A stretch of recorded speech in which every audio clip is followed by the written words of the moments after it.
Chapter 1. I only wish to quietly embrace idleness.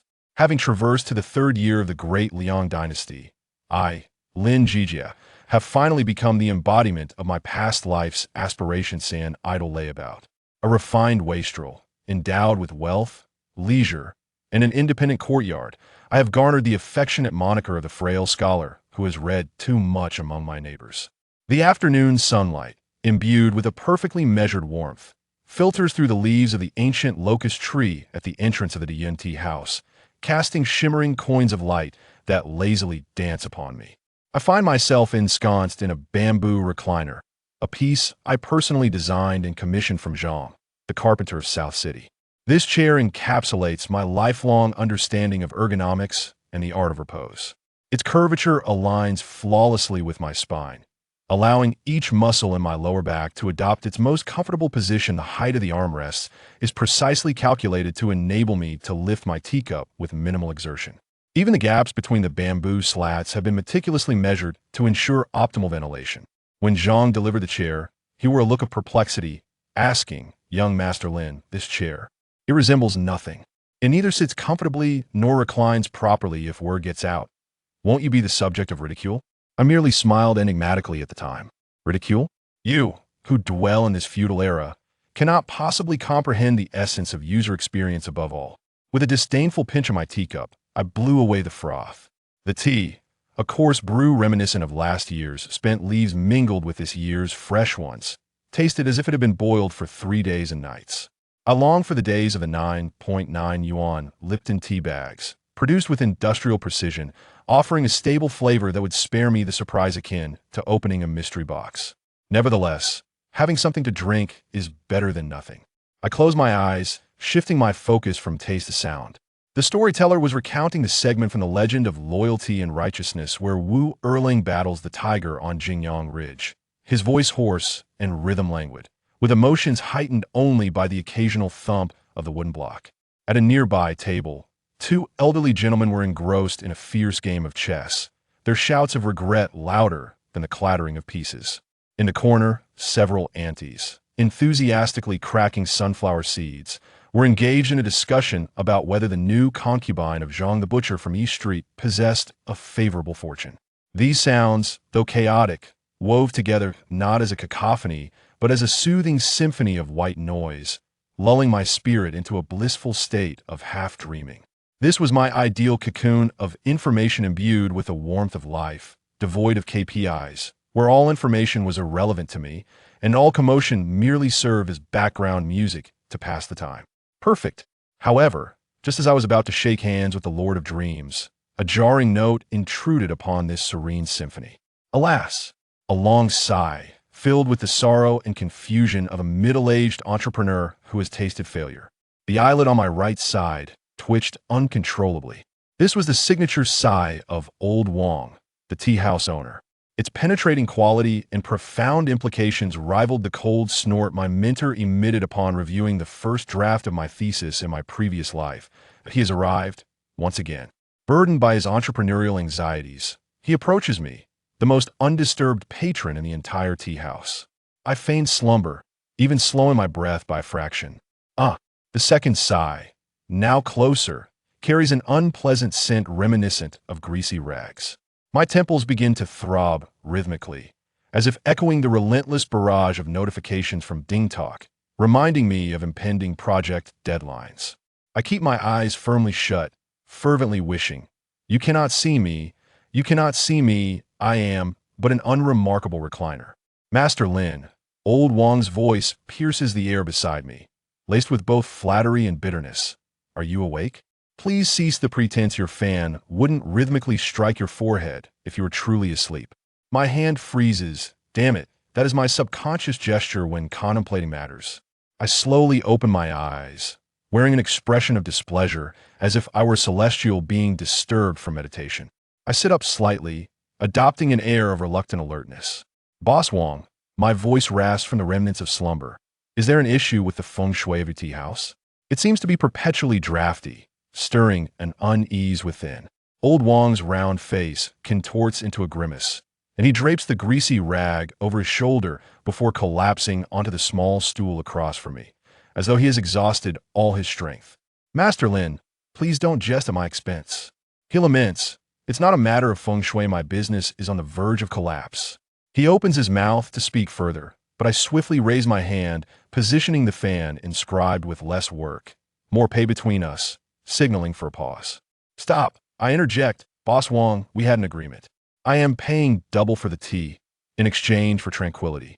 Your business woes fall under the category of value-added services and require additional compensation.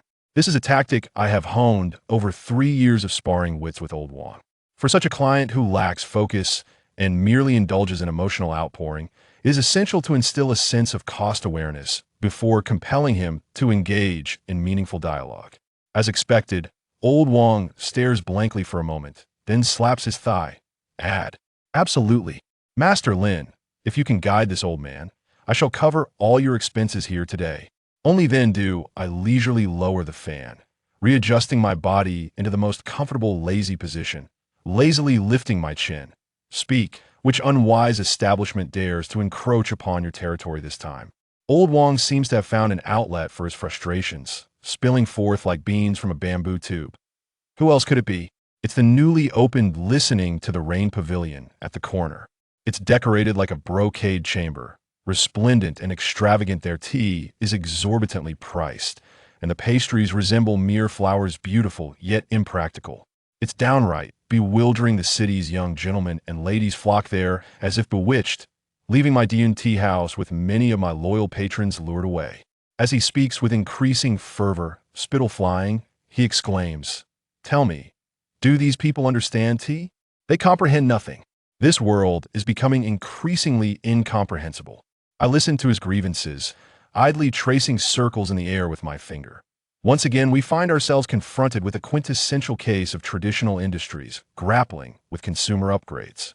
The products have aged, the brand image has solidified, and the user base has dwindled. This is a scenario I am quite familiar with.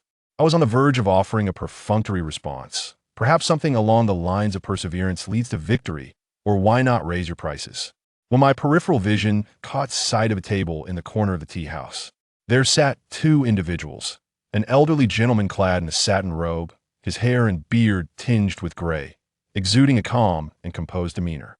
Though his attire was simple, he possessed an undeniable aura of authority that commanded respect without anger. Beside him stood a middle-aged man, his gaze sharp and penetrating, hands resting confidently on the hilt of a knife at his waist, clearly a man of skill. Since my arrival, this oldly had remained quietly sipping his tea, silent yet seemingly aware of every movement within the tea house. At this moment, he was observing me and old Wong with keen interest, his eyes reflecting a blend of curiosity and, how should I put it, akin to an interviewer assessing 2 intriguing candidates. Fascinating. My heart, long dulled by the monotony of a mundane existence, was unexpectedly stirred by the weight of his gaze, creating a ripple of intrigue. Old Wong's lamentations persisted, akin to a desperate fly buzzing incessantly. "Young Master Lin, do offer some advice. At this rate, my tea house will be forced to close its doors next month." I redirected my attention to the tear-streaked visage before me, letting out a deep sigh. "Very well, let us consider this as a delightful addition to today's performance." I picked up a piece of fennel candy from the table, gently rolling it between my fingers before speaking leisurely. "Boss Wong, this isn't merely a business issue." Old Wong looked utterly bewildered. I popped the fennel candy into my mouth, savoring the savory and aromatic flavor that enveloped my palate. "What you are experiencing is a classic case of being struck down by a dimensionality reduction." Chapter 2. The Porter S5 Forces Model Triggered by a Tea House, a Dimensionality Reduction Attack? The expression on Boss Wong's face was unmistakably clear. "I do not understand." His already small eyes widened in an effort to discern any hint of clarity from my expression. "What do you mean by reduction? Fighting chickens? Young Master Lin, we do not engage in cockfighting here. This is a respectable tea house." I nearly spat out my tea. It seemed that the barriers to cross-cultural communication were even more formidable than I had imagined. My modest vanity, which thrived on the desire to impart knowledge, was utterly deflated by his remark. I waved my hand dismissively, feeling as though the brain cells I had squandered in an attempt to appear clever were wasted. "Forget it. I take it back." I reclined once more into my chair, preparing to forcibly reboot my lethargic demeanor. In essence, your predicament is quite intricate, and resolving it is no simple task.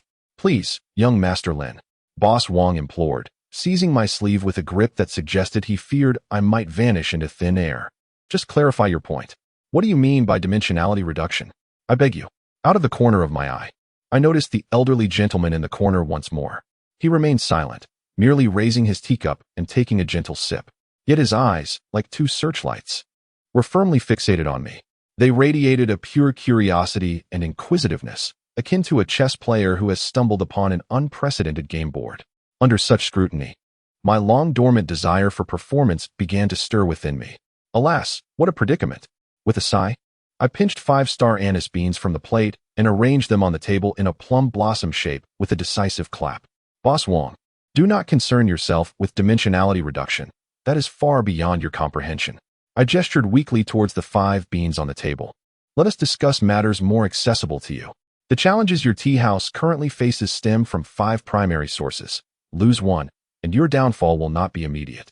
Upon hearing this, not only did Boss Wang pause, but even the elderly gentleman at the adjacent table ceased his game, craning his neck in interest. I pointed to the topmost bean, declaring, "This represents unwelcome guests." Unwelcome guests? Boss Wang looked taken aback. While the patrons of the Listening Rain Pavilion can be rather bothersome, they are not that significant. The unwelcome guests I refer to are the Listening Rain Pavilion itself, I interrupted. Previously, within several miles, your establishment was the only respectable tea house. You could operate as you pleased, enjoying a monopoly. Now, however, the Listening Rain Pavilion has erected a more luxurious establishment right at your doorstep, representing a new competitor that blocks your path, a formidable opponent crossing into your territory. Do you comprehend this first layer of threat? Boss Wang nodded, a look of gravity replacing his initial confusion. I then pointed to the bean on the left, stating, "This denotes capricious patrons." I glanced at Boss Wang, continuing, "In the past, your customers had no alternatives. They had no choice but to come to you. But now, they have the Listening Rain Pavilion as a new option. While your tea is inexpensive, their ambience is superior. Your snacks may suffice, but there's allow young ladies to flaunt them to their friends. Your patrons can cast their votes with their feet and their wallets, discarding you at will. Their preferences have evolved, becoming more discerning. This constitutes your second layer of threat." "Exactly, precisely," Boss Wang exclaimed, slapping his thigh. "That is the crux of the matter." The old patron, upon seeing me, exclaimed, "Old Wang. It's not that I don't come, it's simply that the other side offers more prestige." This infuriated me. I disregarded his agitation and pointed to the 3rd bean. "This one represents the constraints of supply." I leisurely inquired, "Old Wang, does that Lu Matzi, who supplies you with tea, also provide it to the Listening Rain Pavilion?" Old Wang was taken aback. "How do you know?" I rolled my eyes internally. This was hardly a mystery. There are but a few premier tea merchants in the entire city. And who else would the newly opened luxurious tea house seek if not him? I asked, "If the Listening Rain Pavilion offers a higher price and demands a larger quantity, to whom do you think Lu Matzi will allocate the finest batch of pre-rain Longjing?" Instantly, Old Wang's complexion drained of color. He opened his mouth, yet no words emerged. "The tea leaves upon which you rely, the charcoal fires, the tables and chairs, all these upstream suppliers have choices. They will favor the one who offers the highest price. Once they grasp your lifeline, you become vulnerable to their whims." This is the 3rd layer of threat. Unbeknownst to us, the tea house had fallen into a profound silence. The storyteller forgot to strike the wooden block. Even the lady cracking sunflower seeds ceased her chatter. And all eyes converged upon my modest tea table. I paid little heed to the onlookers, eager to conclude my exposition. I gestured toward the 4th bean. "This 4th one is termed Seeking Alternative Paths." I elucidated, "You perceive the Listening Rain Pavilion as your adversary, correct?" "Wrong. Your true competitors are all avenues that occupy the patron's time. The theater at the street corner, the painted boats on the Qinhuai River, even the comfort of a guest's own bed, all stand as your rivals. The Listening Rain Pavilion excels not merely because it sells tea, but because it offers a fashionable diversion. What it has seized is the time that rightfully belongs to you. This constitutes the 4th layer of threat, arising from all establishments that are not tea houses." Old Wang was utterly stunned, mouth agape, his gaze vacant, evidently overwhelmed by the impact of my theoretical exposition. I tapped the final bean, delivering my concluding remarks. "The 5th is straightforward, conflict among peers. Aside from the newcomer, the listening rain pavilion. There are the old tea houses in the west of the city and the small tea stalls at street corners, all competing for the same bowl of rice. The competition is already fierce, and now a giant has entered the fray. Tell me, how many days can you survive? Upon finishing these 5 points, I reclined against the chair, feeling utterly drained. It was exhausting. Delivering a condensed lecture on Porter's 5 forces model to a small ancient business owner proved more taxing than my doctoral thesis defense. The entire tea house remained silent. Everyone was captivated by my theory of the 5 beings determining life and death. They may not grasp the terminology, but the essence of my words pierced through the harsh realities like a series of finely honed blades. After a long pause, Old Wang suddenly stood up and deeply bowed to me. Mr. Lin, you are truly extraordinary. After your explanation, I fully comprehend. I have been blind all this while. I wearily waved my hand. As long as you understand, do not disturb my slumber. Your consultation fee will be recorded on the account. However, at that moment, the previously silent elderly slowly rose to his feet. He did not gaze at the overly excited Mr. Wang, but instead fixed his penetrating gaze upon me. What had initially been mere curiosity had now transformed into depths as profound as the ocean. His steady voice, though not loud, resonated clearly throughout the tranquil tea house. The words of this gentleman were strikingly profound. He paused, enunciating each word. Just now, the analysis of a tea house's predicament was incisively articulated. Pray tell, if one were to adopt such an approach in observing the nation, what might ensue? Chapter 3, Professional Alignment, Differentiated Operations, and Precise Penetration. Observe the nation? I nearly choked on my own saliva. Who is this man? Starting off with such a monumental topic? I squinted at this elder, Mr. Li. He stood there, not particularly tall, yet exuding an aura of formidable presence. The phrase "observe the nation" rolled off his tongue with such nonchalance, as if he were inquiring about the weather. This elder was undoubtedly no ordinary wealthy merchant. My previously quelled alarm bells suddenly surged to full alert. A considerable predicament loomed. In ancient times, discussing state affairs with a stranger, especially one who evidently possessed great depth, was akin to leaping off a cliff while attempting a difficult maneuver. One misstep could lead to irreparable consequences. I immediately donned a facade of respectful detachment, waving my fan with a feigned casualness, adopting a light-hearted tone. You jest. My dear elder, I am merely a layman who enjoys sipping tea and daydreaming, utterly unversed in matters of state. What I spoke earlier was mere nonsense. A ruse to amuse Mr. Wang, not to be taken seriously. As I spoke, I cast a glance at Mr. Wang, urging him to expeditiously escort this esteemed figure away. To my dismay, Mr. Wang had become so entranced by my supposed wisdom that he failed to grasp my desperate signal for help. Instead, he proudly declared to Mr. Li, Elder, do not doubt. Our Mr. Lin possesses vast knowledge. He is simply a man of modesty. Internally, I lamented, Oh, Mr. Wang, you are roasting me over an open flame. This is the quintessential act of a misguided ally. Mr. Li paid no heed to my disclaimers, slowly approaching my tea table. His ever-watchful guard following closely, his keen gaze slicing through me like a blade. Mr. Li drew a long bench towards him and sat down. His calm eyes fixed on me as he continued the previous discourse. There is no need for excessive modesty, young sir. Your earlier discourse on the 5 beings was intricately linked, directly addressing the crux of the matter. I, an old fool, have been enlightened. If a tea house faces such myriad internal and external challenges, how much more so does a nation? He paused, a subtle weight creeping into his voice. As you mentioned regarding unwelcome guests, we in the north face incursions from the Hu barbarians, while the east is besieged by the Japanese pirates. Are they not akin to lurking, predatory newcomers? The fickleness of patrons mirrors the capriciousness of the populace. Should the edicts of the court diverge from the will of the people, public sentiment will inevitably shift. As for the constraints on resources, salt, iron, and transportation, are they not the lifeblood of the nation? Once under the control of others, the consequences are too dire to contemplate. With each of his utterances, my heart sank further. Good heavens, this elder not only comprehended my words, but also extrapolated them to the realm of national strategy. This is no longer an interview. It is evidently the chairman conducting a case review. Beads of perspiration began to form on my forehead. At this point, it is no longer a question of whether I wish to speak. The matter has been presented, and I am being specifically called upon to respond. My mind raced with thoughts. Should I outright refuse? Given the current atmosphere, That appears unfeasible. Fabricating nonsense. If I misstep, I risk incurring the grave sin of speaking recklessly about governance. It seems I must present something substantial to appease this divine figure, satisfy him, and then swiftly depart. I took a deep breath, straightened my posture, and adopted a more serious demeanor. Since the elder posed this question, I dared to showcase a few insights. I pointed to the 5-star anise beans on the table, gathering them together once more. What I previously mentioned was merely understanding the opponent. It was about recognizing the predicament we face. However, merely identifying the issue is futile. The crux lies in how to break the impasse. Oh, a glimmer of intrigue appeared in Elder Li's eyes, eager for details. To break the impasse, one must first know oneself. I picked up a star anise bean and used Boss Wong's tea house as an example. The Listening Rain Pavilion is luxurious, correct? Therefore, we shall take the opposite approach. We shall not compete in opulence. Instead, we will emphasize approachability.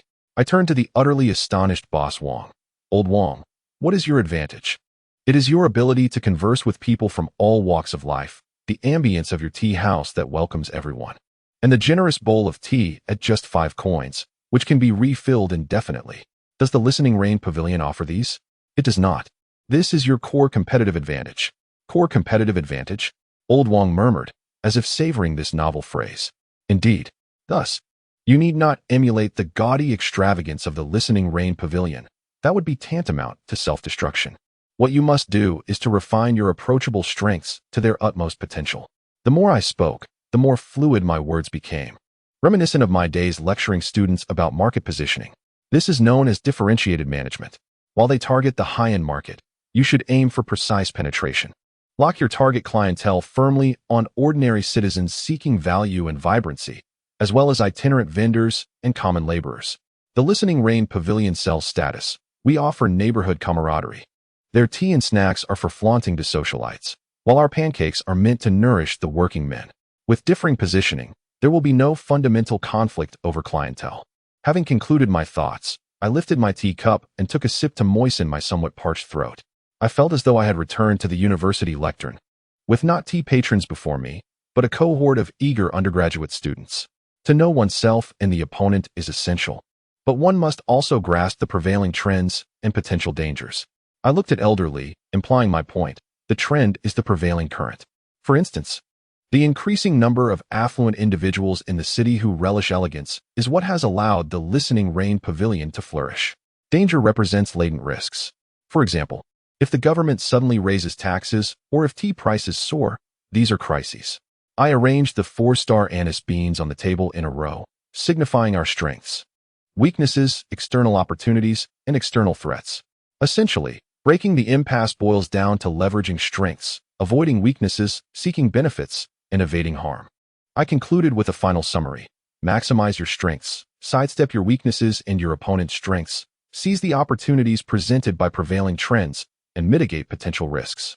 Thus, one must seek a path to survival amidst the cracks.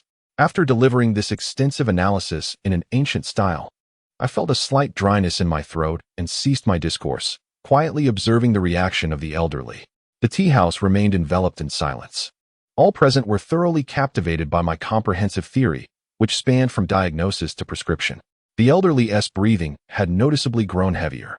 He fixated intently on the 4 anise beans resting on the table, his expression shifting from astonishment to sheer elation, ultimately transforming into an indescribable fervor. He suddenly slammed his hand on the table and sprang to his feet. Excellent. What a remarkable way to leverage strengths, avoid weaknesses, seek benefits, and evade harm. His voice trembled slightly with excitement, as if my words had dispelled the clouds and illuminated the truth, rendering him enlightened. The principles governing a tea house are indeed akin to those of a nation. He gazed at me with fervent intensity, as if I were a priceless treasure. Our Great Liang must also amplify its strengths, evade the perils of warfare, attract the favor of nations, and avert internal strife and external threats. At that moment, seeing his face flushed with exhilaration, a sense of foreboding gripped my heart. I felt as though I were advising not merely a tea house proprietor, but submitting a flawless national situation analysis and strategic development report to the chairman of a country. It seemed I had ventured too far. Just then, the previously silent middle-aged guard, witnessing the elder's fervor, blurted out in haste, Your Majesty." The moment he uttered that word, he was met with a fierce glare from Elder Li, who silenced him with a piercing look, forcing the remainder of his words back down his throat. Yet, it was too late. That single word echoed like thunder in my ears. "Majesty?" "The Emperor." The folding fan in my hand slipped from my grasp, clattering to the floor. The patrons, who had been engulfed in shock mere moments ago, finally responded after a brief pause.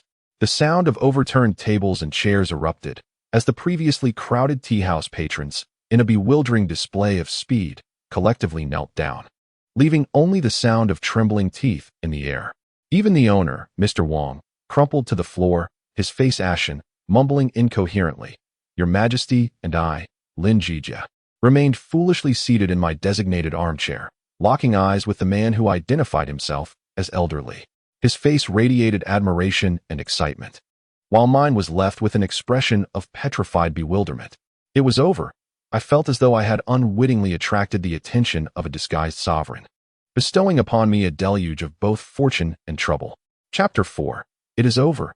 I have been bestowed upon by a disguised sovereign. Time appeared to freeze in that instant. Within the Deyun tea house, the air had thickened to a suffocating density, akin to aged glue, rendering it nearly impossible to breathe. The hall, which had recently buzzed with the clamor of the marketplace and sparks of wisdom, now lay in utter stillness, interrupted only by the stifled gasps of the patrons. All had prostrated themselves, their heads buried deeply in their arms, yearning to become nothing more than a brick upon the floor. Just moments ago, Boss Wang, who regarded me with an admiring gaze, now lay crumpled on the ground like a heap of mud, his complexion more wan than the rag he used to wipe the table. Meanwhile, I remained the sole person still seated. No, to be precise, I was frozen in place. I was ensconced in my beloved armchair, every joint in my body feeling as if it were filled with mercury, rendering me immobile. My hands and feet were icy cold, my mind a blank slate, with a single word resonating in my consciousness: sovereign. With great difficulty, I slowly shifted my gaze from the quail-like patrons on the floor back to the face of the venerable Mr. Li before me. He stood tall, his imposing presence unyielding, though the smile of appreciation on his face now appeared to me as a beckoning from the Grim Reaper. In his profound eyes, there was no longer the admiration of a worthy opponent, but rather a powerful possessiveness that conveyed, "What I desire shall not escape me." It was over. This time, it was truly the end. The visions in my mind of traversing the realms of fiction, encountering the Emperor in disguise, and rising to greatness, had morphed into the prologue of a horror film. Unlike the protagonist who harbored grand ambitions and had honed his dragon-slaying skills in anticipation of the Emperor's arrival, I merely wished to be a layabout. What I had just uttered was purely for show, a performance before the enchanting lady, no, before Mr. Li, hoping to impress and perhaps secure a complimentary tea and snacks, so I could swiftly send him on his way and return to my afternoon slumber. Who could have anticipated that my fishing would yield a dragon? And in the presence of this dragon, I had audaciously expounded on how to govern his realm. I had even provided him with an analysis. This was akin to fervently critiquing the strategic blunders of a major corporation on an anonymous forum, only to find the next day that the head of the firm had come knocking at your door, kindly resting a hand on your shoulder and saying, "Comrade, I see you have some insightful ideas. Please report to my office tomorrow." This was not a delightful surprise, but rather a frightful shock. "Be at ease, Mr. Li."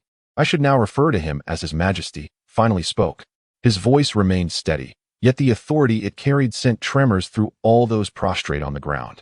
He paid no heed to the trembling citizens, his gaze fixed unwaveringly upon me, as if I were a rare and exquisite gem freshly unearthed, still imbued with the scent of earth. "Today, I am but an ordinary tea patron enjoying a leisurely outing." He spoke slowly. "There is no need for alarm. All shall proceed as usual." Yet, who would dare to proceed as usual? The storyteller's gavel had fallen to the ground, and no one dared to retrieve it. The old man engrossed in chess looked as if he would consume the board itself. After a full half-minute of my mind being inoperative, it finally rebooted. The instinct for survival overrode all shock and fear. Run. This was the first thought that surged through my mind. I had to escape. While he had yet to formally claim dominion, I needed to slip away, vanishing into the sea of humanity. With the useless skills I had honed over the past 3 years, given the opportunity, I could become physically untraceable in this world. With this thought, an expression more grotesque than tears spread across my face, and miraculously, my body regained its ability to move. I clambered up from the recliner, using both hands and feet, and bowed deeply to Li Zhijie, my voice laden with remorse and trepidation. As a mere commoner, Lin Zhijie, I was unaware of your Majesty's presence, and spoke thoughtlessly. Such folly deserves 1,000 deaths. 1,000 deaths. My posture was exceedingly humble, wishing I could perform a full prostration. What I uttered earlier was nothing but drunken ramblings, influenced by too much street literature, pure nonsense. Indeed, mere nonsense. Please, your Majesty, consider me as insignificant as a speck of dust, and grant me release. To bolster my credibility, I squeezed my eyes shut, attempting to conjure a few tears of contrition. Alas, my acting skills were lacking. My eyes were too dry to produce even a single drop. Li Zhijie observed my clumsy performance, and instead of displaying anger, he chuckled with fascination. Oh, mere nonsense. He stepped forward, bent down to retrieve the folding fan I had dropped, weighing it in his hand. His gaze falling on the 4 characters inscribed, "More money, less trouble." The smile at the corners of his mouth deepened. To extrapolate the predicament of a tea house into 5 layers of threats, to distill the solution into the principles of leveraging strengths while avoiding weaknesses. If this is mere nonsense, then all my ministers must be but babbling infants. His words, delivered with a nonchalant air, sent a jolt of fear through me. Good sir, do not place such a heavy crown upon my head. It is far too weighty for my frail frame to bear. It could be fatal. I shook my head vigorously. Like a rattledrum. No, I dare not. I am merely a charlatan skilled in the art of deception. Yes, a deceiver. Everything I said was fabricated, solely to swindle Mr. Wang out of his tea money. Upon hearing this, Mr. Wang, standing nearby, momentarily set aside his fear, his expression a blend of confusion and anguish as he looked at me, questioning why Lin Gongzi would willingly taint his own reputation. Inside, I screamed, "Old Wang, do not look at me with such eyes. I am attempting to save both our lives." Lin Zhijie. Li Zhijie suddenly reined in his laughter, calling my name with a grave tone. I shuddered, instinctively responding, "The commoner is present." He snapped the fan shut with a decisive clap, pointing its ribs at me, enunciating each word carefully. "I care not whether you possess genuine talent or are merely a swindler. I simply ask this. Are you willing to enter the court as an official and use your nonsensical utterances to alleviate my burdens?" A buzzing sensation reverberated in my mind, as if a great bell had been struck. Enter the court as an official? Me? A delicate wastrel determined to adhere to a philosophy of lethargy. To meddle in your world of 9-to-5 workdays, endless overtime, and no weekends? What an absurd jest. My face, which had just been adorned with sycophantic smiles, fell instantly, reflecting a profound, soul-stirring resistance, a visceral aversion. As I gazed into Li Zhijie's eyes, filled with anticipation and an undeniable authority, I prepared to employ my lifetime of acting skills to deliver a heartfelt confession of my lack of ambition, my desire to be nothing more than a rice weevil. Yet, before I could utter a word, an unexpected turn of events unfolded. The middle-aged guard, who had stood beside the emperor like a sentinel, perhaps perceiving my reluctance to respond as defiance, grew anxious. He took a step forward and gave a gentle yet firm push to my back, admonishing me with a low voice, boldly, "Before His Majesty, how dare you hesitate?" Although the force of his push was not great, the timing was utterly unexpected. My nerves were already on high alert, and with that sudden shove, I stumbled, unable to maintain my balance, and lurched forward uncontrollably. Then, in the deathly silence of the Dayun tea house, under the slightly bewildered gaze of His Majesty the Emperor, my head struck the hard corner of the sturdy 8 immortals table in front of Li Zhijie with a resounding thud. Darkness enveloped my vision, and stars danced before my eyes. The world fell silent in an instant. In the final moment before I lost consciousness, a singular thought occupied my mind. It seems I am not being rewarded by the top patron, but rather am about to be forcibly abducted, as if to be taken directly into the palace. Chapter 5. From the tea house to the dungeon. Oh no, to the palace my consciousness returned amidst a rhythmic jostling. It felt as though I were riding in an old-fashioned green train devoid of shock absorbers. Each jolt reverberated through my skull, sending waves of dull pain from the injury inflicted by the table corner. I gasped sharply, slowly opening my eyes. What greeted me was not the familiar beams of the Dayun tea house, nor the sunset-tinged sky of my home courtyard, but rather the bright yellow satin canopy embroidered with a 5-clawed golden dragon motif. Opulent, understated, and imbued with an undeniable aura of imperial power. I sat up abruptly, surveying my surroundings. I found myself seated in an excessively spacious carriage. The interior walls were crafted from exquisite rosewood, exuding a faint, enchanting fragrance. The floor was adorned with thick Persian carpets, and a small table in the corner held a burner of dragon-s saliva incense. Opposite me sat two individuals, both impeccably poised. One was the man who claimed to be Li Laozhong, His Majesty the Emperor, Li Shilong. He had changed out of his casual attire and now donned a dark formal robe, though it lacked the grandeur of a dragon robe. The aura of sovereign authority emanated from him, more subtle yet compelling. The other was the middle-aged guard who had pushed me, the instigator of my unfortunate predicament. Sitting like a stoic statue, his gaze unwavering and devoid of emotion. I rubbed my aching head as memories surged like a tide. Tea house, confrontation, emperor, table corner. Had I truly been whisked away without warning? Awake? Li Shilong's voice rang out, its tone inscrutable. Startled, I instinctively attempted to kneel and pay my respects, my mouth reflexively uttering, "This humble subject deserves to die 1,000 deaths." "Enough of that," he replied with a hint of indifference. Inside the carriage, "There is no need for such formalities." Caught in an awkward half-kneel, I found myself in an unresolvable predicament, neither standing nor kneeling. A state of embarrassment that could etch a 3-room apartment into the Persian carpet with my toes. "Take your seat," he commanded again, his tone leaving no room for dissent. I had no choice but to sheepishly settle back into my place, barely allowing my backside to touch the edge of the seat, my spine straight as a rod. Resembling a graduate student meeting a mentor for the first time. "Lin Zhijie," Li Shilong lifted the teacup from the table, using the lid to gently skim off the foam. His eyes never meeting mine. "I shall ask you once more. Do you wish to enter the court as an official?" Here it comes, the dreaded inquiry once more. My mind raced with frantic calculations. Presently, I found myself in his carriage, while outside, it was likely swarming with palace guards. Escape was certainly out of the question. Should I feign madness? I had already attempted that ruse, and it had succeeded remarkably, landing me directly in a mobile palace. It appeared that a show of resilience would not suffice. I had to adopt a softer approach. I immediately donned a countenance of abject fear, my voice tinged with a quavering tone. "Your Majesty, it is not that I, a humble subject, wish to evade my duties. Rather, I truly find myself incapable." "Oh, in what manner are you incapable?" he inquired with keen interest, his gaze lifting to meet mine. "As a commoner, I am frail and ailing. My shoulders cannot bear burdens. My hands cannot lift weights. A mere gust of wind could topple me. Furthermore, my mind is not particularly sharp. I have studied to the point of folly, only capable of idle theorizing. Should I be tasked with any undertaking, it would surely lead to chaos, and I would only serve to complicate matters for the court, failing to live up to your Majesty's benevolence." My words flowed with heartfelt sincerity, nearly resulting in an act of theatrics to validate my claims. Li Shilong listened in silence, withholding his judgment. Only after I concluded did he set down his teacup and gaze through the carriage's gauzy curtains at the swiftly retreating streets outside.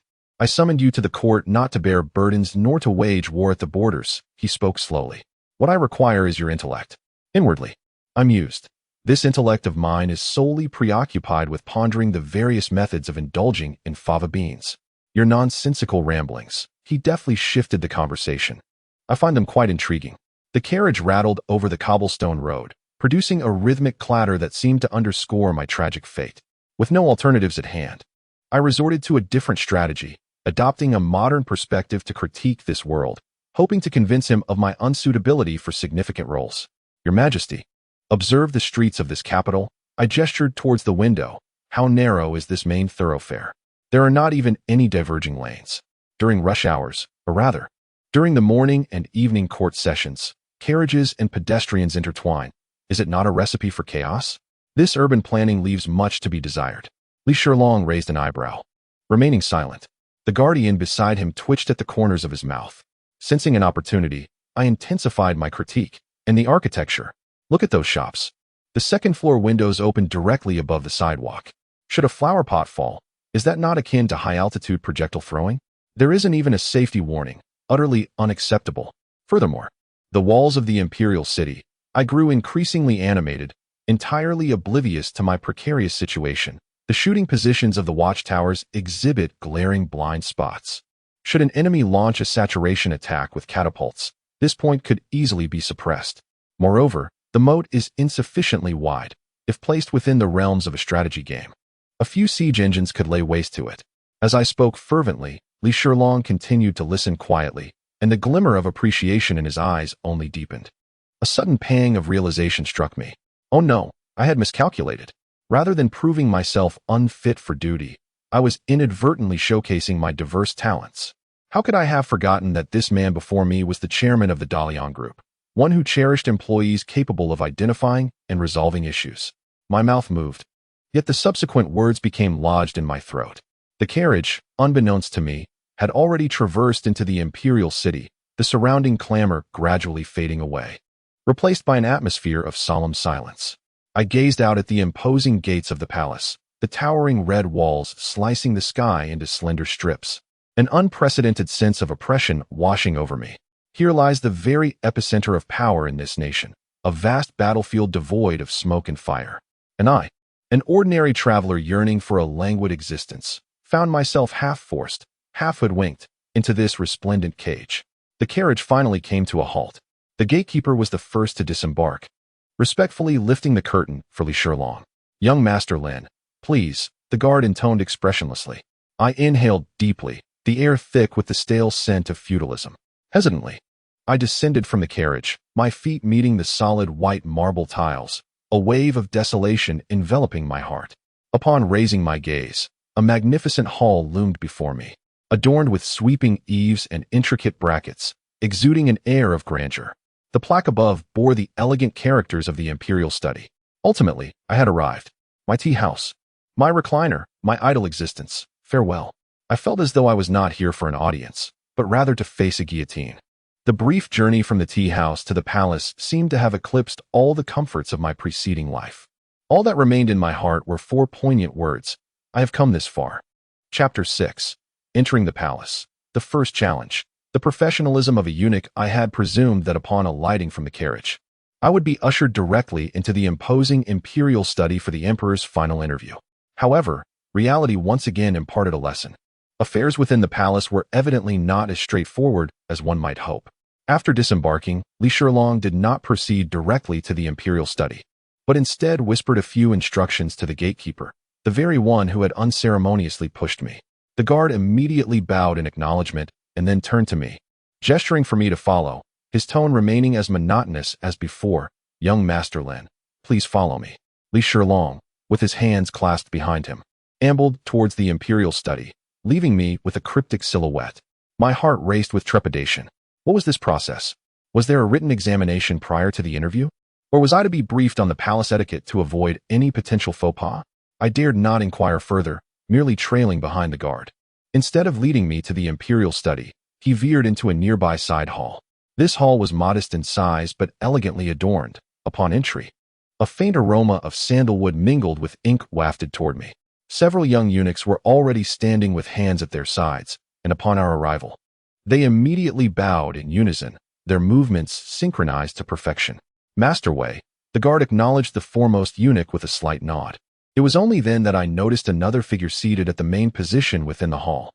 This individual appeared to be around 40, with a fair complexion and devoid of the typical effeminacy associated with eunuchs. Instead, he exuded a refined, scholarly demeanor. He was clad in a deep purple eunuch's robe, intricately embroidered with exquisite cloud patterns in silver thread and cinched at the waist with a jade belt. Holding a scroll in his hands, he only slowly lifted his gaze upon hearing a sound. His eyes were tranquil, reminiscent of an ancient well with unfathomable depths. When his gaze fell upon me, I felt as if I were being meticulously scanned from head to toe by a high-precision optical device. "Commander Zhang, you have worked hard," the noble Lord Wei spoke, his voice warm, yet imbued with an undeniable authority. "The matter commanded by His Majesty is already known to me. This must be young Master Lin." Commander Zhang, the guardian of the gates, nodded slightly and chose not to elaborate further, turning to exit and assuming a statue-like stance once more outside the hall. In the vast side hall, only I remained, along with the seemingly formidable Lord Wei and several small eunuchs behind him who dared not even breathe audibly. The atmosphere dropped to a chilling stillness. "Young Master Lin, please take a seat," Lord Wei said, closing the scroll and placing it on the table. Gesturing for me to sit. I dared not comply and quickly cupped my hands in a gesture of respect, saying, I cannot. It is sufficient for me to stand before you, my lord. Lord Wei smiled, a polite smile devoid of warmth. Young Master Lin is a distinguished guest summoned by His Majesty. I cannot afford to be negligent. Servants, bring tea for young Master Lin. No sooner had he spoken than a young eunuch presented a cup of hot tea. As I gazed at the cup, alarm bells rang in my mind. Could one drink anything from the palace so casually? What if it contained some sort of truth-inducing potion? You need not be anxious, young Master Lin. Lord Wei seemed to read my thoughts.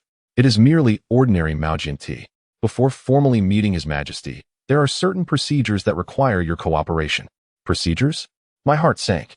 I knew it could not be this simple. Lord Wei reached for a booklet and a pen from the side table, deliberately inquiring, Young Master Lin, where do you reside? What is your age? Do you have parents or a spouse? Whom did you study under? Good heavens, this was a background check. My scalp tingled. As a mysterious traveler, how could I withstand such scrutiny? My household registration was a forgery from 3 years ago. Any investigation would surely expose me. I could only brace myself and recite the fabricated narrative I had long prepared. I am from Jiangnan, having lost my parents at a young age and raised by the kindness of others. As for my studies, I have gleaned knowledge from various miscellaneous texts without any formal mentorship. I apologize for my lack of credentials. This narrative was crafted to ensure there was no trace of me.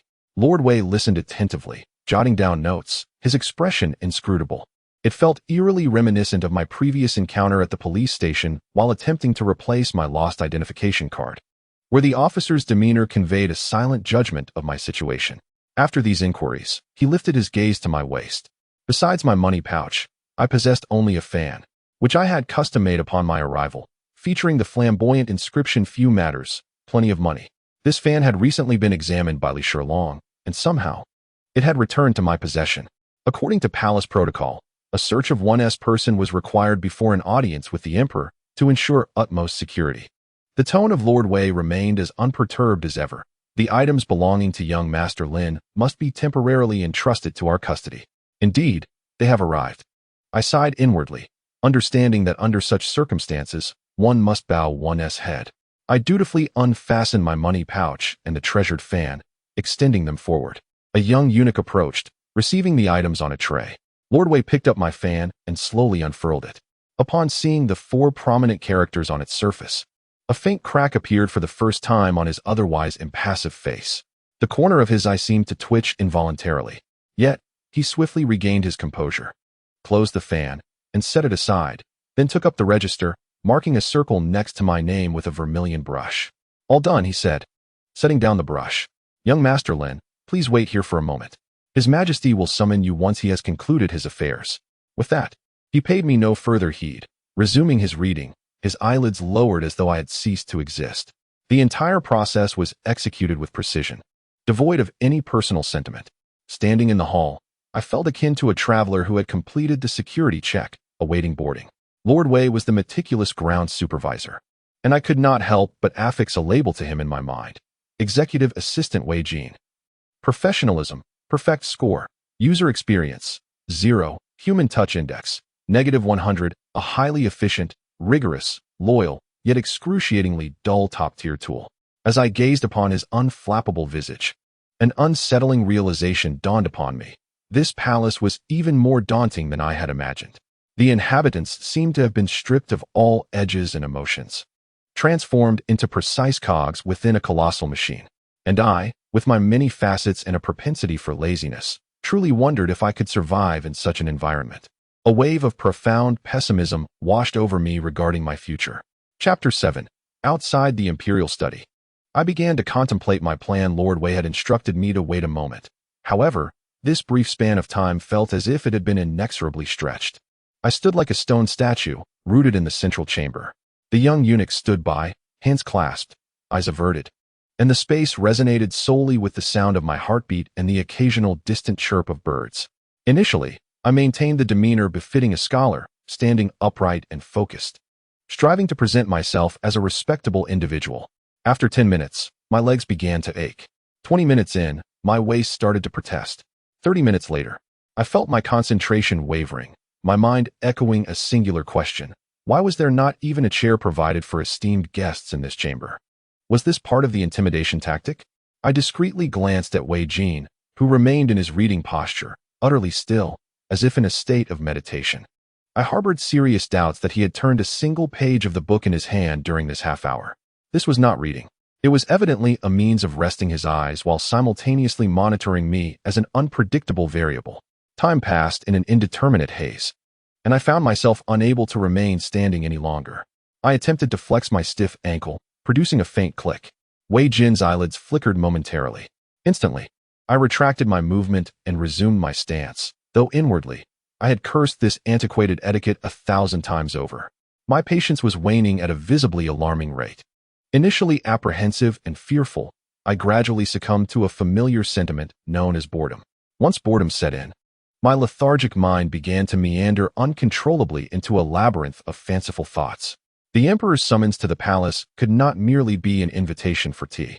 From the glimmer of excitement in his eyes, it was evident that a hefty reward was inevitable. I resolved that I could not remain passive. I needed a strategy, a means of extricating myself from this predicament. My initial plan, which involved feigning ignorance and ineptitude, had already met its demise amidst my valiant encounter with the table corner, even yielding counterproductive results. Thus, it was time to initiate a new scheme. Lowering my gaze, I feigned a posture of respectful waiting, while a tempest of thoughts raged within my mind, conjuring an array of implausible escape plans that unfolded like an extravagant theatrical performance. Plan version 10, Histrionic Personality Disorder. When I encounter the Emperor, I shall feign a seizure. Should I foam at the mouth and convulse, or should I suddenly burst into tears? Proclaiming myself a celestial literary star descended to earth, urging the mortals to pay homage? No, that risk is too great. What if the Emperor finds my madness amusing and consigns me to a royal asylum, if such a place exists, as a subject of his curiosities? My life would be irrevocably ruined. Plan version 20, Fainting on the Spot. This maneuver appears relatively simple and requires minimal skill. The key lies in the timing and posture of the feint. I must collapse gracefully at the pivotal moment when the Emperor proposes my appointment, ideally at his feet, evoking a sense of pity for this frail individual unworthy of duty. However, what if he immediately summons the imperial physician? The palace's doctors are astute, and my feeble charade would likely unravel the instant they detected my pulse. The consequence would be treason against the Emperor, a peril too great. Plan version 30, Moral Coercion. I could present a heartfelt narrative of my tragic childhood spent as a dependent on the kindness of others, articulating that my greatest aspiration in life is to return to my hometown to establish a charity school, thereby repaying the generosity of my elders. I would craft an image of a selfless sage, disinterested in fame and focused solely on the welfare of the people. This seems somewhat feasible, surely. The Emperor would not compel a saint to serve in office. Such a rumor would tarnish his image as a wise sovereign. Yet, what if he, in his delight, grants me a purse of silver to return home and teach, dispatching an envoy to oversee my endeavors? Would I not transition from a leisurely reserve to a laborer carrying my provisions? A chill coursed through me. This scenario would be even more dismal. My inner monologue is unfolding with great delight, even leading me to observe the furnishings within the hall. That exquisite blue and white porcelain vase appears to be worth a fortune. If I were to strike my head with it, could I achieve just the right level of unconsciousness, authentic enough to seem genuine, yet not so severe as to render myself a fool? And what of that central pillar? How much force would be required to merely draw blood without causing any brain injury? Just as I was earnestly evaluating the cost-effectiveness of various self-harm implements, a faint sound of footsteps drifted in from outside the hall. Wei Jin's eyes, which had been firmly shut, suddenly opened, sparkling with intensity.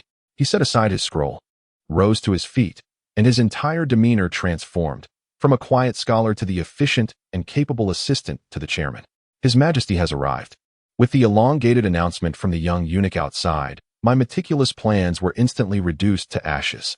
I stiffly turned around to see Li Shilong, now donned in a brilliant yellow dragon robe, striding forth with purpose from the imperial study. Behind him followed two elderly gentlemen clad in crimson official robes. One was lean and wiry, sporting a goat-like beard, with a countenance that suggested a deep-seated grievance, as if the world owed him a debt.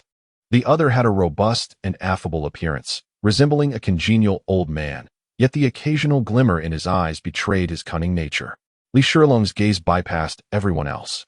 Landing squarely upon me, Lin Zhijie stepped forward. His voice carried an unmistakable command, laced with an anticipatory thrill of witnessing a spectacle. I took a deep breath, feeling akin to a lamb cast into the arena. My adversaries were not merely the emperor, a formidable dragon, but also the two seemingly formidable old foxes at his side. It seemed my plans must evolve into a strategy of improvisation, merely striving to survive. Chapter 8. The Emperor and the Midlife Crisis. The Imperial Study, a place I had only encountered in dramas of my past life. Upon truly stepping inside, I discovered it was even more akin to an office than I had imagined. There were no ostentatious decorations of gold and jade. Instead, it emanated a sense of pragmatic authority. The enormous Seton wooden desk was piled high with a mountain of memorials, each representing an urgent state affair. Behind the desk loomed a towering wall of books, densely filled with various classics, historical texts, and maps. The air was thick with the rich aroma of ink and aged parchment, mingling with a breath of the palpable tension that only those in power could exude. I kept my head lowered, eyes focused ahead, and cautiously followed Li Shilong, feeling like a virus unintentionally introduced into a server room, profoundly uncomfortable. The two old ministers flanked me, and upon entering, they scrutinized me with evident discontent, their gazes appraising me from head to toe, as if inspecting some dubious and suspicious merchandise. Li Shilong took his seat on the dragon chair behind the desk with an air of authority, casually flipping through a memorial before irritably tossing it aside, producing a soft thud. This seemed to signal a shift, as the atmosphere within the Imperial study grew taut with anticipation. He did not immediately respond to me. Rather, he rubbed his brow, revealing a hint of undeniable fatigue etched upon his face. In that fleeting moment, he was no longer the spirited Li Laozhong of the de Yunti house, nor the imposing sovereign from moments prior, but rather resembled a middle-aged man troubled by the performance of his enterprise, a ruler grappling with a midlife crisis. Kong Aiqing, Lu Aiqing. He finally spoke, his voice slightly hoarse. Look, everyone, look. He carelessly seized several memorials and cast them to the ground. The two venerable ministers promptly bowed to retrieve them, unfolding the documents, their expressions growing grave. The northern barbarian hordes incessantly besiege our gates, and this year, their demands have escalated to an outrageous 50,000 taels of silver. 50,000 taels. Do they think the riches of my Great Liang are conjured by the wind? In the southeastern coastal regions, the pirates run rampant, having plundered 3 counties within a single month. The memorials submitted from the provinces, filled with pleas for funds or requests for military assistance, only highlight our dire situation. Yet when inquired, the answer is always the same: insufficient troops and inadequate provisions. And let us not forget the Yellow River. Year after year, we undertake repairs, yet it breaches its banks each time. The budget reports from the Ministry of Works escalate annually, yet I see no tangible results. Where, pray tell, has my gold been squandered? As Li Shilong spoke with increasing fervor, his fist struck the writing desk, causing the brush holder to tremble. Increase revenue. Cut expenditures. He nearly roared. I tell you daily to enhance our income and reduce waste. And what is the outcome? The mice in the treasury are on the verge of starvation. The Minister of Revenue weeps before me daily, lamenting that if this continues, next year the officials may not even receive their salaries. He gasped for breath, his chest heaving violently, akin to a lion trapped within a cage. I stood by, scarcely daring to breathe. Good heavens! Was this not akin to a board meeting questioning performance? Except that the participants were the paramount ruler of this nation and his core executives, while I, an auxiliary member, had the rare fortune of witnessing it firsthand. The two elder ministers, after perusing the memorials, wore expressions of dismay. The venerable minister with a goatee was presumably the Kong Aiqing spoken of by Li Shilong, who stepped forward and, with palpable distress, implored, Your Majesty, quell your anger.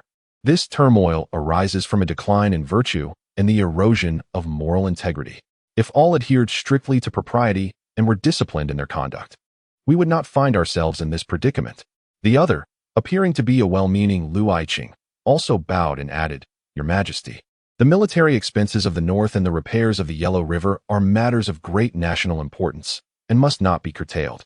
The pressing issue lies in rigorously investigating corruption and reducing superfluous personnel to achieve savings. Listening to their discourse, I could not help but internally scoff. One spoke of morality, the other of discipline. After much ado, their words amounted to little more than correct but vacuous platitudes. This was akin to a company on the brink of bankruptcy, with an executive suggesting we enhance corporate culture and elevate employee ethics, while another insisted on strict attendance checks to eliminate office waste. Is this useful? Perhaps. But does it address the root issue? Clearly not. Li Shilong, too, appeared disheartened by their formulaic responses. The anger on his face slowly dissipated, replaced by a profound sense of helplessness. He waved his hand, signaling them to cease their discourse, and then turned his gaze toward me. Those piercing eyes once again fixed their gaze upon me. The entire imperial study fell into an instant silence. I felt as though I were a jester illuminated by a spotlight, with every pair of eyes concentrated solely on me. Lin Zhijie. Li Shilong's voice regained its calm, yet carried an undeniable penetrating force. In the tea house, you spoke to me about the fivefold threats of running such an establishment. He paused, leaning slightly forward, and in a deliberate manner, inquired, now, my tea house faces troubles. My patrons, the Hu people, demand exorbitant prices. My subordinates, the officials, are embroiled in infighting. My venerable establishment, the Yellow River Levy, is riddled with leaks. These constitute my predicaments. He gestured towards the memorial on the floor and then indicated the two silent old ministers. They cannot provide the answers I seek. Now, I wish to hear your fanciful musings. Tell me, how should I manage my tea house? Chapter 9. The Leadership Interview. Where old fossils always engage in debate as Li Shilong's words echoed, an eerie stillness enveloped the imperial study. If glares could kill, I felt I would have been executed by those two old ministers no less than 800 times by now, particularly the one with the goat beard, Minister Kong. His gaze towards me transcended mere displeasure. It was a mixture of disdain, anger, and utter contempt, as if I were not a person but rather a fly that had intruded upon a refined gathering, tainting the sanctity of the air. The other, Minister Liu, appeared more inscrutable. He did not openly display hostility, but narrowed his eyes slightly, scrutinizing me with a careful and critical gaze, as though assessing the lethality and potential risks of a new weapon. I was inwardly lamenting. Brother, are you interviewing me, or do you wish for me to perish on the spot? Before two core executives, you publicly undermined their achievements and then turned to ask what insights this temporary worker might offer. Such behavior would be deemed a grave faux pas in any company I had previously encountered. If I were to speak out today, even if the emperor protected me, I would be drowned in the spittle of these two esteemed gentlemen's former subordinates upon exiting this room. My mind raced. The instinct for survival prompted me to respond with utmost humility. I stepped forward and bowed deeply, adopting a demeanor more subservient than dust. Your Majesty, you honor the commoner far too greatly. Minister Kong and Minister Liu are pillars of the nation, possessing far-sighted vision, and their words are indeed pearls of wisdom. I, a mere commoner with limited understanding, dare not presume to speak on matters of state. As I spoke, I endeavored to appear both foolish and sincere, my eyes brimming with respect for the two distinguished officials. This discourse served not only to demonstrate my lack of ambition to the emperor, but also to curry favor with the two ministers, extending them an olive branch. Upon hearing my words, Minister Liu's expression softened somewhat, the corners of his mouth even curling into a faint, elusive smile, as if to say, at least you know your place. However, Minister Kong, evidently, was not so easily swayed. He let out a cold snort, a sound akin to rusted iron scraping against glass, excruciatingly harsh. Your Majesty, it is not the old minister's excessive words. He turned to Li Shilong and bowed deeply. Since ancient times, governance has relied on the principles of the sages, on propriety, righteousness, integrity, and shame. How can it be equated with the petty tricks of merchants? To compare state affairs to the management of a tea house is a grave error. It is utterly absurd. The more he spoke, the more agitated he became, his emaciated chest heaving violently, his grizzled beard trembling. Your Majesty, this man comes from an unknown background, spouting fallacies and heresies, sullying the high halls of governance with the lowly ways of commerce. If you heed his words, it may undermine the foundation of the state, bringing endless calamities. I implore your Majesty to think thrice. What a remarkable introduction, placing such an enormous hat upon my head. From mere fallacies to undermining the very foundation of the state. This Lord Kong's slippery slope argument is indeed masterful. Li Shilong listened to Lord Kong's words with a calm demeanor, his expression inscrutable. He neither contradicted nor agreed, merely lifted his teacup, gently blowing away the steam, then turned his gaze towards me, his eyes clearly conveying, "Do you see? This is one of your interviewers. You shall respond to his queries." 1,000 thoughts raced through my mind. It seemed there was no evading this. If I did not articulate a coherent response today, it would be exceedingly difficult to exit this imperial study unscathed. Thus, I resolved to face the challenge head-on. Taking a deep breath, I bowed once more, this time addressing Lord Kong. "Lord Kong, please temper your anger. My knowledge is shallow, and my words may be coarse, should I have caused any offense. I hope your excellency can overlook it. However, there is one matter I do not comprehend, and I wish to seek your guidance." Lord Kong regarded me with a sideways glance, snorting through his nose. "Speak." "Your excellency mentioned that governance relies on the principles of the sages, on propriety, righteousness, integrity, and shame. I wholeheartedly agree. I wish to first pay a compliment, adopting a humble stance. These principles are akin to the foundation of our existence, the roots of a tree, the base of a house, which must never be shaken." Upon hearing this, Lord Kong's expression softened slightly as he stroked his beard, revealing a look of a mentor seeing potential in a pupil. I deftly shifted my argument. Yet, I must confess my ignorance. I believe that merely possessing a foundation may not suffice. Just as a great tree, having roots alone, cannot bloom or bear fruit, nor provide shade, a house, with only a foundation but lacking beams, bricks, and tiles, cannot shelter its inhabitants from the wind and rain. What sort of fallacy is this? Lord Kong furrowed his brow, clearly displeased with my analogy. "I do not dare to claim it as reasoning," I continued. "I merely feel that the virtue your excellency speaks of is the very essence of our tea house. The corporate culture that determines what kind of establishment we shall be, whether we shall operate with integrity or engage in deceit. The whimsical notions I just shared with His Majesty may be seen merely as techniques, methods of management, how to sustain the tea house, how to sell tea, how to ensure our staff can make a living." I looked at Lord Kong earnestly. Virtue is the principle, technique is the tool. Principle is the essence, while technique is the application. Having principle without technique leads to empty talk. Having technique without principle results in chaos. Both are complementary, and one cannot exist without the other. I wonder if my humble insights contain any errors? In my discourse, I have artfully intertwined the debate of Confucian essence and function with my modern management theories. I have honored the principles of Confucius while simultaneously providing a theoretical foundation for my own methodologies. His Excellency Kong was momentarily at a loss for words. He opened his mouth to retort, but found that each of my statements resonated within the framework of Confucian thought, leaving him speechless. All he could manage was a feeble, cunning words and painted faces. Recognizing that I had successfully navigated the first hurdle, I turned to the previously silent Minister Liu. "Minister Liu," I addressed him respectfully, "I recently heard you suggest that strict measures should be taken against corruption and the elimination of redundant personnel. This is indeed a strategy that addresses the root of the problem, and I hold it in high regard." Liu stroked his beard, offering a smile that did not reach his eyes. "Such sentiments are merely my duty. I am unworthy of your admiration," he replied, though his words seemed courteous. The underlying aloofness and vigilance were unmistakable. As the Minister of Personnel, who oversees the promotion and dismissal of officials, he was particularly wary of any encroachment upon his domain. I cautiously posed my inquiry. Might I ponder why corruption and redundancy persist like the resilient weeds of the field, flourishing anew with every spring breeze? Could there be reasons beyond mere human greed? Liu's gaze sharpened slightly. "Oh? In your view, what other reasons might there be?" I dared not speak presumptuously. Lowering my head, I feigned a demeanor of trepidation.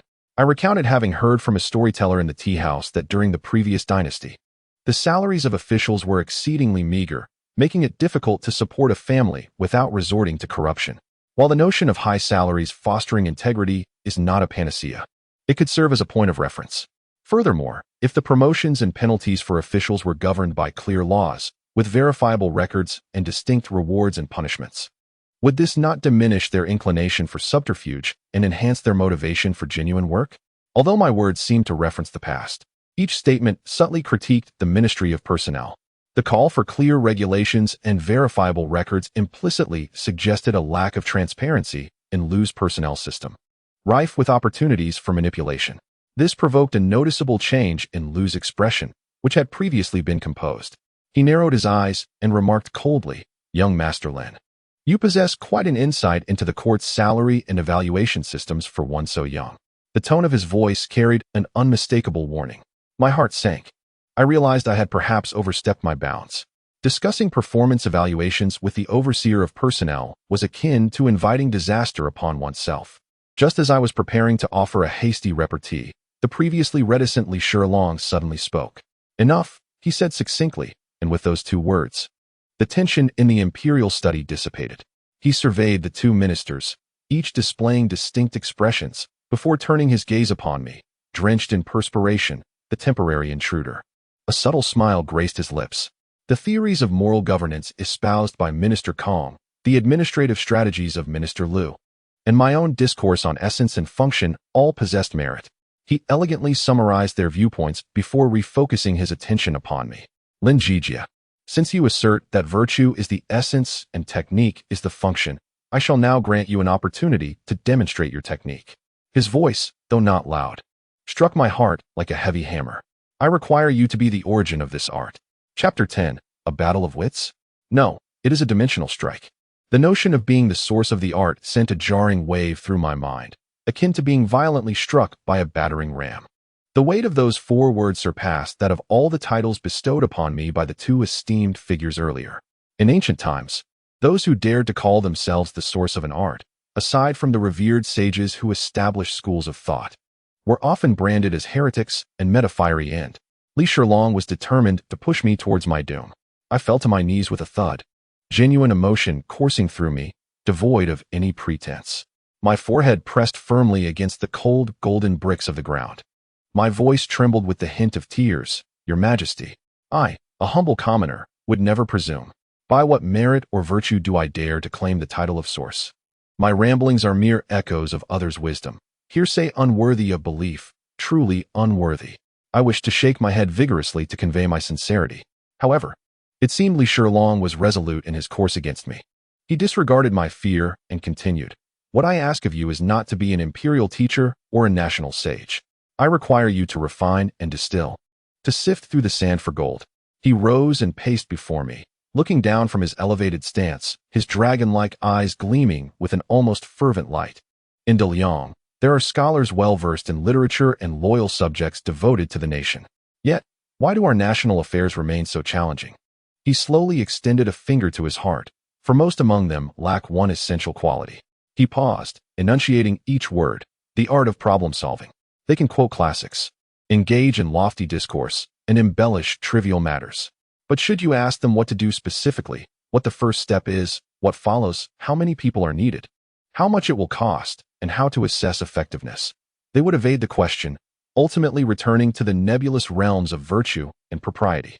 Li Shilong's words struck a chord deep within me. Was this not the very archetype of the workplace charlatan I despised in my previous life?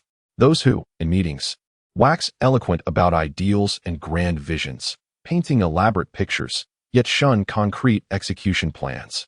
When a project falters, they shift the blame onto the unfavorable market conditions or the team's lack of execution.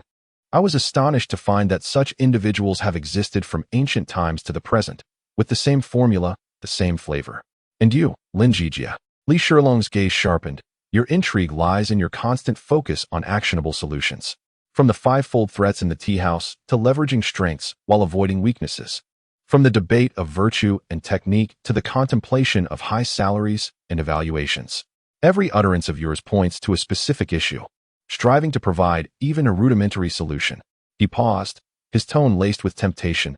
I need your kind of art. De Liang requires your kind of art. I lay prostrate on the ground, cold sweat soaking my back. I understood. I fully comprehended. Your Majesty, I am not swayed by modern management jargon.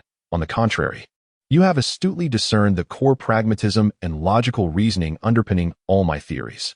What you seek is not merely my knowledge, but my mode of thinking. This is a thorough and unrelenting dimensional assault.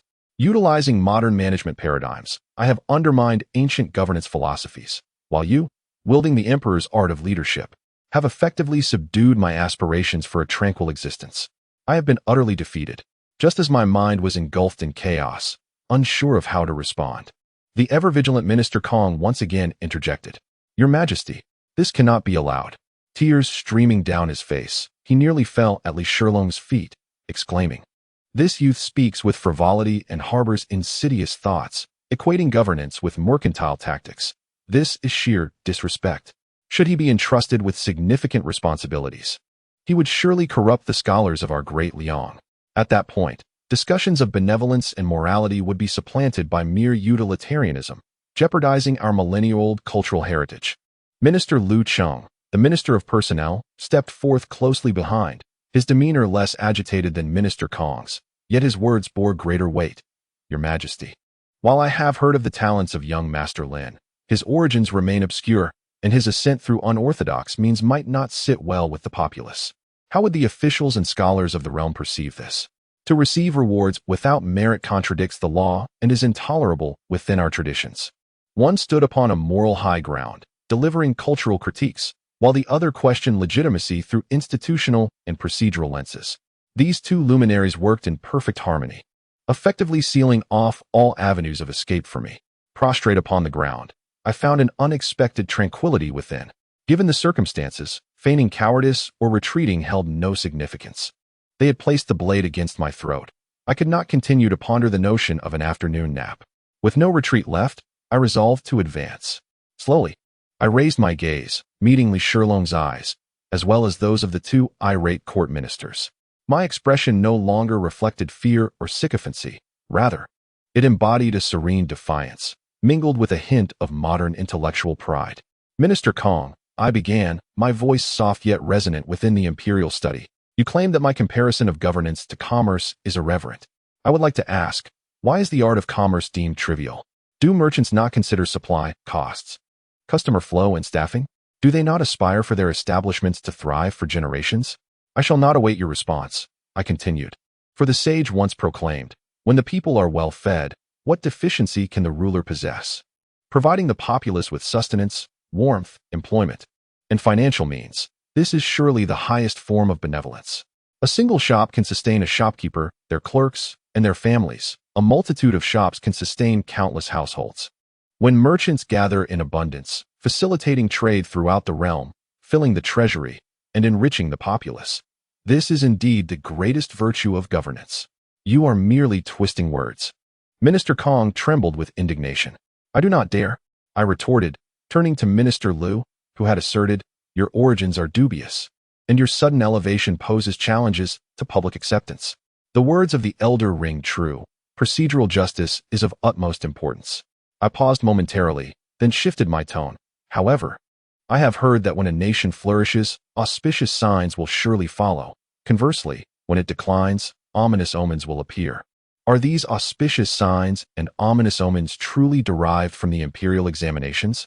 I have learned that the founding emperor of our dynasty rose from humble beginnings, surrounded by founding heroes, many of whom were once common merchants and laborers. Should the emperor have turned them away due to their obscure origins? How bold!" Lu, the minister, exclaimed sternly. "How dare you compare yourself to the founders of our nation?" I did not dare to claim such a thing. A barely perceptible smile crept upon my lips as I merely articulated a principle. A hero is not defined by lineage. The worth of an individual should not be assessed based on their background or credentials, but rather on what they can contribute to the nation in solving its challenges.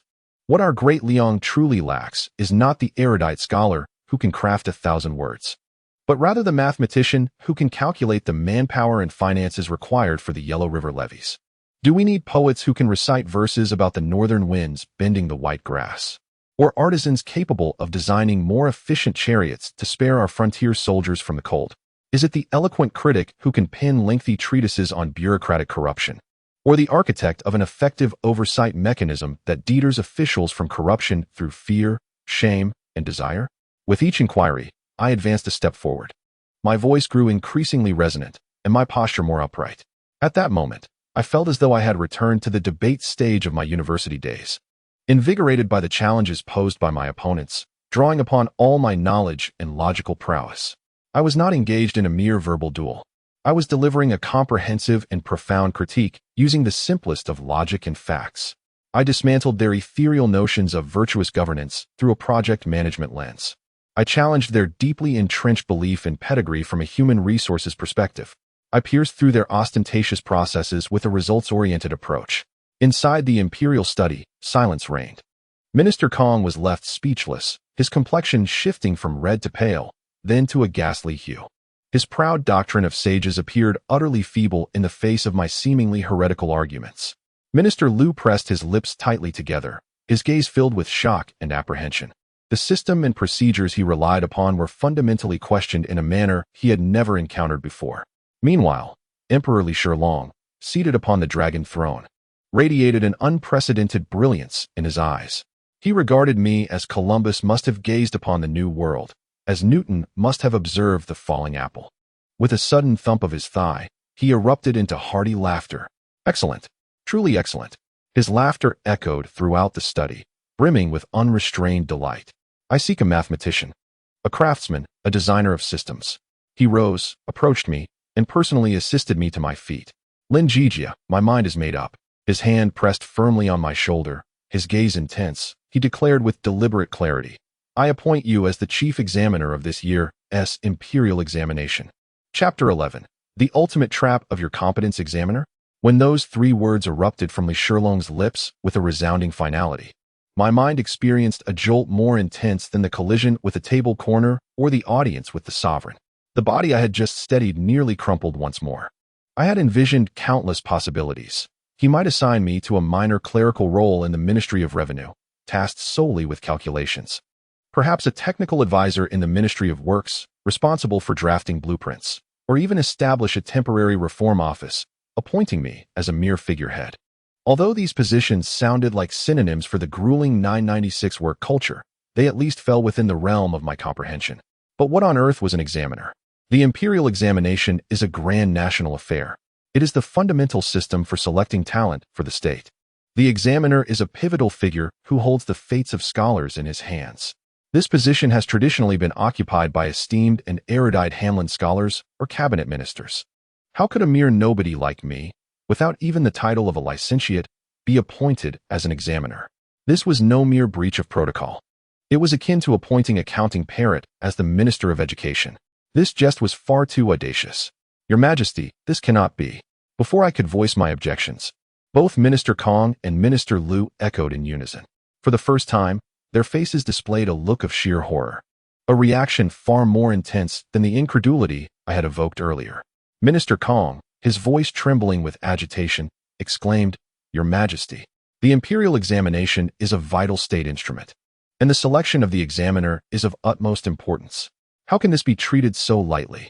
Lin Zhijie may not even be able to recite the 4 books and 5 classics in full. How can he judge the writings of scholars across the realm? If this were to spread, would it not chill the hearts of scholars everywhere? What face would our Daliang have left? Minister Lu, disregarding any semblance of decorum, urgently added, Your Majesty, the position of examiner cannot be held by anyone other than a Hamlin scholar. This has been the ancestral law, unchanged for a century. Lin Zhijie, lacking any official rank or status, cannot suddenly bear this heavy responsibility. It is both unlawful and unreasonable. We implore Your Majesty to retract this decree. This time, they were genuinely alarmed.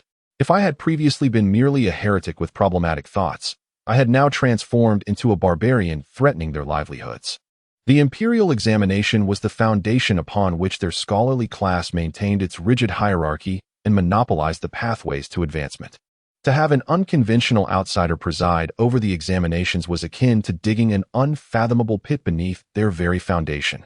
However, in the face of the vehement opposition from the 2 ministers, Li Shilong appeared remarkably composed. He released the grip on my shoulder and strolled back to his dragon throne, a cryptic smile gracing his features. My dear ministers, do not be so hasty, he said slowly. It is precisely because he does not understand the 4 books and 5 classics that I wish to employ him. At this proclamation, not only were the 2 dignitaries taken aback, but I too was left speechless. What kind of logic was this? Because I lacked understanding, I was to be appointed? Was it possible that the emperors of the Daliang Dynasty reveled in such avant-garde expressions of governance? Li Shilong's gaze swept over the 2 ministers before finally resting upon me. His eyes filled with the ultimate trap of you can do it if you dare. I ask you, he proclaimed, what does our Great Liang's Imperial Examination truly test? Without hesitation, Minister Kong replied, Naturally, it assesses the writings of the sages, the doctrines of the classics, and the poetic compositions, to showcase the flourishing literary style of our dynasty and the enlightenment of our education. Well said. Li Shilong nodded approvingly, then shifted his tone. But let me ask you again, can the breach of the Yellow River Dike be mended by exquisite prose? Can the northern barbarians be deterred by mere rhythm and rhyme? Can our empty treasury be replenished by verses of praise? Each question landed like a heavy blow, striking at Minister Kong's heart. He opened his mouth, his face flushed crimson, yet not a word of rebuttal escaped his lips. I have had enough of those who merely excel in rhetoric, crafting flowery articles without even knowing how much grain an acre of land can yield. Li Shilong's voice was laden with long-suppressed fury. What I seek are capable officials, practical doers who can resolve issues, not a horde of parasites who merely engage in empty talk that misleads the nation. He pointed at me, addressing the two ministers. And he, Lin Zhijie, is precisely the person who can help me identify these individuals. His ignorance of the eight-legged essays is fortuitous. He will not be deceived by those hollow, ornate words. His unfamiliarity with poetry is a blessing. It allows him to focus on the essence of the text, discerning whether it holds substance and proposes practical solutions. I intend to use this unruly stone of his to shatter your rigid mold. I want to see how much genuine gold can rise from this stagnant pond once he stirs it. Li Shilong's words rang with resolute conviction. I stood by, my heart racing with trepidation. The emperor's intentions became clear to me. He was not promoting me, but rather employing me. What he sought was not my talent, but my ignorance, my status as an outlier. I was to be the catfish thrown into the murky waters of the Imperial Examination. He aimed to use my unconventionality to challenge the stagnant selection system, to disrupt the scholar-official class's monopoly on standards for talent. And I would become the common foe of all traditional scholars.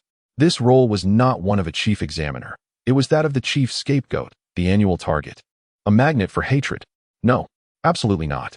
Regardless of the remuneration, I could not accept this position. This was not merely a matter of the 996 work culture. It was akin to being placed upon a pyre, roasted, and then reviled by the masses. The flicker of fighting spirit that had been ignited within me was instantly extinguished by a deluge of icy water. My mind was consumed by a single thought: refuse. I must refuse. At all costs, I must refuse. Your Majesty. I fell to my knees once more, my voice tinged with tears as I prepared to enact my long-rehearsed performance of a personality disorder. Your wisdom is unparalleled. Upon hearing His Majesty's words, I was utterly overwhelmed with emotion, nearly beside myself. As I spoke, I began to gag and cough violently, striving to present myself as a consumptive on the verge of death. Ahem, Your Majesty, do observe my frail constitution. I am truly unable to bear such burdens. The role of the chief examiner carries immense responsibility, demanding tireless effort day and night. I fear that before the examination even begins, I may meet my maker. I coughed while furtively observing Li Shilong's reaction from the corner of my eye. However, Li Shilong merely gazed at my performance, his face adorned with a knowing smile, as if he saw through all my pretenses. When I had coughed enough, he leisurely spoke. Lin Zhijie, I am aware of your thoughts. My heart sank. You are merely afraid of offending the entire court, of becoming a thorn in the side of scholars across the land, of encountering trouble, and of bearing responsibility. Am I correct? His words pierced through all my facades. I stood frozen, caught in a state of indecision, neither coughing nor refraining from it, engulfed in embarrassment. I shall grant you 3 things, ensuring your peace of mind. He raised his first finger. First, I bestow upon you a golden badge as if I were personally present. Within the examination hall, from the deputy examiner to the soldiers and servants, all shall heed your command. Should anyone defy you, they shall face immediate consequences. My heart raced. This power was indeed considerable. He raised his second finger. Second, you shall determine the examination questions and the criteria for evaluation. I seek only the results, without inquiring into the process. Whether it involves mathematics or the study of things, even if you demand candidates to construct a loom before me, I shall permit it. All pressure shall be borne by me. My breath quickened. No burdens. The emperor would personally shield me. He raised his third finger, which seemed to carry the weight of 1,000 pounds, directly striking my vulnerable point. Third, he said, his lips curling into a sly smile. The position of chief examiner lasts only 2 months, from the submission of candidates to the announcement of results. During these 2 months, you shall exert some effort. Once the imperial examinations conclude, You may go wherever you please, whether you wish to lounge in your tea house or listen to music along the Qinhuai River. I shall not interfere. As for your salary, he elongated the last word, it shall be equivalent to that of a first-rank official. How does that sound? Boom. My mind felt as though something had exploded within it. Let me translate His Majesty's declaration. Job nature. Project-based, lasting 2 months, with the highest authority. Job content. Autonomous execution. The boss only cares about results, not the process. Responsibility. The boss, the emperor, assumes all external pressures and risks. Job benefits. Enjoy a salary commensurate with that of a first-rank official. Future development. Upon project completion, immediate restoration of freedom, achieving financial independence, with paid leisure. Abundant pay. Minimal work, short duration. Close to home, right in the capital. High status. Significant influence. Light responsibilities. The emperor has my back. Is this not the celestial job I have dreamed of in my past life? This is not just an ultimate trap. It is clearly a supreme package tailored for someone like me, a talented slacker. My resolute heart, intent on surrendering to a life of ease, began to waver shamefully. Within my mind, 2 diminutive figures commenced a frenzied battle. One, clad in a blue robe, fervently shook his head, exclaiming, "You must not go. It is a pit of fire. You shall become the enemy of all." Conversely, the other, radiating a golden aura, retorted loudly, "What is there to fear? Complete this task and retire. Would it not be delightful to lounge with the salary of a high-ranking official?" The blue-robed figure countered, "But it will be exhausting. It requires intellect." The golden figure replied, "Just 2 months of toil, in exchange for a lifetime of leisure. This endeavor is a lucrative investment." I knelt upon the ground, my inner turmoil evident, my countenance shifting from sorrowful gloom to radiant joy, leaving the esteemed gentleman Kong and Lu astounded, believing I had truly lost my mind. Ultimately, the golden figure kicked the blue-robed one aside. "Indeed, what is there to fear? Is it not merely serving as a target for 2 months? As long as I am within the examination hall, who can harm me? Once I have stirred the examination to chaos, I shall depart with my earnings, concealing my achievements and name. At that moment, the world shall be vast and boundless. Where shall I not find joy and freedom? As for the slander, can it be exchanged for gold? It cannot." Having come to this realization, I felt an immediate surge of strength. I slowly lifted my head, banishing the pallor from my face, replaced instead by a countenance of solemn resolve, a noble expression born of careful contemplation and weighing of pros and cons. Determined to dedicate myself to a lofty ideal, the salary. I bowed deeply to Li Shilong, my voice resonant and filled with a resolute intent to alleviate the emperor's burdens. "Your Majesty's grace is immeasurable. Although I am unworthy and lacking in talent, the trust you have bestowed upon me compels me to serve with unwavering loyalty." Chapter 12. Lin Zhijie, a performative personality disorder. No sooner had I uttered these words than I discerned a glimmer of triumph in Li Shilong's eyes, while the expressions on the faces of the esteemed gentleman Kong and Lu darkened to a shade deeper than the bottom of a pot. Particularly, Minister Kong's gaze towards me shifted from mere hostility to that of a civilizational destroyer, embodying a profound enmity that was visceral and unyielding. A chill ran through me, realizing that my display of noble resolve had perhaps been excessive. Such straightforwardness could easily raise suspicion and solidify my image as an ambitious schemer. I must rectify this swiftly. In a fraction of a second, my mind formulated a response. The ensuing performance must evoke feelings of coercion and helplessness, transforming my acceptance of this position from a voluntary allegiance into an act of loyalty born of necessity. This is the hallmark of an accomplished performer. Thus, immediately following my grand declaration, my demeanor shifted profoundly. The luminous spark that had shone in my eyes, filled with the fervor to serve the emperor, abruptly dimmed, leaving them hollow and bewildered. My body felt as though all strength had been siphoned away, and I nearly collapsed had I not supported myself against the ground. Suddenly, I whipped my head towards an exquisite bronze crane incense burner nestled in the corner of the imperial study, feigning a retch. Certainly, nothing emerged, yet that sound, piercing and genuine, replete with visceral discomfort, echoed in the air. "Your Majesty," I turned my head, my complexion as pale as death, an effect wrought from my earlier attempts to stifle my breath. My lips trembled, and my voice was as feeble as a flickering candle in the wind. I, a mere commoner, was momentarily overwhelmed by your Majesty's boundless grace, my heart racing, blood surging, leaving me feeling as though the very heavens were spinning and my innards were in disarray. As I spoke, a cough erupted from me. This cough was entirely distinct from the feigned illness I had previously displayed. My earlier cough was one of weakness. This one was the desperate gasp of a heart under duress. Cough, cough, cough. I coughed with such agony that it felt as though I might expel my very lungs. Each cough articulated my profound regret for having acquiesced to your request, as if my mind had been momentarily ensnared. With trembling hands, I pointed to my chest, addressing Li Shilong, and commenced my soliloquy. Your Majesty, my voice quavered with the timbre of genuine sorrow. This time, tears of regret, though truly just saline produced from my earlier coughing fit, streamed down my cheeks. You are roasting me over an open flame. I am but a carefree wanderer, my greatest aspiration being to listen to tales in a tea house, tend to flowers in my courtyard, and languish in idleness until my days are done.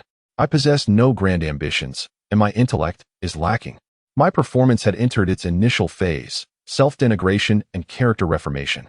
I must repeatedly assert my persona as a worthless, aimless creature, attributing my earlier eloquence to the frantic actions of a cornered animal rather than my usual demeanor. Those words spoken earlier were mere drivel, a blind cat stumbling upon a dead rat. I can scarcely recite the Analects. How could I possibly serve as a chief examiner? I can barely hold a brush. How could I critique examination papers? If I were to eliminate the learned and elevate the sycophants, would I not become a historical pariah of the Great Liang? Cough, cough, cough. As I lamented, I pounded my chest, my expression one of torment, my gestures exaggerated, portraying the image of one thrust into an utterly unsuitable role, engulfed in anxiety and self-doubt, with remarkable fervor. Lords Kong and Liu gazed at my sudden descent into madness, momentarily taken aback. Their initial anger and wariness gradually morphed into confusion and disdain. Their expressions seemed to convey a realization. So, he is but a madman. We underestimated him. This was precisely the effect I sought. Li Shilong remained comfortably ensconced on his throne, observing my performance with keen interest, as though watching a novel play unfold. In his gaze, there was neither belief nor disbelief, merely a dispassionate observation. It appeared that mere self-denigration was insufficient. I must transition into the second phase of my performance, exaggerating the difficulties and shifting the burden of responsibility. I stifled my sobs, lifted my head, and with my eyes reddened like a rabbit's, gazed pitifully at Li Shilong, initiating my lamentation. Your Majesty, the role of chief examiner sounds imposing, but in truth, I must eat, drink, and relieve myself within the examination hall, confined for 2 months. What difference is there from imprisonment? I, a commoner, suffer from claustrophobia.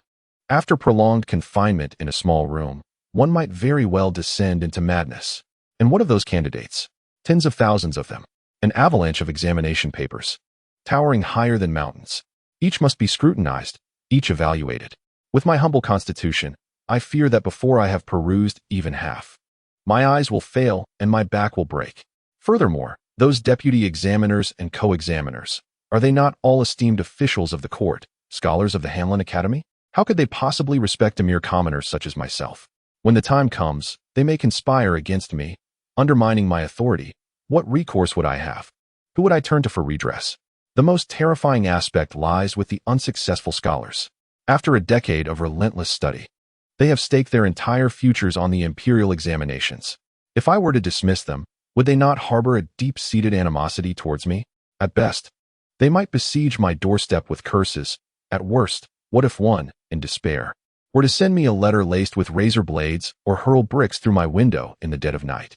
I, a timid soul, am paralyzed by fear. My words quickened, my emotions surged, painting a vivid portrait of a reluctant employee, filled with dread and anxiety regarding the impending job. Once I had finished my impassioned outburst, I slumped to the ground, gasping for breath, my gaze filled with despair as I looked at Li Shilong. That glance seemed to implore, who in their right mind would desire such a terrifying position? My earlier agreement was but a momentary lapse of judgment, and I now deeply regret it. Please, rescind your command. Within the imperial study, silence reigned. At that moment, Minister Kong and Minister Liu regarded me with eyes that had shifted from initial disdain to pity and amusement, perceiving me as a pitiful jester. To them, my display of desperation was a disgrace to the scholarly class and a stark testament to my unworthiness for high office. Finally, Li Shilong reacted. He neither expressed anger nor amusement. Instead, he rose slowly from the dragon throne and approached me step by step. He crouched down to meet my gaze at eye level. This gesture took everyone by surprise. Lin Zhijie, his voice surprisingly gentle, declared, "I have heard all that you have said." He extended a hand and gently patted my shoulder. "You claim to be weak and ailing. I shall assign you 2 imperial physicians to attend to you, ensuring your vitality. You express fear of imprisonment. I grant you the freedom to modify your quarters within the examination hall as you wish, even transforming them into a suite with a garden. You lament the overwhelming number of papers. I will augment your staff, and the initial review of all papers will be conducted by your co-examiners, allowing you to see only those they recommend. You worry about the dissent of your colleagues. As I have stated, I bestow upon you a gold medal, as though I were present myself. Should anyone dare to defy you, you need only inform me. As for those unsuccessful scholars," he paused, a smile playing at his lips, "I shall station a detachment of Imperial guards at your doorstep, standing watch 24 hours a day, ensuring that not even a fly can enter." With each of his declarations, my heart sank further. It was over. Every excuse I had was systematically dismantled. He did not regard me as a negotiable party, but rather as a valuable yet emotional tool. In his eyes, all my pleas were merely adjustments before utilizing that tool. As long as it enables the smooth operation of my tool, he is indifferent to the cost incurred. All my performances and struggles have become a farcical display before his absolute authority and keen intellect, reducing me to a mere jester. I stared at him, captivated by his all-seeing eyes, feeling akin to a grasshopper caught in the hand of a deity, futilely attempting to escape his grasp. Now he rose, reclaiming that lofty air of dignity. "Do you have any further inquiries? What more could I possibly inquire?" All my questions had been resolved through the most rudimentary yet irresistible means: monetary incentives, additional personnel, and enhanced privileges. I opened my mouth, but my throat felt as if it were stuffed with cotton, rendering me mute.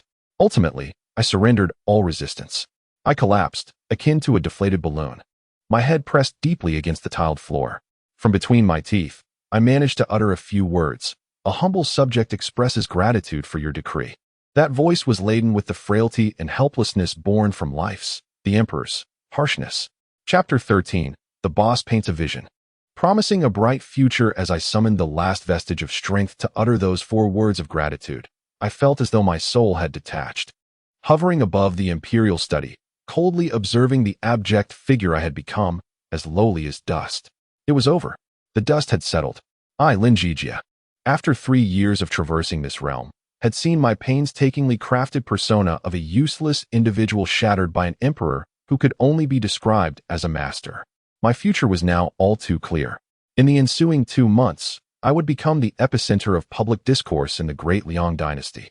Inundated by a deluge of scorn and critique, I would suffer sleepless nights and poor meals, engaging in a relentless battle of wits against ancient adversaries, exhausting my precious mental faculties. And the architect of all this turmoil, the instigator Li Shilong, stood before me, reveling in my dismay.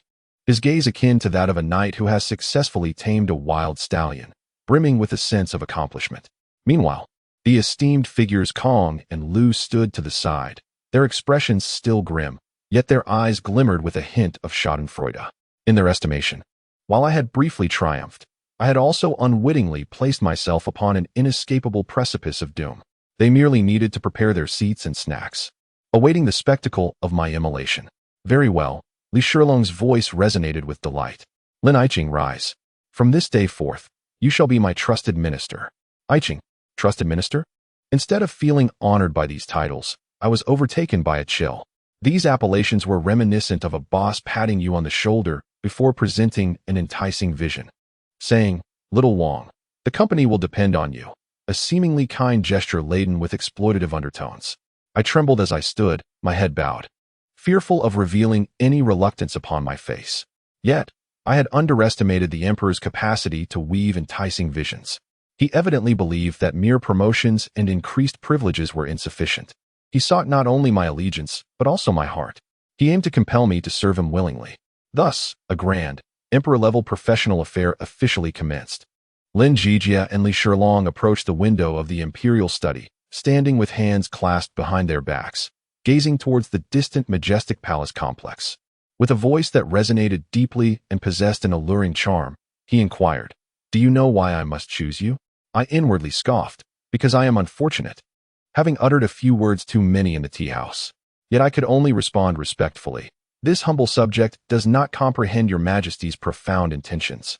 For in you, I see the future of the Great Liang." He turned to face me, his gaze piercing, filled with sincerity so potent it could convince a child of 3. "Look at this realm." He gestured outside the window. "It appears tranquil, yet beneath the surface, turbulent currents abound. The aristocracy monopolizes governance, the powerful amass land. Bureaucrats cling to antiquated practices, and the treasury grows ever more depleted. Our Great Liang is akin to a splendid vessel, hollowed out by vermin. With the slightest tempest, it risks capsizing."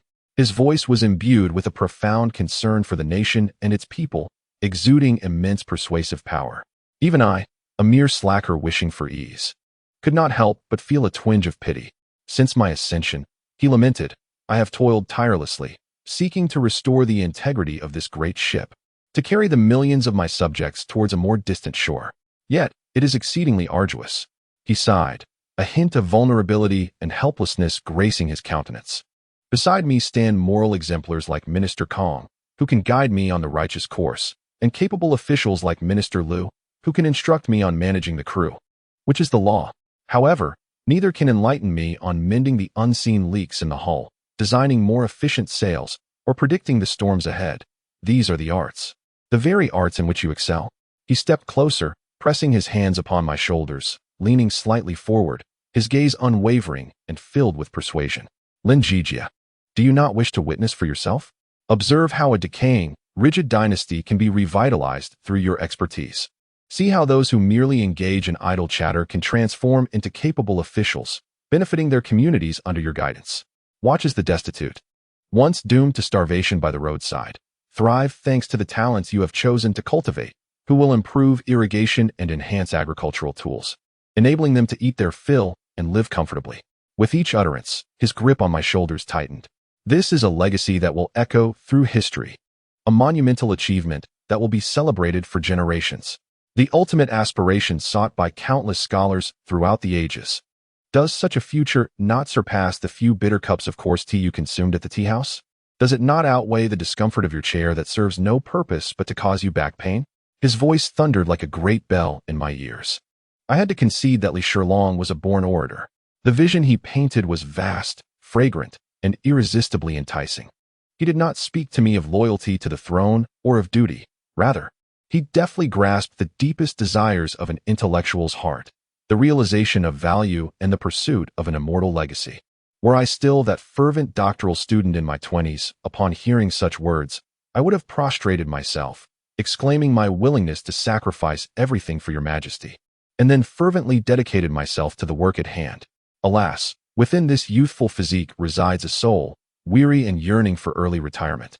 Having been battered and tormented by society, a place in history, eternal renown, my dear fellow, can these sustain me? Can they grant me an extra 2 hours of slumber? They cannot. My heart remains unfazed, even tinged with a hint of amusement. I have witnessed many a grand promise. This company is your home. Once we go public, you shall be among the founders. Work diligently, and next year, we will arrange a marriage for you. The narrative always emphasizes a promising future while neglecting the present realities.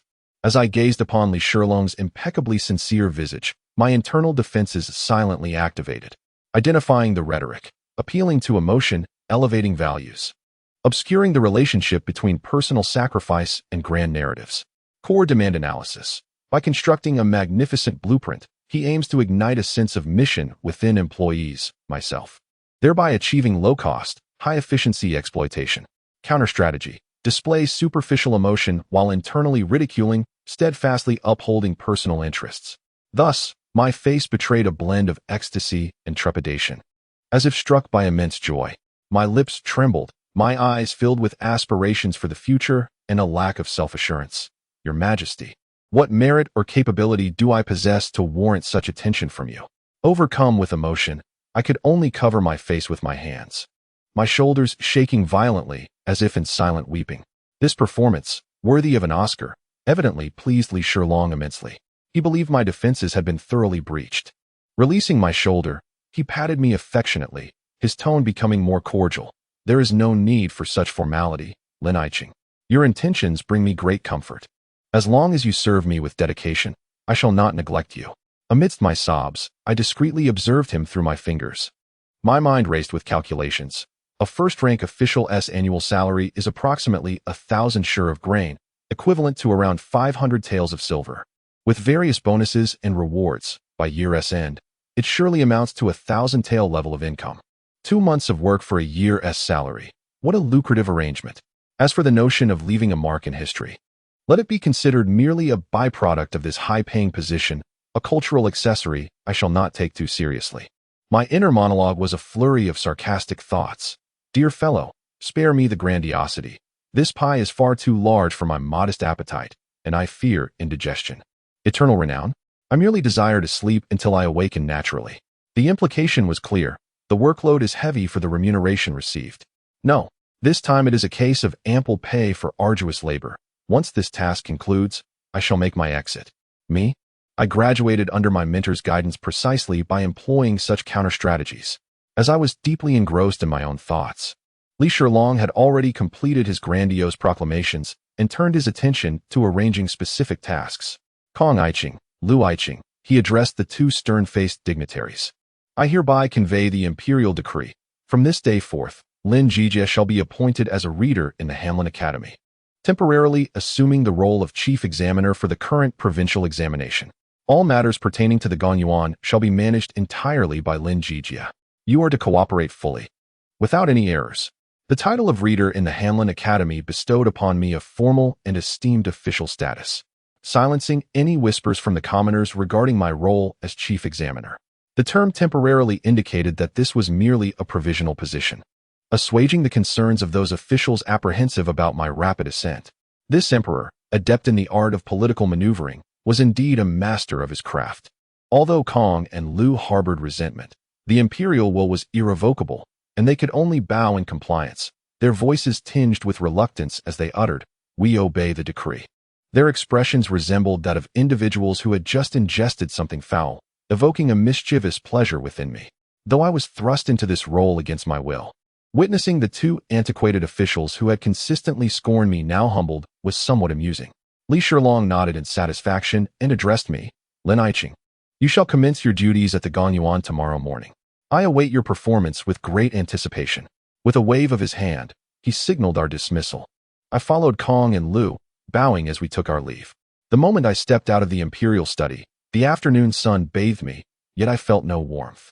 I understood that from that moment onward, I was no longer the Lin Zhijie who could languidly daydream in the tea-house. I was about to plunge into a vast and treacherous whirlpool. However, as I glanced down at my faded blue robe and contemplated the substantial annual salary of a high-ranking official, I thought, perhaps it was worth it for the pension. After all, while the emperor's grand plans may be intangible, the salary was undeniably real gold and silver. Chapter 14. One wishes to laze. The other refuses to allow it. Stepping out of the imperial study, I felt as though I had just emerged from an exhausting battle. The sun was blinding, and I instinctively squinted. Beside me, Minister Kong and Minister Lu, as soon as they exited the palace gates, quickened their pace as if fleeing from a plague, distancing themselves from me by a full 3 paces, as if lingering even a moment longer would tarnish their official dignity. I paid them no mind, even finding a certain amusement in the situation. Interpersonal relationships? Workplace socializing? Non-existent. My relationship with them had transcended mere compatibility. It had evolved into a stark adversarial conflict.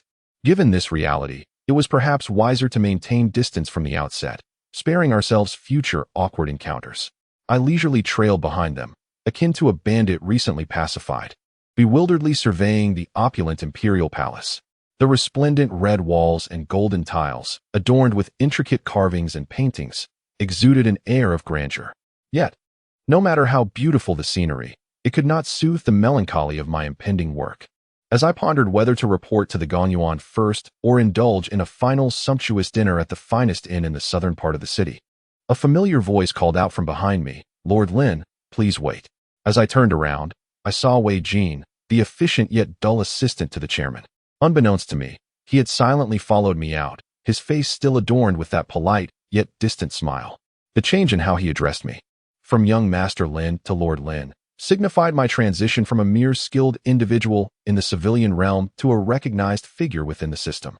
A sigh escaped my lips as I clasped my hands and inquired, "What commands do you have for me, Sir Wei?"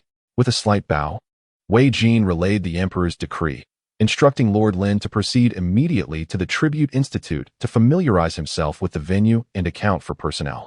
The relevant documents, seals, and representatives from the Ministry of Personnel and the Ministry of Rights would arrive shortly. Furthermore, the Emperor expressly mentioned that all provisions within the Tribute Institute must adhere to the first-rank standards.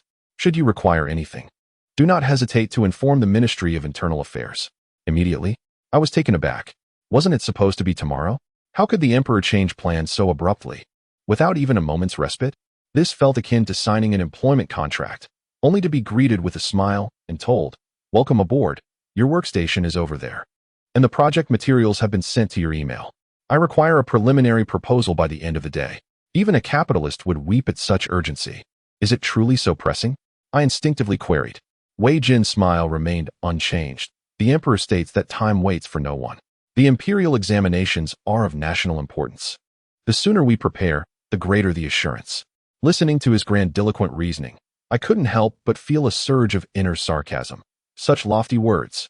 I suspected he was simply afraid I might flee, that I would pack my belongings and escape the capital under the cover of night. My heart, which had just found a modicum of comfort in the promise of a generous salary, sank once more. I felt less like I was embarking on a new post, and more like I was being sentenced to prison, an immediate execution, no less. What could I possibly say? When the sovereign commands, the subject must comply. When the sovereign demands overtime, the subject has no right to refuse. Resignedly, I acquiesced. Wei Jin appeared quite pleased with my submission. He gestured for me to proceed.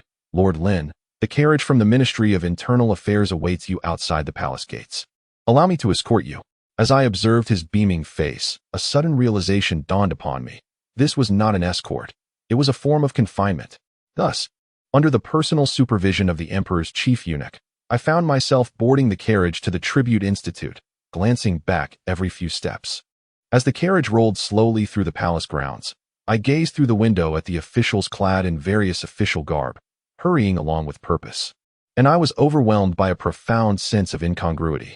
They were striving for power, ideals, and family honor in this grand arena of fame and fortune. Meanwhile, all I desired was a quiet place to lie down in peace. Fundamentally, we were not of the same ilk. Could I truly fulfill this role? No, I surely could not. Yet, the allure of that salary was undeniably enticing. Once again, my mind was ensnared in a fierce tug-of-war between the desire to retreat and the need to earn a living. "Lord Lin," Wei Jin's voice interrupted my thoughts.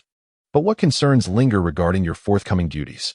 I snapped back to reality, gazing at his inscrutable face, and suddenly, an idea sparked within me.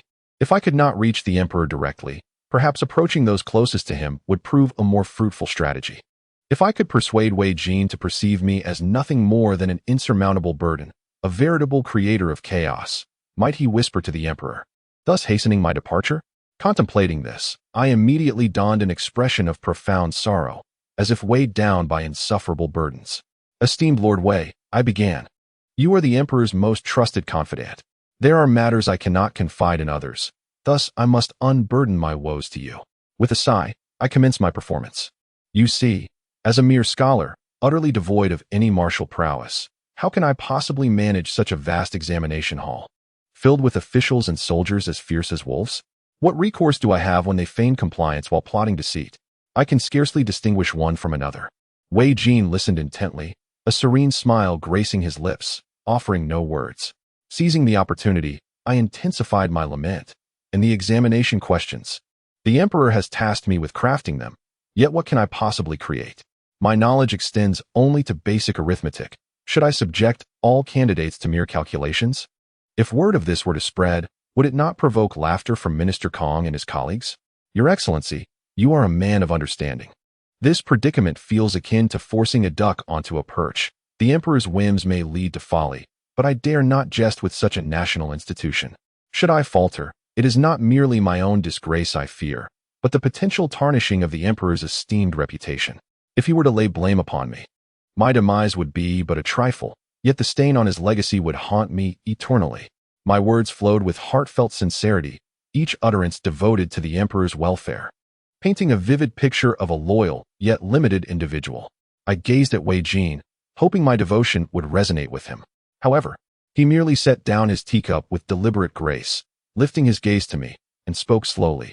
Lord Lin, you are being overly modest. He paused, his voice imbued with a weighty significance. Having served in the palace for 3 decades, I have encountered more individuals than you have grains of salt in your lifetime. Some possess extraordinary talents, yet are timid as mice, retreating in the face of adversity. Others may appear dull, yet possess an inner wisdom that belies their exterior. And still, there are those who feign incompetence, yet reveal themselves to be shrewder than anyone in critical moments. A chill ran through me. I felt as if I were an exposed jester, my every thought laid bare before him. This venerable eunuch was truly formidable. The emperor employs individuals with discernment.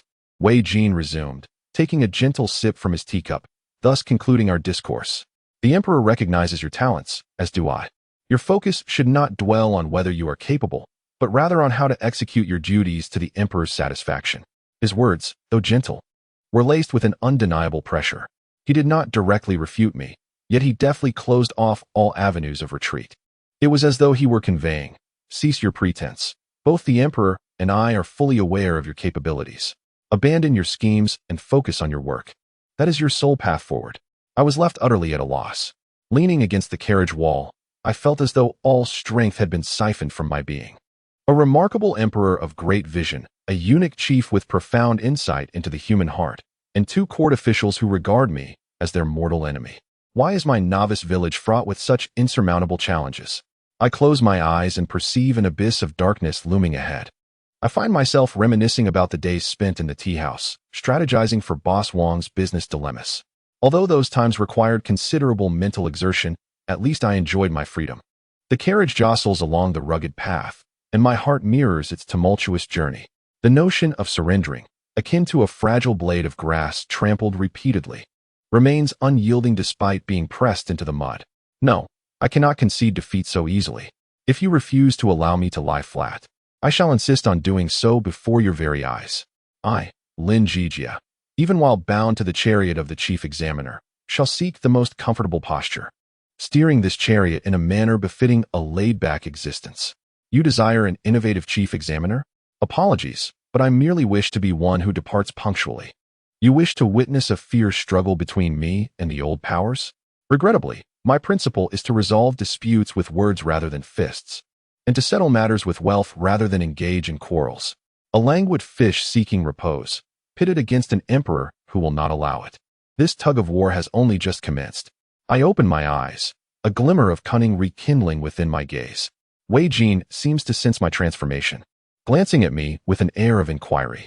I respond with a slight smile, imbued with the spirit of a playful participant who has come to enjoy the game. Since resistance is futile, I shall relish the experience, albeit in my own unique manner. Chapter 15. The Grand Reconstruction Plan of the Examination Hall. The journey from the Imperial Palace to the Examination Hall proved longer than I had anticipated.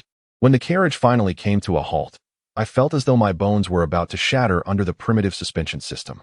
Wei Jin alighted first and gestured for me to follow. Supporting myself against the carriage door, I descended slowly, and upon my first glance, I was utterly captivated by the sight before me. Majestic. This was my initial impression of the examination hall. Towering vermilion walls stretched endlessly, enclosing a vast expanse with formidable authority. The main entrance featured a magnificent archway, inscribed with the 4 gilded characters seeking talents for the nation, which gleamed brilliantly in the sunlight, exuding an air of solemnity. A group of individuals awaited at the entrance, led by a middle-aged man adorned in the attire of a 4th-rank official, his broad face and large ears radiating a demeanor of deference. He was accompanied by a dozen or so clerks and attendants. Upon seeing Wei Jin and me disembark, the middle-aged official hastily approached. Performing a deep bow, I am Zhang Qingyan, the Minister of Rights, and I pay my respects to Lord Wei and Lord Lin. The moment he uttered Lord Lin, he hesitated, his eyes betraying a complex interplay of emotions, curiosity, confusion, and a barely concealed disdain. I surmised that the emperor's extraordinary decree promoting me had, like a swift wind, circulated throughout the capital's official circles. This Zhang Qingyan would be my primary colleague for the next 2 months, serving as my deputy chief examiner. You are excused from formalities. Lord Zhang. Wei Jin spoke softly, introducing the new provincial examination chief, Lord Lin Zhijie. I have been entrusted by His Majesty to escort Lord Lin to his post. From this moment until the day of the announcement, all affairs of the examination hall shall be under Lord Lin's full authority. Lord Zhang. You must assist him diligently and ensure no mistakes occur. Understood, Zhang Chengyan replied with a respectful bow, his demeanor impeccable, though the slight twitch of his lips betrayed his reluctance. I regarded my seemingly traditional subordinate with growing apprehension about our impending 2 months of collaboration. Wei Jin appeared to have fulfilled his duty. Turning to me, he said, Lord Lin, I shall take my leave here. His Majesty has stated that should you have any needs, you may report directly to the Ministry of Internal Affairs via the Examination Hall's dedicated line. For urgent matters, feel free to petition directly. I wish you success in identifying true talents for our Great Liang. With that, he departed, leaving me alone to face this new, uncertain confinement. Lord Lin, please, Zhang Chengyan said respectfully as he stepped aside. I have arranged tea for you. After your journey, I invite you to rest in the main hall. I nodded and stepped forward into the grand archway. Upon entering the examination hall, I was greeted by a mingling scent of aged ink, old paper, and an indefinable mustiness. The stark contrast between the magnificent exterior and the interior was jarring. The vast courtyard was lined with gray dormitories, resembling pigeon coops, arranged in meticulous rows that seemed to stretch endlessly. These quarters were low and narrow, their walls covered in moss and cracks, appearing long overdue for maintenance. The entire examination hall was enveloped in a stifling, oppressive atmosphere that made it difficult to breathe. Is this to be my new home? My heart, momentarily soothed by the prospect of a high-ranking official's salary, sank once more. Zhang Qingyan guided me through a long corridor to a grand hall at the center of the examination hall, where the chief and deputy examiners would work and review papers.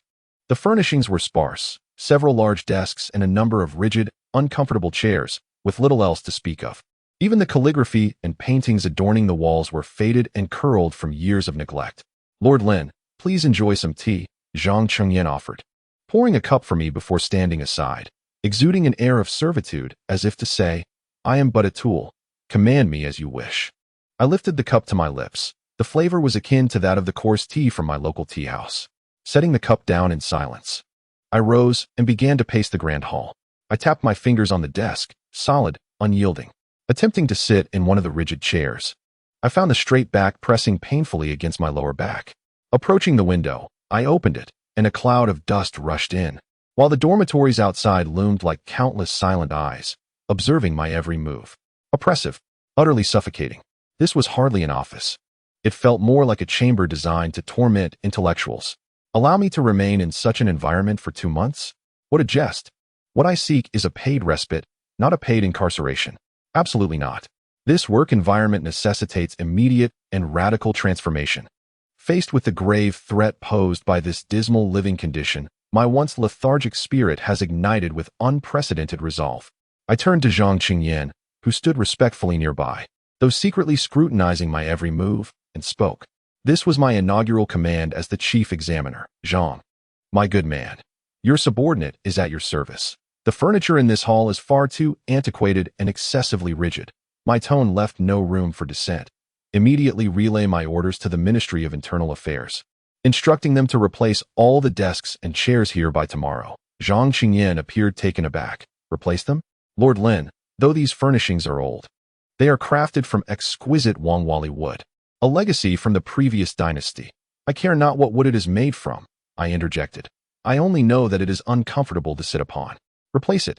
The tables must be spacious, and the chairs need backs, preferably soft ones. Soft chairs? His expression conveyed incredulity, as if to question my sanity.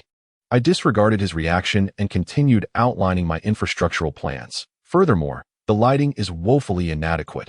I gestured towards the windows. Enlarge all the windows, the bigger, the better. Additionally, procure dozens, no, hundreds of the largest candles in the capital, for I desire this place to be as bright as day by nightfall. Enlarge the windows? Zhang Qingyan's jaw dropped in disbelief. My lord, this contravenes architectural regulations.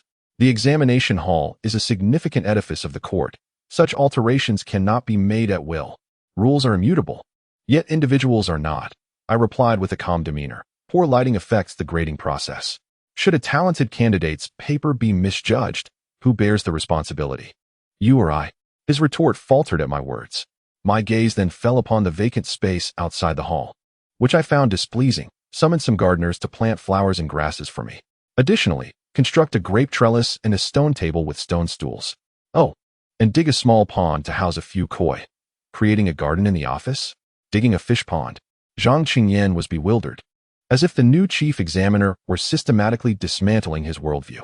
His astonishment had shifted to suspicion, contemplating whether I had been dispatched by the emperor to cause unrest. My lord Lin, his voice trembled. This seems rather inappropriate, does it not? The examination hall is a place of solemnity. Such indulgent acts, if discovered by the censors, could lead to what? I turned to him, a smile gracing my lips. His Majesty has decreed that all matters within the examination hall fall under my jurisdiction. The Ministry of Internal Affairs may speak freely. As for the censors, let them address the emperor directly. With the emperor's formidable authority invoked, I quelled all of Zhang Qingyan's objections. Observing his face transition from pale to purple, I felt a surge of satisfaction. You prevent me from reclining in ease?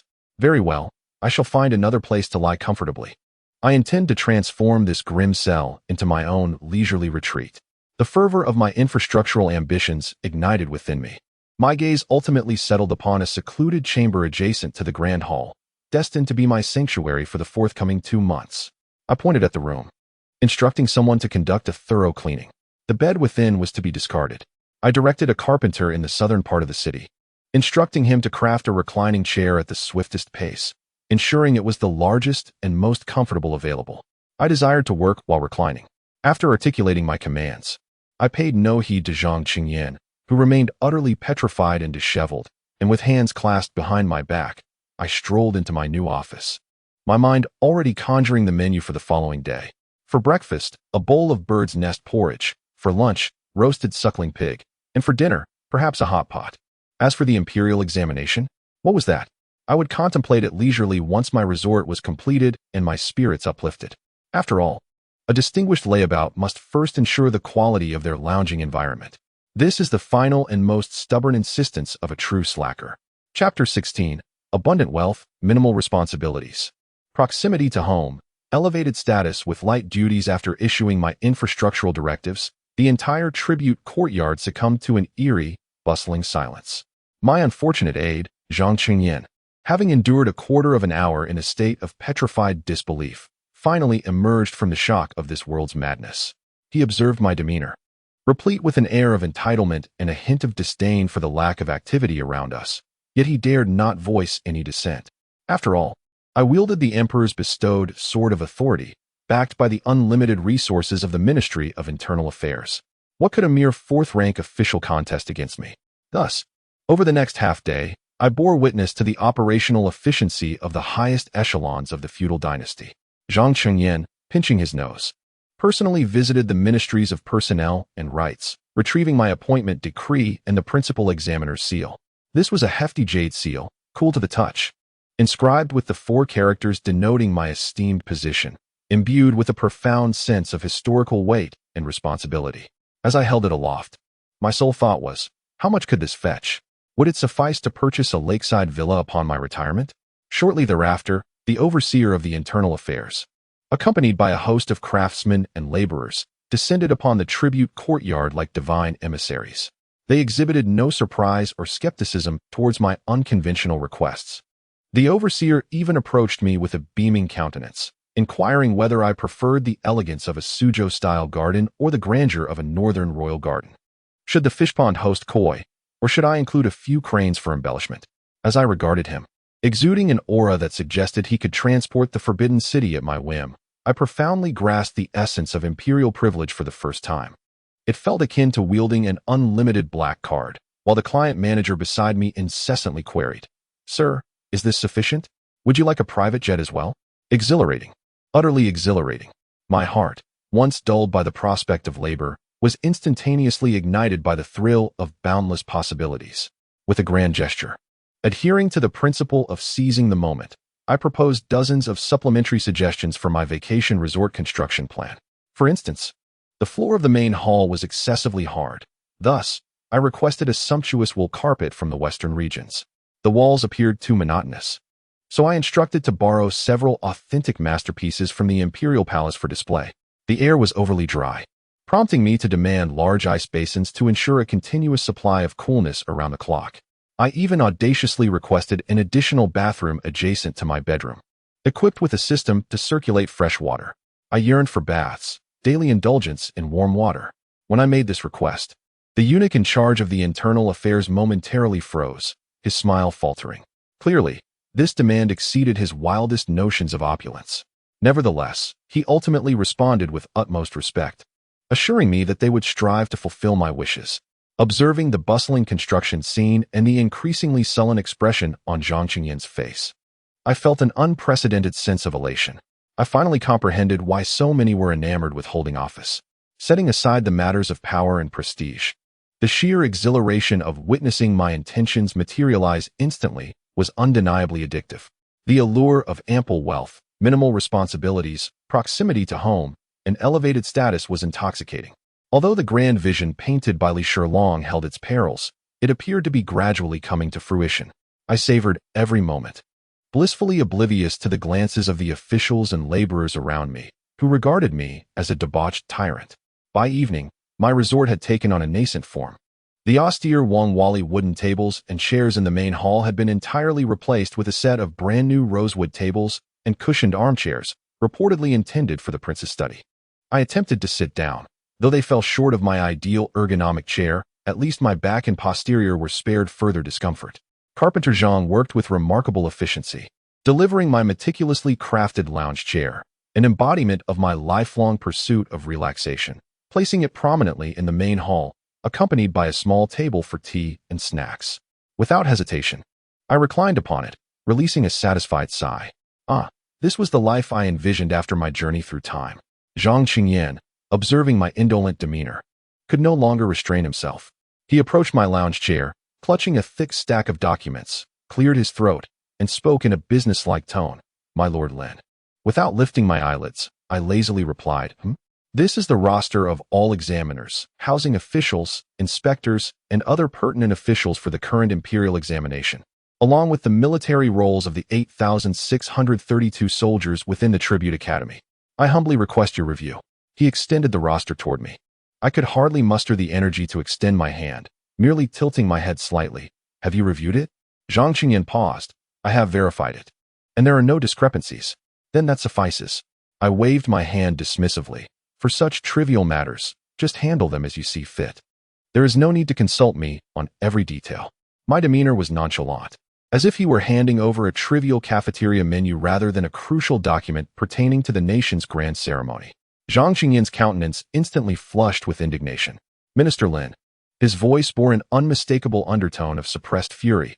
"The matter of the Imperial examinations knows no small distinctions. This concerns the very operation and security of the examination hall. How can you treat it with such disregard?" At last, I opened my eyes, gazing at his face, which was etched with a sense of duty and an unwavering moral stance. I found myself stifling a chuckle. This was a quintessential example of traditional bureaucratic thinking.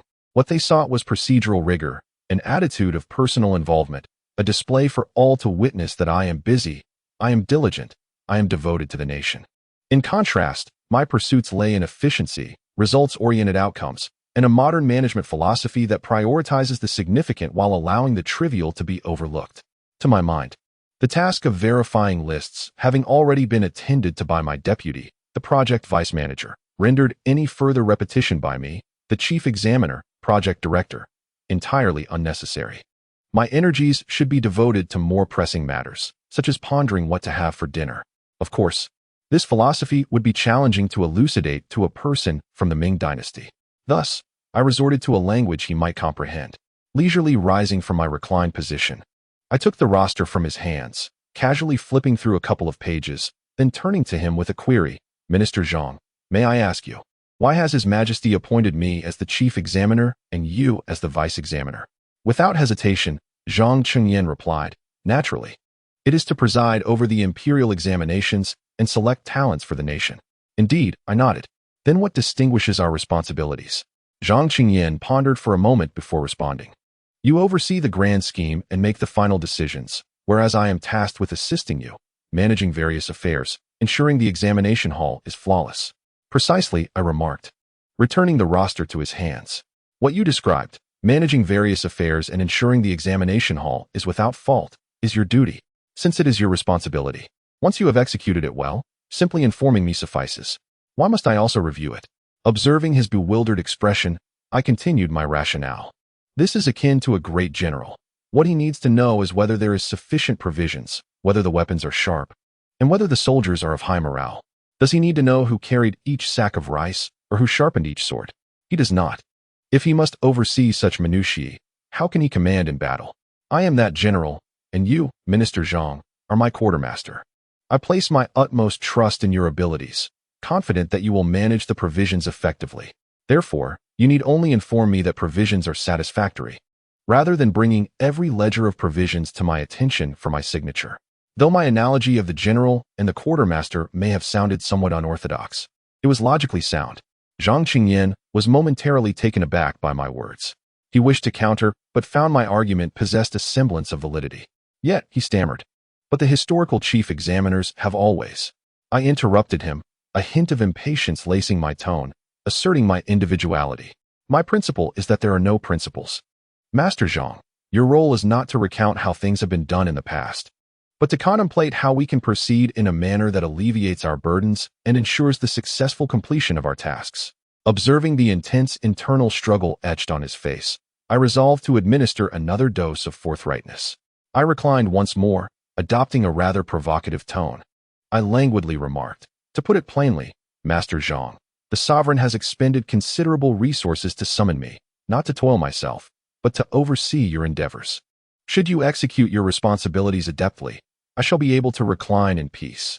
If I find myself unable to relax, it signifies that your work is lacking.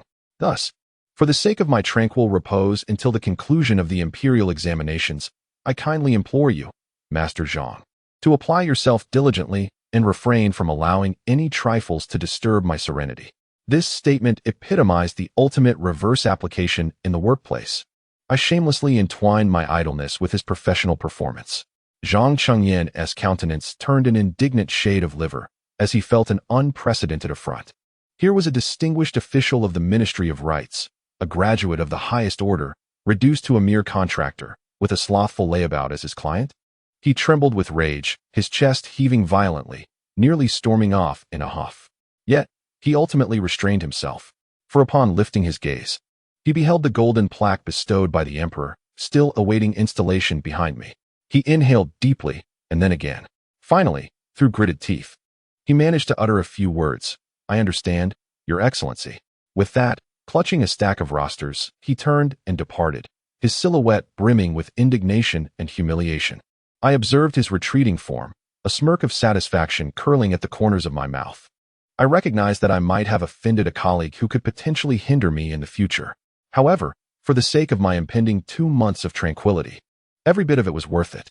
Having addressed the most significant source of trouble, I contentedly closed my eyes, commencing to ponder a matter of national importance. Soon, the imperial chefs from the Interior Ministry arrived. Should I first order a Buddha jumps over the wall, or perhaps a whole roasted lamb? Ah, what a vexing dilemma indeed. Chapter 17. This fortune, perhaps it is not to be refused? That evening, I partook in my first national banquet since my arrival, hosted in my new residence at the venue, within the hall I had commanded to be renovated, had transformed from its formerly solemn atmosphere, now illuminated by dozens of imposing beef tallow candles, casting a brightness akin to midday. In the center of the hall, the grand Zeatonwood table I had personally selected was supplanted by an enormous round table, laden with a splendid array of dishes. The rich aroma of Buddha jumps over the wall, the enticing crispness of roast suckling pig, the delicate freshness of steamed base, and the sumptuousness of crab meat lioness head, each dish meticulously crafted by the chefs of the Interior Ministry. The presentation and flavor of each dish would surely render the head chef of the city's finest establishment, Yupingxuan, utterly embarrassed to the point of resignation. Beside me, 2 handsome young eunuchs were dedicatedly serving dishes and pouring wine. The wine, a 30-year-old daughter's red, was rich and smooth, with a lingering sweetness on the palate. I lounged comfortably in a plush, cushioned armchair, with a crystal grape in my left hand and a goblet of fine wine in my right, squinting my eyes in bliss as I indulged in this decadent, feudal existence. Not far away, my subordinate, Zhang Qingyan, was grimly munching on some dry rations, having declined my invitation to dinner. In his own words, the examination hall was a place of tranquility. How could one indulge in such extravagant festivities? As a servant of the emperor, he felt a duty to repay the nation's gratitude and refused to sink into corruption alongside me. His words were delivered with an air of righteousness and conviction. I merely shrugged, respecting his personal choice, and instructed the imperial chef to bring the roasted leg of lamb prepared for him to my table instead. One must not let food go to waste. As I savored the delectable dishes, I discreetly observed the diligent Zhang, who sat at a small desk in the corner, meticulously checking the soldiers' roster under the dim candlelight. His focused expression, furrowed brow, and the diligence with which he served the nation painted a vivid portrait of an exemplary ancient civil servant. Meanwhile, I was the unlearned, indulgent superior, a stark contrast to his earnestness. Suddenly, I felt that this scene was imbued with a certain absurd, postmodern black humor. I raised my glass in a distant toast towards him, mumbling, "Zhang, your efforts are commendable. Allow me to drink to your health." Zhang Qingyan did not even lift his head, letting out a disdainful snort while tightening his grip on the brush, the sound echoing sharply. Unperturbed, I downed my wine with glee and savored a piece of succulent dompa pork, my eyes squinting in sheer delight. How delectable! This is the essence of power. After a satisfying meal, I let out a contented burp, signaling for the young eunuchs to clear away the remnants and replace them with freshly brewed pre-rain Longjing tea. Then, I gracefully approached my exclusive reclining chair, sinking into it with the most elegant posture. The chair, crafted with care by carpenter Zhang, creaked reassuringly.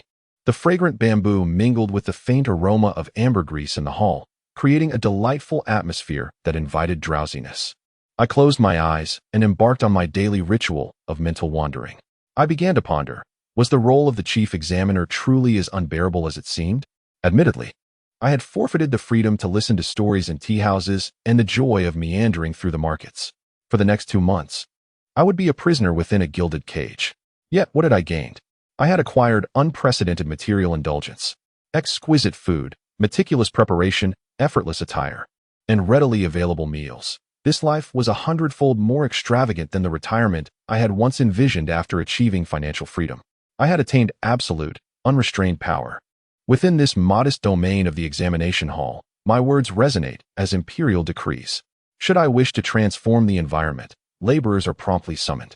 Should I desire a particular dish, the imperial chef must comply. This sensation of wishes manifesting into reality surpasses even the exhilaration of playing a game with cheats enabled. Most importantly, I have acquired a perfect excuse for leisurely indulgence. As I conveyed to Zhang Qingyan, my responsibility lies in overseeing his endeavors. This implies that all tedious, repetitive, and mundane tasks, such as verifying lists, arranging examination rooms, distributing supplies, and conducting patrols, can be rightfully delegated to my assistant. My role is merely to make critical decisions at pivotal moments and to steer the overall direction. Is this not the dream of a carefree overseer that I have yearned for in my previous life? I mentally calculated the cost-benefit ratio of this arrangement. Investment: 2 months of personal freedom, potential public scrutiny, and antagonism from colleagues. It requires a certain expenditure of mental faculties to navigate the emperor and those cunning old foxes. Returns: an annual salary commensurate with a high-ranking official, which could directly facilitate financial independence. Banquet-level culinary services and accommodations akin to a 5-star hotel.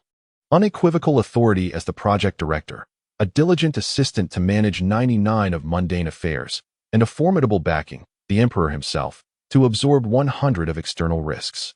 This is not merely a blessing. It is an extraordinary fortune. The heart that had harbored resistance and reluctance finally softened in shame at this moment. I realized I did not so despise this position as I had thought. My aversion was not to the work itself, but to the compulsion of labor and the harsh conditions under which it was performed. Now, Li Shilong, wielding his imperial power, has adeptly resolved both of these dilemmas for me. Although he has compelled me aboard this vessel, he has bestowed upon me the most luxurious first-class cabin, complete with a dedicated service team, assuring me that all I need do is raise my voice when the ship is on the verge of colliding with an iceberg. Such a voyage seems rather tolerable, does it not? The more I pondered, the more I reveled in delight. I even began to perceive that Li Shilong, though somewhat tyrannical and exceedingly adept, might indeed be a commendable employer. At the very least, the compensation he offers is substantial. I languidly stretched, feeling every pore in my body relax. This fortune does not seem so objectionable after all. Just as I was blissfully contemplating whether to purchase a manor in the outskirts of the capital or acquire a pleasure boat in Jiangnan once my salary was received, an incongruous voice interrupted my reverie. It was Zhang Chengyan. Having finally finished verifying the thick stack of rosters, he stood before my reclining chair, his expression betraying a mixture of exhaustion and indignation from having completed my seemingly unreasonable task. Lin Darren, his voice was dry, akin to a wind sweeping across a desert. I lazily responded, too lethargic even to open my eyes.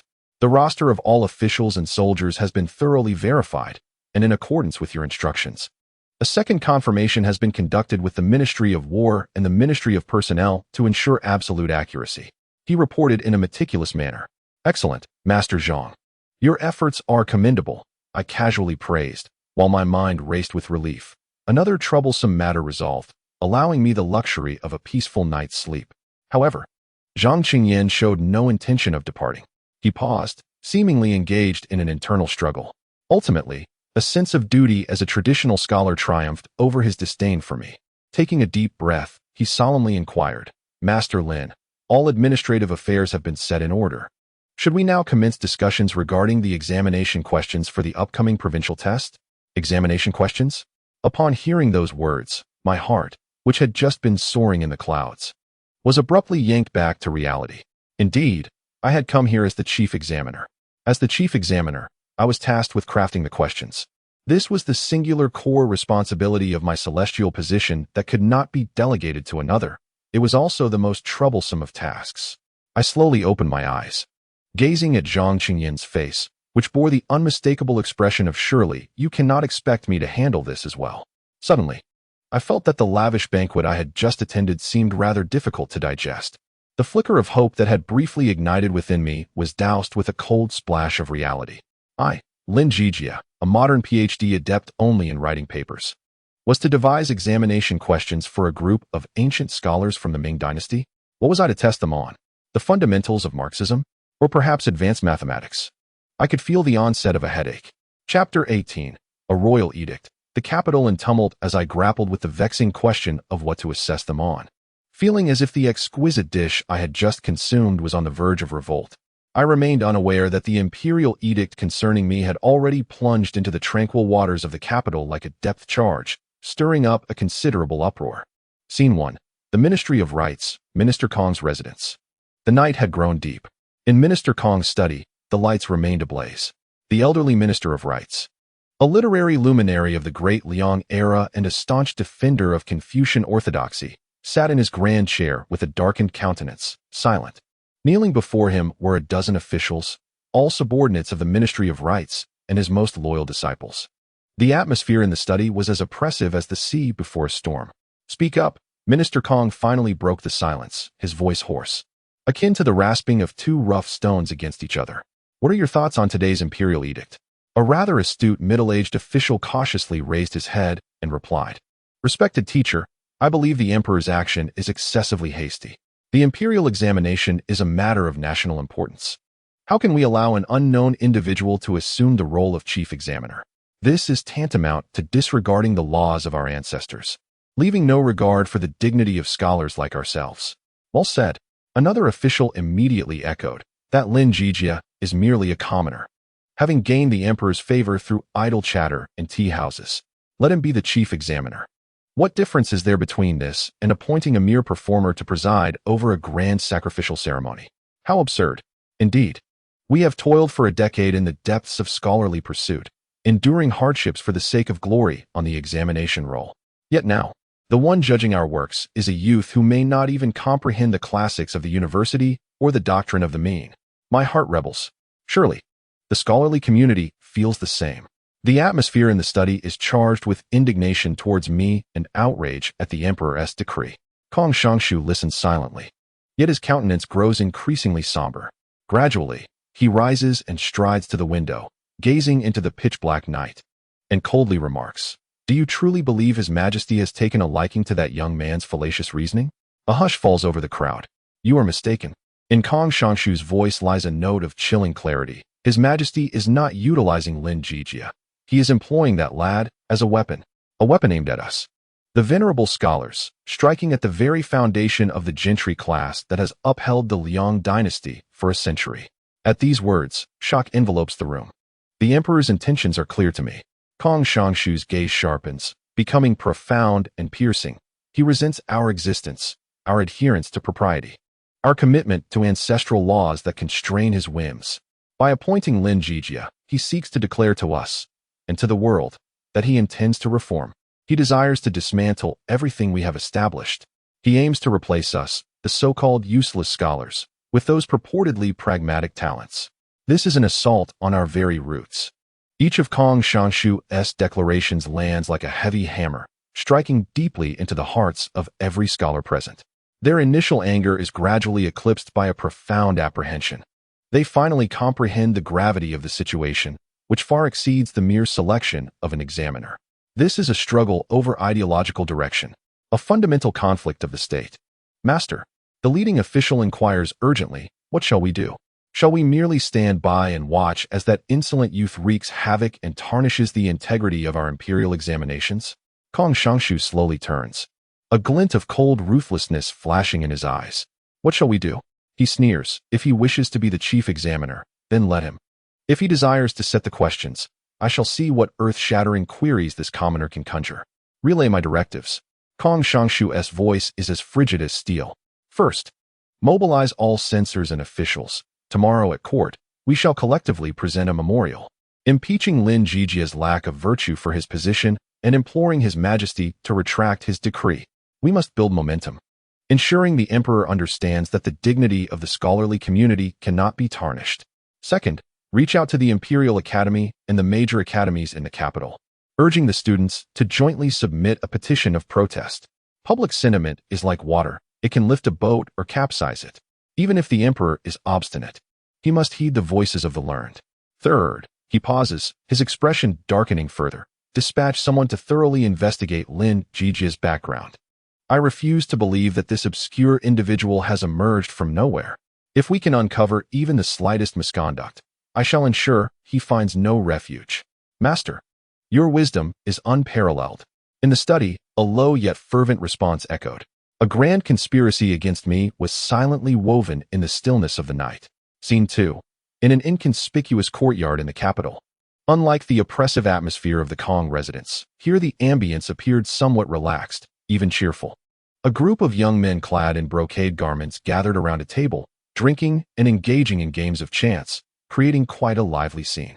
They were the most renowned scions of the capital, idling away their days in frivolous pursuits, epitomizing the quintessential prodigal youth. "Have you heard?" a jovial young lord exclaimed, laughing uproariously. "The chief examiner for this year's provincial examination is a storyteller from a tea house." I can hardly contain my laughter. Indeed, another tall and slender fellow chimed in.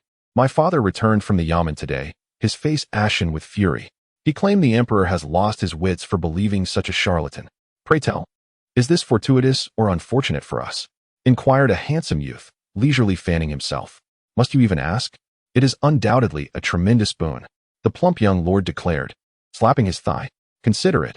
A charlatan knows nothing of literature. How could he discern the worthy from the unworthy? We merely need to embellish our essays and slip him some silver. It will be a cinch. Such reasoning is sound." The tall fellow's eyes gleamed.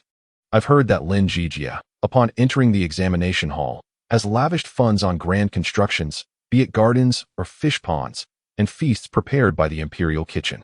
He is clearly a hedonistic fool. Such a person is ripe for bribery." Ha ha. If that is the case, our aspirations for this year's accolades shall be as easy as reaching into a pocket. Precisely. Come, let us toast to our astute Lord Lin. To Lord Lin. The clinking of wine cups resonated with a crisp sound. This group of indolent scions had already begun to view me as their shortcut to success and a springboard for their ambitions. In their eyes, my presence was not a crisis, but a monumental opportunity. They were already rolling up their sleeves, ready to employ their expertise in wealth and influence to corrupt me. The seemingly feeble chief examiner. Scene 3. In a dilapidated slum of the capital. Inside a lowly thatched hut, the oil lamp flickered dimly, casting a hazy light. A gaunt young scholar was bent over his desk, fervently scribbling. His garments bore numerous patches, and his fingers, calloused from prolonged writing, attested to his diligence. His name was Chen Fan, a humble student hailing from a remote village. To come to the capital for the examination, he had sold off all his meager land. This provincial test was his sole hope, as well as that of his entire family. An elderly voice resonated through the dimness. Fan, it's late. Take a break and don't strain your eyes. It was his mother, entering with a bowl of steaming rice soup. The bowl was so clear that one could see their reflection, containing only a few scattered grains of rice. Mother, I am not tired, Chen Fan replied, lifting his head with a strained smile, determined to complete his revisions. Sighing deeply, the old mother placed the rice soup on the table. Today, she heard from the neighbors that the chief examiner had been replaced this year by a rather young gentleman, surnamed Lin. Chen Fan paused momentarily in his writing. Yes, I have also heard, he replied. It is said that His Majesty personally appointed this prodigy during a covert visit. Do you feel confident? His mother inquired anxiously. I have heard that this new official has different standards than before. What if he does not appreciate literary merit? Chen Fan fell silent. This was the deepest fear shared by all scholars from humble backgrounds. Their sole asset lay in the years spent immersed in the teachings of sages and in mastering the intricate essays of the Imperial Examination. If the criteria for the examination were to change, would not their years of arduous study be rendered futile? He gazed at his mother's face, etched with wrinkles and worry beneath the flickering oil lamp, and felt a pang of sorrow in his heart. Yet, he summoned his resolve, grasping her rough hands firmly, and spoke with determination. Mother, do not worry. The Holy Emperor would never undermine his own foundation, regardless of who the chief examiner is. As long as he is selecting talents for the nation, he will undoubtedly value genuine ability and knowledge. His voice brimmed with hope for the future and confidence in his own scholarly prowess. My 10 years of diligent study will not be in vain. This time, I will surely achieve top honors, allowing you and father to live comfortably. The light from the oil lamp illuminated his youthful and resolute face, shimmering with the glow of hope. The conspiracies of the conservatives, the revelry of the opportunists, and the aspirations of the scholars from humble origins, 3 distinctly different currents began to converge, clash, and surge in the unfathomable depths of the capital, stirred by my unexpected arrival. A tremendous storm was brewing. In the eye of this tempest, under the scrutiny of countless eyes, I, Lin Zhijie, reclined comfortably in my exclusive armchair, belching contentedly. Deeply troubled by the grave dilemma of whether to have crab roe buns or soup dumplings for breakfast the following day, I was blissfully unaware that my name had spread throughout the entire capital overnight. Even more so, I had no inkling of the tumultuous situation that awaited me. All I knew was that tomorrow, Zhang the carpenter promised to deliver a brand new tea set crafted from golden silk Namu wood. Now that was something to genuinely look forward to. Chapter 19. A new home? No, a new cell. The first night spent in the examination hall was far from restful. It was not due to an uncomfortable bed. The efficiency of the internal affairs office was astonishingly high. That very afternoon, a grand bed made of rosewood, spacious enough for 3 to tumble upon, along with an entirely new set of bedding, reportedly woven from the silks of Tianshan snow silkworms, had already been delivered to my chamber. The issue lay in the very environment. As night fell, the entire examination hall descended into a grave silence. This silence was unlike the lively stillness of my home courtyard, where one could hear the chirping of insects and the whisper of the wind. This was a stifling, dead quiet, imprisoned by high walls and rigid regulations. Lying on the excessively large bed, I felt as though countless eyes were watching me from the darkness. Those are the spirits of countless scholars who once fervently pinned their aspirations upon this land, ultimately either achieving success or falling short of their ambitions. Their hopes, despair, ecstasy, and indignation seemed to have permeated every inch of the air here, weighing heavily and making it difficult to breathe. Additionally, my diligent deputy, Zhang Qingyan, truly devoted himself to late-night study, remaining seated in the adjoining hall of Zhigong for an entire night. When I arose in the middle of the night to use the makeshift pit I had designated in a corner, I could still see his solitary figure reflected in the window, resembling a stone statue of unwavering loyalty. This sight instilled an inexplicable pang of guilt within this licentious chief examiner. Naturally, this feeling of remorse lasted no longer than 3 seconds.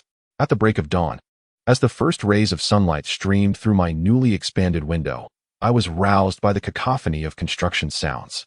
With dark circles under my eyes, I stepped outside, startled awake by the scene before me. In the open space outside the hall, dozens of craftsmen were busily engaged in their work. Some were leveling the ground, preparing to lay a gravel path for the garden. Others were laboriously excavating the nascent pond, and yet others were carefully unloading carts laden with taihu stones. My vacation resort was rising visibly from the ground. Meanwhile, Zhang Qingyan stood at the edge of the construction site, his expression grim, resembling a foreman. Yet his eyes were filled with sorrow over the decline of societal morals and the erosion of human integrity. Upon seeing me, he promptly approached and handed me a document. His voice dry as he stated, "Lord Lin, this is the budget list regarding the renovation of the examination hall just sent by the Ministry of Internal Affairs. Please review it." I took it and glanced casually at the contents. 500 taihu stones, valued at 3,000 taels of silver. 300 premium flowers from Jiangnan, valued at 1,500 taels. A set of golden silk nanmuti utensils, valued at 800 taels. The construction of a circulating hot spring bath, estimated at 5,000 taels. As I gazed upon the astonishing figures, the corners of my eyes involuntarily twitched. In my previous life, I had to compare prices for even a modest teacup costing a mere few dozen coins. Now, in the span of a single day, I had spent enough money for an ordinary household to live comfortably for a lifetime. The corruption of feudalism is truly intoxicating. Is there a problem? I calmly inquired as I returned the list to him. Zhang Qingyan's lips quivered slightly, as though he wished to speak, but ultimately held back, managing only to mutter, "None." "Very well," I replied, satisfied, and then, with my hands clasped behind my back like a king surveying his domain, I began to stroll through the examination hall. I resolved to thoroughly inspect my working environment for the upcoming 2 months, as well as the examination venue that would soon welcome thousands of candidates. I instructed Zhang Qingyan to accompany me, and though he was most unwilling, he followed nonetheless. Our first destination was the densely packed dormitory area, resembling a beehive. As I approached, an even more intense and indescribable odor assailed my senses. It is a potent biochemical weapon, a blend of sweat, ink, food remnants, and excrement, having fermented over the years. Instinctively, I covered my nose with my sleeve. "What is this odor?" On Zhang Qingyan's face, there appeared a trace of disdain. As if to say, "How could someone of your privileged status understand?" He explained, "Esteemed official, this is the norm in the examination quarters. Candidates must reside in the quarters for 9 consecutive days, with all their needs met within these confines.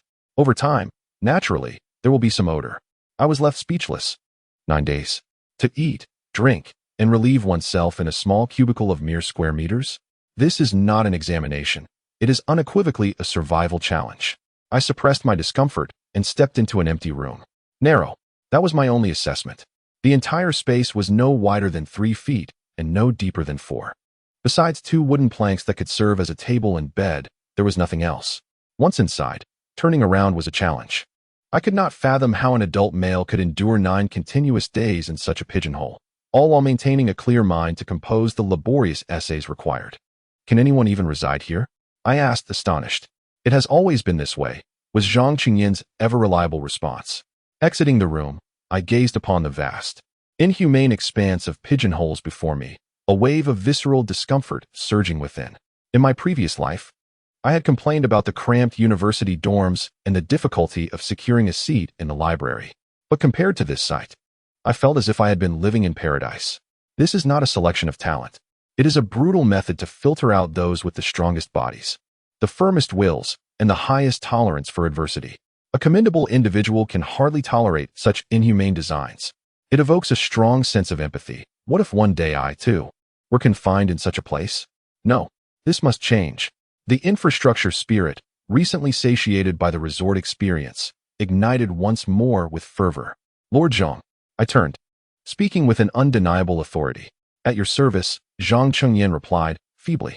"This room is unacceptable, completely unacceptable." I pointed at the gray buildings, akin to an irate client rebuking a contractor for a shoddy design. "It is too narrow, too low. and lacks ventilation. This is no examination hall. It is a breeding ground for disease. What if a candidate succumbs to heat stroke or falls ill? Who will be responsible for a life lost? Zhang Qingyan frowned. There are medical officers patrolling the examination hall, and should any candidate feel unwell, they will be promptly carried out for treatment. Carried out? By the time they are removed, it will be too late. I retorted bluntly. Prevention. Do you understand? We must nip problems in the bud, not wait for disasters to remedy. I began to pace around the examination quarters, my mind racing with renovation ideas. First, I held up a finger. Tear down all the partition walls between the rooms. Combine 2 into 1. Expand the space by at least double. What? Zhang Qingyan was taken aback. Lord Lin, this is utterly inconceivable. The number of examination rooms is fixed, directly corresponding to the number of candidates. If we merge 2 rooms into 1, wouldn't that leave half the candidates with no place to take their exams? Who said they would have no place to test? I shot him a glance. With more space, they can be accommodated more comfortably. As for the examinations, we can have them take turns. Why not? Take turns? Zhang Qingyan felt his mind nearing its limits. The Imperial Examination has always been conducted simultaneously to ensure fairness. The notion of taking turns was unheard of. Well, now you've heard it. I had no intention of explaining the concept of staggered examinations to him. I simply asserted my authority. This is an order. You need only consider how to dismantle that wall with utmost expediency. Without waiting for his rebuttal, I continued my grand vision for infrastructure. Secondly, the sanitation issue.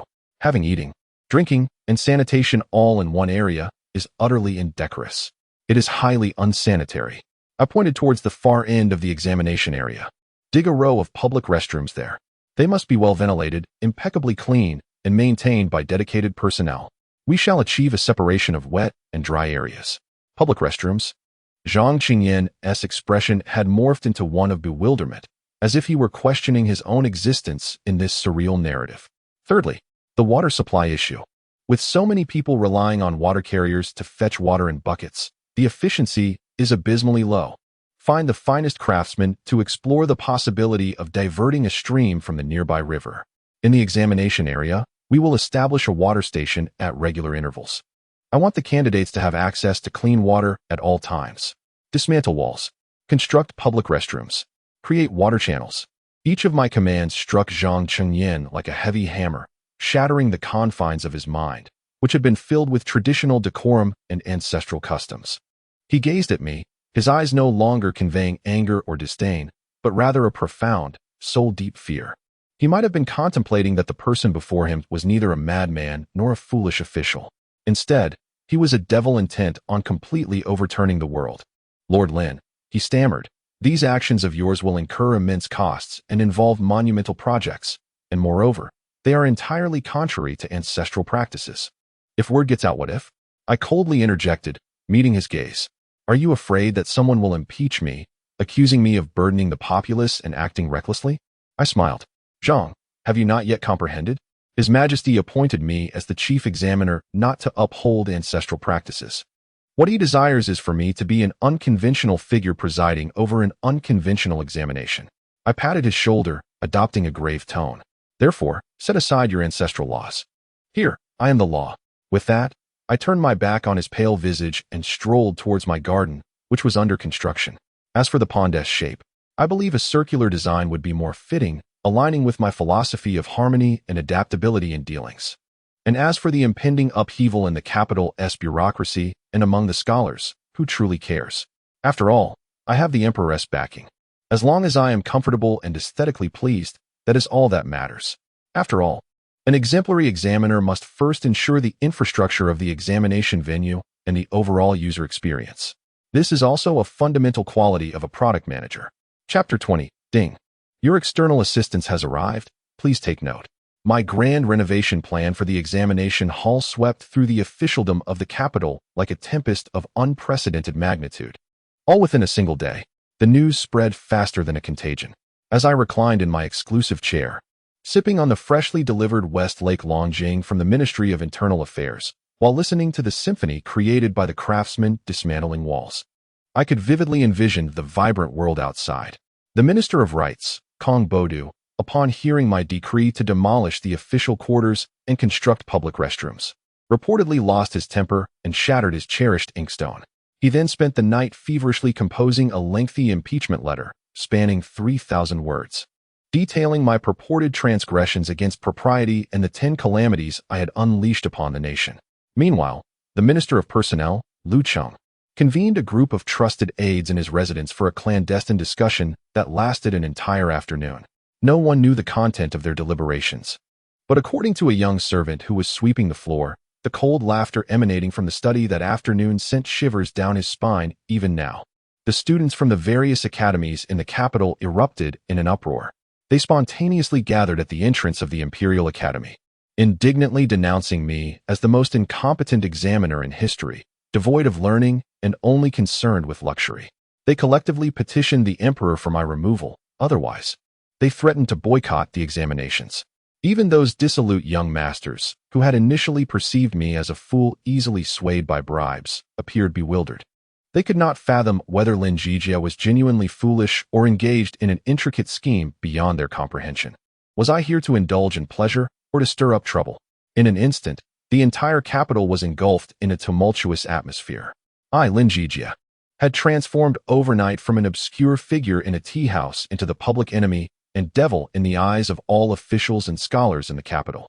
I was not entirely ignorant of this upheaval. Zhang Qingyan, each day, dutifully assumed the role of a news reporter, solemnly relaying the various criticisms and impeachments directed at me. He likely hoped that I would be intimidated by this pressure and tone down my actions. However, he was met with disappointment. After each of his reports, I merely lazily turned over and inquired, "Oh, is that so? What delicacies did the Imperial kitchen send today? If it's the usual fare, have them change it up. I'm tired of it." My indifference and unyielding demeanor left Zhang Qingyan feeling utterly powerless. His gaze towards me transitioned from initial disdain and anger to a kind of pity reserved for those who appeared abnormal.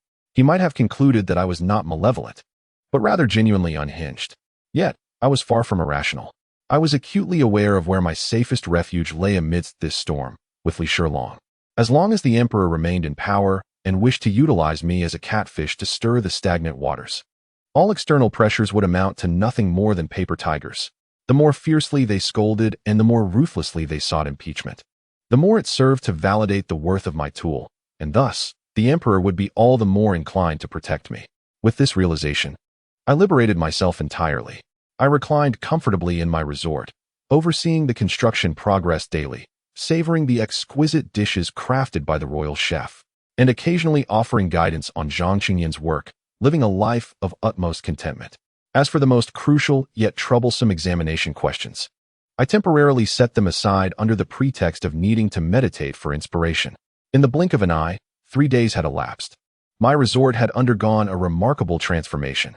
In the open space outside the main hall, a splendid Sioux-style garden had begun to take shape, complete with winding paths and trickling streams. In the fish pond, which I had high hopes for, vibrant koi darted gracefully through the water. The renovation of the dormitory area was progressing methodically, with half of the partition walls already dismantled, revealing a series of luxurious, well-ventilated single rooms that were truly eye-catching. The construction of the public restrooms and water channels was also bustling with activity. The entire examination hall, once a gloomy and oppressive cell, was gradually evolving into a high-end community that at least appeared more habitable. Finally, I was poised to embrace my inaugural and most significant moment as the chief examiner. That afternoon, officials from the Ministry of Rights and the Ministry of Personnel, accompanied by Zhang Qingyan, conducted a simple yet solemn ceremony. They formally entrusted me with the He Tian Jade Seal, symbolizing the chief examiner's supreme authority, and a gold medal that mirrored the emperor's presence.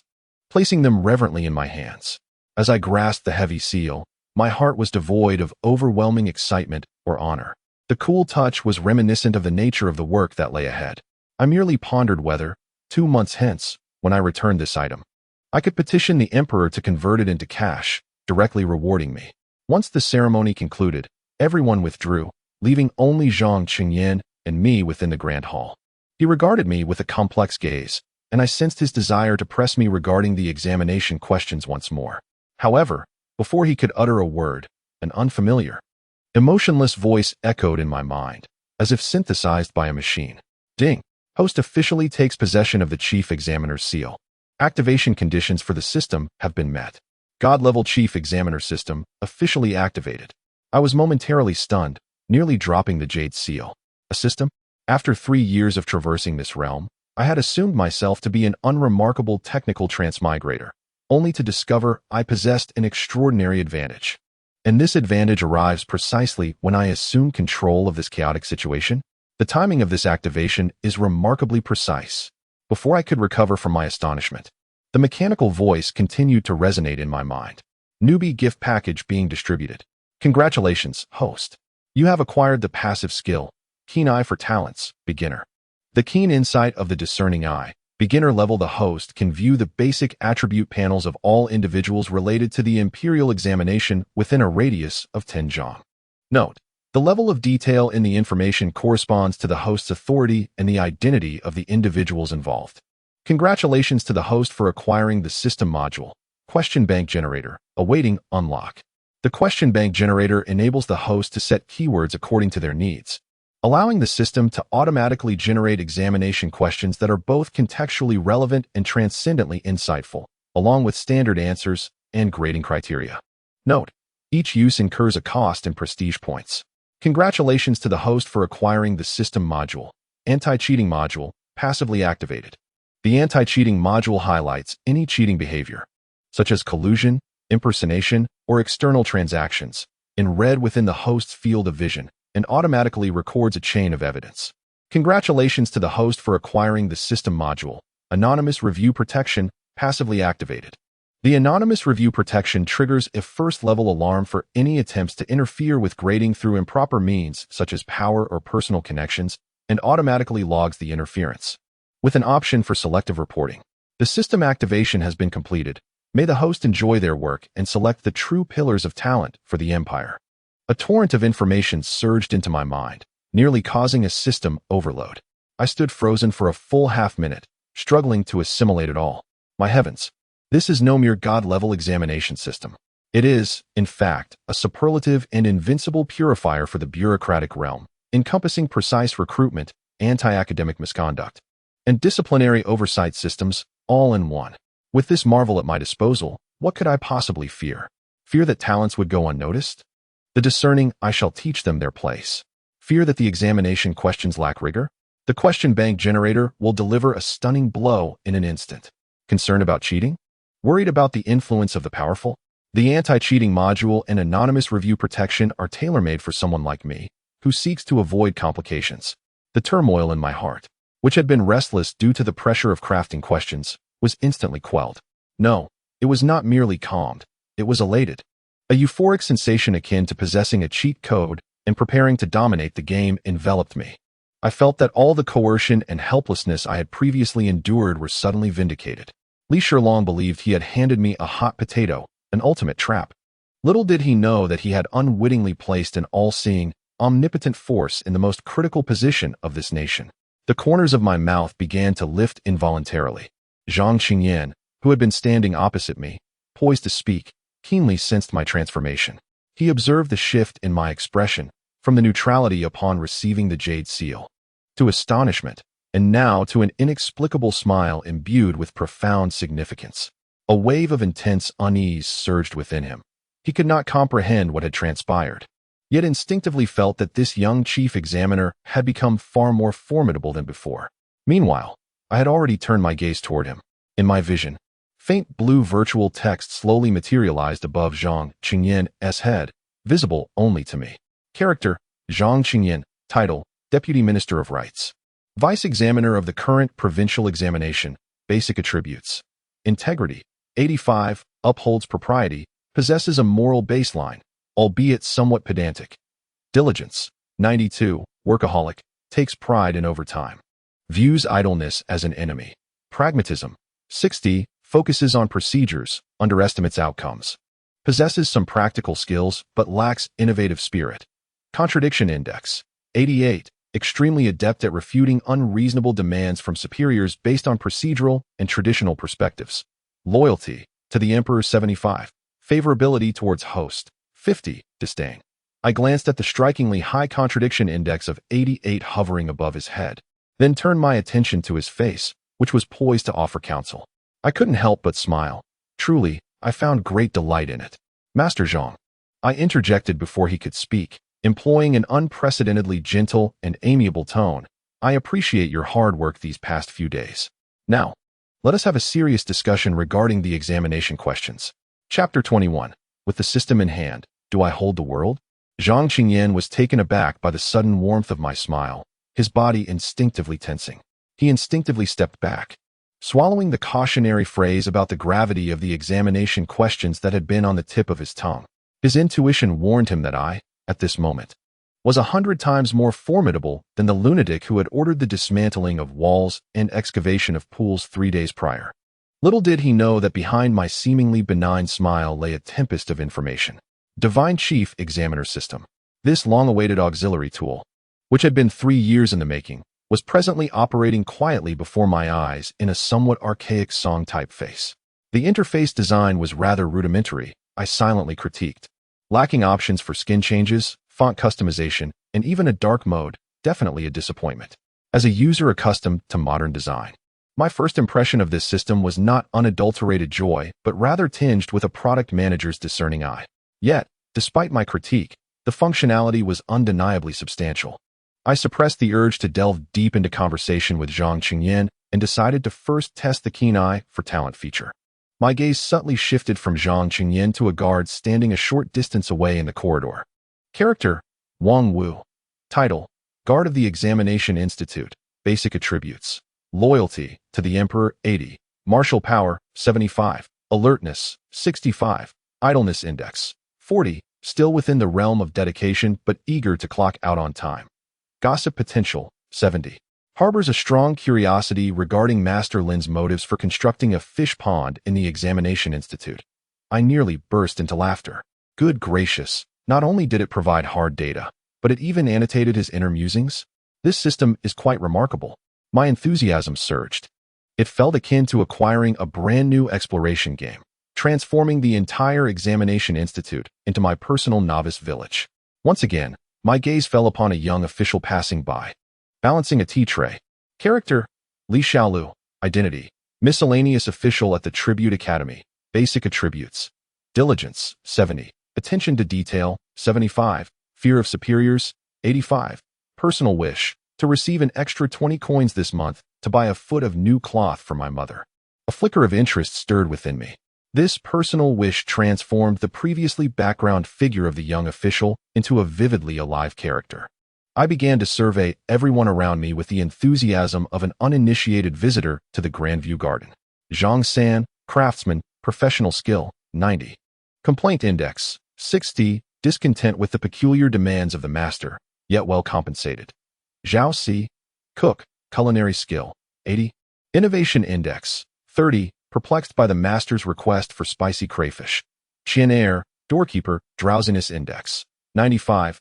Unfazed by the collapse of the world around him during his naps. Suddenly, an array of data danced before my eyes, each label swirling in a chaotic yet mesmerizing display. The entire world seemed to have been instantaneously decoded, revealing the true essence of each individual in a stark, unembellished form. This sensation was extraordinary, bestowing upon me, a doctoral scholar in sociology, an unparalleled thrill of insight. Ultimately, my attention returned to Zhang Qingyan. I scrutinized the gleaming, almost opulent attribute panel hovering above him. Integrity, 85. Excellent. This signifies his unwavering loyalty, rendering him a trustworthy bulwark against betrayal. Diligence, 92. My heavens, what does this imply? This is akin to 007's benevolence, while 996 embodies the relentless spirit of those who toil. An extraordinary national treasure.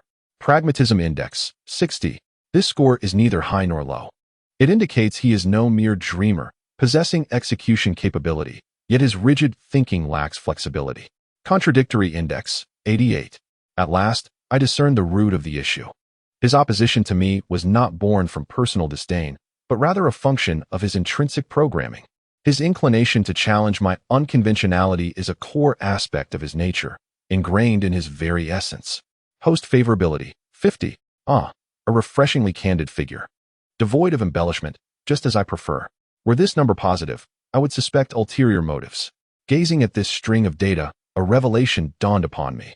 I had persistently erred in my perception, viewing Zhang Qingyan as an adversary, a mere nuisance. I had been preoccupied with how to retort, how to silence him. Yet now, from the system's perspective, he is no enemy. He is, in fact, a remarkable asset, akin to a divine piece of equipment lacking an operational manual.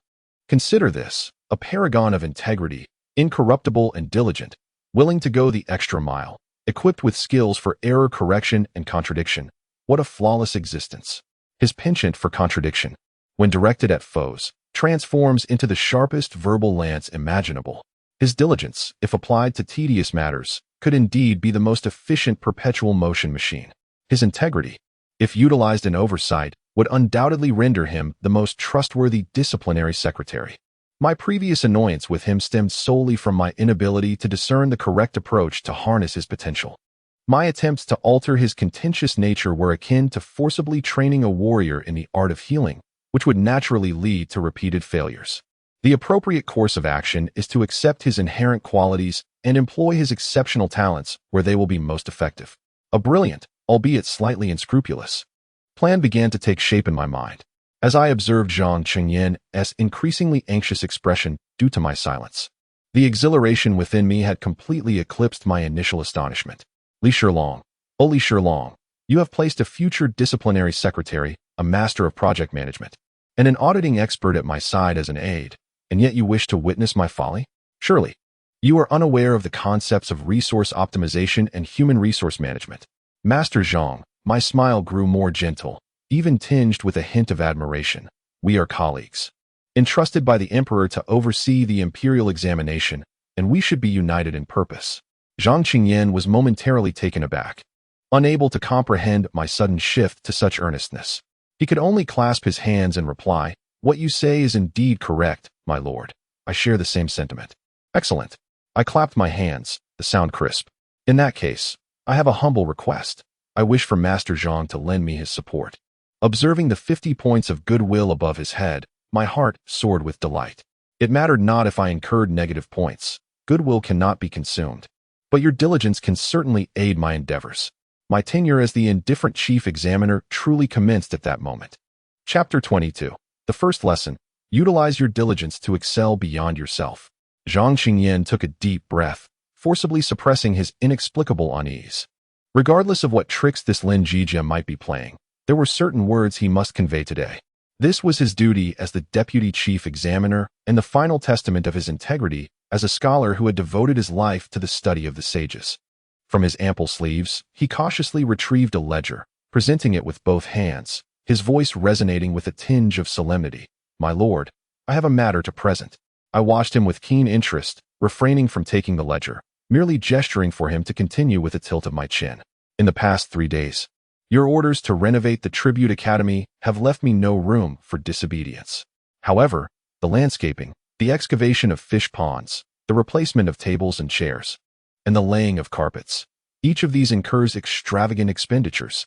This is a place for the scholars of our Great Liang to take their examinations, not a realm for the indulgence of nobility. The accounts are laid bare before you. Merely the procurement of stones and timber has already consumed nearly 3,000 taels. This sum is sufficient to sustain a 100-man squad at the frontier for half a year." As he spoke with increasing fervor, his face flushed crimson, as if he were not recounting figures, but rather the sweat and toil of countless common folk. "I implore you, my lord, to prioritize the state and consider the scholars of the realm. Immediately halt these absurd endeavors. Otherwise, the annals of history will surely record our names as symbols of extravagance that brought ruin to the nation." Upon finishing his words, he bent at a 90-degree angle, exuding an air that suggested he would not rise until I acquiesced to his demands. His rhetoric was impassioned and replete with moral fervor.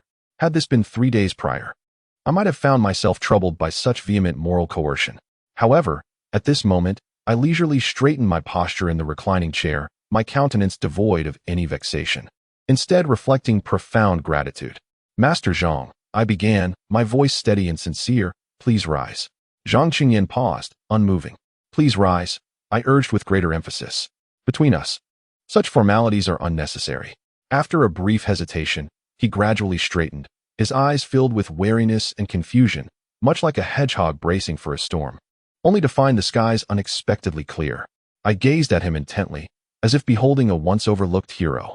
Master Zhang, every word you uttered struck a chord within me. Upon hearing this, Zhang Qingyan's mind seemed to short-circuit. He had prepared a plethora of moral arguments and counterpoints to my hedonism, yet he never anticipated my complete agreement. Do you believe, I continued with heartfelt urgency, that I genuinely wish to engage in such matters?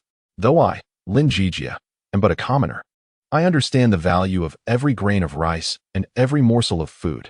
I lamented, seeing these funds dissipate like flowing water. My heart aches even more than yours. Zhang Qingyan's mouth fell slightly agape, his mind resembling a pot of boiling porridge.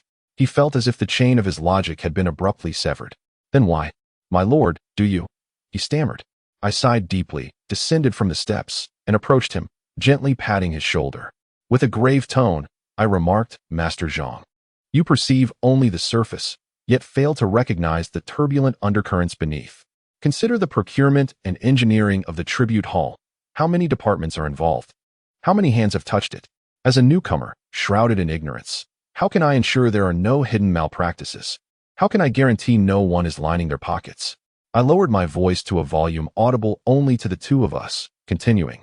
The very reason I am undertaking such extensive endeavors is to stir the waters. I need to expose those who have their hands in the pot, so that I may discern who is virtuous and who is corrupt. Zhang Qingyan's pupils dilated in shock, clearly taken aback by my conspiratorial assertion. Seizing the moment, I grasped his hand, my expression imbued with utmost sincerity. Master Zhang, I was initially troubled, as this matter is of great significance, and I lacked a trustworthy individual to oversee it. Until just now, when I heard your words, it dawned upon me. Though distant, it is right before my eyes. You. I pointed at him, my eyes alight with fervor. You are incorruptible, valuing wealth as mere refuse. You are diligent and astute. You possess a heart for the state, unafraid of the powerful. In the auditing and supervision of the tribute hall renovation project, who else in the entire court but you, Zhang Qingyan, is fit to bear this crucial responsibility? Zhang Qingyan was utterly bewildered. He felt as though he had struck a punch into a mound of cotton, not only failing to inflict harm upon his opponent, but instead finding himself ensnared by them, ultimately adorned with an absurdly lofty, resplendent hat. No, this cannot be. Instinctively, he yearned to refuse. His duty as an official was to assist you in drafting examinations and grading papers. Confounded, I was struck by clarity. Ensuring that the funds for the Imperial Examination would not be embezzled. Surely this was of greater import than merely setting questions and marking papers. This was a matter of safeguarding the national treasury. It was the epitome of pragmatism. Master Zhang, this is the Emperor's trust in both you and me, as well as my trust in you. As I spoke, I respectfully took the ledger from his hands, then turned to gather a higher and thicker stack of original documents from the desk, shoving them into his embrace. Master Zhang, from this day forth, all expenditures of the Examination Institute, regardless of their magnitude, must bear your personal signature to be deemed valid. You shall have full authority to audit all accounts. Should there be any hint of corruption or malfeasance, I bestow upon you the power to act decisively. You are, in this Examination Institute, my sharpest sword and my most steadfast shield. Zhang Qingyan clutched the heavy ledger, feeling as though it weighed 1,000 pounds, his mind a chaotic tangle. He felt as if he had fallen into a vast pitfall. He had come to seek accountability, yet in an instant, he had become the secretary of discipline. He had arrived to halt expenditures, yet now found himself the ultimate custodian of all financial outlays. He wished to retort, but each of my statements occupied the moral high ground, leaving him no room for counterargument. He sought to decline, but gazing into my eyes filled with trust and expectation, the words of refusal simply would not escape his lips. Ultimately, under the seamless flow of my affirmations, elevating the value of his responsibilities and forcibly shifting the burden, our diligent Master Zhang, with a commendable score of 92, reluctantly nodded in acquiescence. I shall obey the order. Watching him, laden with ledgers, stride with heavy steps towards the makeshift audit office prepared for him next door, I could finally reveal a smile befitting a victor without reservation. Mission accomplished. I snapped my fingers inwardly. An ancient bureaucrat, rendered so easily. One merely needs to seize upon his most cherished points of morality and responsibility, and then package them into an honor he cannot refuse. From that moment on, not only was I rid of a persistent buzzing fly, but I also gained a free, self-sufficient auditing tool endowed with a 92-point diligence attribute. Most importantly, every single coin spent by the Examination Institute would carry his endorsement. Even if the Emperor inquired in the future, I could merely spread my hands and say, "Your Majesty, I haven't touched the purse. Master Zhang is in charge. The embodiment of integrity you yourself have appointed." I sauntered back to my chaise lounge, sinking into its embrace, letting out a contented sigh. Successfully outsourcing my troubles. This is the hallmark of a qualified idle person, a true self-cultivation. Chapter 23. Prestige Value? Such a thing can even be positive or negative. After arranging Zhang Qingyan, this high-quality tool, with utmost clarity, I felt the very air of the Examination Institute had become considerably more refreshing. Without that watchful gaze, poised to critique me at any moment, I can finally delve into my long-awaited treasure, the golden key that I have pursued for 3 years.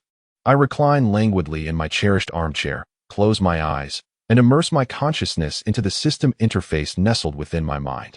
4 primary modules are neatly arranged like folders awaiting exploration. Eye of Discernment, Beginner, activated. Anti-cheating module, activated. Anonymous Review Protection, activated.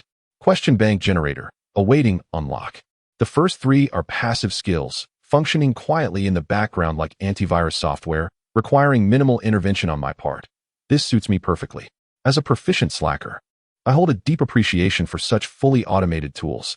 My gaze ultimately settles on the most pivotal and eagerly anticipated module, the Question Bank Generator.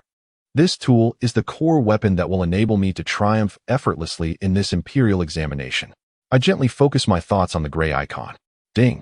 Unlocking the Question Bank Generator module requires a consumption of 100 prestige points. Current host prestige points, 2. Upon reading this prompt, I nearly slipped off my chair in disbelief. How much? 2 points. I could scarcely believe my eyes. I, Lin Zhijie, having presented strategies before the Emperor, causing a stir in the capital and being promoted to Chief Examiner, should surely have garnered some acclaim, and yet my prestige amounts to a pitiful 2 points? This is utterly demeaning. System, is there a flaw in your algorithm? Is there? I raged inwardly. The system interface remained unperturbed, merely displaying a small question mark icon beside the prestige points. Curiosity piqued, I clicked on it. A line of explanatory text unfurled slowly. Prestige Point System Explanation.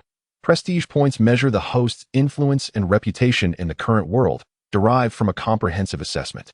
There are 2 methods to acquire them. 1. Positive prestige, obtained through actions that are affirmative, constructive, and align with mainstream values. For example, virtuous governance, enacting or implementing policies beneficial to the populace. Acts of kindness, engaging in charitable deeds or relief efforts. Education, disseminating knowledge, enlightening minds, and earning genuine respect and recognition from others. Justice, punishing corruption, combating evil, and upholding fairness and justice. 2. Alternative prestige, also known as infamy acquired through negative, controversial, and subversive actions that defy mainstream values. For example, impeachment. Each formal impeachment petition from a third-rank official or higher grants 10 points. Public scorn. Each instance of being publicly denounced by over 1,000 scholars yields 5 points. Scandalous acts. Engaging in actions that severely contravene contemporary norms and common sense, sparking widespread discussion, with points ranging from 5 to 500 based on the event's impact. Note 1. Both positive and alternative prestige can be used to unlock system functions, but certain advanced features may have specific requirements regarding prestige attributes. Upon reading the provided notes, I found myself enveloped in profound silence. How astonishing it was to realize that this system of reputation is akin to the academic world of publishing, divided into reputable journals and lesser ones. Pursuing a path of positive reputation resembles striving to publish in prestigious journals, high-impact factors, yet fraught with difficulty and time-consuming processes. Engaging in benevolent governance and virtuous actions requires an immense investment of time and energy. By the time I accumulate 100 points, I fear the opportunity may have long since passed. Conversely, the alternative path to reputation mirrors the experience of publishing in dubious journals, though lacking in prestige. It offers swift and abundant rewards. An impeachment could yield 10 points. A scathing rebuke could add 5. I calculated in my mind.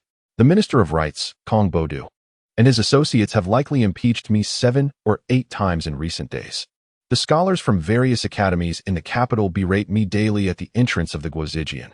Surely that amounts to at least 8,000 grievances. Thus, it stands to reason that my alternative reputation must have skyrocketed by now. System, could you please verify whether there has been a delay in data processing? I inquired with hopeful anticipation. Beep. Alternative reputation points will only be calculated once the events have been officially acknowledged or have resulted in substantive social impact. The current impeachment petitions have been retained by the Emperor and not publicly discussed in court, thus they do not count. The students' petitions have not formed an official acceptance. Therefore, they are also not included. I replied, understood. So, despite my recent tumultuous endeavors, in the eyes of the system, it seems I am merely engaged in internal testing. Not yet formally launched. This golden finger is rather excessively meticulous. Reclining in my chair, I began to earnestly contemplate how to swiftly and legitimately boost my reputation. The crux of the matter. Should I strive to be a good person and gradually accumulate positive reputation? No, that seems too exhausting and contrary to my lazy persona. Thus, I must find a way to have my notoriety officially recognized as expeditiously as possible. As I pondered whether to orchestrate some earth-shattering event to compel the Emperor to publicize my impeachment petitions, a young official bearing a tray cautiously approached. It was Li Xiaolu, the same one who previously expressed his wish to procure fabric for his mother. Esteemed Sir, he timidly began. The kitchen has just prepared mung bean soup to cool off the artisans and clerks. I have brought you a bowl as well. I regarded him, and then the unremarkable bowl of mung bean soup, and a thought struck me. How many such menial servants like yourself are there in this examination hall? I casually inquired. Reporting to you, sir, including guards and artisans, there are a total of 213. And how is the food? Li Xiaolu lowered his head further, murmuring, it is sufficient. The phrase sufficient spoke volumes. I sat upright and took a sip of the mung bean soup. It was sweet and refreshing, quite palatable indeed. Convey my message, I declared emphatically as I set down my bowl. From this day forth, all personnel in the Gonyuan shall have their daily meal standard increased by 1 meat dish, 1 vegetable dish, and 1 soup, in addition to the existing provisions. Furthermore, a daily allowance of 21 for high-temperature subsidies will be granted until the conclusion of the Imperial Examination. This expense will be drawn from my examination officer's salary. No, from the public treasury. Just have Lord Zhang sign off on it. Was this a sudden surge of benevolence? Not entirely. As I have previously articulated, ensuring they are well-fed and well-hydrated will invigorate their efforts, thereby minimizing troubles. This is what I call an investment in human resources. However, I do harbor some ulterior motives this time. Li Xiaolu abruptly lifted his head, his eyes brimming with incredulous delight. He opened his mouth, speechless with excitement, and ultimately fell to his knees, bowing deeply before me. Thank you, my lord. Your mercy is boundless. I express gratitude on behalf of everyone for your benevolence. At that very moment, the familiar voice echoed once more in my mind. Ding! The host enacts benevolent policies, improving the welfare of grassroots personnel, earning heartfelt gratitude from 213 officials and craftsmen. This is deemed a successful act of kindness. Congratulations, host, you have gained positive reputation points, 10. Current total reputation points, 12. I gazed at the flickering numbers on the system panel, my eyes lighting up. I had an epiphany. It seems that being a good person is not as daunting as it appears. Moreover, such effortless acts of kindness seem to yield substantial returns. I looked at Li Xiaolu kneeling before me, then glanced at the craftsman working tirelessly in the distance, stroking my chin thoughtfully. I appeared to have discovered a broad avenue that not only allows me to accumulate points with minimal effort, but also aligns perfectly with my refined self-serving ideology. Chapter 24. Welcome to the bribery vault of Chief Examiner Lin. Finding a shortcut to accumulate positive reputation elevated my spirits immensely. This sensation was akin to uncovering a stable source of output with low risk, dramatically enhancing my gaming experience as a casual player. While I contemplated additional minor details to improve people's livelihoods and extract more reputation points, a trusted guard hastily entered, whispering in my ear, "My lord, there is someone outside seeking an audience. He claims to be the steward of Lord Zhou, the Deputy Minister of Revenue, and says he has urgent matters to discuss with you." I raised an eyebrow. The Deputy Minister of Revenue? Zhou. My mind immediately searched through the network of official relationships that Li Shilong had provided me. Deputy Minister Zhou Bowen, a favored disciple of Lu Cheng. The Minister of Personnel, an archetypal bureaucratic operative. More importantly, his son, Zhou Ziong, is set to participate in the provincial examination this year and has a notable reputation among the scholars in the capital. It appears that speaking of him has summoned him forth. Let him in. I lazily waved my hand, signaling to bring him directly to my study. The guard complied and left. I rose from the chaise lounge and leisurely strolled back to the opulently transformed study. I did not occupy the main seat. Instead, I casually reclined on the soft couch by the window, idly toying with a jade pendant, presenting an air of busyness while still being able to spare a moment for your presence. Soon, a well-dressed elder with a discerning gaze, in the prime of his years, entered, escorted by a guard. Upon crossing the threshold, his sharp eyes swiftly scanned the study. When his gaze fell upon the exquisite Zidane wood writing desk and the landscape painting reputed to be a masterpiece from a previous dynasty hanging on the wall, a flicker of understanding briefly illuminated his eyes. Young Zhou Fu pays his respects to Lord Lin, he proclaimed, bowing deeply, his demeanor humble, yet his tone confident. There's no need for formalities, I replied without lifting my eyelids. Deputy Minister Zhou has sent you here for what purpose? Zhou Fu straightened, a courteous smile adorning his face. My master has heard of Lord Lin's tireless efforts in overseeing the Imperial Examinations, and he finds it truly commendable. He has specially instructed me to present you with some humble local produce to refresh your mind and spirit. With that, he produced a list of gifts from his robe, presenting it with both hands. I cast a cursory glance, noting the items consisted merely of high-quality Huizhou ink, 50 specially crafted wolf hair brushes, and 2 boxes of thousand-year-old ginseng. All of these were elegant bribes, artfully packaged to convey sincerity without appearing overly crass. Deputy Minister Zhou is most considerate, I remarked coolly, still showing no inclination to accept the list. Noticing my indifference, Zhou Fu maintained his composure, smiling slightly as he shifted the conversation.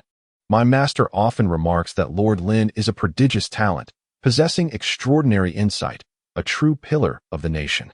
My unworthy son, Zhou Ziong, greatly admires such distinguished figures as yourself. He is set to participate in the examinations this year, and my master often worries about his lack of proficiency, fearing he may tarnish your esteemed reputation. His words were crafted with finesse.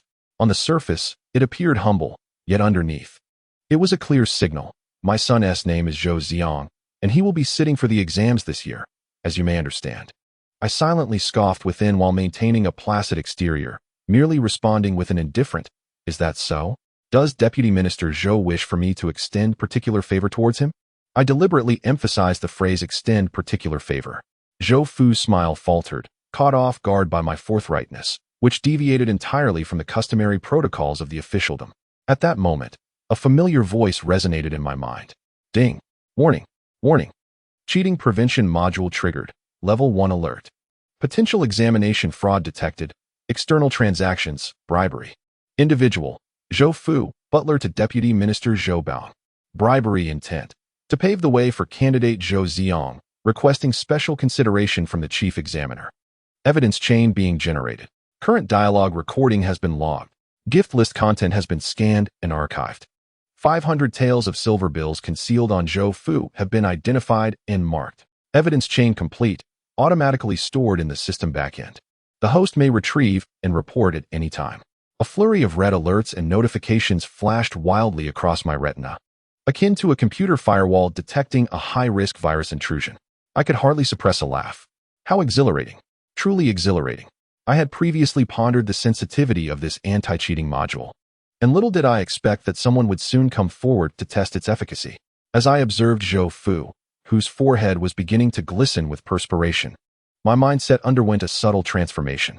To me, he was no longer merely a briber. He had become a living embodiment of illicit gains, a walking testament to corruption. My once lethargic heart stirred with a rare excitement, stimulated by this game of cat and mouse. Lord Lin jested. Zhou Fu managed to force a smile, attempting to redirect the conversation. My master means to say that if Ziong is fortunate enough to earn your favor, it would be a blessing he has accumulated over 3 lifetimes. This modest gift is merely a token of my master's reverence, devoid of ulterior motives. Is that so? I replied, leisurely straightening my posture, my gaze finally resting upon his face, a smirk playing on my lips.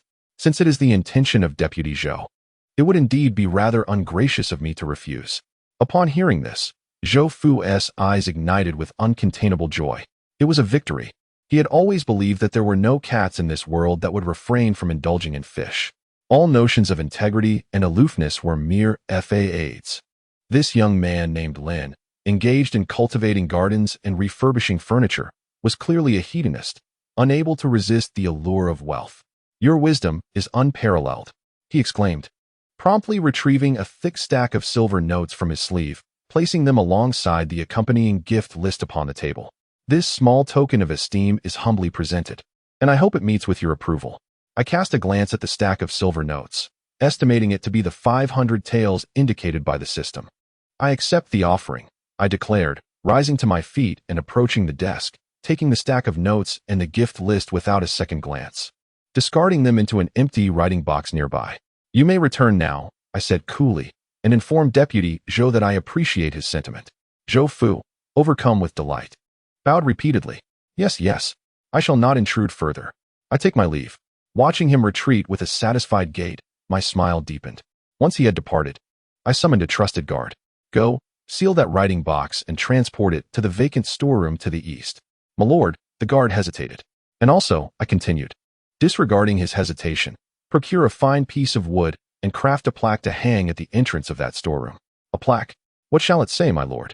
Turning to gaze out at the vibrant garden I had cultivated with my own hands, I enunciated deliberately, "It shall read, the Fair Examination Fund of the Daliang Academy, provisional.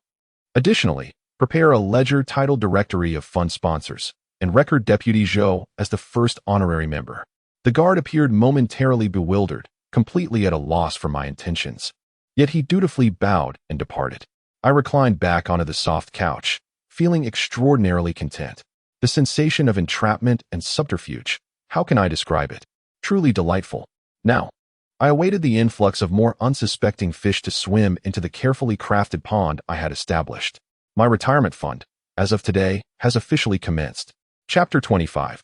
Zhang Qingyan's Law of Fragrance. Ever since he took on the duties of auditing and supervision, Zhang Qingyan found himself utterly ensnared in the vast ocean of the People's War. Nay, rather, the hell of ledgers. He isolated himself in a makeshift public housing unit, neglecting both sleep and sustenance, rising early and toiling late. His unwavering diligence, marked by an impressive score of 92, finally found its purpose. He vowed to unearth any evidence of Lin Zhijie's corruption from the mountain of accounts, no matter how minuscule the clues might be. He would extract them and hurl them vehemently at the face of that excessively young superior, demonstrating the inexorable reach of justice. However, 3 days elapsed. Zhang Qingyan had lost 3 pounds, his eyes were sunken and bloodshot, and he emanated an aura of complete exhaustion. He had scrutinized all the accounts, verified hundreds of purchase invoices, and even personally visited the construction site to tally the bricks and timber. Yet, the accounts were impeccably balanced. Every expenditure was meticulously documented with signatures from responsible parties, even clearer than the National Treasury's records. The procurement prices remained within market range, showing no signs of inflation. The corruption, the deceit, the embezzlement he had envisioned, all were absent. This left him with a profound sense of frustration, akin to a boxer who, after building up momentum, strikes only to find emptiness, resulting in grave internal injury. What compounded his vexation was the dichotomy he faced. While he vehemently criticized Lin Zhijie's extravagance and spirit, his body, in stark contrast, relished the myriad benefits that such opulence afforded. That evening, he lifted his weary head from the mountain of accounts, feeling dizzy and achy. "Come in," he called weakly. A junior official entered. "Master Zhang, how may I serve you?" "Fetch me a basin of cold water. I need to awaken my senses." "Master." Given the chill of the season, cold water might induce illness, the junior official advised. "Our newly renovated bathhouse is operational. Allow me to prepare a pot of hot water for you to soak in.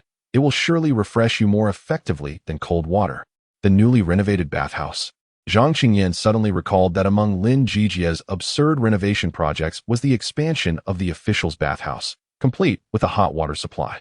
He had previously chastised Lin Zhijie for this initiative, asserting that an administrative office should not be compared to the bathhouses of brothels.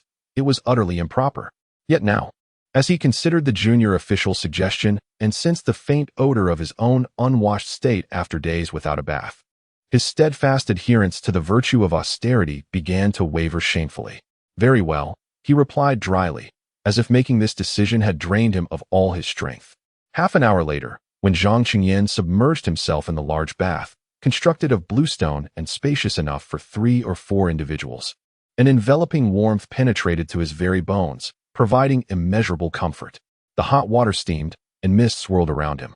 The walls of the bathing area were polished to a silky smoothness, and on a nearby small table, a fragrant soap and a clean, delicate cotton cloth were thoughtfully placed. He exhaled deeply, feeling the weariness and irritability of recent days dissipate gradually with the enveloping steam. Though he weakly criticized the insipid melodies in his mind, his body relaxed like soft clay. After his bath, donning a fresh set of clothes, Zhang Qingyan felt rejuvenated, as if he had been reborn. He returned to his chamber, preparing to continue his late-night endeavors. The room had also been transformed. The once rigid wooden bed had been replaced with a soft mattress adorned with a thick cotton quilt, complemented by an adjustable pillow for comfortable reading. Initially, he had held disdain for such indulgent contraptions. However, that night, as he instinctively adjusted the pillow to a comfortable angle and reclined while perusing a document, he had to concede that it was indeed far more pleasant than leaning over a desk. Even the previously dim oil lamp had been replaced with a new candlestick fitted with a reflector, casting a bright yet gentle light that allowed him to read for half an hour without a hint of eye strain. Outside the window, the moonlight flowed like water. In the distance, the small garden echoed with the clear croaks of frogs, accompanied by the gentle sound of flowing water, creating an elegant tranquility amidst the noise. As Zhang Qingyan flipped through his book, listening to the sounds from outside and inhaling the faint scent of sandalwood within the room, he succumbed to an unprecedented sense of calm and serenity. Suddenly, a terrifying realization struck him. It seemed he had not sought out Lin Zhijie for several days. It was not that he had forgotten. Rather, he found himself devoid of anything to admonish. Could he accuse Lin of extravagance? Every account was meticulously clear, and he himself was relishing the fruits of that extravagance. Could he claim Lin was neglecting his duties? Yet, Lin had remained quietly in the study, causing no further disturbances. He felt akin to a toothless tiger, filled with rage, yet with no outlet for it. What terrified him most was the subtle shift within his heart. His pure, untainted disdain for Lin Zhijie seemed to waver under the weight of these comforts. Just then, the system that had been operating silently in the background emitted a soft notification within his mind. Ding! Detected a change in the psychological state of the core character. Character, Zhang Qingyan. Favorability towards the host, 5048. Lying on the bed, contemplating how to exploit the system further, he abruptly sat up. 48. Though merely a trivial 2 points, it signified that the iceberg had begun to melt. A smile crept onto my lips. Indeed, the essence of humanity is governed by the principle of irresistible allure. No deeply rooted prejudice can withstand the remedy of a warm bath, a soft mattress, and ergonomic office equipment. If there is, then a delectable meal should do the trick. It appears that my meticulous efforts in refining this high-quality tool have reached a significant milestone. The day when he willingly submits to my will seems to be drawing near. Chapter 26. Your Majesty, the rebels are in my examination hall.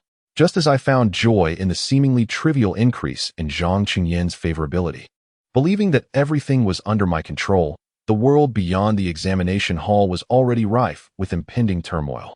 My strategy of stirring the waters first, then gradually taking advantage, had evidently underestimated the combat prowess and imagination of the ancient civil official group. I had presumed they would cling to my extravagant lifestyle, at most impeaching me for my laziness. However, I never anticipated that the accusations against me would be of such magnitude. That morning, the Taiha Hall of the Great Liang Dynasty was enveloped in a grave atmosphere during the morning court.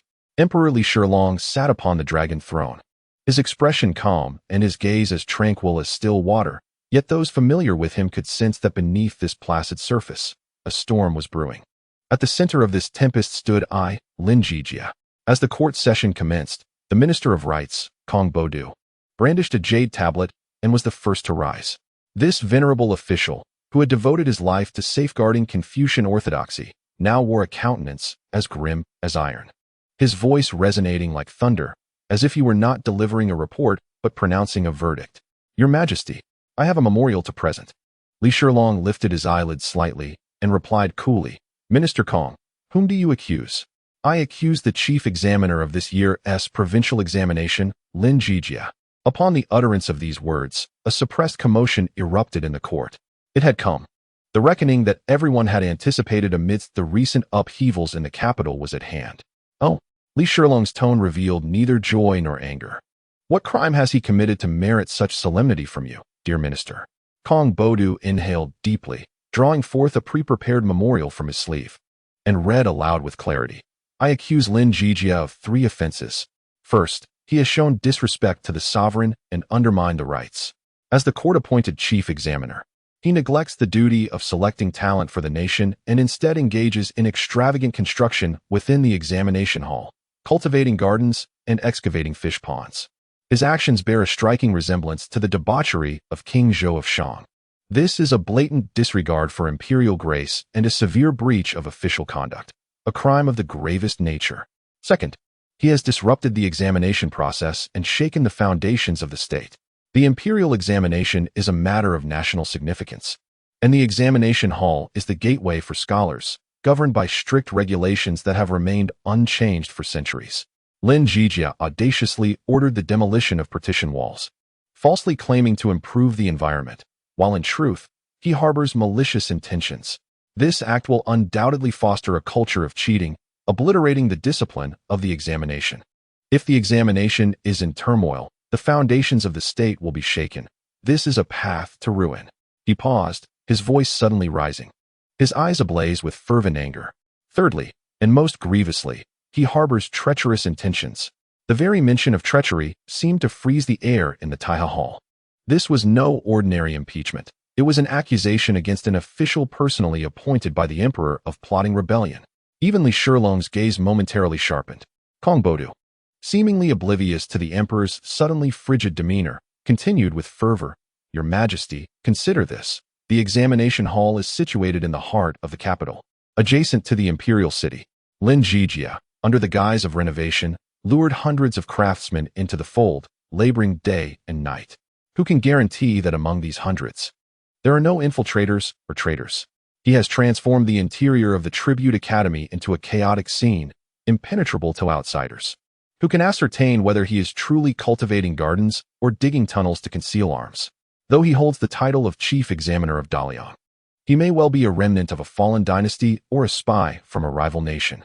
His current endeavors seem aimed at using the Tribute Academy as a stronghold, waiting for the opportune moment to conspire from within and strike directly at the imperial precincts. Your Majesty, such a rebel, if not swiftly dealt with, will undoubtedly become a grave internal threat."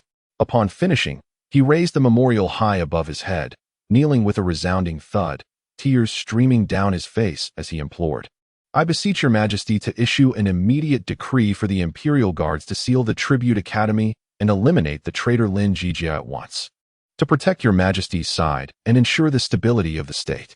As his words echoed behind him, dozens of officials led by the Minister of Personnel, Lu Cheng, fell to their knees in unison. "We concur.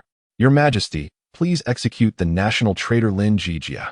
Please execute the national traitor Lin Zhijie."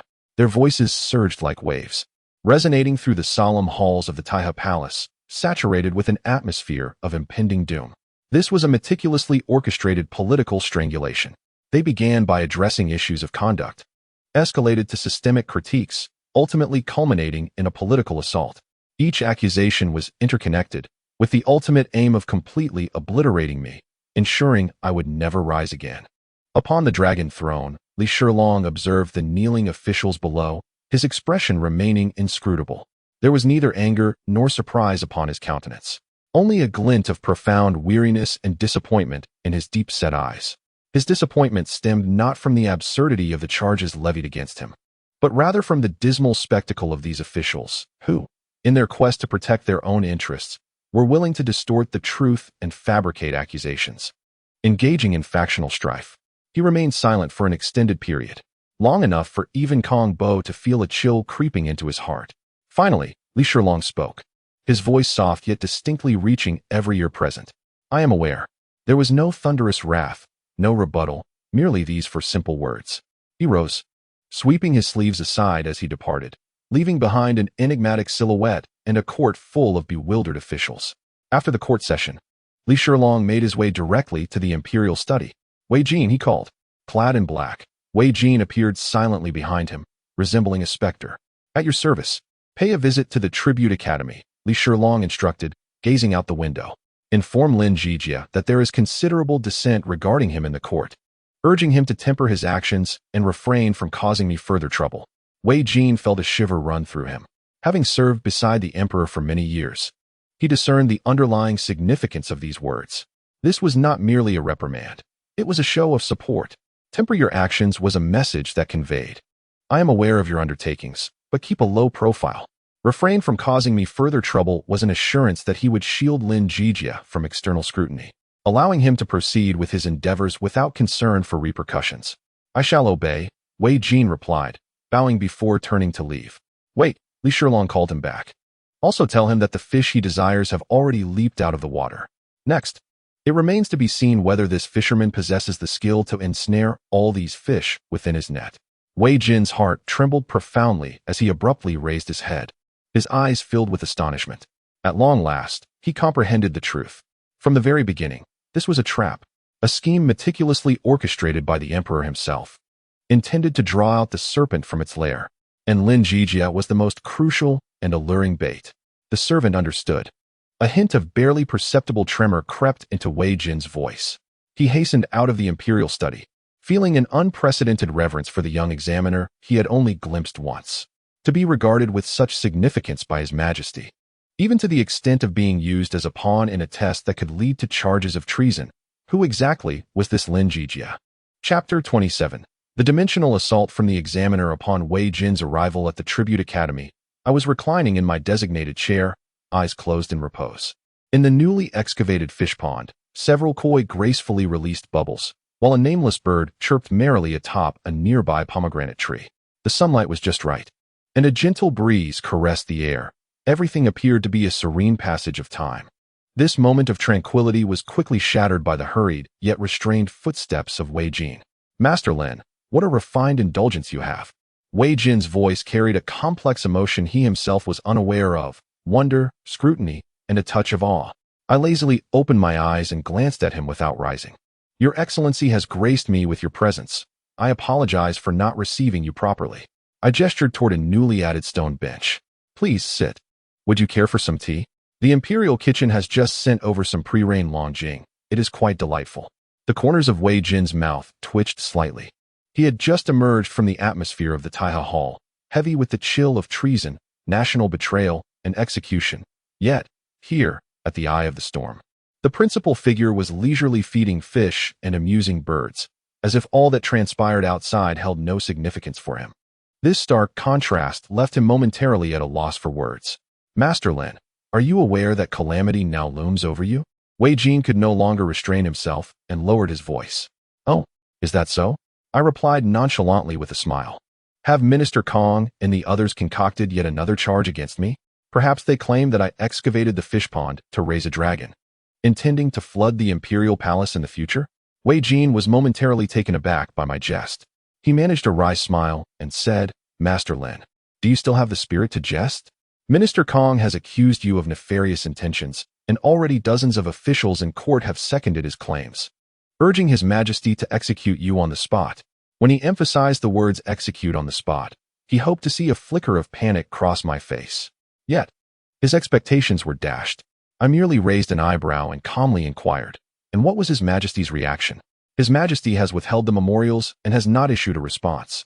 Then that settles it, I shrugged, displaying an expression of anticipated understanding. As long as my superior still finds me useful, what do the words of those examiners matter? Superior? Examiners? Two large question marks appeared on Wei Jin's face. Once again, he was bewildered by the unfamiliar terms that slipped from my lips. I chose to disregard his confusion and sat up from my reclining position, my demeanor becoming notably more serious. Lord Wei, I am aware that you have come at the behest of the Emperor, ostensibly for the purpose of admonishment, yet in truth, you seek to uncover the depths of my intentions. I gazed intently into his eyes, and you wish to ascertain the reasons behind my upheaval of the examination hall. Do you not? Wei Jin remained silent, tacitly agreeing. Mere words hold no weight. Rising from my seat, I brushed off my sleeves and invited him to follow me. I led him into my study, deliberately bypassing the opulent furnishings to approach a grand table crafted from Zeton wood. Upon this table, there lay not the usual ink and paper, but a substantial stack of meticulously bound volumes. I presented the topmost book to Wei Jin. "What is this?"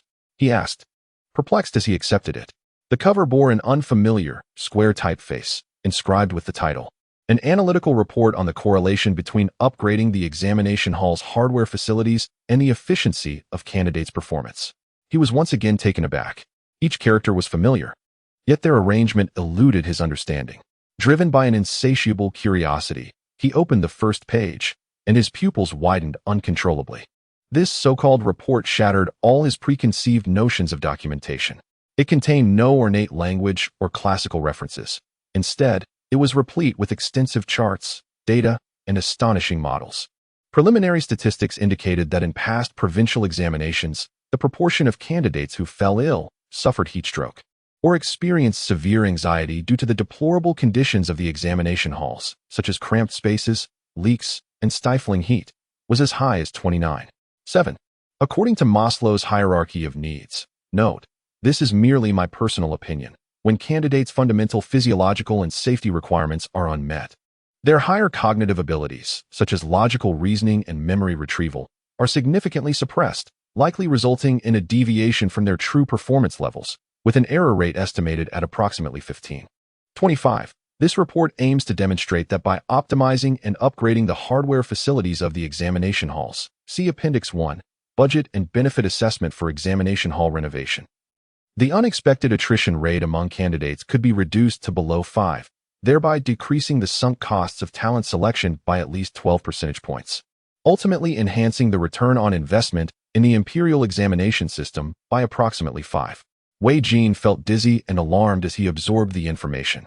Terms such as proportion, error rate, hierarchy of needs, sunk costs, and return on investment struck him like hammers, relentlessly pounding on his mind, steeped in traditional thought for decades. Although he could not grasp the complexities of the charts and models presented, he could distinctly sense that within this slender volume lay a formidable logical power that he could not comprehend. It coldly and unequivocally quantified what scholars deemed the noble trials of a harsh environment into mere costs and losses. "Did you compose all of this, Lord Lin?" Wei Jin's voice trembled with an emotion he himself had not recognized. "I spent 2 sleepless nights on it, just jotting down some thoughts," I replied nonchalantly, as if it were merely an ordinary reading note. "You presented these high theories to His Majesty?" "Not at all." I shook my head, fearing that His Majesty might struggle to comprehend it, which would necessitate a lengthy explanation on my part. Such a bother. Wei Jin felt a dryness in his throat. He finally grasped why the emperor was so indulgent towards this young man before him. This was far from a mere pleasure seeker. He was clearly a genius brimming with an abundance of intricate strategies. He cautiously closed the report, cradling it in his hands as if it were a decree capable of upending the world. "Master Lin," he inhaled deeply, bowed solemnly to me, and declared, "I have learned much from you. I shall convey this report, along with your words, to His Majesty without alteration."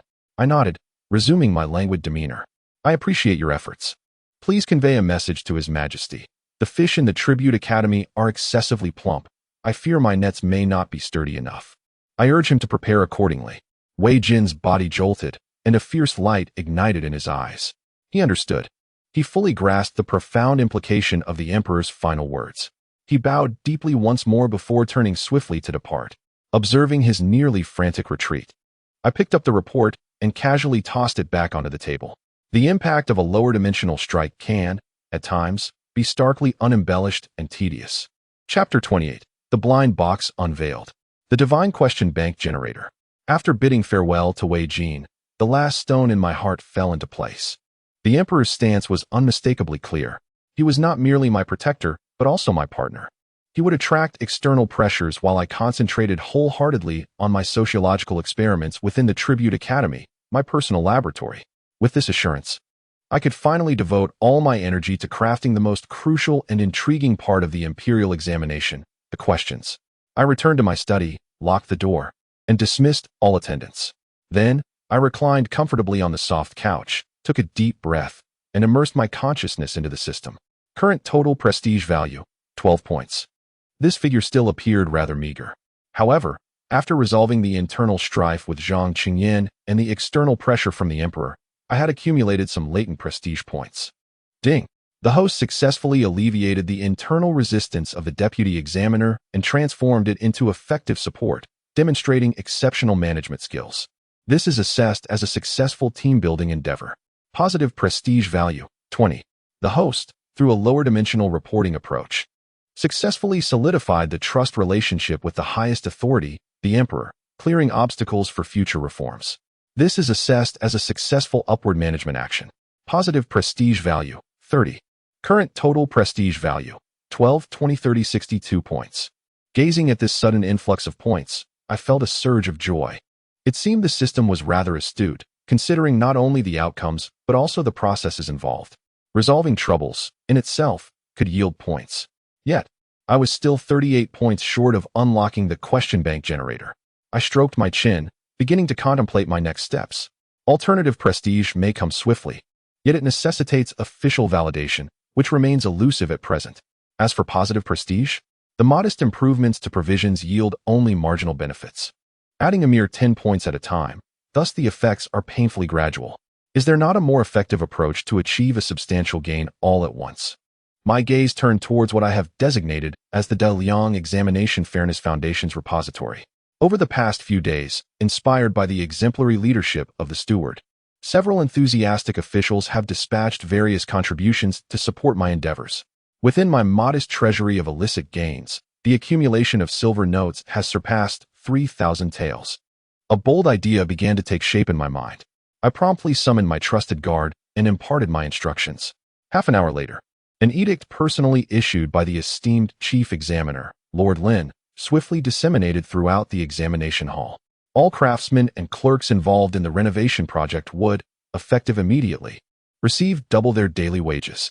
Upon the project's completion, each individual would also be entitled to an additional project bonus of 10 taels of silver. With the issuance of this decree, the examination hall erupted in fervor. Those craftsmen and clerks, who had merely been laboring for pay, were utterly exhilarated. They could scarcely fathom encountering such a benevolent patron in their lifetimes. Shouts of Lord Lin is benevolent, and working for Lord Lin is worth any toil, echoed throughout the hall.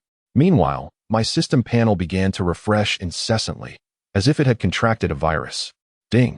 The host's distribution of wealth significantly elevates the salaries and welfare of the laborers, garnering the unwavering support and affection of 315 individuals. Determined to be a large-scale act of profound impact. Congratulations to the host. You have gained positive prestige, 50 points. Success.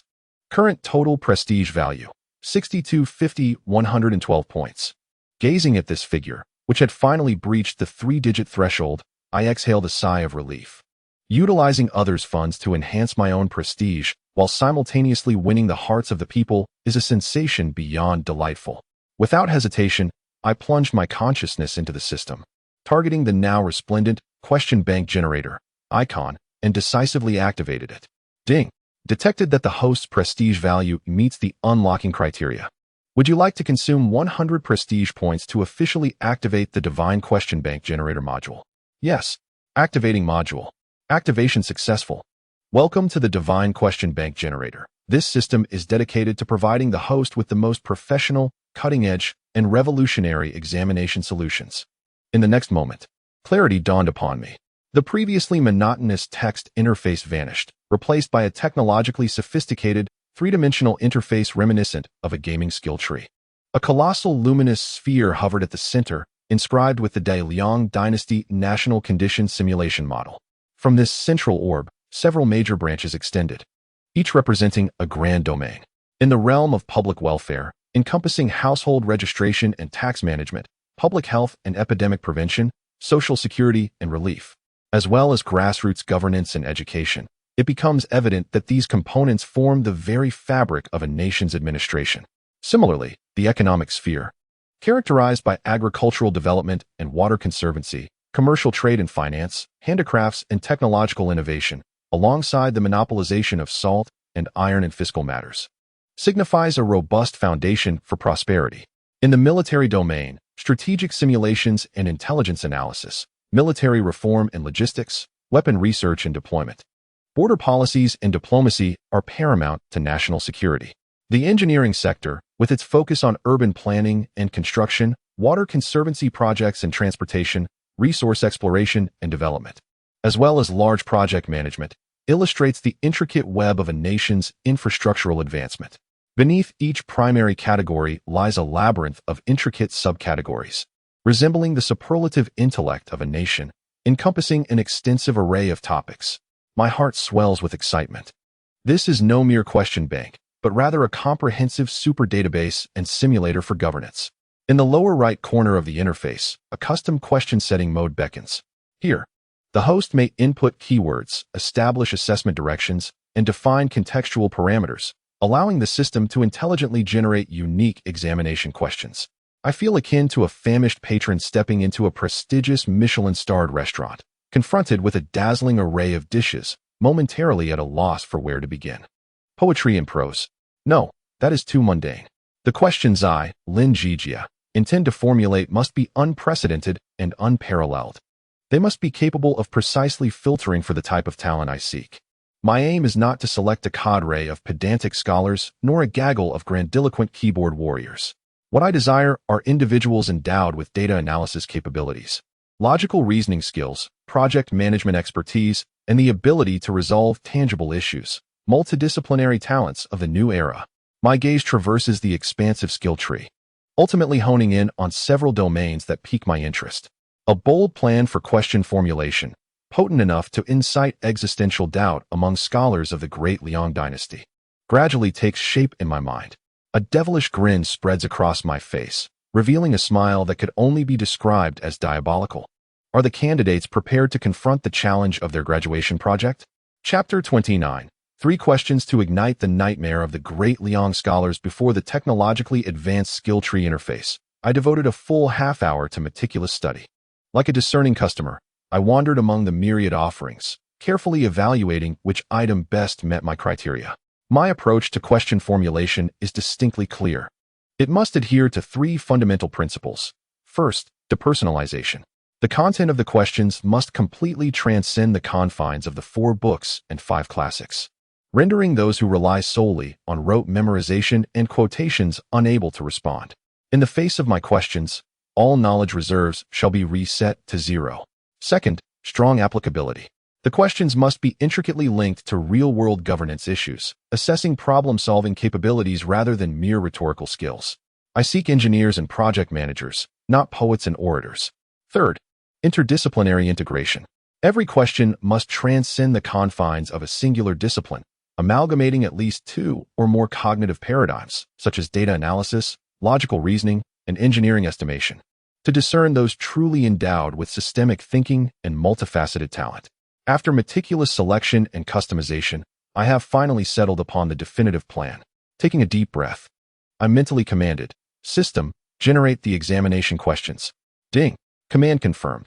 Currently deducing based on the host's specified keywords. Flood disasters. Fish scale register. Question 1 generated. Ding. Now deducing based on the host's specified keywords. Urban management. Waste treatment. Project estimation. Question 2 generated. Ding. Now deducing based on the host's specified keywords. Intelligence analysis. Logistical support. Logical reasoning. Question 3 generated.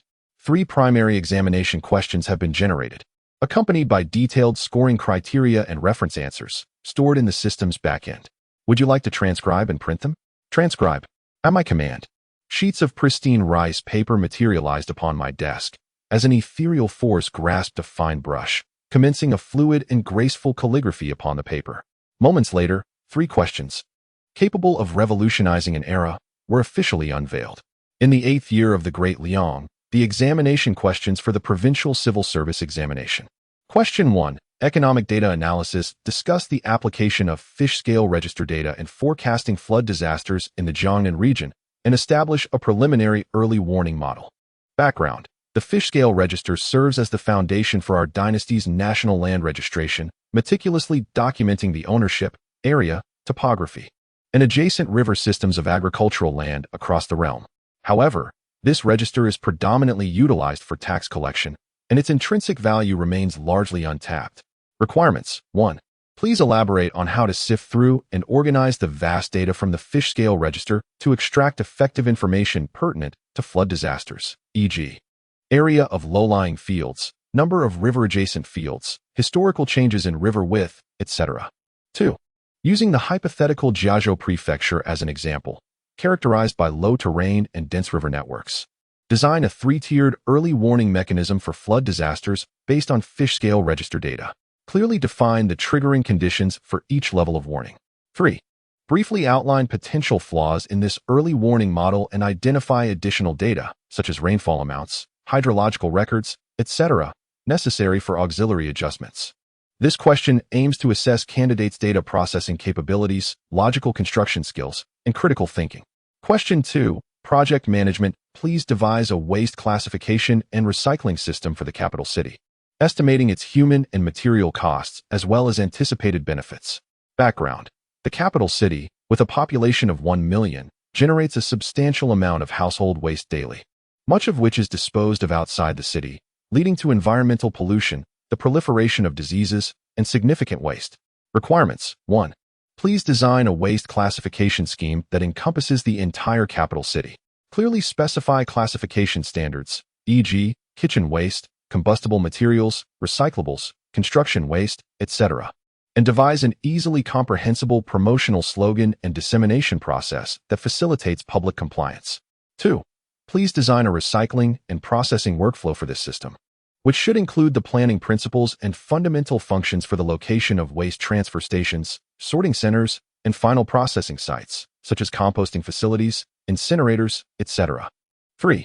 Please provide a preliminary estimate of the human resources, sanitation workers, sorting staff, etc., and material resources, vehicles, sites, etc., required for the implementation of this system over the next 5 years.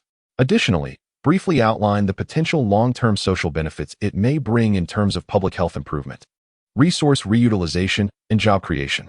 This question aims to assess the candidate's system design capability, project planning, and cost estimation skills.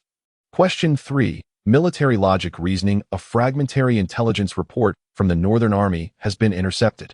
Based on the existing clues, deduce 3 possible attack routes for the enemy and their logistical weaknesses. Background. A fragmentary intelligence report from the Northern Barbarians has been decrypted, revealing the following key information. A force of 50,000 troops, primarily cavalry, is adequately provisioned for 10 days.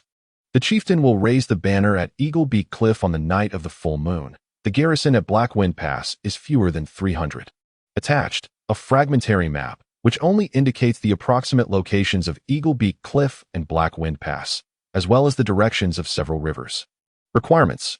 Based on the core clue of 10 days provisions and the conventional marching speed of cavalry, approximately delineate the maximum attack range of the enemy on the map.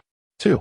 Considering the timing of the banner raising at Eagle Beak Cliff, deduce 3 likely attack routes the enemy may choose and explicate their strategic intentions, for instance, raiding a granary, seizing a pass, or feinting an attack elsewhere.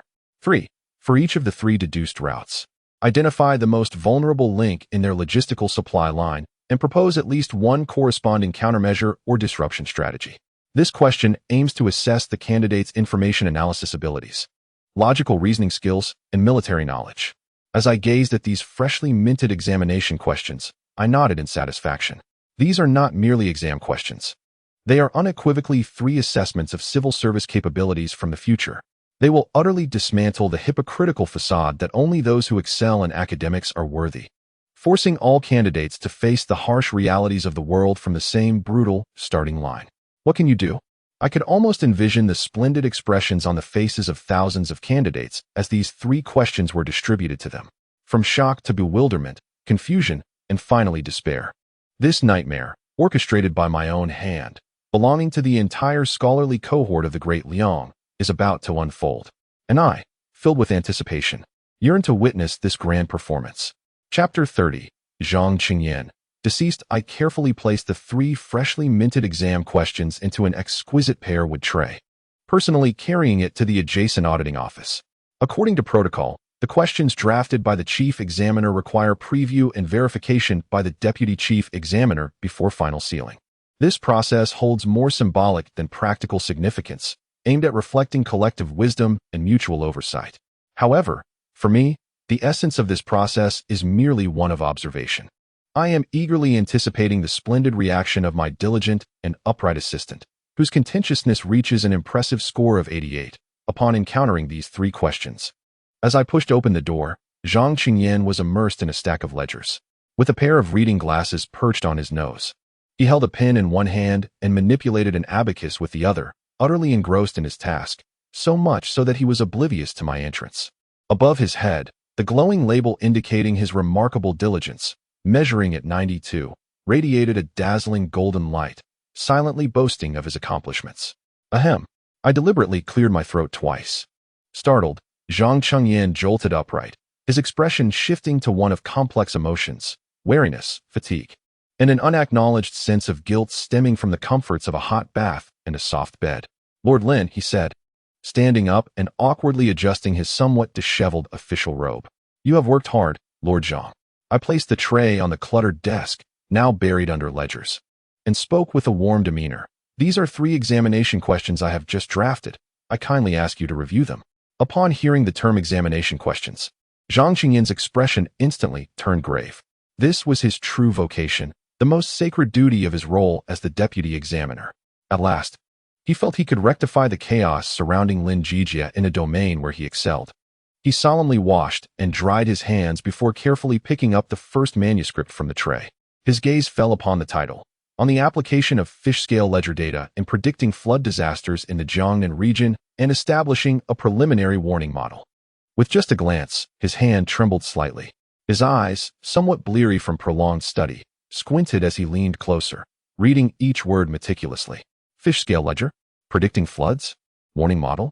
He muttered these incomprehensible terms to himself, his brow furrowing into a deep knot. Absurd, he thought.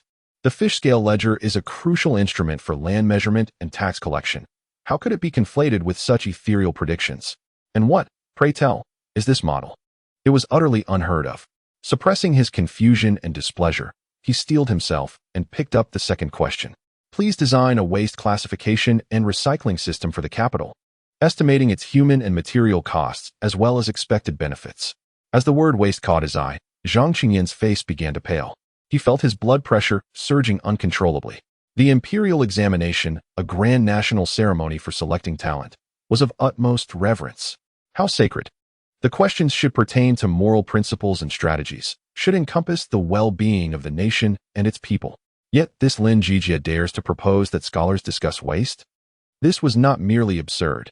It was an affront, an assault on civility, a blatant humiliation of all learned individuals. His grip on the examination paper began to tremble uncontrollably, the rustling of the paper echoing his inner turmoil. He suppressed the overwhelming urge to tear the examination papers to shreds, exerting the last remnants of his rationality as he trembled and reached for the third question. A fragmentary intelligence report from the Northern Army, based on the existing clues, deduced 3 possible routes of the enemy's advance and their logistical weaknesses.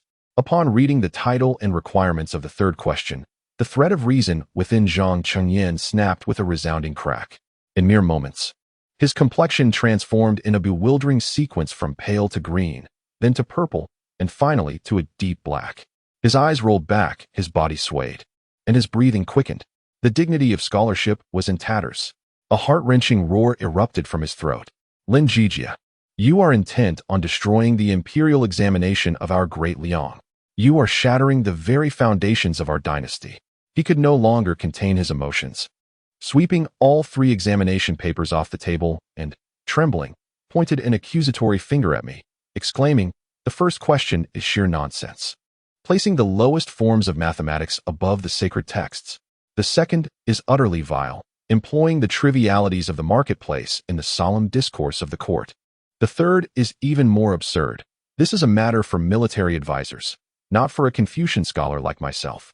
By posing such questions, do you intend to select a cohort of mere accountants, street sweepers, and brutes? If the future of our Great Liang rests in the hands of such individuals, our nation will be doomed." His agitation intensified, and by the end, a hint of a sob broke through his fervent words. This venerable elder, who had devoted his life to the tenets of propriety and regarded the Imperial Examination as a sacred creed, found that creed shattered by my 3 questions. He felt as though the sky had fallen. Suddenly, he executed an unexpected action that took me by surprise. With a thud, he knelt before me, clasping my leg. Tears streaming down his face as he implored, "Lord Lin, Chief Examiner Lin, I beseech you, for the sake of scholars across the realm, for the honor of our ancestors, please retract your decree. Let us revert to the 8-legged essay format, to poetry and literary composition, if you will. Even the most obscure classical texts would be preferable to these absurdities. If you agree, I shall prostrate myself before you." And indeed, he began to bow his head to the ground repeatedly. I looked down at Zhang Qingyan, who clung to my leg and wept like a 300-pound child, utterly dumbfounded. I had anticipated shock, anger, and perhaps a vigorous debate, but I never expected him to collapse to such an extent. Observing his diminishing favorability rating of 65 and his tear-streaked visage, a thought crept into my mind. Have I perhaps gone too far? Chapter 31. Practice is the sole criterion for truth. Physics. Facing Zhang Qingyan as he clung to my leg, weeping profusely in a state of shattered faith and worldview. I confess there was a fleeting moment of compassion. Yet, it was but a fleeting moment. My objective was to sift through the candidates, not to orchestrate a jubilant celebration for all. If even my deputy cannot comprehend my intentions, then this imperial examination is doomed to fail from the very start. Thus, I must persuade him. Naturally, attempting to convince a stubborn individual with a contrarian index of 88 merely through verbal discourse is the least effective method. To counter such theoretical obstinacy, the most efficacious approach is to vanquish him with practice. By presenting him with stark, irrefutable facts, I shall demonstrate that his methodologies have become antiquated.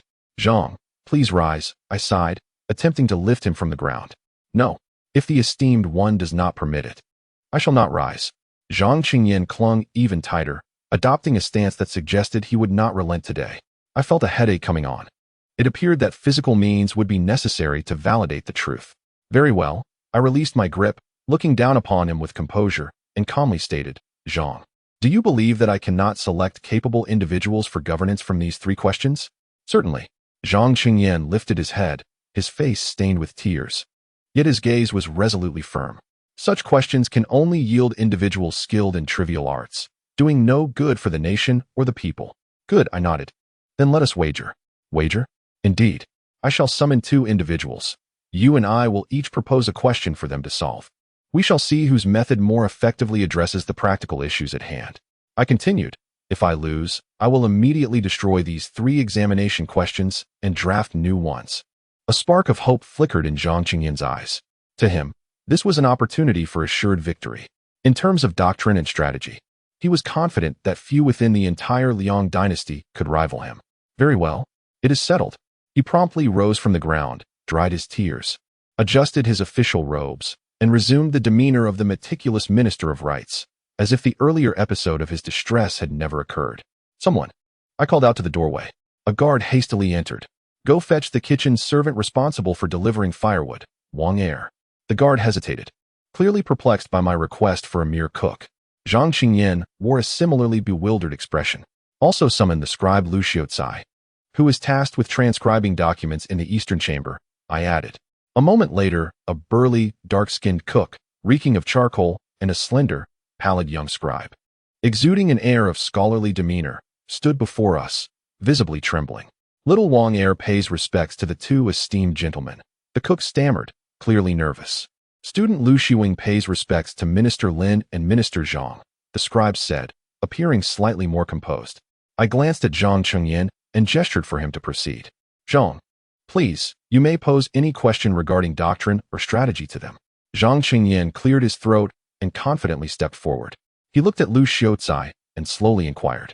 "The great learning states, he who wishes to illuminate the virtue of the world must first govern his own country. What does it mean to govern a nation? And what is the essence of such governance?" This was a profoundly classical question of doctrine, balanced and equitable, capable of rigorously testing a scholar's foundational skills. Upon hearing it, Liu Zhijie's eyes sparkled with anticipation. This is precisely his area of expertise. He immediately bowed and began to respond, referencing classical texts and speaking eloquently. "In response to your esteemed self, the essence of governing a nation lies in cultivating one's heart and sincerity. A gentleman must first refine himself, then harmonize his family. With a harmonious family, the nation can be governed, and with a well-governed nation, peace can be achieved. He expounded upon Confucian and Mintian doctrines, traversing through the teachings of Cheng and Zhu, articulating the principles of self-cultivation, family harmony, national governance, and world peace with great clarity for a full quarter of an hour, leaving no gaps in his reasoning. Zhang Qingyan nodded repeatedly, a satisfied smile gracing his face. He cast a provocative glance at me, as if to say, "Do you see? This is what true scholarship looks like." I ignored him, and once Lu Xiaocai finished, I turned to the bewildered cook, Wang Er, who had been lost in thought throughout. "And you? What is your perspective?" Wang Er, frightened, promptly knelt down. "Your Honor, please spare my life.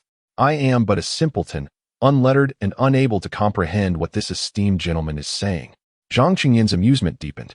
"Well, now that Zhang Darren has finished his inquiries," I nodded and continued, "it is my turn." I looked at the two men before me and posed a rather straightforward question.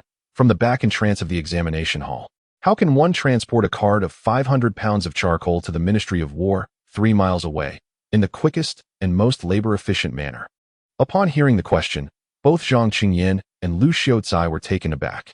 They had not anticipated such a rudimentary inquiry from me. Lu Xiaocai furrowed his brow, pondering for a moment before responding in a theoretical tone. "In response to your honor, this matter is simple. First, one should select an auspicious day to align with favorable timing.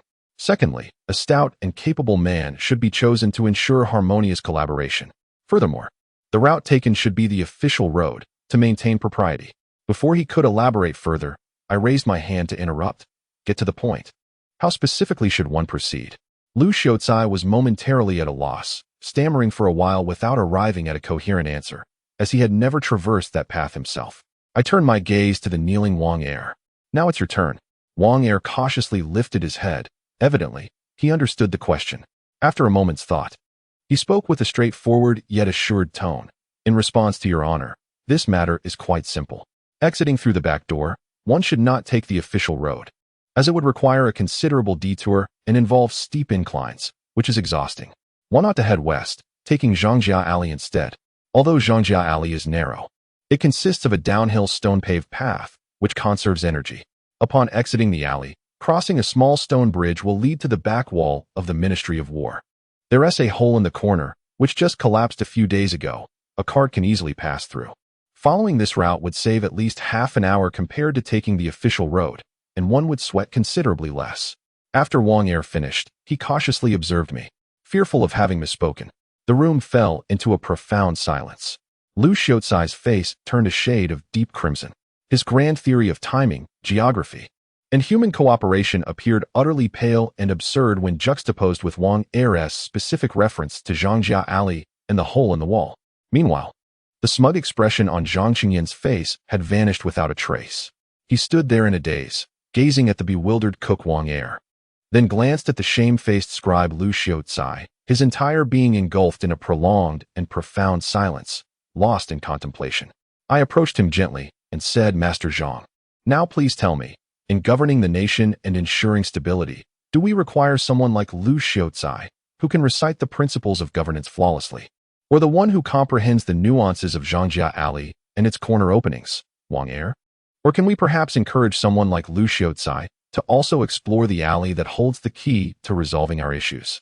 My words struck like a heavy hammer upon Zhang Qingyan's already wavering heart. Chapter 32. Sealing the examination questions. In closing an era, the unconventional case study proved unexpectedly effective. After the cook Wang Er and scribe Lu Xiaocai were dismissed, Zhang Qingyan remained alone in his official residence, seated in solitude for an entire afternoon.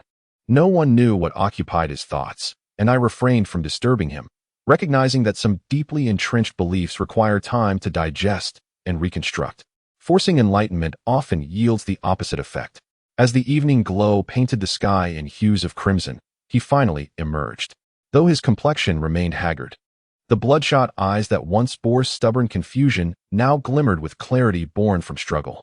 He approached my study, placing before me the 3 examination papers he had previously scattered on the floor but had since retrieved and smoothed over. "Master Lin," he began, his voice hoarse yet unusually composed, "I have completed the review. These 3 questions, though contrary to tradition and astonishingly unconventional, possess their own unique merits. As he uttered these words, it seemed he had expended every ounce of his strength. Each syllable felt like a fierce battle against his understanding cultivated over decades. I concur with using these as the examination subjects. I watched as a significant leap in his respect level appeared above him, and a weight lifted from my heart. I knew that the most formidable skeptic in the entire Liang dynasty had been tentatively swayed. Very well, I nodded, refraining from further unnecessary words. Some victories require no elaboration. The following day, the examination hall held the most solemn and mysterious ceremony to seal the examination questions.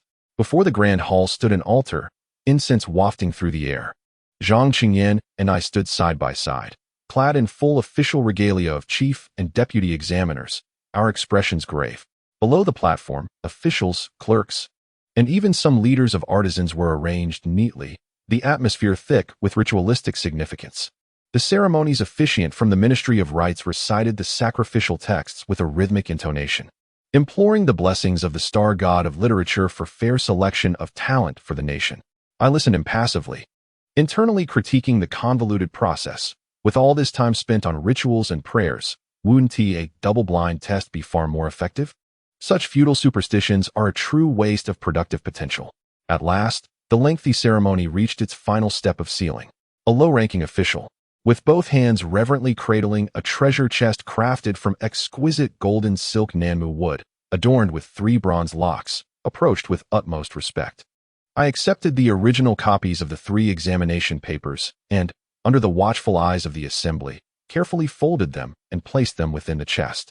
Zhang Qingyan then took the pre-prepared sealing wax, melted it over the candle flame, and meticulously sealed each of the 3 lock eyes. Finally, I took the heavy jade seal of Hetian, symbolizing the supreme authority of the chief examiner, dipped it in vivid red ink, and solemnly pressed it upon the 3 patches of wax. The ceremony is complete, the officiant proclaimed loudly. The gathered assembly bowed in unison. The entire event was marked by solemnity and a profound sense of sanctity. Each individual present could feel the weighty pressure of the responsibility to select talents for the nation, akin to a mountain's burden. However, as the centerpiece of the ceremony, I gazed at the tightly sealed treasure chest and mused, what a hassle. I shall have to pry it open later.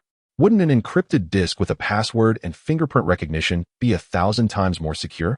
I could later draft a report suggesting the court adopt a paperless office reform, garnering a wave of prestige. I entrusted the treasure chest to the official responsible for its safekeeping and turned, preparing to declare the ceremony concluded.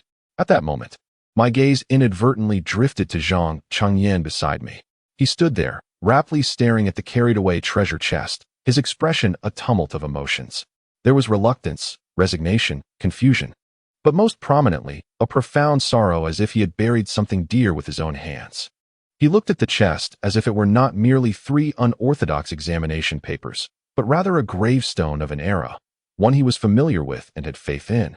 The splendid yet rigid olden times constructed from the 8-legged essays and poetic compositions. He himself was among those who had personally placed the lid upon the coffin. In that moment, I suddenly grasped the depth of his anguish. For me, this was merely an intriguing game, an experiment in dimensionality reduction. Yet for him, it represented a collapse of belief, a total denial of his past life. I withdrew my gaze, refraining from offering consolation. The torrent of time surged relentlessly forward, inevitably leaving some behind, while others must learn to rediscover their direction amid the new waves. As for me, I was simply the one who fortuitously pressed the acceleration button. The treasure chest was sent to the innermost secure storage of the examination hall, guarded by heavy troops, with the keys held by both Zhang Qingyan and myself. Both of us had to be present simultaneously to unlock it. From that moment until the examination commenced 3 days later, no one would know the tempest that lay concealed within that small wooden chest, one capable of overturning the entire Liang dynasty.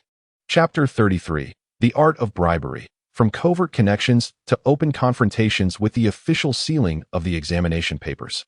The entire examination hall entered a peculiar state of external looseness, yet internal tightness. For me, the core task had been accomplished. All that remained was to await the examination. My languid existence had returned to its usual rhythm. Each day was spent feeding fish, sipping tea, and occasionally inspecting Zhang Qingyan's auditing work. Life was indeed most delightful. However, for certain individuals outside the examination hall, the tranquility of the final days leading up to the examination becomes an excruciating torment. The aristocratic families, accustomed to covert manipulations within the imperial examination system, find themselves utterly restless. My presence, akin to a catfish, remains impervious to their attempts at bribery. The funds discreetly offered vanish without a trace, akin to a cow sinking into the sea, yielding no response whatsoever. The stewards and lobbyists dispatched return without any clarity, merely reporting that the esteemed Lin has accepted the gifts, yet his demeanor remains ambiguous, leaving them perplexed. This uncertainty is their greatest dread. In previous years, gifts would elicit either half-hearted acceptance or tacit understanding from the examiners, who would invariably provide a clear signal. However, my refusal to engage in such transactions while maintaining an inscrutable demeanor has thoroughly disrupted their rhythm. As the examination date approaches with each passing day, their patience is finally exhausted. Consequently, the art of bribery begins to shift from clandestine dealings to overt confrontations. The first to take a stand is the son of the Minister of War, a notorious scion of privilege named Lin Zhijie, known for his brazen conduct in the capital. This young master, skilled in the art of manipulation, struggles to even write his own name legibly. In previous examinations, his father had paved a smooth path for him, but this year, their lavish offerings have similarly fallen into oblivion. That afternoon, Lin Zhijie, accompanied by a gaggle of sycophants, rode high-stepping steeds directly to the entrance of the examination hall. "Bring that Lin out to see me." Lin Zhijie lashed his whip against the crimson gate, leaving a deep mark, his arrogance reaching its zenith. The guards stationed at the door, naturally, dared not let them in, resolutely holding the gate. My esteemed examiner is engrossed in scholarly pursuits and does not see visitors. Nonsense. Lin Zhijie erupted in a tirade, contemptuously questioning the legitimacy of an official bought with money engaging in scholarly endeavors. "You tell him I shall wait right here. If he does not come out to give an explanation, I shall dismantle this gate." Tension escalated at the entrance of the examination hall. News of this incident swiftly reached my ears. Reclining in a garden chair, basking in the afternoon sun, I listened to my confidant's report without even lifting my eyelids. "Oh, is that so? Let him dismantle it," I replied nonchalantly. "It's about time I replaced this old gate. I've been meaning to do so. Let him tear it down. It will save me some labor costs. Remember to send the bill to the Minister of War's residence." My confidant was momentarily speechless at my response and could only retreat with a grim expression.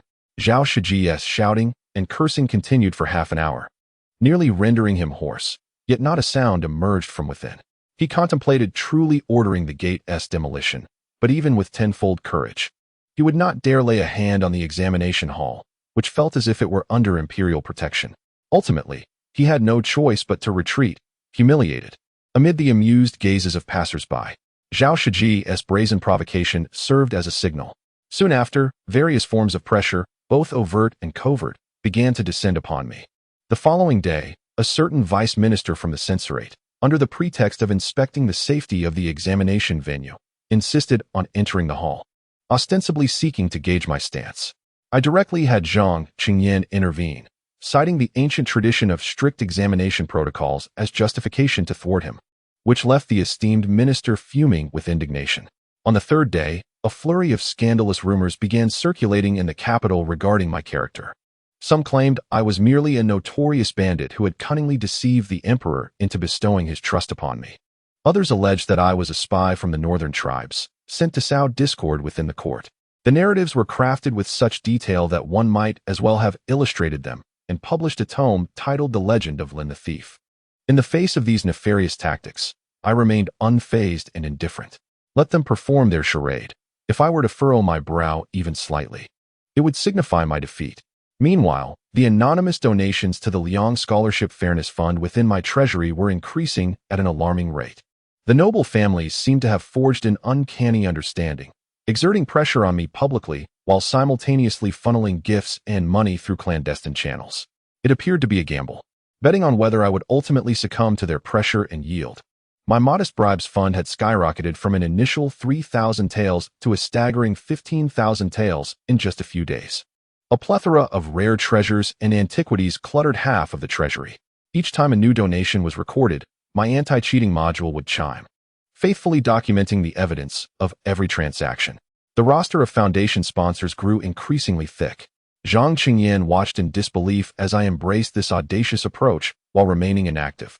He wished to offer counsel, but found himself at a loss for words. How could he accuse me of corruption when I meticulously sealed and registered every item received, locking them away without taking a single coin for myself? And how could he call me incorruptible when no honest official would so openly accept bribes? He could only gaze at me with a look of sheer astonishment, retreating to his quarters each day to pour his energy into the endless ledgers. Meanwhile, I leisurely awaited the tempest's climax. I knew that when the bell tolled 3 days hence, signaling the commencement of the Imperial Examination, and when the 3 monumental questions that could reshape an era were unveiled, these sponsors would finally comprehend that every coin they had contributed was not an investment, but rather the death knell they had tolled for themselves. Chapter 34. Anxiety provoked by a bun deep within an inconspicuous alley in the capital, in a damp and dimly lit rental room. Chun Fan was studying his annotated book of rites for the final time under the flickering glow of a yellowed soybean oil lamp. The air was permeated with a faint mustiness, mingling with the scent of ink, creating a unique aroma that belonged solely to impoverished scholars.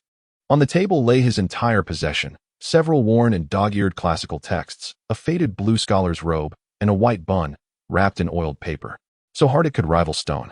This bun was procured with his last 3 copper coins and would serve as his only sustenance when he entered the examination hall the following day. Chun Fan cautiously wrapped the steamed bun once more, placing it deep within the recesses of his book box, as if it were not merely a bun, but a contract that held the essence of his very existence. He lifted his gaze, rubbing his aching eyes, listening to the distant sound of the watchman's clapper echoing from outside, his heart brimming with visions of the future and a hint of indescribable anxiety. No one knew that beneath this slender, resilient exterior lay a soul from the 21st century. Indeed, Chun Fan was also a time traveler. Unlike Lin Zhijie, who ascended to the position of chief examiner in a single leap, his journey was of a decidedly more arduous nature. He had traversed into the life of an orphan, destitute and bereft of parents, without a system or any advantageous abilities.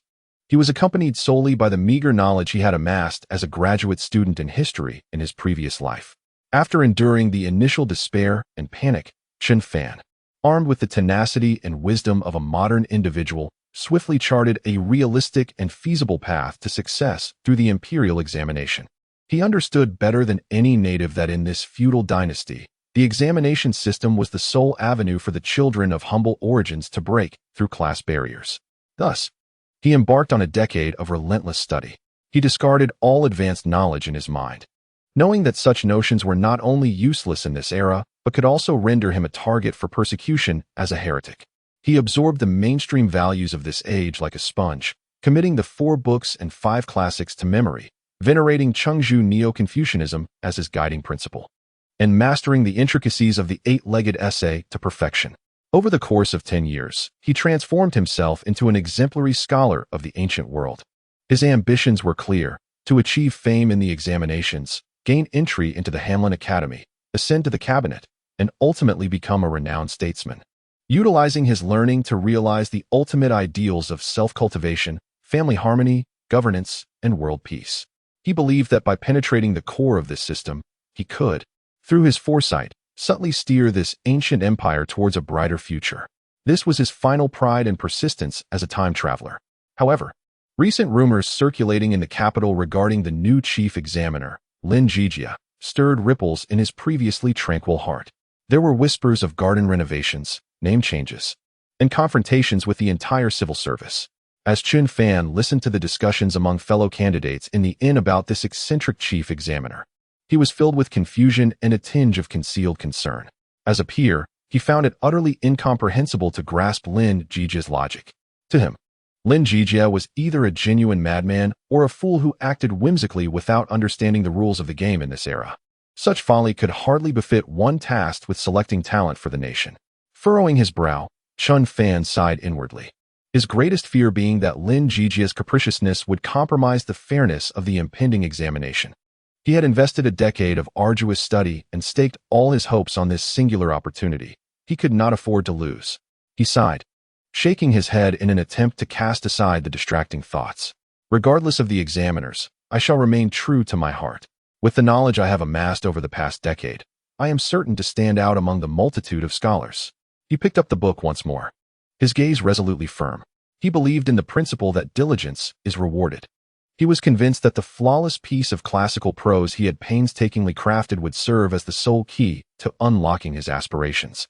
In this world, where everything else is deemed inferior and only scholarly pursuits are exalted, he firmly believed that if one could produce the most compliant composition, recognition would inevitably follow.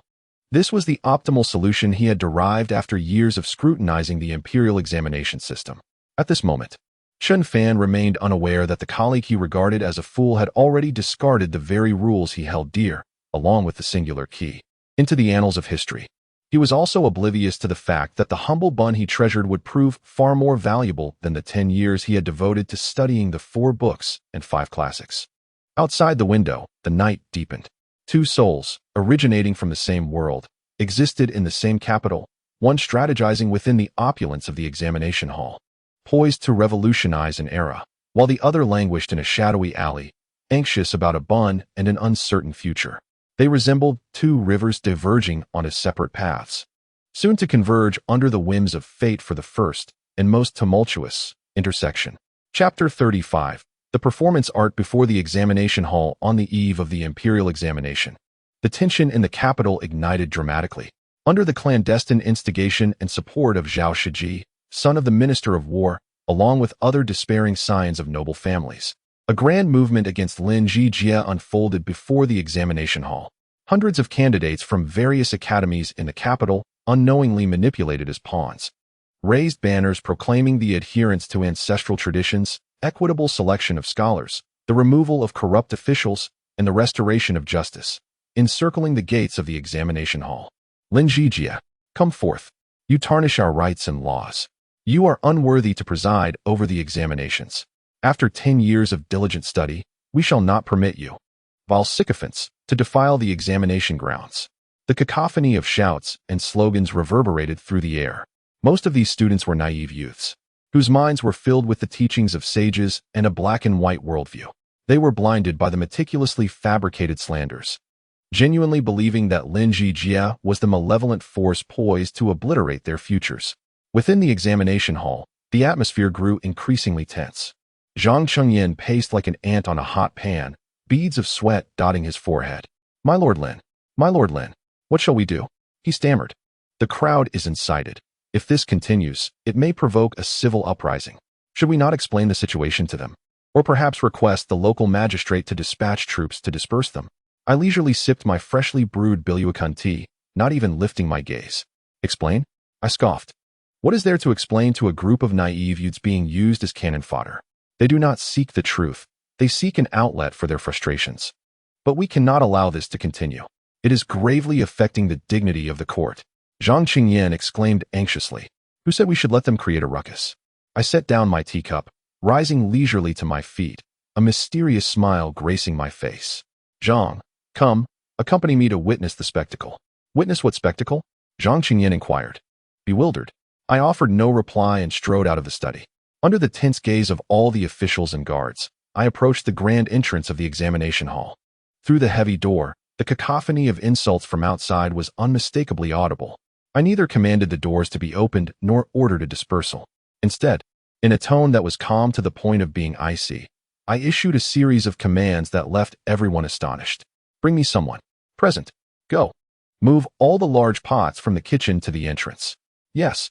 Next, take all the mung beans and white sugar we have stored in our supplies. Certainly. Lastly, smash the large blocks of ice that were delivered yesterday. Understood. Half an hour later, just as the students outside were hoarse from their shouting and their emotions were reaching a fever pitch, the grand doors of the examination hall creaked open slightly. All eyes converged, anticipating the emergence of the formidable Lin Zhijie. However, it was not I who appeared, but rather a line of officials carrying wooden basins. Soon after, a massive notice board was erected beside the entrance. The characters inscribed upon it were bold and striking. Notice from Chief Examiner Lin's concerns. To all scholars who have traveled from afar, your journey has not been easy. The weather is sweltering, and the exertion of shouting slogans may deplete your vitality, adversely affecting tomorrow's examination. This official has specially prepared refreshing mung bean soup, available free of charge, with unlimited refills. Kindly form an orderly queue to receive it, to alleviate the heat and reduce noise, and do take care to avoid heat stroke. Signed, Chief Examiner Lin Zhijie. Beside the notice board, a dozen large pots were lined up, bubbling with fragrant mung bean soup, steam wafting into the air. Several large wooden basins held glistening chunks of ice. The officials ladled the chilled mung bean soup into bowls and placed them on a long table, then shouted towards the astonished candidates outside. Lord Lin has decreed. Free mung bean soup. Refresh yourselves. Come quickly. The entire scene plunged into an eerie silence. Everyone stood in stunned disbelief. Those who had just moments ago been filled with righteous indignation, clamoring for a fight, now found themselves frozen in place, exchanging bewildered glances.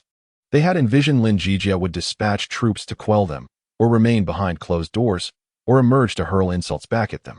Yet, they could hardly fathom that he would provide them with mung bean soup. What does this signify? Is it a provocation or a gesture of concern? The rich aroma of mung beans and sugar wafted through the air, infiltrating their senses. Some candidates, parched from their outbursts, could not suppress the urge to swallow. A stir began to ripple through the crowd. What is this Lin up to? Who cares what his intentions are? I'm feeling a bit thirsty. Drink. Why not drink? He owes us this. We'll drink first, and then continue to berate him. At last, a bold candidate hesitantly stepped forward, lifting a bowl of mung bean soup from the table.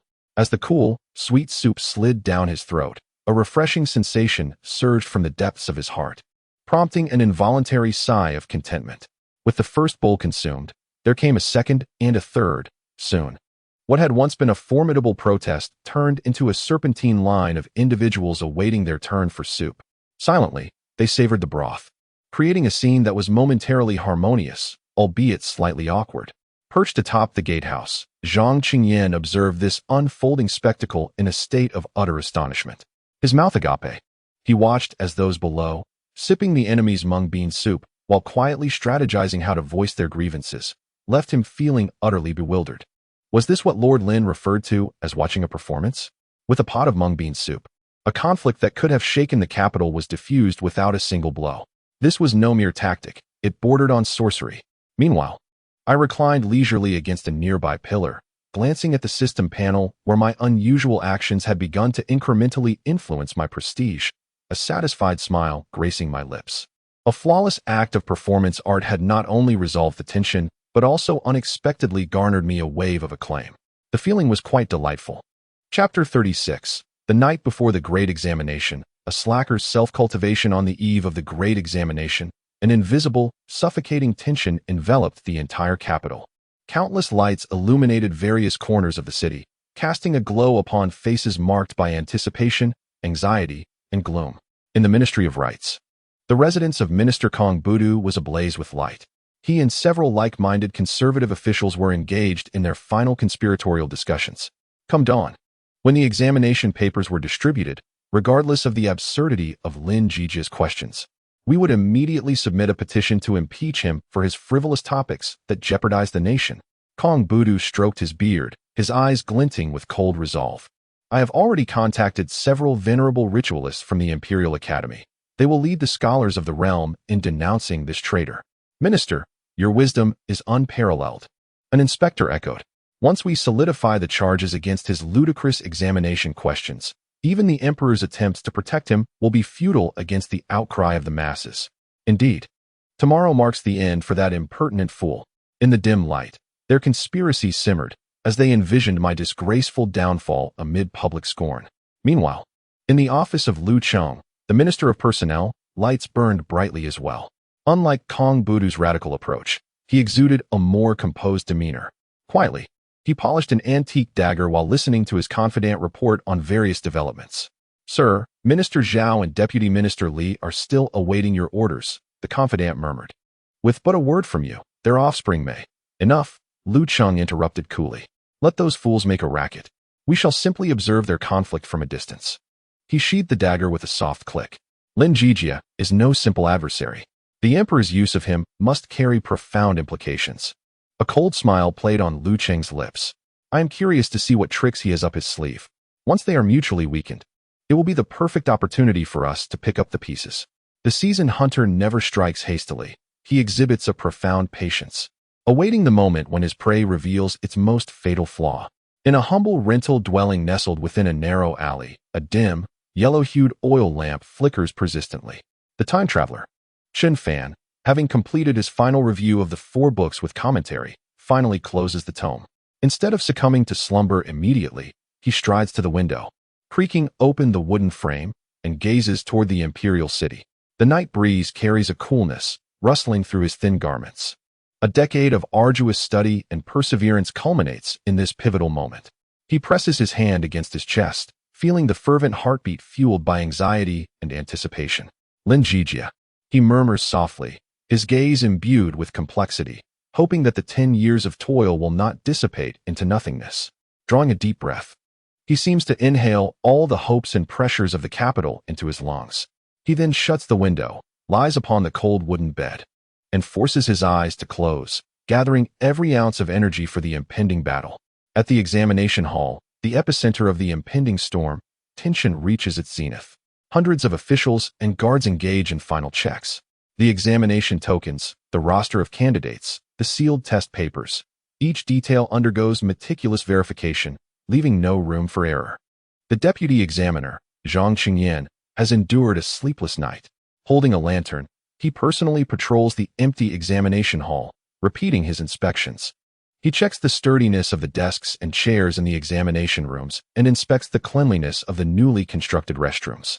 His heart is a cauldron of unprecedented conflict. On one hand, he is deeply troubled by the 3 extraordinary examination questions, fearing they might jeopardize the future of the Liang Dynasty. On the other hand, he cannot help but envision the splendid expressions that those self-important scholars will wear upon encountering these queries. This clandestine, even somewhat immoral anticipation stirs within him a blend of shame and exhilaration. He feels akin to an engineer on the verge of witnessing a grand explosion, both terrified of its destructive potential and irresistibly curious about the radiant fireworks it might unleash. Meanwhile, at this very moment, the orchestrator of this tempest, the one whom countless individuals curse, scheme against, anticipate, or worry about, myself, Lin Zhijie. What am I doing? I find myself not in my meticulously remodeled bedroom, but rather in my serene backyard. The night is liquid, and the moonlight is resplendent. Adorned in a loose, comfortable silk robe, I leisurely sprinkle specially crafted fish food into my cherished koi pond from a delicate porcelain jar. Eat, eat, grow plump. I murmur to the koi as they jostle for the morsels, envisioning the reward of catching 2 of the most corpulent ones post-examination, one for braising and the other for steaming. A treat for myself. Beside the pond, a stone table holds a pot of fine daughter's red wine, accompanied by a dish of fennel beans. After feeding the fish, I settle at the stone table, pouring myself a cup of wine, popping a fennel bean into my mouth, and savoring its flavor slowly. The gentle evening breeze carries floral fragrances, mingling with the intoxicating aroma of the wine. As for tomorrow's Imperial Examination, which is poised to determine the fates of countless individuals and potentially alter the trajectory of a dynasty. As for those political adversaries outside who would gladly see me devoured alive, as for the myriad gazes filled with anticipation or concern directed at me, I couldn't care less. Should the heavens collapse, the emperor, the great overseer, will bear the burden. I am but a temporary worker, laboring merely 2 months a year. My duties have been fulfilled.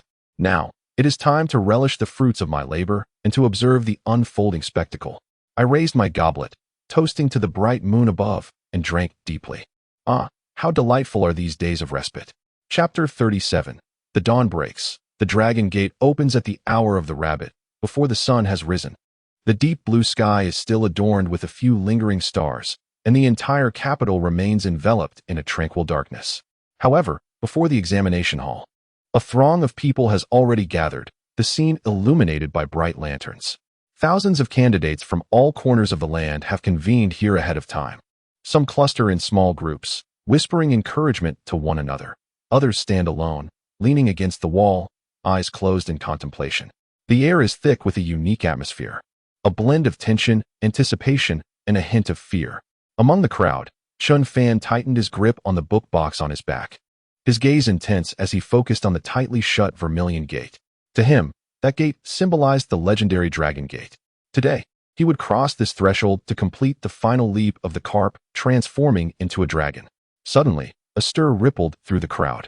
Look, the gate is about to open. All eyes turned in unison towards the grand entrance. With a heavy and prolonged creak, the door, which bore the weight of countless dreams and destinies, slowly swung open. Inside, the illumination was dazzling, bright as day. Rows of armored guards, wielding long halberds, stood solemnly on either side, their expressions grave, exuding an unspoken authority. Behind them, dozens of officials clad in uniform robes held registers and lanterns, their countenances serious and meticulous. This solemn and austere atmosphere instantly silenced the previously raucous crowd. Open the gate. With a long and formal announcement, the examination officially commenced. Candidates, line up according to your designated areas. Enter in turn. No noise. No pushing. The officials called out, maintaining order as the candidates, with mixed emotions, began to queue up, preparing for the most rigorous inspection before entering. This was the first barrier against cheating, and it was also the most humiliating. According to past customs, candidates would not only be subjected to body searches, but their hair, clothing seams, and even their provisions would be thoroughly examined, leaving little dignity intact. Many impoverished scholars often found their sole rations destroyed, facing hunger during the ensuing days of examination. Taking a deep breath, Chun Fan steeled himself to endure this humiliation. However, when it was his turn, the scene before him left him momentarily stunned. The inspecting official merely instructed him to extend his arms, conducted a cursory search, and with a specially crafted silver needle, probed his hair bun before waving him through. Next, the entire process was executed with remarkable efficiency and decorum, taking no more than 10 breaths. As for the hard bun in his box, he didn't even spare it a glance. Chun Fan felt somewhat dazed. Turning back, he noticed that all the candidates were receiving the same treatment. The typical disputes and cries that often arose from excessive scrutiny in previous years had completely vanished this time. What could possibly be the reason for this? His heart brimmed with confusion. It was not just him. Nearly all the candidates retaking the provincial examination noticed the distinct differences this year. Upon entering the passageway, they were astonished to find that the once crowded, muddy path had been paved with a thick layer of bluestone, smooth and immaculate.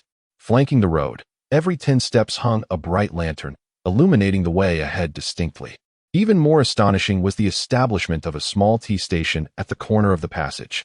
A large pot simmered with warming ginger soup, and 2 officials were cheerfully greeting the passing candidates. "Good sir, why not have a cup of hot ginger soup before you continue? It will warm you up and invigorate your spirits." A shivering candidate hesitated but accepted a bowl as the steaming soup coursed through him. A wave of warmth spread throughout his body, nearly bringing him to tears. Thank you, my lord. No need for such courtesy. It is all at the behest of Chief Examiner Lin. He wishes for everyone to feel at ease during the examination." The official replied with a smile. Chief Examiner Lin? This name fell like a small stone into the lake of the candidates' hearts, sending ripples of intrigue. They exchanged glances, each revealing a complex and inscrutable emotion. The reputedly extravagant and lawless madman of an examiner was actually considering their comfort so thoughtfully. This remarkable enhancement in user experience swept through them like a spring breeze, silently dispelling much of the resentment and prejudice they had harbored due to rumors. Their impressions of this mad examiner began to change, subtly yet significantly, the moment they entered the examination hall. Holding a bowl of ginger soup, Chun Fan felt a tumult of emotions as warmth radiated from his palms. Observing the orderly and amiable environment around him, he recalled the tumultuous scenes of yesterday at the examination hall's entrance and found it somewhat ironic. Perhaps the esteemed Lord Lin, whom he had only heard of but never seen, was not quite as he had imagined. Shaking his head to dismiss further thoughts, he finished the soup, returned the bowl, and followed the crowd toward his designated examination area. Regardless, the examination remained his singular objective for the day. He held steadfast confidence that no matter how the examination room had transformed, as long as the questions pertained to the classical texts he had mastered, he would undoubtedly secure the top position. Chapter 38. Chun Fan's Astonishment. Is this the examination hall or paradise? Navigating through the lengthy corridor, Chun Fan finally arrived at his designated area, the Shin section. He glanced up at the large wooden sign hanging at the entrance, which clearly delineated the distribution and direction of the examination rooms, even featuring a simple guide map for the examination hall, making it all easily comprehensible.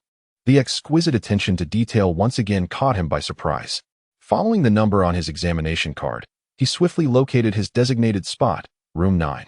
However, as he stood at the threshold of this room and beheld the scene within, he felt as though he had been struck by lightning, frozen in place. Was this truly the examination room? The sight before him utterly shattered his preconceived notions of what an examination hall should be. In his memory, as well as in the accounts of his fellow candidates who had endured the imperial examinations, the examination rooms were narrow, dim, and resembled solitary confinement cells. The space was so cramped that turning around was a challenge. The walls were mottled and perpetually in disrepair, stiflingly hot in summer and chillingly cold in winter. Within these confines, candidates had to eat, drink, relieve themselves, and sleep, all within an area so wretched it could be likened to a hell on earth. Each year, some candidates succumbed to the unbearable conditions, falling ill, descending into madness, or even dying unexpectedly in these rooms. Thus, every candidate entering the examination hall had mentally prepared themselves for a form of punishment. Yet, before Chen Fan lay a room that was an entirely different realm. The once imposing, heavy partition that divided the space had vanished, replaced by a spacious, bright, and well-ventilated standard room. Indeed, a standard room was the only term Chen Fan could conjure to describe the scene before him. The former cramped quarters, originally designed for a single occupant, had been transformed into a shared space for two. While still modest in size, it was a world apart from its predecessor. At the very least, he could now stand, turn around, and even stretch comfortably within its confines. The floor was laid with clean, moisture-resistant tiles, and the walls had been freshly painted, immaculate in their whiteness. The greasy, scratched old table had been replaced with a brand-new pine desk, its expansive surface smooth and polished to a pleasing sheen. The chair was no longer a hard wooden stump that pinched the body, but rather a modern wooden chair with a supportive backrest, designed to conform to the human form. Most astonishing of all was the bed. The cold stone slab had been fitted with a thick, soft mattress made from a blend of straw and cotton, topped with a neatly folded clean blanket. At the head of the bed, a small bundle awaited. Curiously, Chen Fan opened it to discover a few simple emergency supplies: a small packet of cooling pills for heat relief, a tiny bottle of insect repellent ointment, a few spare candles, and a box of matches. Chen Fan stood there, dumbfounded, his mind a blank slate. Glancing around, he observed that all the examination rooms had undergone similar renovations. He noticed that his fellow scholars, hailing from humble backgrounds like himself, wore expressions of shock, some even appearing more overwhelmed than he felt. One disheveled candidate, upon entering his room, stood frozen for a moment before reaching out to incredulously touch the soft mattress. Then, this tall man suddenly collapsed to his knees, burying his face in the blanket, his shoulders heaving as he suppressed joyful sobs. His tears fell like a signal, prompting a chorus of suppressed sobs to rise around him. Their weeping was not merely for the unimaginable privileges they had received. They wept for a decade of diligent study, finally acknowledged as human beings. They cried for the cold stares, the disdain, and the injustices they had endured, which, in this moment, seemed to find solace and recompense. Their tears also expressed a profound and sincere gratitude towards the unseen examiner, a feeling that sprung from the depths of their hearts. Chen Fan did not shed tears, yet he felt a warmth gathering in his eyes. Taking a deep breath, he forced down the tide of emotions that threatened to overwhelm him. He walked to his seat, gently caressing the smooth surface of the desk, his heart a whirlwind of thoughts. He recalled the previous day, when classmates at the entrance of the examination hall had loudly denounced Lin Zhijie as corrupt and unworthy of his role. He remembered how he, too, had harbored prejudice and doubt towards this newly appointed examiner due to those rumors. Now, his face flushed as if he had been dealt a stinging slap. Extravagance? Corruption?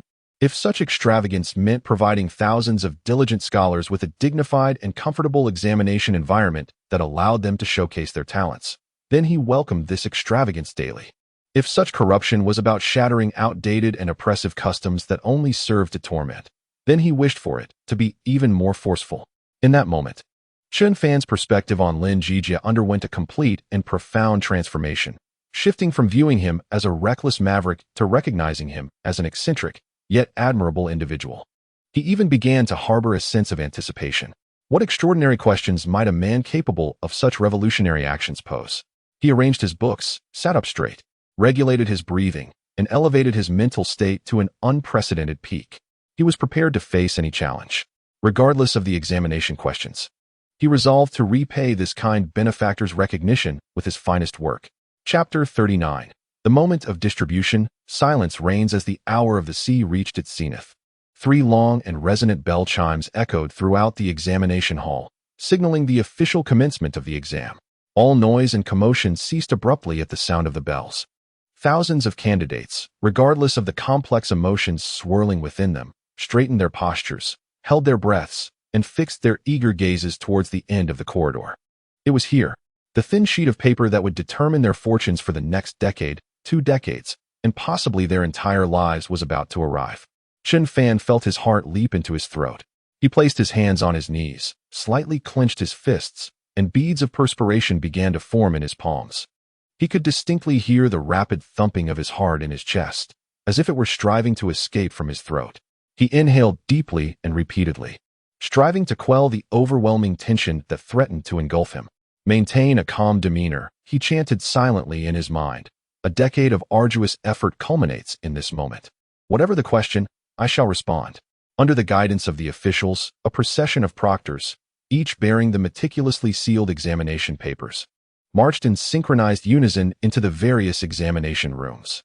The sound of their footsteps resonated with remarkable clarity amidst the profound silence, each step akin to treading upon the heartstrings of the candidates. In the examination zone where Chen Fan was situated, the atmosphere was palpably grave. At length, a proctor approached his designated cubicle. The official's expression was stern and his movements precise. He first verified Chen Fan's examination card against his seat number, and upon confirming their accuracy, gently placed the paper, still imbued with the faint scent of ink, upon his desk. The soft rustle as the paper met the surface of the desk echoed in Chen Fan's ears like a thunderclap. In that instant, his breath ceased entirely. He felt as though his very blood had congealed. He did not immediately peruse the examination paper. Instead, he closed his eyes, taking one final deep breath to clear his mind of all distractions. Then, he slowly opened his eyes, extending a hand that appeared somewhat pallid from the tension, and solemnly turned over the paper that would determine his fate. At first glance, he was met with a title inscribed in elegant, formal script, on the application of fish-scale data in predicting flood disasters in the Jiangnan region and the establishment of a preliminary early warning model. A moment of silence ensued, deathly silence. Upon reading that title, Chen Fan's mind went utterly blank. He stared vacantly at the familiar yet alien characters, each one resembling a grotesque monster, jeering at him for all he had learned over the past decade. Fish scale? Data? Prediction? Early warning? Model? What on earth were these concepts? What of the Confucian classics? What of the strategies and the poetic compositions? The knowledge he had diligently mastered over 10 years, the Analects, Mencius, the great learning, and the doctrine of the mean, where were they? What of the meticulously crafted 8-legged essays that he had painstakingly pondered through countless iterations? Not a single word was present. This examination paper bore no utterance from the sages, no character derived from the classics or historical texts. It felt as if a specter from an alien realm had posed an unfathomable question in a language he could not comprehend. An unprecedented, overwhelming sense of absurdity and betrayal washed over him in an instant. He felt like a warrior, having spent 10 years honing his dragon-slaying skills, stepping onto the battlefield only to discover that his foe was not a dragon, but a mathematical problem whose very title eluded his understanding. Instinctively, he lifted his head and surveyed the surroundings. What he beheld was a scene that would be etched into his memory for the rest of his life. In the grand examination hall, thousands of candidates, after glancing at the examination questions, fell into a bizarre, collective state of paralysis. All maintained a posture of heads bowed over their papers, utterly motionless, as though bewitched. The atmosphere was pervaded by an eerie silence, so profound that one could distinctly hear the heavy breaths of their astonishment. This oppressive stillness endured for what felt like an eternity. Then, like the shattering of tranquility before a tempest, the suffocating silence erupted. Thud! A candidate with fragile composure, eyes rolling back, collapsed from his chair, frothing at the mouth, unconscious. Heavens! What is this question? A piercing wail, laden with despair, shattered the silence of the examination hall. Subsequently, a cacophony of voices, filled with hopelessness and despair, echoed throughout the premises. Madness. The chief examiner has lost his mind. I refuse to take the exam. A decade of toil, all in vain. Woe is me. Cheating. This must be a conspiracy. These questions were surely leaked to certain individuals. Some pounded their chests, tears streaming down their faces. Others gazed around in bewilderment, murmuring incoherent phrases. Some sat in stunned silence, faces ashen. Meanwhile, others stood abruptly, furiously tearing their papers into shreds, cursing vehemently, resembling the deranged. In an instant, the solemn examination hall transformed from a place of gravity into a hellish realm filled with wails, cries, and curses. The scene had spiraled completely out of control. Chen Fan, observing the chaotic spectacle before him, felt his body gradually growing colder. He neither wept nor cursed, for he was rendered utterly speechless by shock. He simply sat there, staring blankly at the examination paper, feeling as though his very soul was being drawn away from his body. 10 years. A full decade. He had forsaken everything from his past life, immersing himself entirely in this era, like the most devout ascetic, studying and deciphering the rules of this world. He believed he had mastered the secrets to success. He thought he was on the brink of achievement. Yet, reality delivered a brutal slap to his face. The chief examiner, another time traveler, had rendered all his efforts over the past decade into nothing but a farce in a manner he could scarcely fathom. A profound, boundless despair enveloped him, like icy waters slowly drowning him. All he had learned over those 10 years seemed utterly futile in that moment. Chapter 40. The Divine Perspective. The game begins at the pinnacle of the examination hall stood a tower known as Zhigong Building. This was the highest point of the entire establishment, offering a panoramic view that encompassed thousands of examination rooms. In previous years, this was merely a vantage point for the chief examiner to indulge in lofty musings. However, this year, I transformed it into my command center. At this moment, I find myself seated in a specially crafted armchair, far more comfortable than the lounge chair in my garden. This exquisite chair is adorned with a soft Persian carpet, and beside it rests a small table, upon which lies a platter of freshly chilled grapes and a pot of premium Junshan Indian tea. In front of me, there are no windows, only a vast expanse of empty air. Within that void, a colossal, semi-transparent virtual light screen unfurls slowly before me. This is the ultimate manifestation of the divine level examination supervisor system, known as the Examination Hall Panoramic Sandbox. A real-time, three-dimensional model of the examination hall presents itself in a manner reminiscent of the godly perspective found in real-time strategy games, allowing me to zoom in, zoom out, and rotate my view at will. I can observe each candidate in their respective examination rooms, noting their every subtle movement and expression with remarkable clarity. This is my divine vantage point. Upon the sandbox, thousands of luminous points, representing the candidates, flicker in a myriad of colors.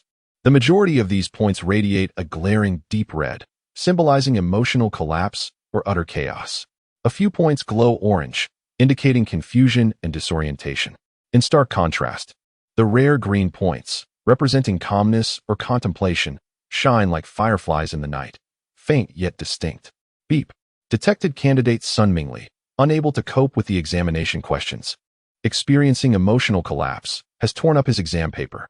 Disciplinary action has been automatically recorded. Beep. Detected candidate Wang Haoran, experiencing a medical emergency, marked as a level 1 medical alert on the sandbox. Please attend to this promptly. Beep. Detected candidate Li Ziyuan, attempting to whisper to the neighboring candidate, has triggered a cheating alert. Please monitor closely. A series of system notifications resound in my mind, yet I refrain from immediate action. I simply lift my teacup, gently blowing away the froth before taking a sip, watching with keen interest the human tragedy unfolding beneath me, one that I have orchestrated myself. The wails, cries, and curses resonate through the system, reaching my ears like a melodious symphony. Zhang Qingyan stands behind me, gazing through the window at the chaotic scene below, his complexion pale and his limbs cold. This is a disaster. The candidates have gone mad. We must think of a solution. What's the rush? I respond, not turning my head. My tone is calm as if discussing the weather. Isn't this all within my expectations? Within your expectations. Zhang Qingyan's voice quivers. How can this possibly be expected? If this continues, they will storm out and cause a riot. How shall we explain this to His Majesty? Fear not. I gestured towards the flickering red points on the sandbox, my tone devoid of urgency, as if conversing about the weather. The sorrows of humanity are not shared. Let them weep, let them rage. Once their emotions have been vented, they must confront reality. The true test lies not in who can shout the loudest, but in who will rise first from the ruins of despair and endeavor to seek a way out. As I spoke, my fingers gently glided across the virtual screen, locking the perspective onto an inconspicuous corner. That glimmer had once transformed into a deep crimson, symbolizing despair. Yet now, it was transitioning at a visibly perceptible pace, slowly shifting from red to orange, and then gradually revealing a faint green hue, emblematic of contemplation. I maximized the view. I beheld a gaunt candidate who, after enduring a prolonged period of stupor and despair, finally stirred. Unlike others who wept or cursed, he merely closed his eyes slowly, his chest heaving violently as if engaged in a celestial battle within. After a considerable pause, when he reopened his eyes, though still filled with confusion and agony, the depths ignited with a flicker of defiance. It was a primal instinct for survival, unwilling to plunge into the abyss after being cornered by fate. He relinquished the attempt to decipher the incomprehensible models and data, fixating instead on the familiar words within the examination prompt.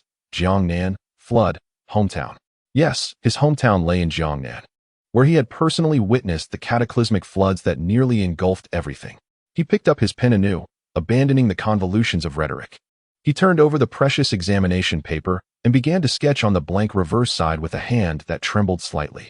What he drew was not a draft of an essay, but a map, a representation of the ceaseless river that flowed through his homeland, along with the scattered villages and fields lining its banks, conjured from the recesses of his memory.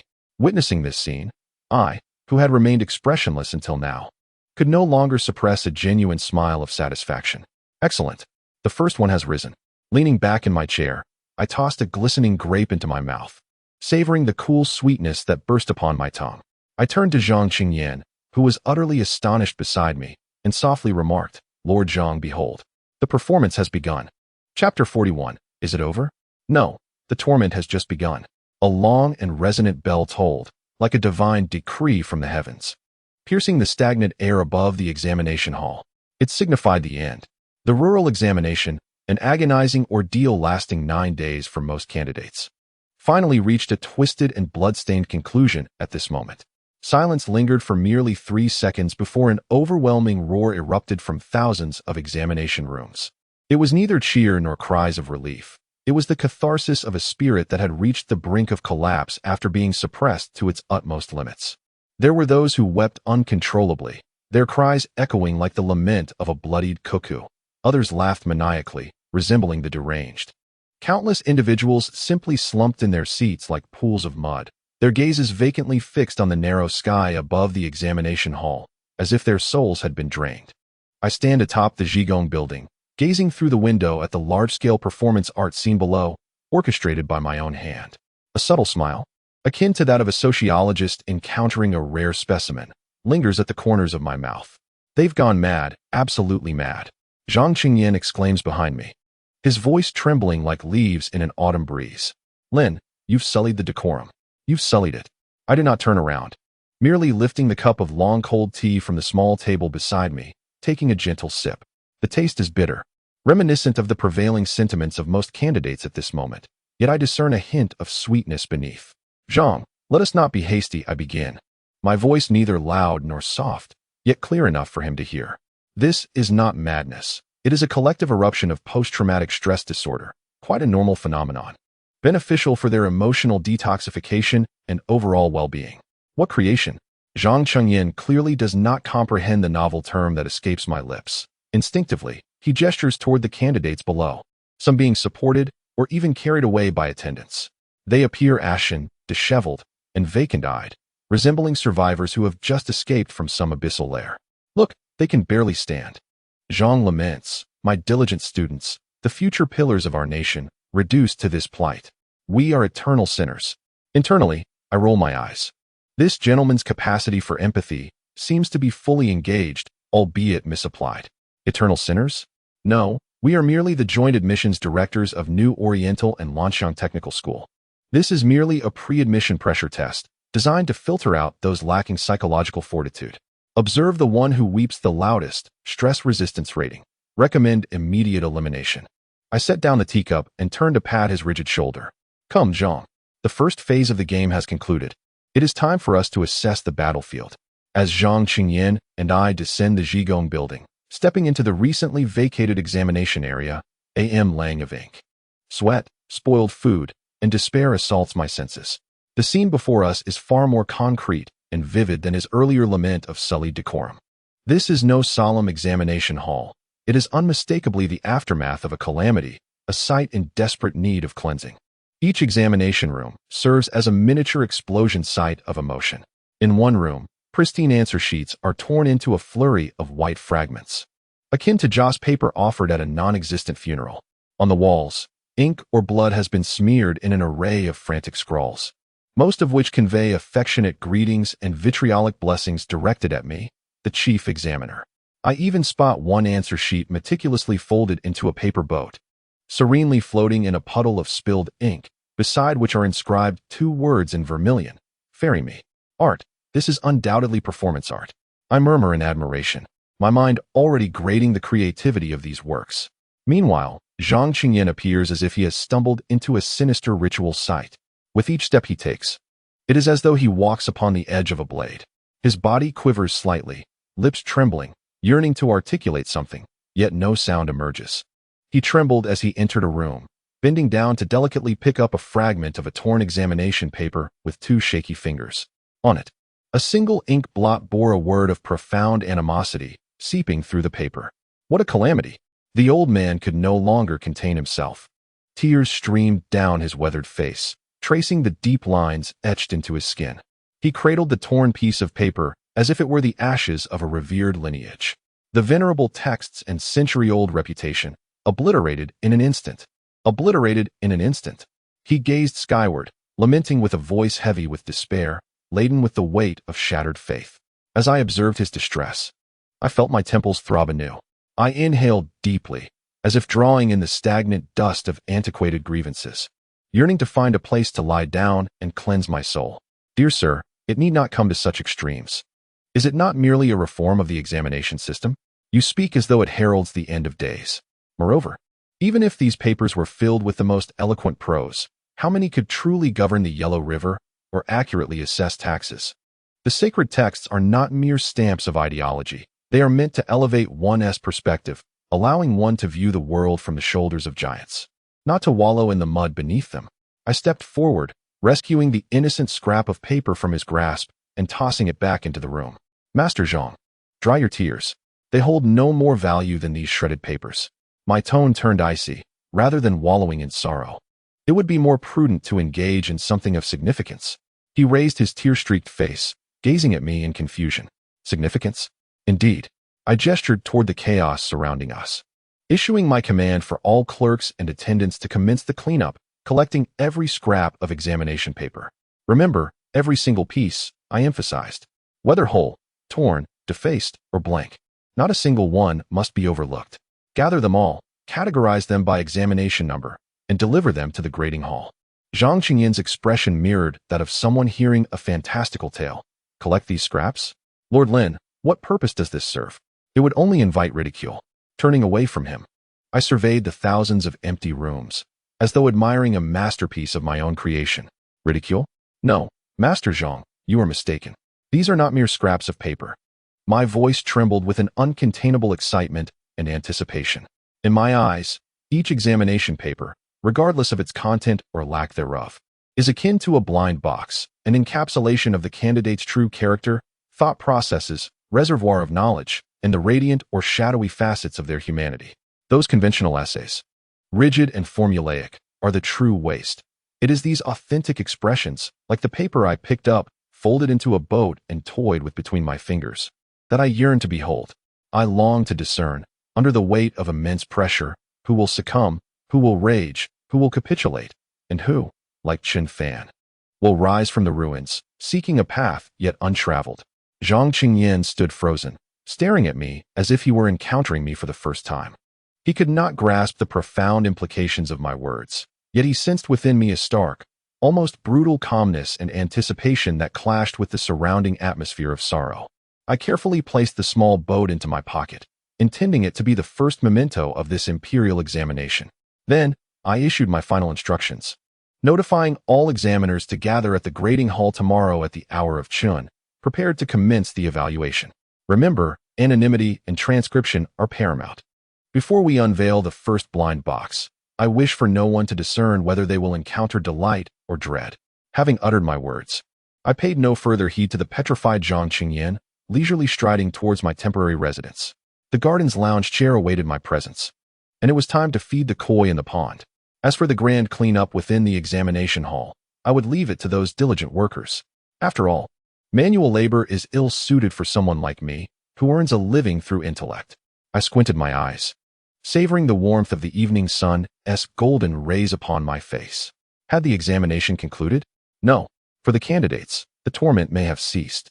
Yet for me, for Zhang Qingyan, and for the entire court of the Great Liang, the true ordeal, or rather, the genuine amusement, was merely commencing.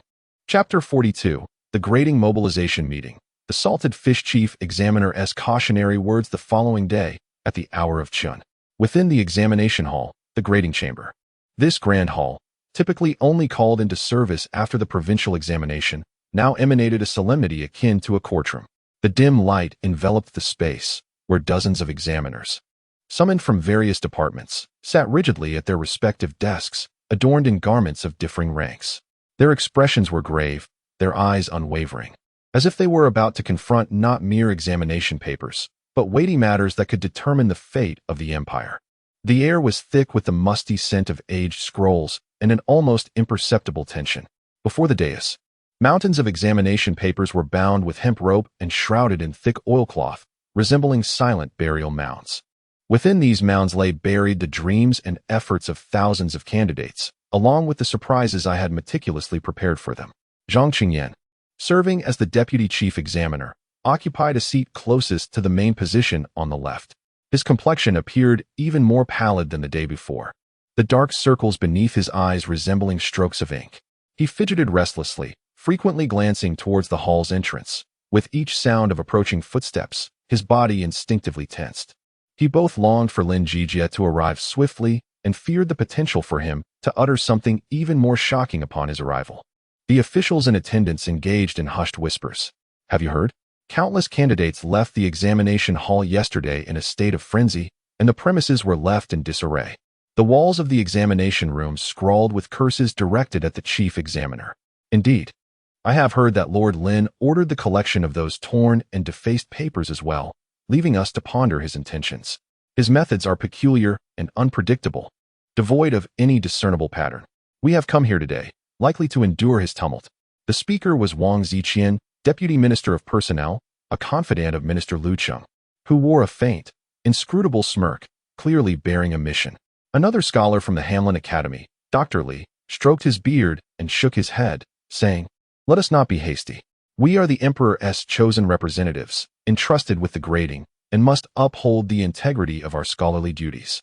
Regardless of the peculiar notions of the chief examiner, we must uphold integrity and prioritize the essence of literary elegance. I trust he cannot wield absolute authority. This assembly presents a microcosmic bureaucratic ecosystem, with individuals labeled diversely in my discerning system: pragmatic executors, conservative loyalists, fence-sitters, and masters of idleness. Within this stifling yet delicate ambience, I, Lin Zhijie, the chief examiner for this provincial examination, finally arrived, albeit belatedly. Eschewing the cumbersome official garb, I donned a loose, comfortable cerulean robe, cradling a freshly brewed cup of white porcelain tea. Yawning, I ambled into the hall with an air of leisure, resembling an elderly gentleman taking a stroll in the park rather than presiding over a meeting. The hushed whispers ceased the moment I stepped into the hall.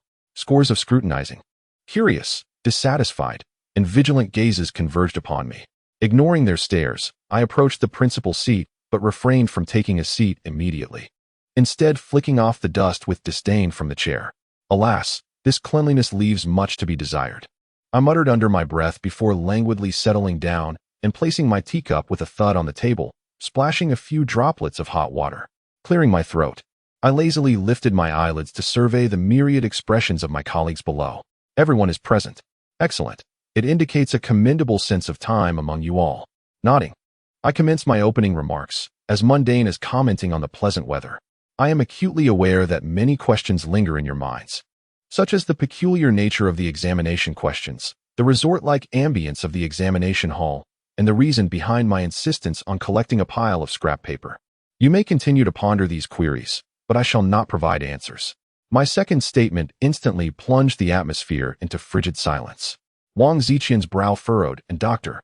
Li's complexion began to take on a faintly pallid hue. Without granting them the opportunity to react, I raised a finger.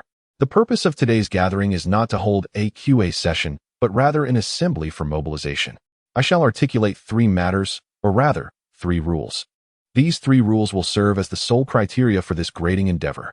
Pay close attention, for I shall only state them once. I extended my first finger. First, the grading standard. I am indifferent to whether your studies were in the 4 books or the 5 classics, and I care not whether you identify as a proponent of classical literature or a scholar of textual doctrines. From this moment forth, the sole criterion for evaluating an examination paper is 1. Logic and solution. I do not concern myself with the grandeur of your language, the symmetry of your structure, or the finesse of your references. I will only ask, is the content useful? Can the proposed solution resolve the issue? An article that is resplendent yet devoid of substance shall receive a failing grade in my eyes, while a straightforward exposition that is coherent and presents a viable solution shall be deemed exemplary. Upon uttering these words, an uproar erupted throughout the hall. Absurd. Utterly absurd. Dr. Li from the Hamlin Academy was the first to rise, his beard quivering in indignation. Lord Lin, where is the literary integrity in conveying moral principles? If we speak solely of utilitarianism, disregarding moral cultivation, how does that differ from the words of mere merchants? This is a pursuit of the trivial that jeopardizes the profound lineage of our literary heritage. I scarcely lifted my eyelids, merely raising my teacup to blow away the foam. The staunch conservatives have taken the lead, and the contention index has surged to a staggering 95. It seems this gentleman's thoughts are solely composed of antiquated phrases. I leisurely sipped the herbal tea to soothe my throat before I spoke. Dr. Li, please take a seat. I pose a question to you. Would you prefer a prescription filled with exquisite remedies that cannot cure a simple cold, or a hastily scrawled folk remedy that can bring down a fever with just 1 dose?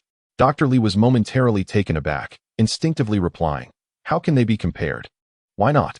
I smiled, a smile that, to him, was colder than ice. An essay is akin to a prescription. The court does not seek to select a group of literary physicians who can write elegant prescriptions yet fail to heal. What His Majesty desires are barefoot doctors who can effectuate cures with their deft hands. In my view, a grandiloquent piece of writing is no different from a beautiful prescription that cannot heal. Its only worth is to serve as toilet paper, perhaps even too coarse for that purpose. Dr. Li, incensed by my coarse analogy, pointed at me for a lengthy moment, but found no words to express his outrage, ultimately sitting back down, panting heavily. I nodded in satisfaction and raised a second finger. Secondly, the examination process. This time, we shall implement a dual anonymity system.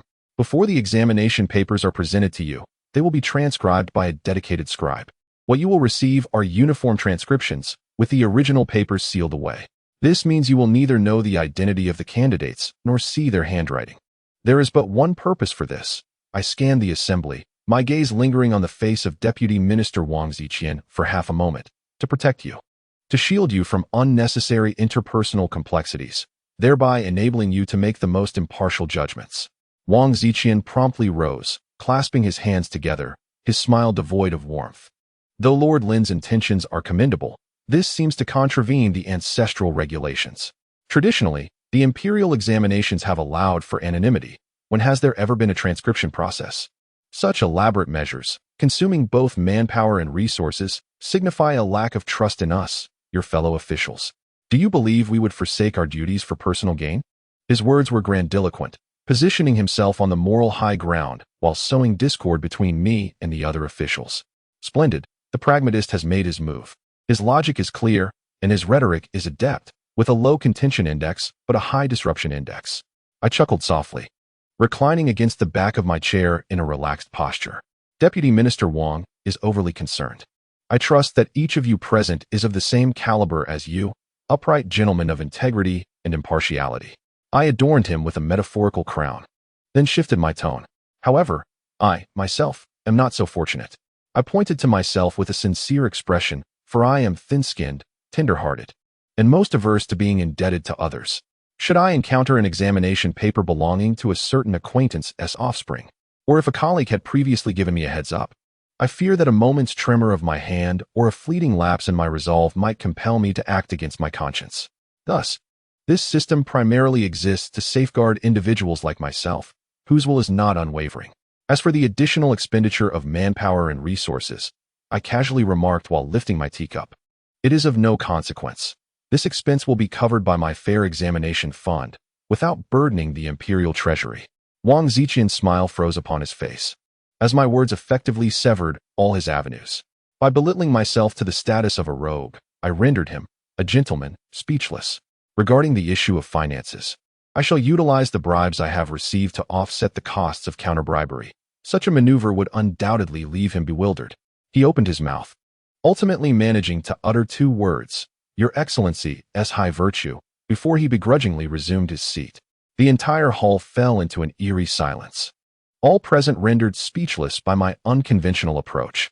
I leisurely stretched and raised my third and final finger. The third, the ultimate adjudicative authority. I understood that with new standards and procedures, disputes would inevitably arise during implementation. Controversy can be beneficial, allowing for debate and exploration. However, my tone sharpened abruptly, my gaze cutting through the air as it swept over each individual present. After the discourse, should consensus remain elusive, the final authority shall rest with me. I shall be the standard, with no room for dissent. This blunt and unequivocal declaration struck like a colossal stone tossed into a tranquil lake, instantly stirring tumultuous waves. Autocratic. This is tantamount to disregarding us entirely. How outrageous. We are all officials of the court. How can one person dictate the terms? Protests, doubts, and low growls of anger resonated throughout the hall. Even the previously silent Zhang Qingyan was taken aback, his mouth agape as if one could fit an egg inside. I listened quietly, my expression unperturbed, until the cacophony began to subside. Then, I extended my hand and gently tapped the table. Knock, knock, knock. The 3 soft sounds seemed to carry a certain enchantment, restoring silence to the hall. I rose, placing my hands on the table, leaning slightly forward, an invisible aura of pressure enveloping the entire space. Gentlemen, please remember one thing. I am the chief examiner for this Jiangnan provincial examination. Before I departed the capital, His Majesty imparted a singular directive to me. I seek capable officials, not a cadre of pedantic scholars. I hold the responsibility of reporting the outcomes to His Majesty. And you all, my lips curled into a cold, emotionless arc, need only to report to me. Do you understand? The last 4 words I inquired were spoken softly and slowly, yet bore the weight of 1,000 tons. The hall was enveloped in a deathly hush, no one daring to utter a word. Wang Ziqian bowed his head. Doctor. Li closed his eyes, and all the clamorous officials resembled roosters with their throats constricted. They finally comprehended that this seemingly languid young man before them derived his authority directly from the emperor. His will was an extension of the emperor's own, and in this space, he constituted the sole rule. I straightened up, lifted my teacup once more, and blew gently over the now lukewarm tea. Very well. It seems everyone is in agreement. Thus, the meeting is concluded. Attend to the matter, unseal and transcribe. Chapter 43, Plagiarism? No, this is the tier of the times. After the examination mobilization meeting came to an abrupt conclusion, the atmosphere in the examination hall turned peculiar. The officials ceased their whispered conversations, each resembling a silent statue. Seated rigidly at their respective desks, they observed the space before them, eyes unfocused, striving to digest the 3 ironclad edicts that had just been forcefully instilled in them. The tension in the air did not dissipate. Rather, it coalesced into a heavier sentiment, one tinged with humiliation and confusion. I remained utterly indifferent. To me, this cadre of pampered bureaucrats was akin to a group of accountants accustomed to the clattering of abacuses, suddenly confronted with a Casio calculator and informed that this would now serve as their means of sustenance. Their discomfort, resistance, and even anger were entirely anticipated. I was, after all, the product manager responsible for enforcing this mandatory system upgrade. User experience? Apologies, but in my presence, such trivialities hold no significance. Soon, The initial batch of transcribed examination papers was cautiously distributed to each examiner's desk by the clerks. These copies were uniformly inscribed in the elegant style of the Guanga script, with meticulous handwriting and consistent ink, thoroughly erasing any potential identifiers of the candidates. Each paper was merely a cold, numbered entity awaiting judgment. I did not hastily delve into the stack before me. Instead, I cradled my cup of fat tea and sauntered leisurely around the hall. Resembling a foreman inspecting the workshop, my first stop was beside Zhang Qingyan. The old gentleman sat upright, his back straight as if to defend the remnants of his dignity. Sporting a pair of reading glasses, he approached the first examination paper with an almost reverent demeanor. His gaze swept over the script, and his brow instantly furrowed into a knot. I then observed his hand begin to tremble slightly, his breathing quickening. Absurd, utterly absurd, he muttered under his breath, his voice stifled as if forced through clenched teeth. What on earth is this? Curiously, I leaned in for a closer look. The paper addressed the essay question regarding waste classification in the capital. The opening line proclaimed, "The rich and the noble are what people desire," followed by a cascade of references from the Analects to the Mencius, and from the Great Learning to the doctrine of the mean, all expounding over several hundred words on the notion that a clean environment is the cornerstone of a gentleman's self-cultivation, family governance, and national administration. It appeared eloquent and grandiose. However, when it came to discussing the specific methods of waste management, the essay abruptly devolved into vacuous rhetoric. It was filled with platitudes about enlightening the populace with moral principles, instilling a sense of shame among the masses, thereby cleansing the filth through virtuous leadership, and ensuring that the capital remains unsullied. Yet, not a single word was mentioned regarding how to classify, transport, or process waste. Lord Lin, you see, Zhang Qingyan appeared to have unearthed irrefutable evidence, fervently thrusting the examination paper before me. This composition, devoid of substance and merely engaging in moral platitudes, is clearly a distortion of sacred intent, utterly nonsensical. In my humble opinion, it should be deemed inferior. I regarded his indignant demeanor with an unruffled heart, even feeling a tinge of amusement. This gentleman perfectly exemplifies the phenomenon of tactical diligence masking strategic laziness. He is not ignorant. Rather, he is disinclined to ponder concrete issues, attempting instead to gloss over all practical concerns with eloquent slogans and moral admonitions. Is this not reminiscent of the type of individual I most loathed in my former life during meetings? Those who merely insisted on elevating perspectives, deepening understanding, and strengthening leadership? I picked up the paper, not sparing a glance at Zhang Qingyan, and instead addressed the assembly of officials with a resonant voice. Esteemed colleagues, let us momentarily pause our endeavors and examine a quintessential case. All heads turned, their gazes fixated upon the paper in my hand. I raised it and gave it a slight shake. I believe that most of you present have encountered something akin to this paper. Its characteristics include a grand opening invoking classical references, a middle filled with lofty rhetoric, and a conclusion that appeals to morality, elevating the theme. At first glance, it resembles an impeccable model essay. However, I shifted my tone to one of jest, stating, "I tasked you with designing a waste classification system. Yet you respond with discourse on gentlemanly self-cultivation. This is akin to asking what you shall have for lunch and receiving a recitation of the menu. The names of the dishes are recited splendidly, yet my hunger remains unquenched." A few suppressed chuckles emanated from the audience, quickly stifled. Dr. Li's face had turned a deep shade of purple, for the paper in his possession bore an uncanny resemblance to this one. I continued, "Zhang Darren, you believe this paper to be inferior, do you not?" Zhang Qingyan, with a stiff neck, stood his ground. Indeed, such vacuous prose, if it were to pass, would be a misfortune for our Great Liang. No, I shook my head. I do not consider it inferior. Zhang Qingyan was momentarily taken aback, a glimmer of hope flickering in his eyes. Could it be that this Lord Lin is finally returning to the righteous path?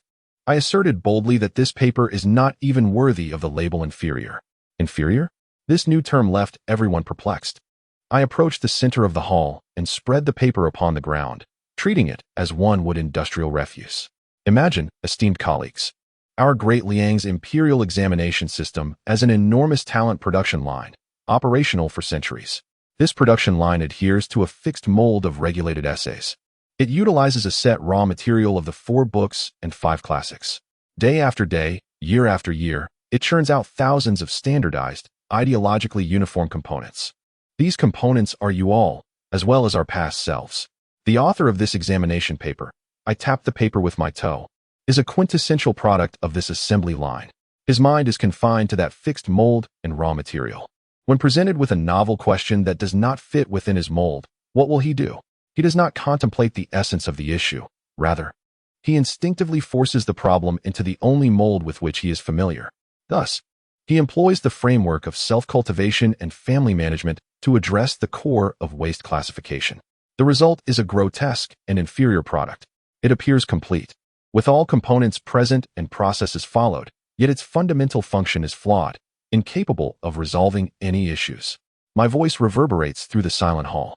No one dares to refute me, for my metaphor is striking and brutally vivid. It strips away the sacred veneer of the Imperial Examination, revealing its cold, mechanized essence beneath. I crouch down, retrieve the paper, and inscribe my first critique with a vermilion brush at the bottom of the page. I did not mark it as inferior nor average, but rather inscribed 4 characters, tears of the era. Adjacent to that, I added a smaller note, not the sin of war, but the sorrow of the assembly line. The template-driven thinking is severely lacking in independent thought. I recommend a complete overhaul. Having finished, I tossed the paper back to the astonished Zhang Chengyan. Do you understand now, Master Zhang? This is neither plagiarism nor incoherence. This is the lament of our times, the deepest scar left by the old system on us scholars. This candidate is not wicked. He is merely pitiable. Zhang Chengyan held the annotated paper, stunned into silence. Tears of the era, sorrow of the assembly line, he murmured, these unfamiliar phrases striking his heart like heavy hammers. Suddenly, he recalled his youth spent in arduous study, memorizing exemplary essays and mastering various techniques for tackling topics. He had once reveled in his ability to produce such flawless writing. Yet now, in Lin Zhijie's words, all of this had become evidence of template-driven thinking, a product of assembly line production. An unprecedented wave of sorrow and confusion engulfed him. He gazed at the paper in his hands, as if witnessing countless versions of his past self. I chose not to intervene further, knowing that the seed of thought had been sown. He required time to digest and grapple with it. I returned to my seat, picking up the first blind box that belonged to me. Upon opening it, I found yet another similar essay. I scarcely needed to examine it closely to surmise its logical structure. It began with quotations, followed by empty slogans, and culminated in moral elevation. I shook my head, took up my pen, and swiftly wrote my critique at the bottom. Product number 002. Fault description, system incompatibility. Forced operation leading to logical collapse. Recommended action, same as above. Next was the third essay, product number 003. Fault description, only chant scriptures, incapable of practical work. Recommended action, suggest transfer to a temple or perhaps enlightenment. The fourth, product number 004. Fault description, writing style acceptable, suitable for retirement in the Hamlin Academy. Ability to solve practical issues, 0. An hour passed, and before me lay a small pile of defective products annotated with various modern management terminologies and factory jargon. The atmosphere in the hall gradually transformed from an initial sense of oppression to one of peculiar intrigue. Almost all the examiners encountered the same predicament as I did. The papers they held resembled products cast from the same mold, replete with superficial and vacuous rhetoric. Initially, they endeavored to discern some profound insights or elements of character from these compositions. However, upon witnessing my assembly line pace and grading, coupled with the humiliating remarks circulating among us, they gradually relinquished their resistance. They began to numbingly, even with a hint of self-mockery, emulate my approach, inscribing comments of emptiness and impracticality on the papers. The grading hall ceased to resemble a sacred venue for talent selection, evolving instead into a vast, efficient workshop for filtering out subpar work. I, the chief engineer wielding the ultimate authority over quality control, stretched languidly, observing the scene before me, a faint smile curling at the corners of my mouth. It was akin to discovering that every participant at a solemn academic conference had cited the same erroneous data source, filled with a secret and unadulterated joy. What would the next blind box reveal? With eager anticipation, I reached for a fresh examination paper, hoping for something distinct. After all, consuming the same dish repeatedly can become rather tiresome. Chapter 44. The first case of cheating. A textbook level of foolishness. The grading process continued in a mechanical and apathetic atmosphere. The metaphor of a workshop for filtering out defects regrettably proved prophetic.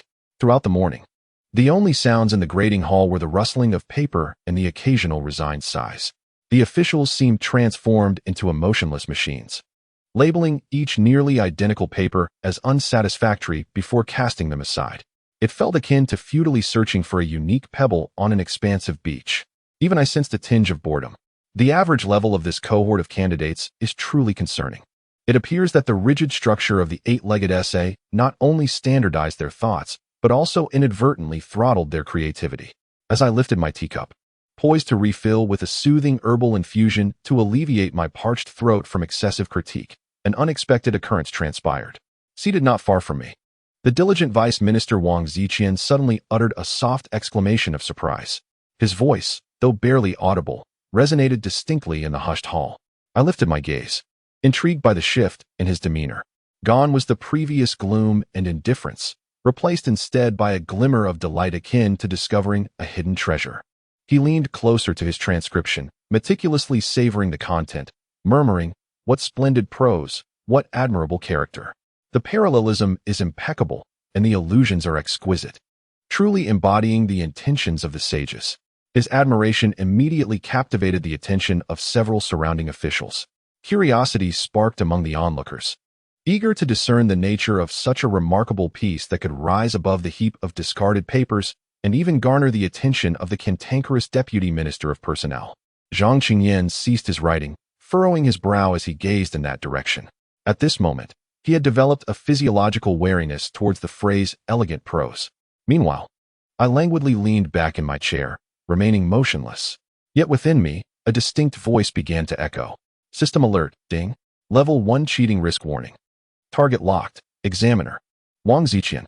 Associated target. Candidate. Number 73, Zhao Shiji, son of the Marquis of Anyuan. Cheating method. Prearranged code. Acrostic poem.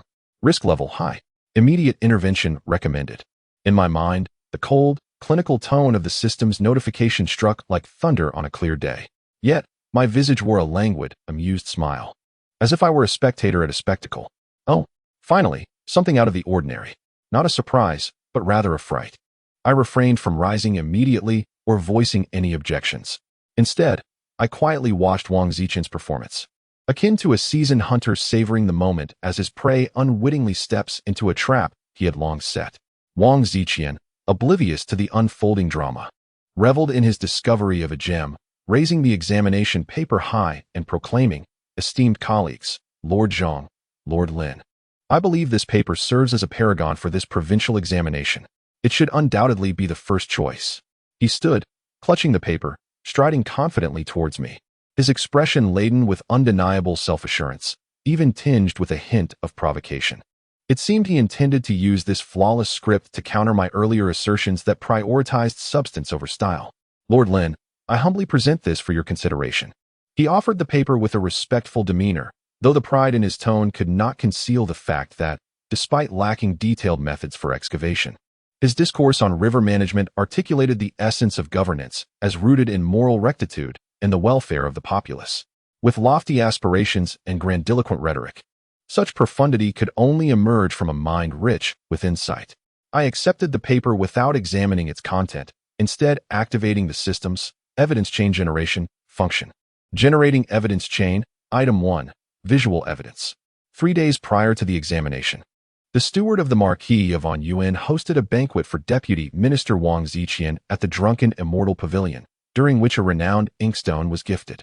The system has captured and archived a three-dimensional image of the banquet scene. Item 2, audio evidence. Recorded dialogue from the banquet has been archived. Keywords, mischievous child. Number 73, acrostic poem, hoping for Brother Wang's assistance. Item 3, textual evidence. Current examination paper analysis complete. An acrostic poem has been identified at the beginning of the third paragraph, reading, Marquis of Anyuan, gratitude to Brother Wang.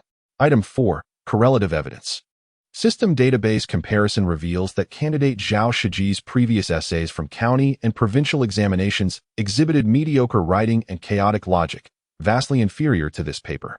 The likelihood of ghostwriting or collusion stands at an alarming 98. A torrent of irrefutable evidence cascaded through my mind in an instant.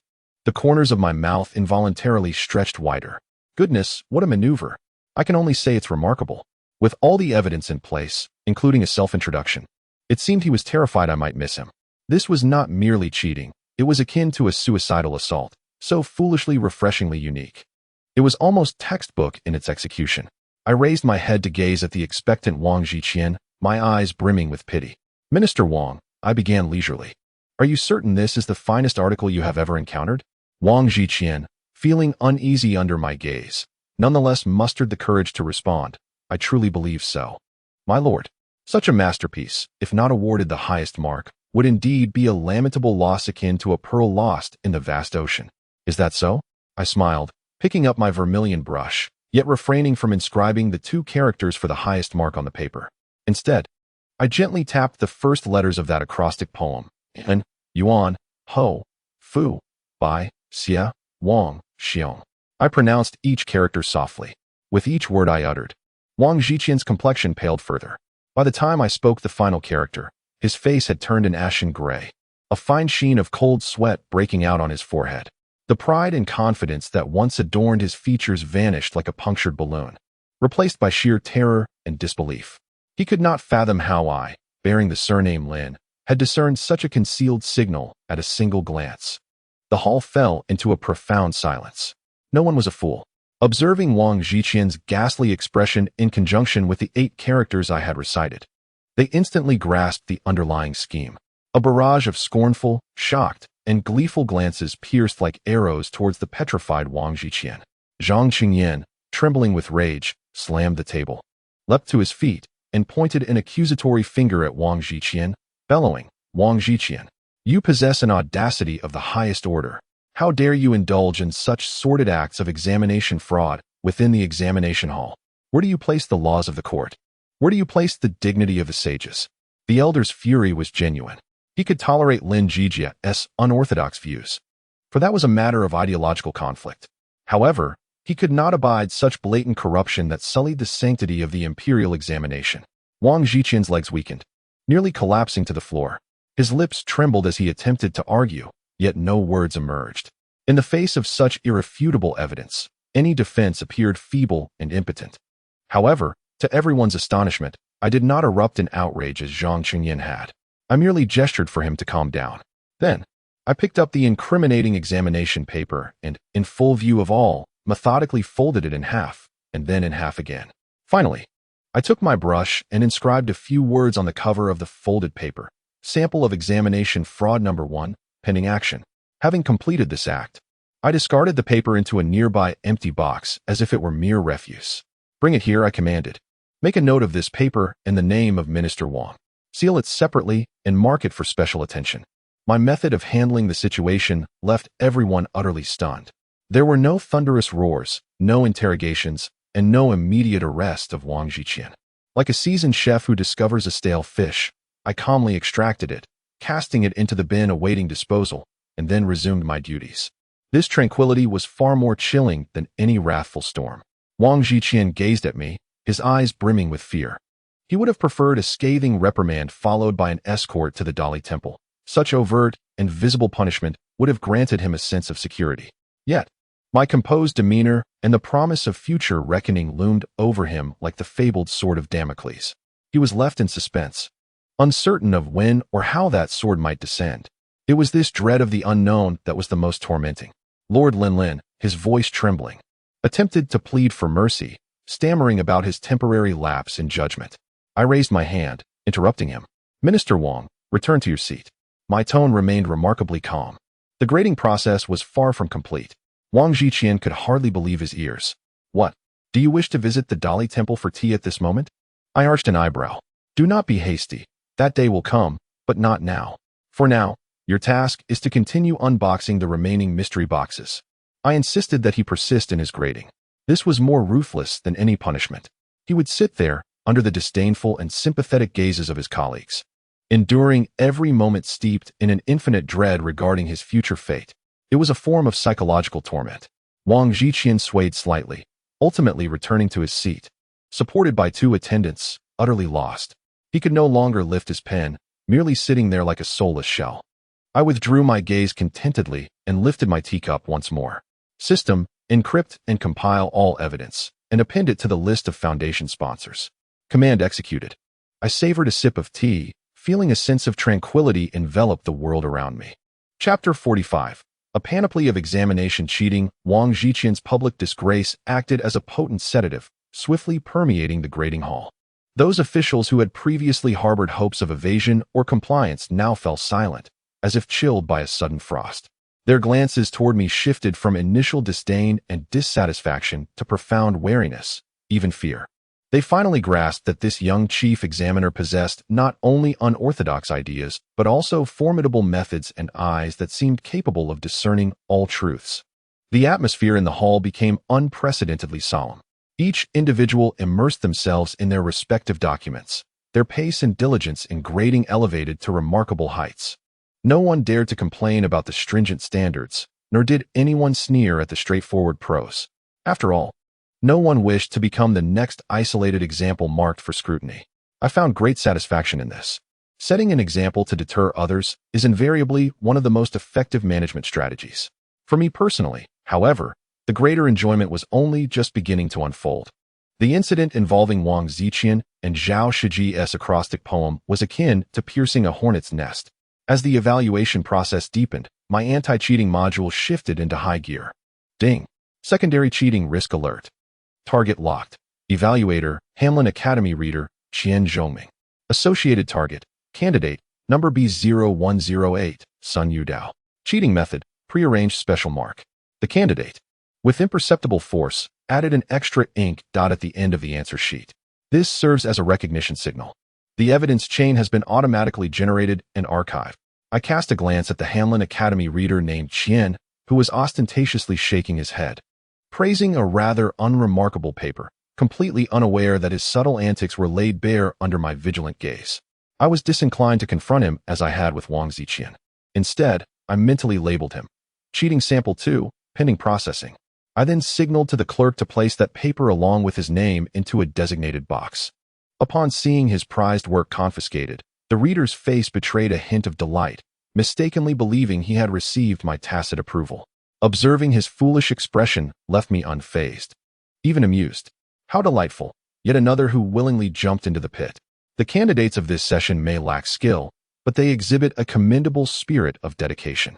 If the earlier evaluations were akin to searching for a unique pebble on the beach, this current assessment had transformed into a grand, immersive exhibition of ancient cheating techniques. I had become the sole visitor, ticket in hand. My mind had nearly morphed into a real-time broadcast screen of the system.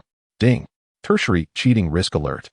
Candidate, number A035, Wu Guangyao. Cheating method, invisible ink. The system's infrared scan has initiated, revealing numerous invisible writings in the blank areas of the paper, comprising excerpts from the 4 books and 5 classics. High-definition imaging is underway and archived. I eagerly accessed the system's imaging. The densely packed tiny characters were as neatly arranged as if printed, covering nearly every inch of the blank sheet. I couldn't help but admire inwardly. This individual is truly talented. Such meticulous engraving skills would be wasted if not applied to artifact restoration at the Forbidden City. If only this perseverance were channeled into righteous pursuits, he could easily gain admission to Tsinghua or Peking University. Ding! Secondary cheating risk alert. Candidate, number E027, Li Zhonghan. Cheating method, collusion between examiner and candidate. The system has captured invigilator Zhang San exchanging papers with the candidate during the second round of monitoring. The holographic footage of the exchange has been archived. Watching the system replay the holographic footage in a slow-motion cinematic manner stirred my myriad reflections. This maneuver possessed a certain technical finesse.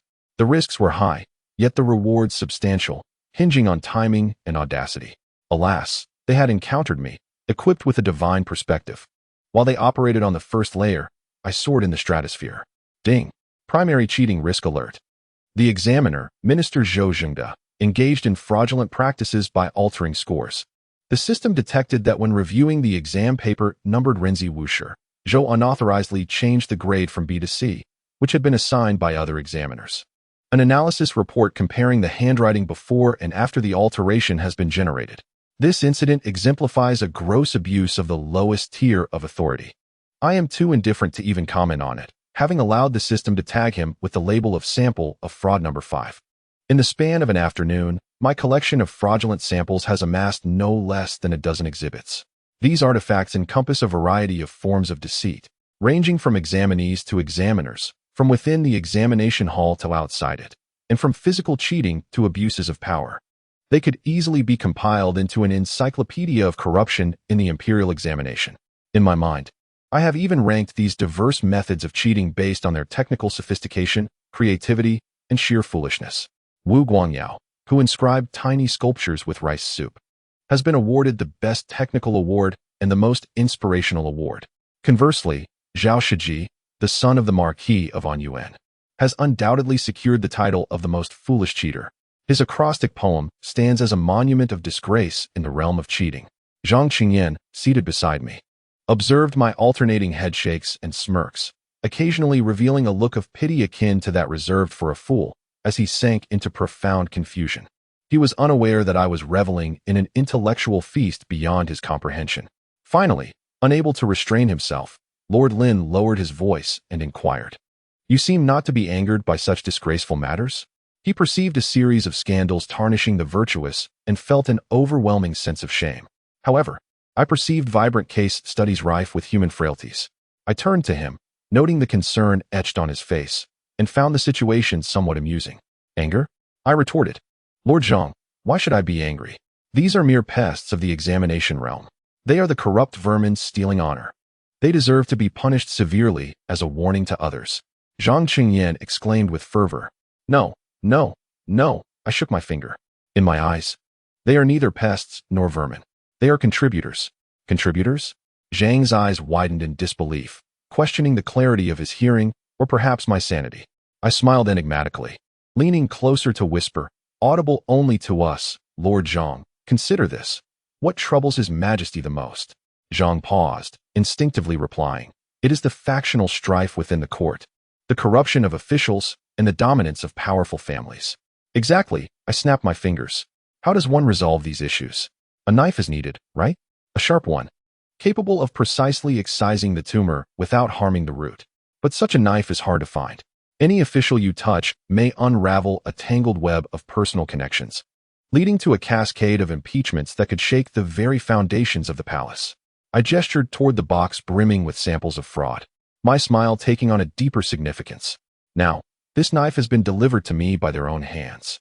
Behold, within these names are the scions of the Marquis of Anyuan, the disciples of the Minister of Personnel, and the relatives of the academicians of the Hamlin Academy. Behind each name stands a vested interest, whether grand or modest. If I were to present this evidence to His Majesty in its entirety, would he express gratitude towards me? Or would he express gratitude towards me? With this list in hand, does His Majesty not possess the most direct and incontrovertible leverage to intimidate, promote, divide, or entice whomever he desires?" Zhang Qingyan stood in stunned silence, his mouth agape like a parched fish, unable to utter a single word for an extended moment.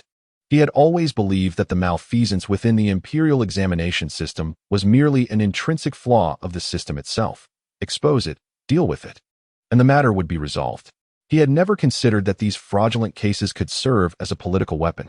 He gazed at me, his eyes filled with shock and a tinge of fear, perceiving that the young man before him was not merely an examiner, but rather a devil seated at the center of a web, coolly observing moths flying into their doom. I looked upon his shattered worldview with satisfaction and gently patted his shoulder. "Therefore, dear Mr. Zhang, do not be angered. Anger is merely punishing oneself for the errors of others. What we must do now is express gratitude for the selfless contributions of these benefactors. They have paved a broad avenue toward the cleansing of the court with their own futures and family reputations. We should commend their sacrificial spirit." Having said this, I turned my attention away from the now deeply petrified Zhang Qingyan and gracefully returned to my seat. The collection box filled with samples of malpractice had already reached half capacity. I regarded it as one would a treasure chest on the brink of overflowing. Within, it contained not only a wealth of incriminating evidence against officials, but also a vast reservoir of alternative prestige. I could almost hear the sound of the system's back-end, the prestige value ascending with a delightful clamor. Unlocking higher-level system functions relies on you, esteemed contributors. In high spirits, I extended my hand and picked up the next examination paper. This time, I hoped to unveil a true surprise. After all, having witnessed so many shocks, it was time for a bit of sweetness to balance it all. Chapter 46. Zhang Qingyan's Dilemma. This twisted reasoning, astonishingly, bears a wretched semblance of truth. After experiencing a breathtaking series of revelations regarding the malpractice cases, the atmosphere in the grading hall entered a peculiar period of calm. The officials, like sheep thoroughly tamed, bowed their heads to their tasks, afraid to make the slightest move. Meanwhile, having gathered a substantial collection of incriminating evidence and anticipated alternative prestige, my spirits soared, even rendering my critiques of the subpar examination papers remarkably gentle. Only Zhang Qingyan remained ensnared in a profound, nearly philosophical, self-doubt. He would occasionally glance at me with a complex expression, as if regarding an unfathomable monster. At other times, he would lower his gaze to the paper in his hand, his countenance pained, as if wrestling with a belief he had upheld his entire life. Lin Zhijie's remarks regarding the scalpel and the benefactors served as a key, unlocking a dark door to a core of power he had never imagined. The scene behind the door instilled a sense of dread within him, yet simultaneously possessed a lethal allure. He began to examine the task before him through an entirely new perspective, one that even he found unfamiliar. At that moment, a fresh manuscript was delivered to his desk by the clerk. Zhang Qingyan inhaled deeply, forcing himself to gather his thoughts. He picked up the scroll, instinctively glancing at the article's essence, devoid of ornate language or literary allusions, filled instead with plain and straightforward vernacular. Some phrases even struck him as crude, reminiscent of the speech of a common tradesman. Another piece lacking in literary finesse, he unconsciously judged in his mind, and prepared to mark it with a circle representing a low grade. However, as his gaze fell upon the content of the article, the tip of his brush halted just an inch above the paper. This was an examination paper proposing a strategy for dredging the obstructed waterways of the capital. The introduction bore no embellishments, diving directly into the subject. To clear the waterways, it is not a matter of timing, but of human effort. It is not through empty rhetoric, but through practical action. I humbly believe this task should be approached in 3 steps. The bluntness of this opening caused Zhang Qingyan's brow to furrow even more tightly. To him, it seemed like the uninspired words of a rustic. Yet, inexplicably, he refrained from immediately deeming it inferior, instead exercising patience to read further. The first step was termed investigation. It was not about sitting and discussing, but rather about walking and measuring. Specialists should be dispatched to survey all waterways within and around the capital, traversing from upstream to downstream on foot. Every 100 paces, a marker should be placed. They would record the width, depth, and thickness of sediment, while collecting samples of the silt to analyze its composition. Wherever there were bridges, dams, or culverts, detailed sketches should be made, noting their dimensions and structures. All this data ought to be compiled into a volume entitled Survey of the Capital's Waterways. Only then, with a comprehensive understanding of the waterways, could appropriate remedies be devised. As Zhang Qingyan read to this point, his breath momentarily caught in his throat. Although he was not versed in engineering, he had often heard officials from the Ministry of Works lament the challenges of water management, particularly due to the unclear circumstances. The Court maps were often updated only once every few decades, becoming drastically disconnected from the actual state of affairs. The suggestion of foot surveying and compiling data, though seemingly clumsy, appeared to strike at the heart of the issue. He suppressed his unease and continued to the second step. The second step was termed construction. With a comprehensive survey in hand, meticulous timelines could be established. All waterways should be divided into sections, demarcated by markers, with responsibilities assigned to individuals. For each section, a foreman would be appointed to oversee 50 laborers. Timelines, materials, and wages must be budgeted in advance and publicly announced. There were also specific methods for dredging. In the wider upstream areas, large iron rakes could be pulled by oxen to repeatedly plow the silt, loosening it to flow downstream. In the narrower midstream sections, human labor would be required, using specially designed long-handled iron shovels and claws to excavate the silt, which would be placed into bamboo baskets and transported ashore. At the downstream entry points, multiple filters needed to be established to prevent the silt from obstructing the waterways again. By the time he reached this point, Zhang Qingyan had unknowingly set down his brush. In his mind's eye, an image emerged involuntarily. Countless laborers working in an orderly manner along the various river sections. Some were herding cattle, others wielding shovels. Everything was orderly, busy yet unhurried. What astonished him the most was that several drawings were attached to the back of the paper. The illustrations, though rudimentary in technique and devoid of artistic merit, captivated his gaze.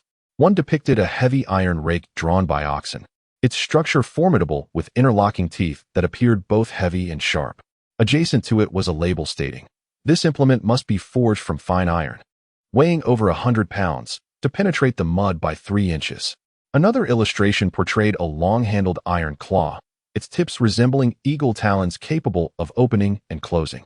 The accompanying note read, "The handle may reach 2 zhang in length, equipped with a mechanism within the rod that can be activated by a rope to grasp the silt from deep waters."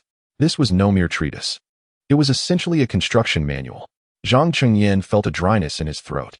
With trembling hands, he turned to the final section of the document. The third step, termed utilization.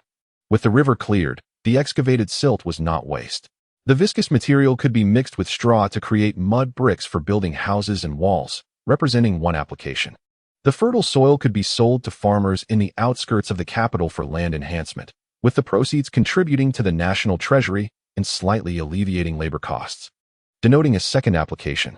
Additionally, one could select a low-lying area outside the city to accumulate the silt, soaking it in water to cultivate lotus roots and water chestnuts, yielding produce while also creating a scenic spot for the populace to enjoy, marking a third application.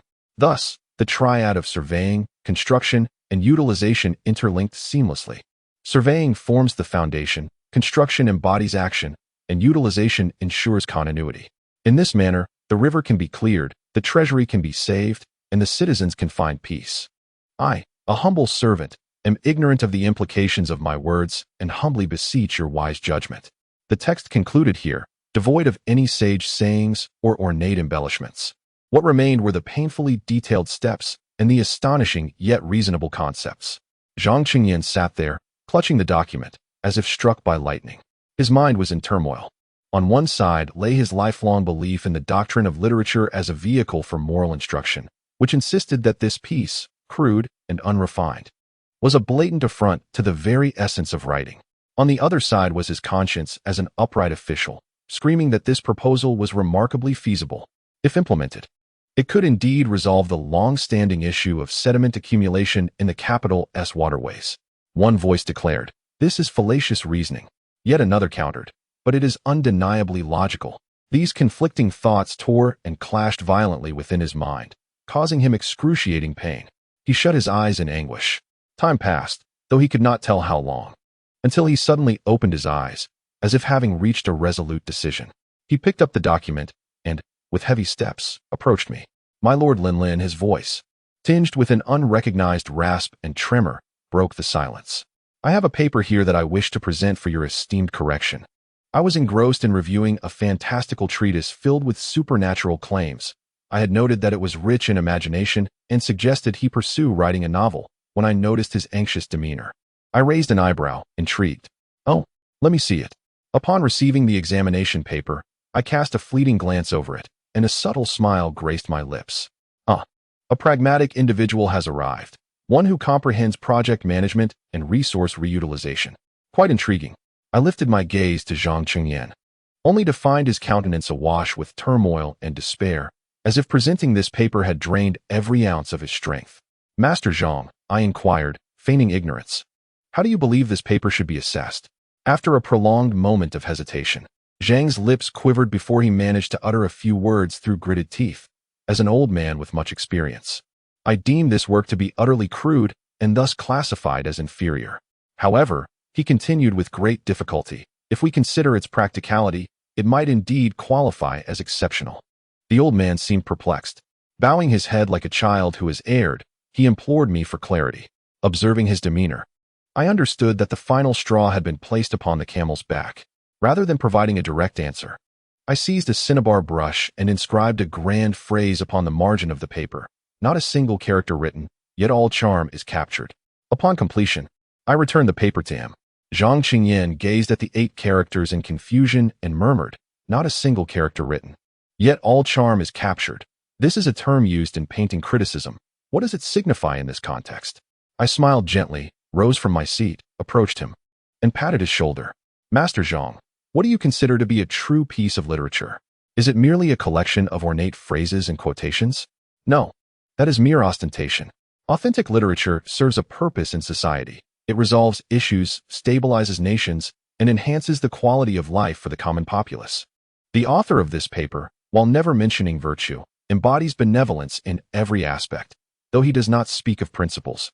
Every sentence resonates with the profound truths of understanding and knowledge. He has transformed his scholarship into the footsteps of investigation, the tools of dredging, and the ingenious applications of silt. This, indeed, is true charm, the highest realm of scholarly elegance. In contrast, those who are verbose about righteousness yet cannot even clear a handful of silt with their empty rhetoric are the truly crass. My voice resonated powerfully, echoing within the vast examination hall. Zhang Qingyan appeared to be struck by a bolt of lightning, his entire being convulsed. Practicality in governance is the pinnacle of charm. He repetitively pondered, and in that moment, the fog that had long enshrouded his understanding seemed to be cleaved apart by a celestial flash. He suddenly comprehended. He grasped the seemingly unorthodox examination questions posed by Lin Zhijie, as well as the peculiar standards that prioritized practical solutions over literary flair. Ultimately, what he had sought all along was merely the essence of utility. An epiphany, akin to a sudden enlightenment, surged through his being, invigorating him. As he surveyed the straightforward paper in his hands, his gaze transformed from one of turmoil and anguish to a newfound appreciation and excitement. I understand now. He exhaled deeply, as if shedding a monumental burden. He bowed deeply before me, gratitude evident in his every gesture. Thank you, Master, for enlightening me. This bow was one of genuine admiration and respect, a gesture that was profound and heartfelt. I accepted it with poise. I am aware that, from this moment forth, this defender of the old era has been irrevocably drawn into my chariot. My chief aide has finally completed the system overhaul and is officially operational. Chapter 47. The laid-back examinee and the frenzied examination paper. Zhang Qingyan's epiphany served as a watershed moment. From that point onward, the atmosphere within the grading chamber underwent a subtle transformation. The staunchest advocate of the old standards metamorphosed into the most ardent supporter of my pragmatic theories. While assessing the examination papers, he no longer fixated on ornate language. Instead, he began to favor those straightforward compositions characterized by clarity and specificity. When he encountered particularly well-written submissions, he would excitedly bring them to me for discussion, as if he had stumbled upon a new continent.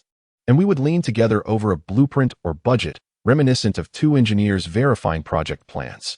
This scene left the other officials below dumbfounded, their worldviews teetering on the brink of collapse. They sensed that the world was accelerating into madness in a manner beyond their comprehension.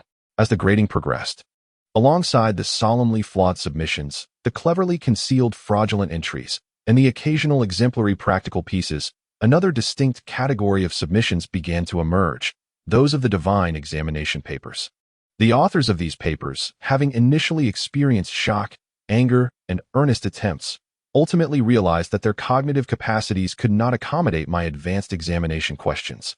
Thus, they resolutely surrendered to a carefree attitude of going with the flow. The methods they employed to express this were varied and imaginative, showcasing the remarkable creativity that humanity can unleash upon relinquishing resistance.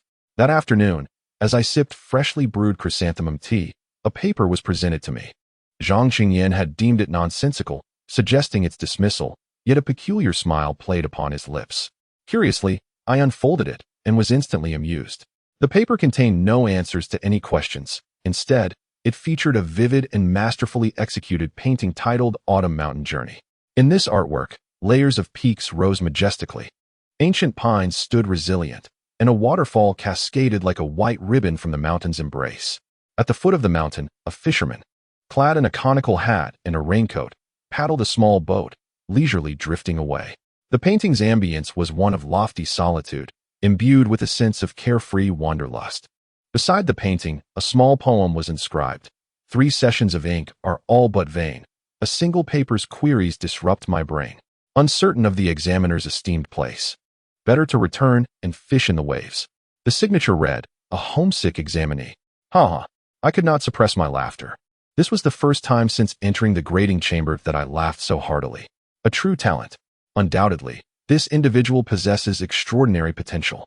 I thumped my thigh and exclaimed to Zhang Qingyan, "Look at this artistry, this essence, the carefree spirit conveyed in this poem. If this fellow pursued art, he would undoubtedly become a master of his craft." Zhang Qingyan, caught between laughter and exasperation, replied, "Lord Lin, this is, after all, an imperial examination. Such behavior is a blatant disrespect to the court, and by law, should be." "What law?" I waved my hand to interrupt him, for it was said that one cannot discern the origins of the examiner's wisdom, which was, in fact, a compliment to my profound and enigmatic questioning prowess, akin to the divine. Moreover, he did not resort to insults. Instead, he merely expressed a heartfelt desire to return home and fish. How pure, how genuine. I picked up my vermilion brush, contemplated for a moment, and inscribed my commentary in the blank spaces of the artwork. The craftsmanship is commendable, and the artistic conception is exquisite. It bears the spirit of Tao Yuanming. However, the imperial court does not seek to appoint fishermen. Your talents lie elsewhere.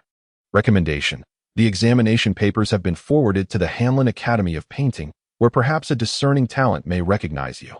Additionally, I offer a piece of advice. Fishing impoverishes 3 generations, while the imperial examination enriches a lifetime.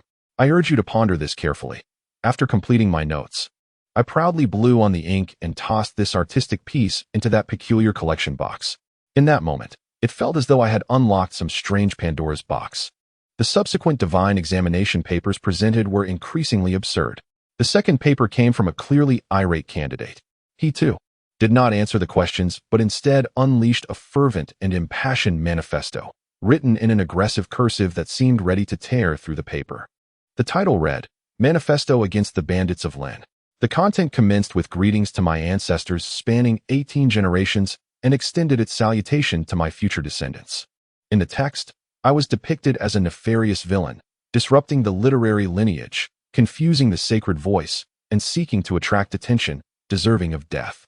He even cited classical texts to substantiate his claim that my examination questions were the root cause of disharmony between heaven and humanity, asserting that if I were not subjected to 1,000 tortures, the Great Liang Dynasty would face calamity within 3 years.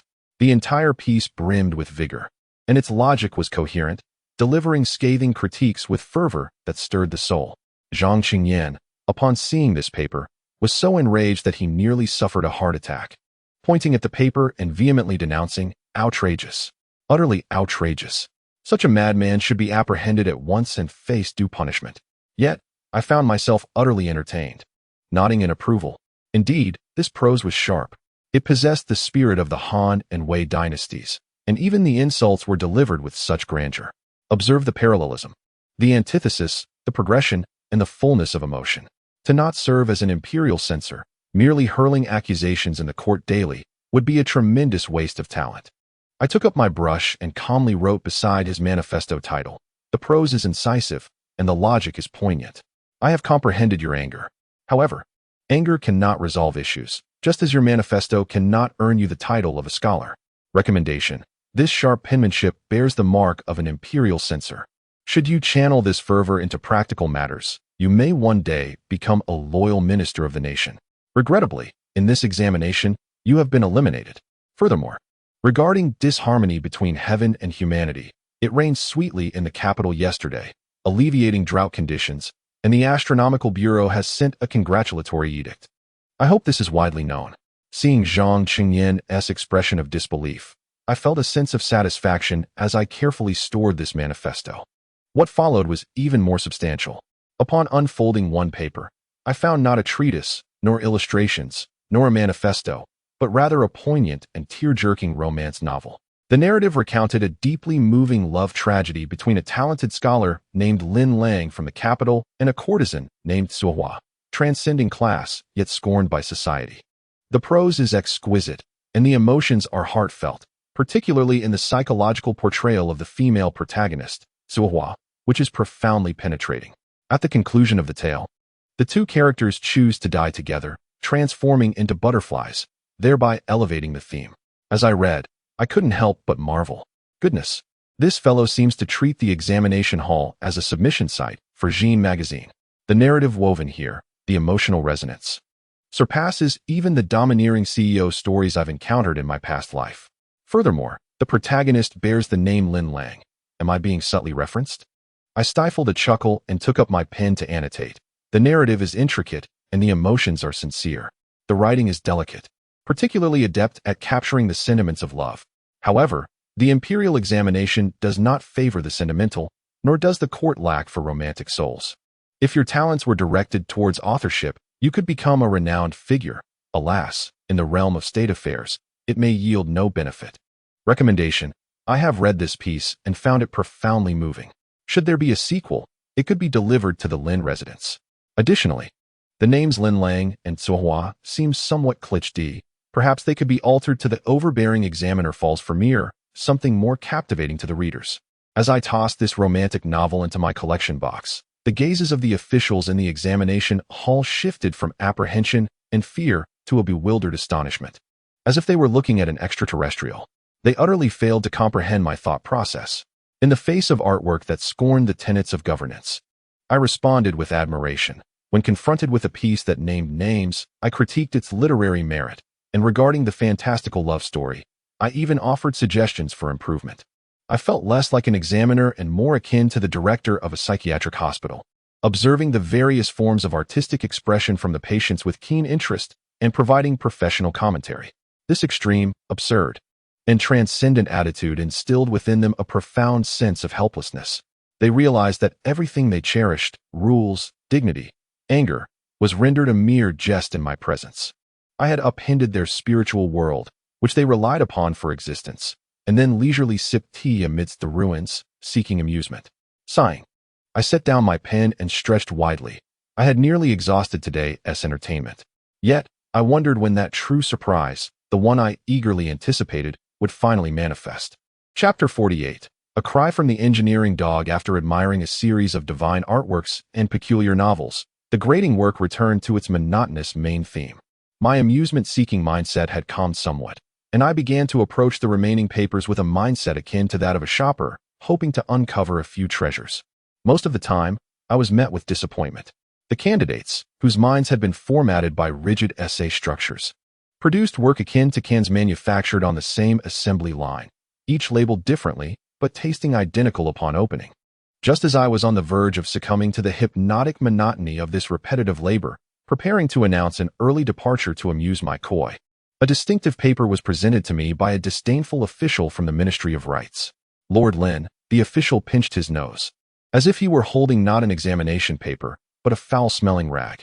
This paper was scrawled in a hasty hand, heavily revised, devoid of any sage words, filled instead with incomprehensible drawings and numbers. After several of my colleagues had circulated the document, they unanimously deemed it the ramblings of a madman, utterly unworthy of consideration. According to the regulations, it should have been classified as a wasted effort and dismissed outright. However, given the gravity of the matter, I implore you, esteemed sir, to make the final judgment personally. His words were imbued with disdain for this submission, coupled with an eagerness to rid me of this detritus. Oh, his remarks piqued my curiosity.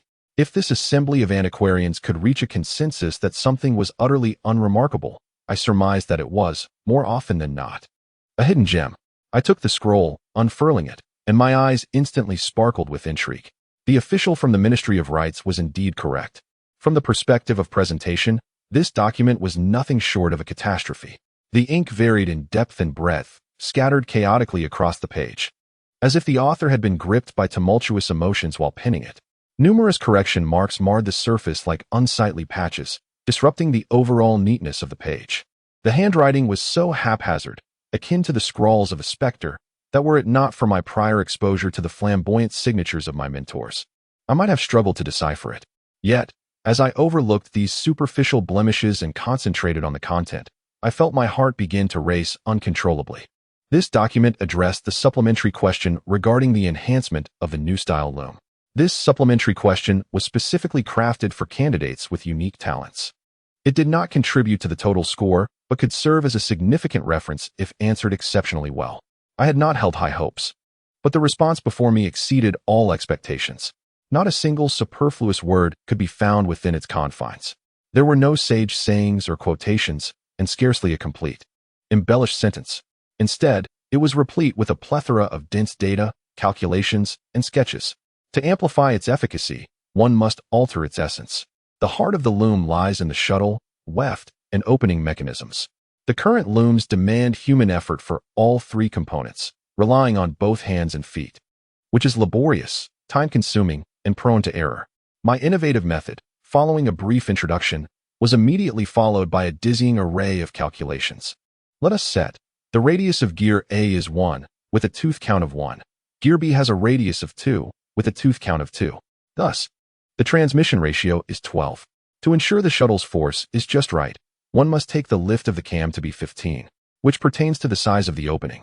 Upon calculation, the tensile limit of cotton should not exceed its optimal curve, which should follow an accelerated and decelerated motion profile, represented by the formula. I was utterly entranced. Although many of the terms and symbols were the author's inventions, the underlying logic was all too familiar to me. Was this not the very foundation of mechanical principles and material mechanics?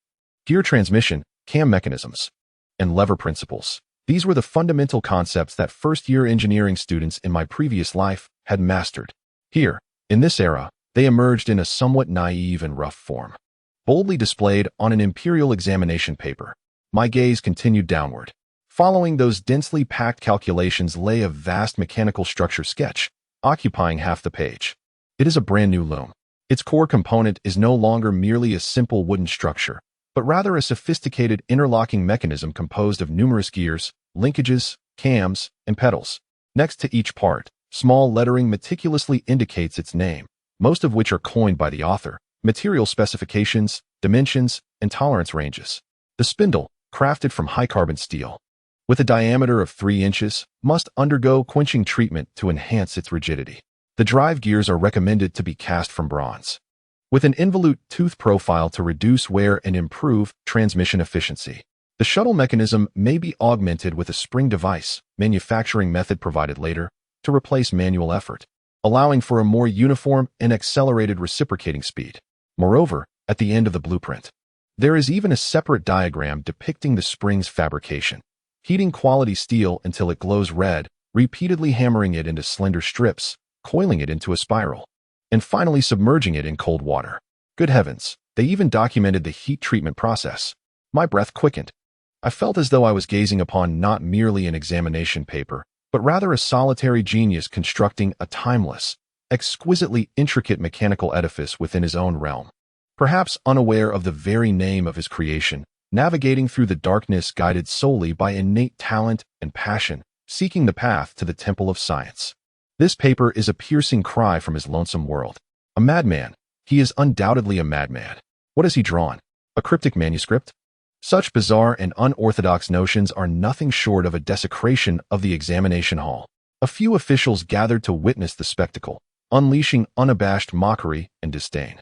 In their eyes, this paper was even more heretical than those depicting landscapes or writing novels, for they could at least comprehend landscapes and novels. However, the contents of this paper transcended their understanding entirely. The unknown breeds fear, and fear cultivates rejection. Lord Lin, the official from the Ministry of Rights, observed my prolonged silence and urged once more, should this worthless paper be dismissed immediately?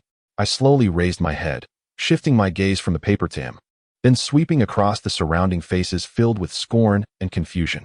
Then I smiled, a smile of unparalleled delight and admiration. I slammed my hand on the table and stood up. The resounding noise reverberated throughout the examination hall. Worthless paper? Dismissed? My voice, louder than ever before, resonated with undeniable authority. Are your eyes blind? I held aloft that paper they deemed refuse, as if presenting a rare treasure. You claim its handwriting is hasty. Yet I perceive the author's torrent of thoughts, too engrossed to attend to trifles. You say it is rife with corrections. Yet I discern the author's meticulous deliberation and pursuit of excellence. You argue it lacks references, but I see every word brimming with genuine scholarship, grounded in empirical knowledge and practical application. Open your eyes and see clearly. I pointed to that intricate mechanical diagram. This is not mere scribbling. This is a national treasure capable of multiplying the output of fabric tenfold. The rotation of each gear here is 1,000 times more useful than your hollow rhetoric. You dare to label such a manuscript as worthless? My voice resounded like a thunderous storm in the ears of all present.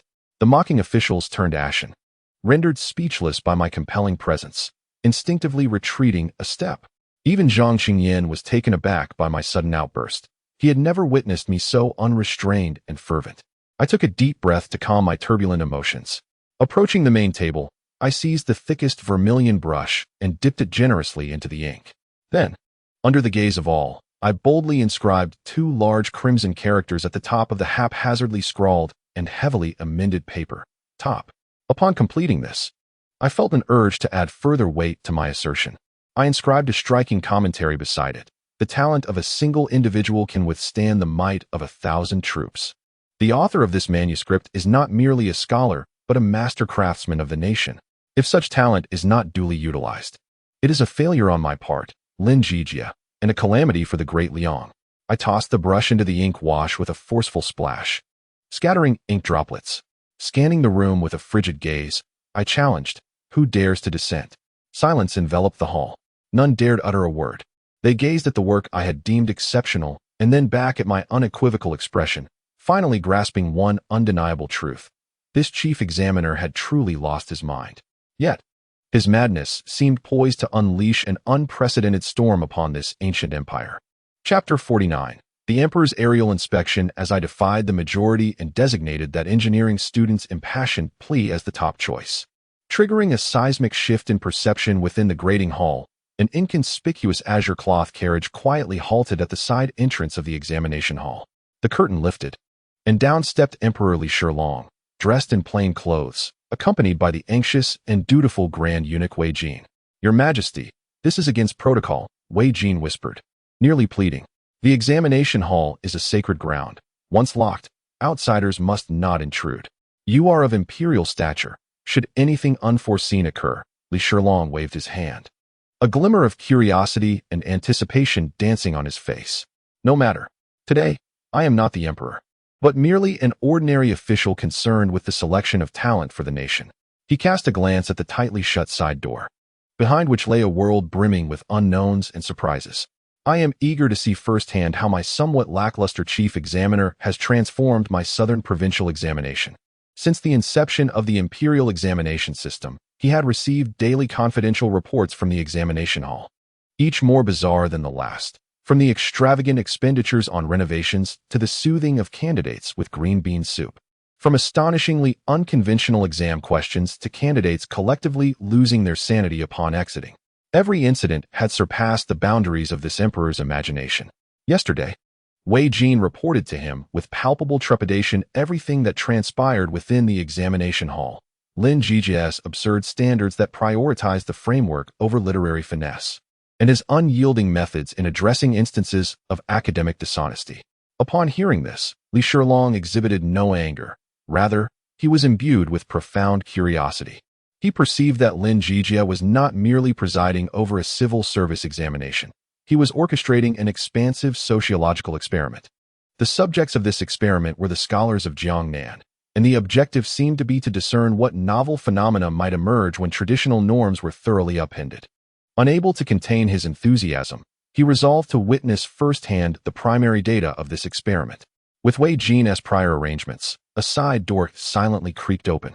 I had already received word from my confidant and was leisurely awaiting at the entrance. "Minister Lin Zhijie, I pay my respects to you, Master Li." I greeted with a knowing smile and a slight bow. Li Zhijie, observing my nonchalant demeanor, felt a mix of amusement and exasperation, pointing at me and exclaiming, "Lin Zhijie, you seem quite at ease. In the palace, I hear daily of your extraordinary tales, to the point where my ears nearly grow calloused." "Your Excellency, you flatter me," I replied, maintaining my composure. "I have merely fulfilled my duties, ensuring that candidates are well fed and rested, allowing them to perform comfortably." "Comfortably?" Li Zhijie's lips twitched. "I believe they are more likely to be distressed. I have heard that many were carried out after their examinations. That is merely indicative of their need for stronger mental fortitude. It has nothing to do with me," I retorted with a straight face, deflecting the blame. "Enough of your banter. Come, take me to the examination hall. I wish to see for myself what exceptional talents you have selected," he commanded. "Please," I gestured invitingly, personally guiding this incognito visitor toward the tempestuous center of the examination hall. To avoid alarming anyone, I instructed Li Shilong and Wei Jin to remain in a small room partitioned by a screen at the rear of the hall. From this vantage point, they could clearly observe everything within the grand chamber without being detected. Once seated, Li Shilong's gaze was instantly captivated by the scene before him. He beheld dozens of officials sitting upright, engrossed amidst towering piles of examination papers. The atmosphere was solemn. One could hear a pin drop. This tableau indeed conformed to all his preconceived notions of the examination process. However, it wasn't long before he noticed something amiss. He observed Zhang Chengyan, the elderly minister of rights whom he had personally dispatched to monitor Lin Zhijie, now huddled with Lin Zhijie, quietly discussing a particular paper. The two occasionally gestured animatedly and nodded in agreement, their expressions focused and engrossed, resembling a pair of long-time collaborators. What sort of enchantment has he cast upon Zhang Chengyan? Li Shilong whispered to Wei Jin, his tone laced with incredulity. Wei Jin, equally perplexed, could only manage a wry smile and shake his head.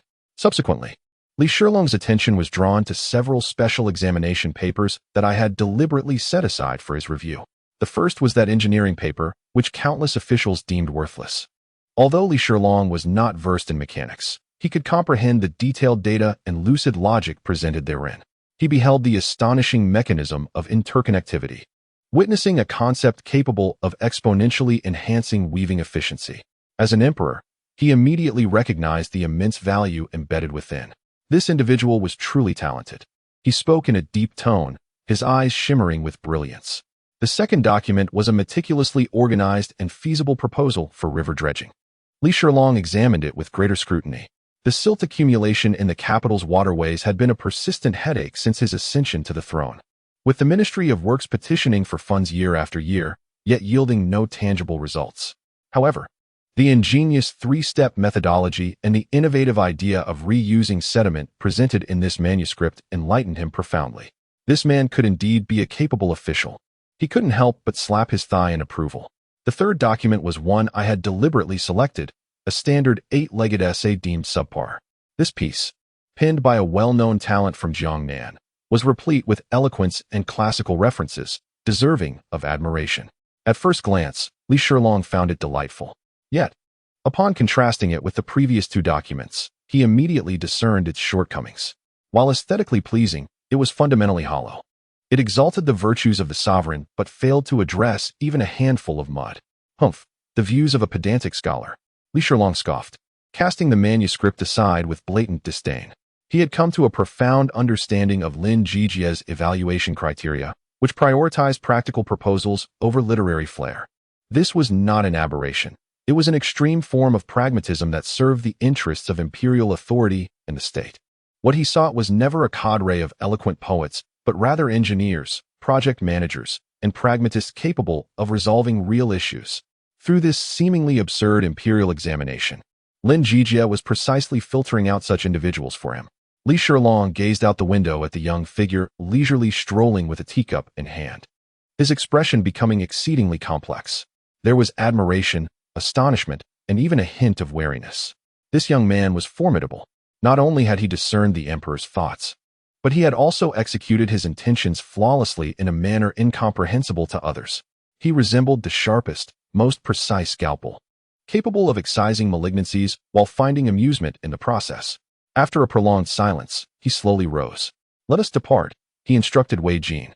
"Your Majesty, shall we not linger a moment longer?" Wei Jin inquired cautiously. "Not necessary," replied Li Shilong, his tone imbued with fatigue and a sense of finality. "I have seen all that I wished to see." He had witnessed Lin Zhijie's revolutionary standards for selection. He had recognized those chosen individuals who were truly indispensable to him. He had also perceived Lin Zhijie's unfathomable control. That was sufficient.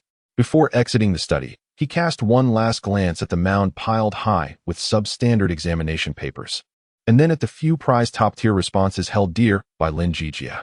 In his heart, a decision had already been made. This tempest, spearheaded by Lin Zhijie, is destined to reverberate throughout the grand court of the Liang Dynasty. He, the sovereign, shall personally navigate its course. For this storm is set to uproot the antiquated scholars and stagnant figures he has long regarded with disdain. What shall emerge is the epoch he has fervently yearned for, a vibrant and dynamic age dedicated to the pragmatic revitalization of the state. Chapter 50, My Examiner. Truly distinct, the night envelopes the examination hall like a vast expanse of velvet, drenched in ink, silently blanketing the entire venue. The clamor and tension of the day have now dissipated into tranquility. The lights in the reading hall have long since extinguished, leaving only a gentle glow in my temporary study. I am not perusing examination papers. Rather, I am enthusiastically sketching a mind map on a large sheet of rice paper. At the center lies my cache of fraudulent samples. From this nucleus, robust lines extend outward, each terminating at a name, such as Duke on Yuan, Minister Liu Cheng of the Ministry of Personnel, and a certain scholar from the Hanlin Academy. Behind each name, I have intricately detailed the tangled familial ties, former students, and political factions that underlie their influence. This serves as the battlefield model I have meticulously prepared for the impending chaos within the court. As I immerse myself in my work, a whispered announcement from my trusted guard reaches my ears. My lord, Li Yuanwei has returned. I set down my brush, a knowing smile gracing my lips. I am certain he would return. The aerial inspection during the day was merely an appetizer. The true project reports and decisive deliberations are reserved for these tranquil, undisturbed nights.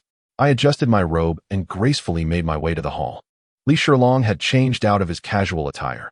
Although he was not yet donned in the dragon robe, his dark, intricately patterned attire exuded an imperial presence that commanded respect without anger. He stood in the hall, hands clasped behind him, admiring a calligraphy piece hanging on the wall, one I had composed during my idle hours, inscribed with 4 bold characters, none of my concern. My brushwork danced across the page with vigor and flair. Upon noticing my entrance, Li Shilong gestured towards the calligraphy, a smirk playing at the corners of his mouth. Lin Zhijie, is this your approach to governance? Your Majesty, I replied, maintaining my composure as I bowed. This embodies my philosophy in handling affairs. 90% of the world's troubles can be resolved with these 4 characters and another 4, none of my concern. I believe this is the essence of simplicity. Humph, a twisted rationale, Li Shilong retorted, though the amusement in his gaze deepened. He turned, seated himself in the main position, and gestured for me to take a seat as well. Speak candidly, he urged. How goes your grading? All proceeds smoothly, I responded, retrieving a slender booklet from my sleeve and presenting it to him. This contains some preliminary intriguing findings I have gathered for your Majesty's perusal. Li Shilong accepted the booklet and opened it, discovering that it was not a formal report, but rather a compilation of excerpts. It featured copies of several remarkable examination papers, one titled Journey Through Autumn Mountains, another a treatise against the Lin bandits, and yet another, The Stirring the Tyrant Examiner Falls in Love with Me. Beside each of my compositions lies a set of my remarkably audacious annotations. Li Shilong's eyes twitched in agitation, and his temples throbbed. Upon encountering my suggestion to rename a romantic novel to The Overbearing Chief Examiner Falls in Love with Me, he could no longer contain himself. Slamming the booklet onto the table, Lin Zhijie, he exclaimed with a mix of laughter and exasperation. Is this how you select talents for me? Have you turned the examination hall into a theater? Your Majesty, please temper your anger, I replied leisurely, lifting my teacup and gently blowing away the foam. This is merely a facet of humane management. For those candidates destined to miss the mark, rather than subjecting them to despair, it is far better to provide an outlet for their emotions. Moreover, I have uncovered several exceptional talents among them, such as the one skilled in painting, another adept at colorful language, and yet another who crafts stories. While they may not serve in official capacities, they could prove invaluable should the court decide to publish a newspaper, compile historical records, or create some promotional literature. My somewhat specious rationale left Li Shilong momentarily speechless. He realized that no matter how absurd my actions may be, I always manage to offer a perspective that, albeit unexpected, bore a semblance of reason.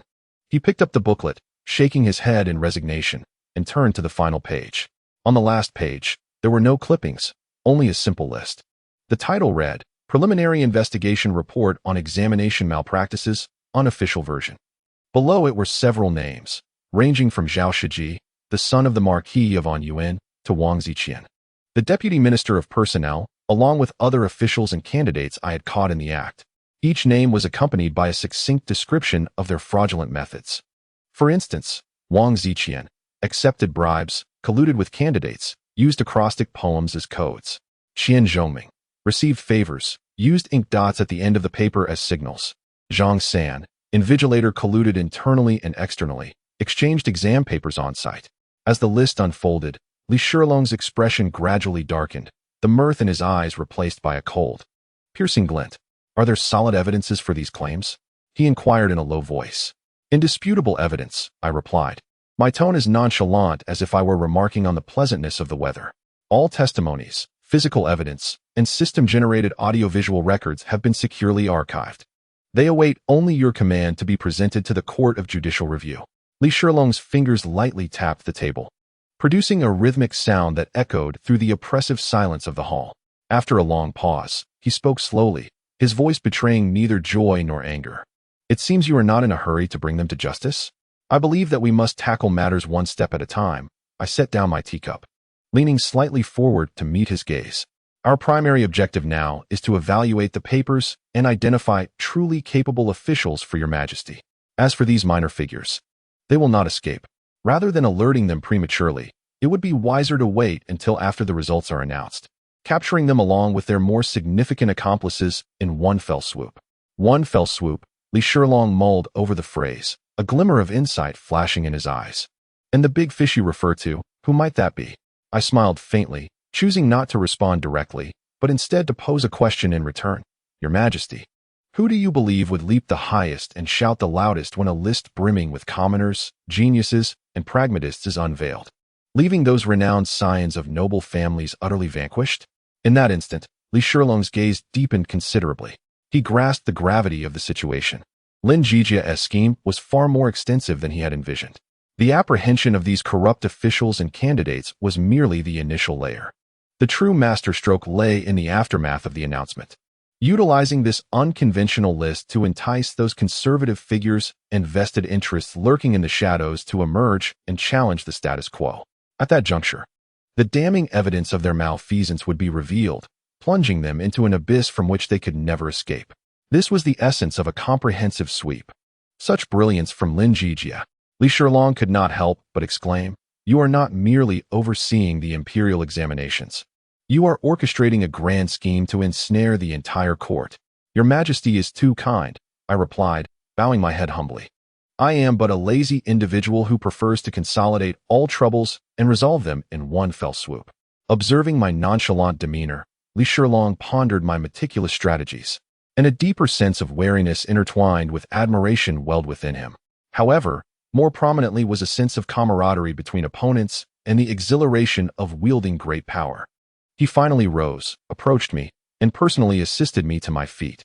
"Lin Zhijie," he addressed me for the first time with such an intimate appellation. "I entrust all of this to you. Proceed with confidence. Regardless of your decisions or the list you compile, I shall bear the responsibility." This was the gravest promise from an emperor, akin to a blank check granting full authority. I bowed deeply, my voice tinged with a perfectly measured gratitude. "Your servant is truly grateful for your Majesty's grace." Li Shilong nodded in satisfaction, then turned and strode purposefully toward the door. Just as his silhouette was about to dissolve into the night, he seemed to recall something and looked back to add, "By the way, your annotations on the overbearing chief examiner falls for me are quite amusing. I await the sequel." With that, his hearty laughter echoed as he vanished into the depths of the courtyard. Chapter 51, Finding Kindred Spirits. An answer sheet that even a slacker sat up for my clandestine conversation with the Emperor allowed me to release a profound sigh of relief. Armed with the Emperor's personally signed disclaimer and unlimited authority to act, I felt I had made significant strides toward my ultimate goal of leisurely reclining through life. In the ensuing days, the grading process unfolded without incident. Under my stringent oversight and Zhang Qingyan's transformation, the efficiency of the grading hall soared to remarkable heights. Each examination paper was swiftly categorized as combustible waste, defective, hazardous waste, fraudulent, or recyclable waste, talented individuals. The treasures within my special sample collection box also grew increasingly abundant. However, the delightful surprise I had been anticipating, a dazzling revelation capable of invigorating my spirit, remained elusive. Those papers deemed exceptional by the pragmatic candidates, though commendable, still felt somewhat lacking in substance. They resemble exceptional artisans, capable of executing instructions flawlessly and resolving specific problems. Yet, their thinking remains confined within the constraints of this era.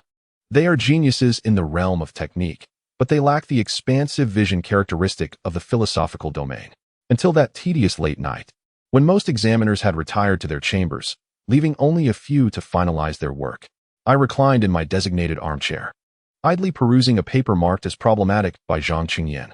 According to his annotations, the paper contained astonishing insights, yet its foundation was shaky and its terminology peculiar, suggesting it was perhaps not on the right path. A shaky foundation and peculiar terminology? My interest piqued. These 8 words seemed tailor-made as a recommendation for me. I stifled a yawn and brought the paper closer to the candlelight. The author of this paper had managed to answer 3 questions. The first question pertained to the reform of the fish scale ledger, aimed at uncovering hidden arable land. At first glance, it appeared unremarkable. The essay commenced with the shortcomings of historical land systems, discussing the necessity for reform. However, as I continued reading, my brow began to furrow slightly. The essay included a passage stating, "Therefore, to clarify arable land, it is not in the diligence of measurement, but in the precision of accounting. One should establish a master ledger and subledgers. The master ledger records the total arable land of the entire county, while the subledgers record the land for each household. The figures of both must corroborate and constrain each other. At the end of each year, a sampling method should be employed, randomly selecting 100 households to verify whether their subledgers align with the actual arable land. If the discrepancy exceeds 2%, the household is suspected of deceit and should face severe penalties. If many discrepancies are found among the 100 sampled households, then the master ledger of that county is also suspected of false reporting. This method might be termed the dual-track data and random sampling verification method." My hand suddenly halted. The dual-track data and random sampling verification method? Is this not the fundamental concept in modern auditing and statistics? The dual track is the embryonic form of double-entry bookkeeping, and random sampling is indeed the core technique of statistical investigation, though the vocabulary he employed was archaic and the logic somewhat rough.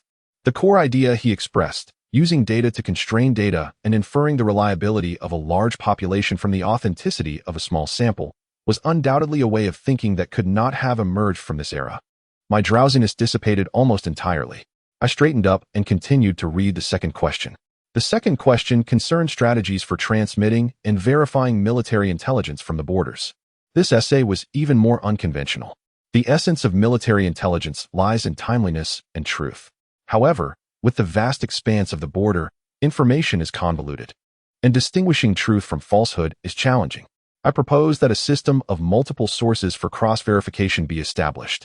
In the case of urgent military intelligence, it should be relayed by no fewer than 3 messengers, following different routes. If the 3 reports are consistent, the probability of truth reaches 90%. If only 1 or 2 reports differ, the likelihood of falsehood is also 50%. Additionally, one could preset coded messages and useless codes within genuine intelligence. Useless codes would be interspersed to confuse the enemy's perception. The establishment of coded messages should adhere to the principle of asymmetry, meaning that the methods of encryption and decryption need not be identical. Probability? 90%? 50%? Is this not probability theory? Moreover, the concept of multi-source cross-validation is undeniably a fundamental principle of contemporary intelligence analysis. As for asymmetric encryption, although it merely presents an ambiguous notion, the term itself resounded in my mind like a thunderclap. Who exactly is this individual? I felt my heart begin to race uncontrollably. I abruptly pushed the reclining chair back, stood up, and approached the writing desk, laying the paper flat under the light, as if handling an unparalleled national treasure. My gaze fell upon the final question, the one derided by countless examinees as a deceptive inquiry regarding waste classification. The beginning of this piece made my pupils constrict sharply. Everything misplaced is deemed waste. Everything in its rightful place is regarded as a resource.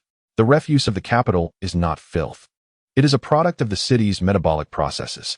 The remedy lies not in rejection, but in circulation. Urban metabolism. Circulation. These 2 phrases, akin to keys, instantaneously unlocked the floodgates of my memory. This is unequivocally the core tenets of modern environmental science and circular economics. I greedily read on, savoring each word. I opine that waste can be categorized into 4 major types.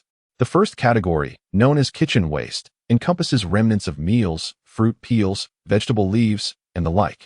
This type is easily decomposed and can be collected for maggot cultivation to feed poultry or fermented in deep pits to produce organic fertilizer for agriculture. This constitutes wet waste. The second category, referred to as reusable items, includes rags, old clothing, waste paper, broken ceramics, metals, etc. Such items can be acquired at low prices by designated recycling businesses, sorted, and either melted down or repurposed. This comprises recyclable materials. The third category is termed hazardous waste, which includes used batteries, if any, shattered mercury thermometers, expired medications, etc. This type is minimal in quantity, yet highly toxic and should not be discarded carelessly. It must be collected in specially designed sturdy wooden boxes, buried deep in desolate land beyond the city, with markers to warn against it. This is hazardous waste. The fourth category, known as other waste, encompasses all that does not fall into the previous three categories, such as dust and rubble. This type is neither useful nor harmful and can be used to fill low-lying areas or pave roads. Wet waste, dry waste, recyclable materials, and hazardous waste. When these familiar yet archaic terms leapt from the yellowed Xian paper into my vision, I felt as if I had been struck by lightning. My mind short-circuited for 0.5 seconds. Then, an indescribable euphoria surged forth, mingling with the exhilaration of finding kinship and the astonishment of "can this be possible?" Erupting from my heart, like a volcanic explosion, I abruptly straightened in my chair, my back rigid and hands firmly planted on the table, staring intently at the exam paper as if trying to penetrate its depths. I had traversed this unfamiliar era, masquerading for so long, playing this role for so long. I believed I was the sole light in the darkness, hailing from another world. I reveled in this solitude and had grown accustomed to it. Yet now, this answer sheet felt like a familiar Morse code emanating from the depths of the universe, a signal from Earth. It was telling me, "You are not alone." I picked up the examination paper and turned to the cover, where a name and place of origin were obscured by a thin layer of sealing paper. With my fingers, I gently caressed that delicate barrier. Never before had I felt such an intense desire to uncover someone's name.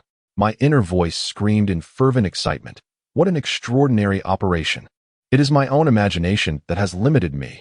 Could it be that this individual, too, has traversed time and space?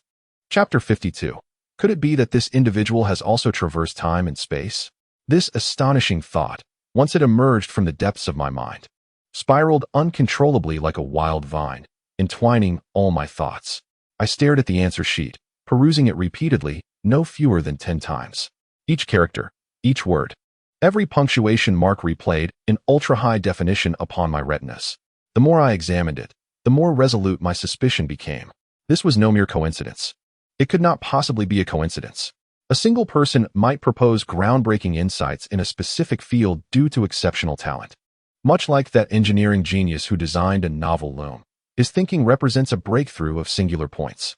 Yet, the brilliance of this answer sheet lies in its expansive coverage, from statistics to probability theory, and then to modern urban management and circular economy. How many disciplines does it span? What monumental, systematic reservoir of contemporary knowledge would be required to manifest such astonishing coherence across three utterly distinct questions? This transcends the realm of genius. It is a dimensional strike, a familiar imprint of thought from another civilization. I set the paper down and paced back and forth in my study, striving to calm my racing heart. Beneath the flickering candlelight, my shadow elongated and shortened, mirroring my current tumultuous and exhilarated state. I began to force myself to regain composure, adopting the demeanor of a detective seeking further evidence from this answer sheet. First, I noted his disguise. The most remarkable aspect of this answer sheet was not its advanced concepts, but rather its impeccable localization of these ideas. For instance, when discussing probability theory, he cleverly refrained from using the term outright, instead drawing upon the concept of potentiality from the I Ching, interpreting it as the derivation of the likelihood of events occurring. When addressing the dual-track system of checks and balances, he cited examples from ancient officialdom, where inspectors and local magistrates mutually supervised one another, framing it as a systemic balance. As for that groundbreaking waste classification method, he meticulously found theoretical support in the Cao Gong Ji regarding the differing properties of materials, advocating for their separation. This writing style felt eerily familiar. Was this not precisely the task I engaged in daily during my doctoral studies in my previous life? My advisor would present an imaginative new idea, and I would be tasked with scouring through a multitude of theoretical foundations and literature reviews to substantiate the academic lineage and validity of that notion. To put it plainly, It is a solemn endeavor to seek a legitimate origin for your fanciful ramblings. This exemplifies a typical writing technique cultivated by modern academic training, reminiscent of the plight of those ensnared in the corporate grind. I am nearly 100% certain of this, and judging by the adeptness of the presentation, it is highly probable that in a previous life, he was an unfortunate graduate student navigating the academic labyrinth.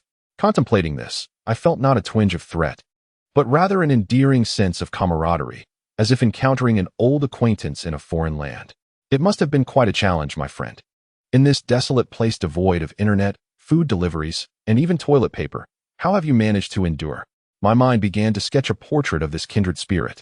He is likely not like me, having transmigrated into a languid existence as a fallen aristocrat. Judging by the practicality of his responses and his understanding of the undercurrents of society, he is probably a child of humble beginnings. Lacking my fortunate advantages, he must rely solely on his intellect to painstakingly integrate knowledge from another world with the pulse of this era. He has chosen a different path, one that is 100-fold more arduous and authentically principled than mine. Unlike me, who opted for a nearly audacious approach to subvert the rules, he has chosen to assimilate, to learn the rules, and then, from within, to attempt to alter them in a gentler, more nuanced manner. As I observed the marks of contemplation etched upon his answer sheet, a flicker of respect ignited within me. He is a true idealist, a solitary pioneer navigating the winding path of reform. In contrast, I resemble a player with a cheat code, a chaotic neutral reveler. We are the two extreme manifestations of time travelers. At that moment, the flame of the reveler's spirit within me blazed forth. I yearned to meet him, to witness the intriguing sparks that would ensue when a reformist time traveler encounters a revolutionary one. I wished to inquire about his thoughts on the bizarre exam questions I devised. Did he collapse under the pressure in the examination room? Did he curse me 1,000 times in his mind? I also longed to discuss whether Coca-Cola was superior to Pepsi, or whether tofu pudding should be sweet or savory. The immense joy of finding a kindred spirit and the thrill of embarking on a premier sociological experiment nearly set me ablaze. I returned to my desk, my gaze once again falling upon that answer sheet. It had transformed in my eyes from merely an impressive response to the soul tether connecting us. It was a message in a bottle from another time traveler. As the recipient of this bottle, I felt both the responsibility and the obligation to offer him the most resounding reply. I picked up the brush, specially designated for grading, dipped in vermilion. In that moment, I hesitated not at all. Even the slightest semblance of passion I had previously feigned while assessing that engineering examination paper has dissipated. Within me, there remains only a profound, soul-deep appreciation and understanding. I took up my pen and inscribed 6 characters at the top of the paper, signifying my utmost commendation for this peer of mine, a talent that transcends time and space. These 8 characters not only pertain to the examination paper itself, but also pay homage to his extraordinary spirit that surpasses the ages. Subsequently, I carefully placed this paper atop the stack of all other submissions. It shall undeniably be the foremost contender of this Jiangnan provincial examination. Having completed this task, I exhaled deeply and reclined back into my chair. Gazing out at the night sky, I felt as though the entire world had suddenly become intriguing. Initially, I had believed this journey through time to be merely a solitary simulation game, one where I wielded a cheat code. However, it now appears that within this game, a hidden entity, equally possessing the role of a player, is about to emerge. Will this entity become my most competent ally, or perhaps my most formidable adversary? Or could it be that we might sit down, share a cup of tea, and exchange insights regarding our respective advantages or strategies for success? I am uncertain. Yet, this very uncertainty is precisely where the greatest delight lies. Come forth, my kindred spirit, I murmured softly to the air with a smile. I eagerly anticipate the day we shall formally meet. I hope you shall not disappoint me. Chapter 53. Securing the top scholar. An indisputable decision, the exhilaration of discovering a kindred spirit kept me awake throughout the night. The following day, I arrived at the examination hall, bearing the shadows of 2 faint dark circles beneath my eyes, yet brimming with an unusual fervor.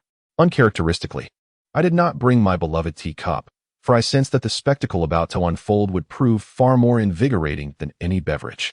As I announced that I had selected the top scholar from all the entries, the entire hall fell into a hushed silence. All the examiners, including Zhang Qingyan, who had already pledged his allegiance to me, paused their work and directed their gaze toward me in unison. The title of top scholar is not merely a mark of honor. It serves as a compass.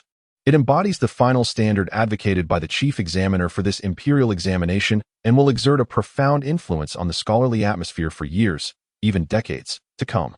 Lord Lin, Deputy Minister of Personnel Wang Ziqian, having endured several days of mental torment, had lost much of his initial vigor but could not restrain himself from inquiring what remarkable work had garnered such favor from me. His question echoed the curiosity of all present. Was it the intricate engineering designs? Or perhaps the comprehensive manual detailing water management strategies? To them, these were the limits of their imagination. I smiled and remained silent, merely extracting the paper I had lauded as a transcendent talent from the top of the stack. Then, I signaled to the clerk to distribute this manuscript for the perusal of the highest-ranking examiners present. The first to receive the paper was Zhang Qingyan.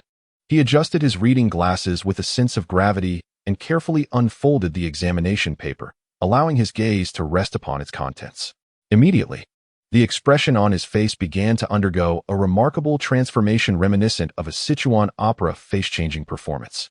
First came confusion. He encountered peculiar terms such as dual-track data and multi-source validation, his brow furrowing as he struggled to grasp their deeper significance. Then, astonishment took hold of him.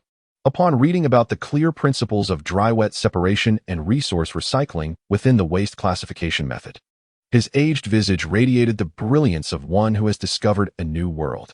Finally, an unmistakable sense of difficulty and entanglement emerged. He recognized the merit of the article, a quality that incisively addressed the core of the issue, grounded in practicality. Yet, he also perceived the article's strangeness, its choice of words and sentence structures, along with its leaps in logical reasoning, deviated entirely from any literary style he was accustomed to. As the paper circulated among the core examiners, a wave of suppressed murmurs erupted in the hall. What is this writing? Possibility? 90%? Such phrases seemed almost childish. How could they be applied to matters of state? Dr. Li from the Hamlin Academy was the first to express his outrage, puffing up with indignation. Indeed, another official from the Ministry of Rights chimed in. There is not a single sage's word to be found. Instead, it flaunts some incomprehensible eccentricity, lacking a solid foundation and exhibiting a frivolous style.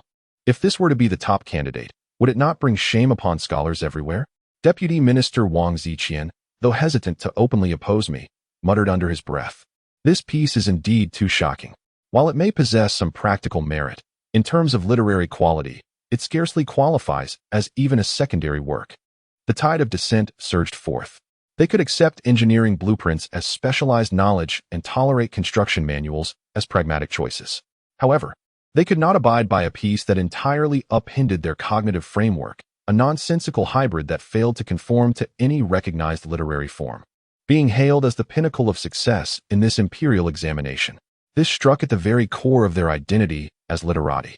I listened quietly, wearing a serene smile upon my face. Rather than addressing the clamorous officials, I directed my gaze towards Zhang Qingyan, who had remained silent throughout. Master Zhang, I began, my voice softly cutting through the noise. You have read through it. Please share your thoughts.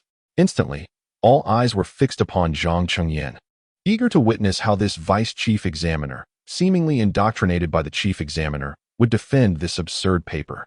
Zhang Qingyan's face flushed crimson. Clutching the paper, his lips moved as if engaged in a fierce internal struggle. Slowly, he rose to his feet, first bowing to me, then to the assembled crowd. My esteemed colleagues, he began, his voice somewhat hoarse. Upon my initial reading of this text, like all of you, I found it absurd and unworthy of serious discourse. Hearing this, Dr. Li and the others displayed expressions of triumphant satisfaction. However, Zhang Qingyan's tone shifted dramatically, rising in intensity. Upon repeated contemplation, I discerned within its lines a grand vision and profound wisdom such as I have never before encountered. Dr. Li turned to the venerable scholar from the Hamlin Academy and remarked, "You deem this work trivial. May I inquire, was Suanzi's discourse on military strategy, employing 5 factors and 7 calculations to deduce victory and defeat, also trivial? This article merely applies the principle of calculation to discern the authenticity of military affairs. Its reasoning bears a striking resemblance to the calculations of military strategy." Dr. Li was momentarily taken aback, his mouth agape, at a loss for a rebuttal. After all, military strategy is a venerable discipline, and he could hardly dismiss Suanzi as trivial. Zhang Qingyan then directed his attention to the official from the Ministry of Rites. You assert that this work does not reference the sages. Allow me to ask, as stated in the Zhou Li Cao Gong Ji, the knowledgeable create, and the skilled articulate and preserve. This is what the world calls craftsmanship. The author of this article has reformed the method of land assessment, devised a system for discerning military authenticity, and planned strategies for waste management. Is this not the finest embodiment of creation by the knowledgeable? Though he does not cite the sages, his every word practices the sage's path of actualizing knowledge. Is this not a more profound reverence for the sages than the empty moralizing of corrupt scholars? The official from the Ministry of Rites, flustered by his words, stood speechless. Finally, Zhang Qingyan surveyed the assembly, his voice resounding with conviction. Esteemed colleagues, we, as scholars, often proclaim our purpose to establish hearts for the heavens and the earth, to secure the lives of the populace, to inherit the teachings of the ancients, and to usher in peace for generations to come. What does it mean to secure the lives of the populace? It is to ensure that the common people have fields to cultivate, food to consume, freedom from the ravages of war, and reside in cleanliness. That is how we secure their lives. This article encompasses every strategy, from land management to military affairs to the welfare of the people. Each measure is grounded in practicality. What does it mean to inherit the teachings of the ancients? It is to apply the wisdom of the sages to resolve the most pressing issues of our time, breathing new life into the sage's path in this new era. That is the essence of inheritance. The author's insights transcend mere theoretical treatises. His intellectual stature is one that we can only aspire to. I contend that this work should not be dismissed as lacking foundation. Rather, it opens a new avenue for scholarly pursuit. Therefore, I boldly align myself with Lord Lin's perspective. This work deserves to be recognized as exemplary. Without it, one cannot claim excellence.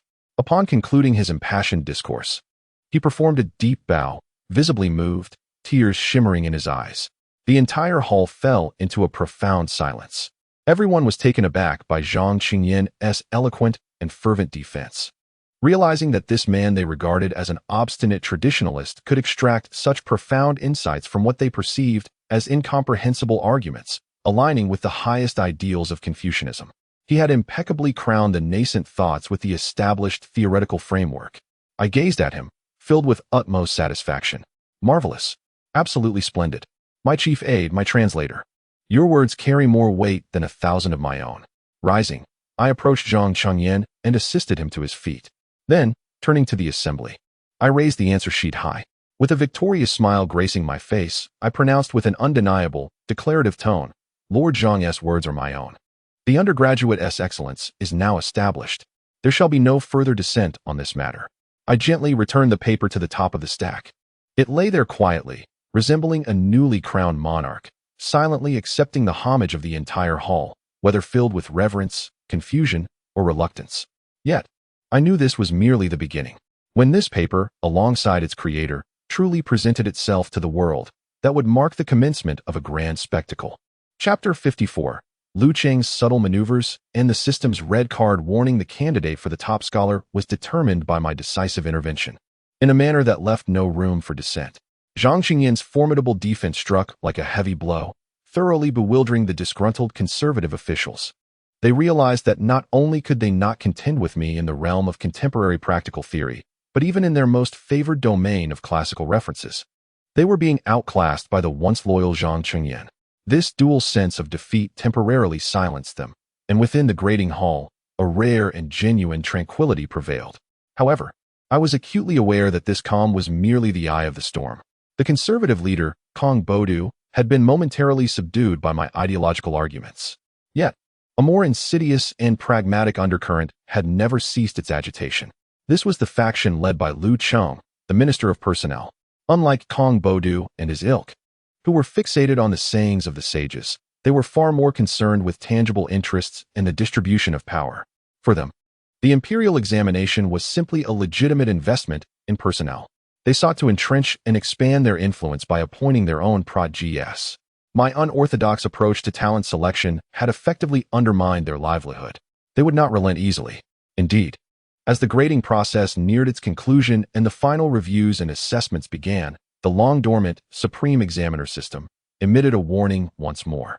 However, this time, it was not the anti-cheating module that triggered the alarm, but another function I had nearly forgotten. Ding. Anonymous Review Protection System activated. Warning. Level 1 violation risk detected. Target locked. Grader, Minister of Revenue Affairs, Lin Zhijie. Behavior description. The grader is attempting to unjustifiably elevate the score of a paper already assessed as C by multiple reviewers. The system backend is tracing the private interactions between this grader and other examiners. I raised an eyebrow slightly. Oh, have they finally succumbed to the temptation of manipulating internal regulations? I did not make a sound. Instead, I activated the real-time monitoring of the official named Lin Zhijie in my mind. Lin Zhijie, a minor official in the Ministry of Revenue, was unremarkable in appearance, often silent and inconspicuous within the grading hall. Yet, in my Eye for Talent system, his profile bore a clear annotation, distant nephew of Liu Cheng, Minister of Personnel. At that moment, he held a paper, his brow furrowed, exhibiting an air of deliberation and indecision. I recognized this paper from somewhere. The author of the text in question is none other than that notorious scion who boasted in the examination hall that his father was the Minister of Rights. The composition is utterly nonsensical, rife with illogical reasoning, and has been ruthlessly graded as a C by several examiners. According to protocol, such papers, receiving unanimous disapproval from multiple evaluators, are typically relegated to the category of failure without further ado. However, Lin Zhijie, for reasons known only to himself, extracted this particular paper, classifying it as controversial and demanding a re-evaluation. Esteemed colleagues, he cleared his throat, his voice not loud, yet sufficient for those nearby to hear. I believe this paper possesses certain redeeming qualities. He pointed to a baffling sentence within the text, attempting to explicate. Consider this line. The granaries of the nation should be as vast as the sea, embracing all rivers, for true greatness lies in inclusivity. Although the prose may seem somewhat juvenile, its essence aligns with the court's grand policy of enriching the populace through wealth redistribution. The intention is commendable. Is it not overly harsh to assign it a C grade outright? His reasoning felt tenuous, even to himself. Some officials scoffed, dismissing his remarks altogether. Others, bound by decorum, refrained from engaging in a dispute. At that moment, however, another official, a medical officer from the Ministry of War, seated not far from him, appeared to have found a kindred spirit and leaned in. What you say rings true, Director Sun, he exclaimed, slapping his thigh. I too perceive that while this essay has its flaws, it occasionally sparkles with flashes of brilliance. Perhaps the examinee was too anxious to fully express their potential. In my opinion, a grade of C would be more equitable. Soon, 2 or 3 other previously silent officials nodded in agreement, acknowledging that while the piece may not be exemplary, it was not entirely devoid of merit. In a matter of moments, a paper that had initially seemed destined for failure began to show signs of a potential rise to a C or even a B grade. Thanks to the concerted efforts of these individuals, I sat at the head of the table, observing this clumsy performance with a detached gaze, while my internal system panel rapidly refreshed its data. Warning: collaborative misconduct detected. Target identified: medical officer from the Ministry of War, Qin Ji, criminal justice officer, Li Mao. Systems interpersonal relationship network analysis activated. Lin Zhijie, Qin Ji, Li Mao, and others had varying degrees of contact with Liu Cheng, the Minister of Personnel. Prior to entering the examination hall, the system has constructed their social network diagram and marked it as belonging to Liu Cheng's faction, suspected. Warning: anonymous review protection, system triggered red card mechanism. Misconduct: multiple examiners suspected of collusion, attempting to manipulate the grading of non-anonymous examination papers through the review process. Evidence chain automatically generated, including recorded dialogue snippets from their collusion, captured by a high-sensitivity microphone, analysis of eye contact and micro-expressions, as well as handwriting comparisons before and after the alteration of scores. As I gazed at the unmistakable red card warnings and the comprehensive evidence chain laid out in the system's backend, the smile on my lips grew increasingly frigid. Liu Cheng, that wily old fox, proved to be far more astute than a mere Na'vi youth like Kong Bodu. He refrained from engaging in discussions about practical philosophies or resorting to juvenile antics like acrostic poetry. Instead, he directly exploited the loopholes within the system. He understood that anonymity in the initial review stage could only be guaranteed through pseudonyms and transcription. However, during the final review and grading phase, Certain contentious papers would inevitably be brought forth for public discussion. This was the moment when the pieces he had strategically placed would come into play. They did not require any grandiose maneuvers. A subtle nudge during the grading process could elevate a paper that should have been disqualified to above the passing line. Such operations were discreet, procedurally sound, and exceedingly difficult to trace. Were it not for the system at my disposal, I might have fallen victim to their deceit. Playing at procedural justice? Exploiting loopholes in the rules? I scoffed inwardly. Lu Shangshu, you are merely flaunting your skills before a doctoral candidate in public administration. I refrained from reacting impulsively.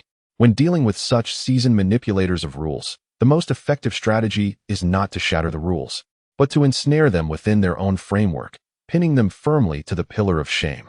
I merely lifted my teacup and took a delicate sip. Then, with a tone as casual as discussing the weather, I instructed the clerk below, convey my orders. Effective immediately, initiate the special procedures for the final review. Everyone was taken aback, turning to look at me. I continued in a measured manner. Rule number 1. All papers graded as C and above must undergo a second independent, anonymous review conducted by Vice Chief Examiner Zhang Qingyan and myself before the final grading. Our evaluations will constitute the final grade. Rule number 2. Any paper that experiences a significant change in grading during the review phase, i.e., rising from C to B or higher, will be subject to thorough scrutiny of the initial evaluation process. All examiners involved in that evaluation must submit a detailed written justification for archival purposes. Upon hearing these words, the expressions of Sun Zhichai, Chen Ji, and a few others turned ashen.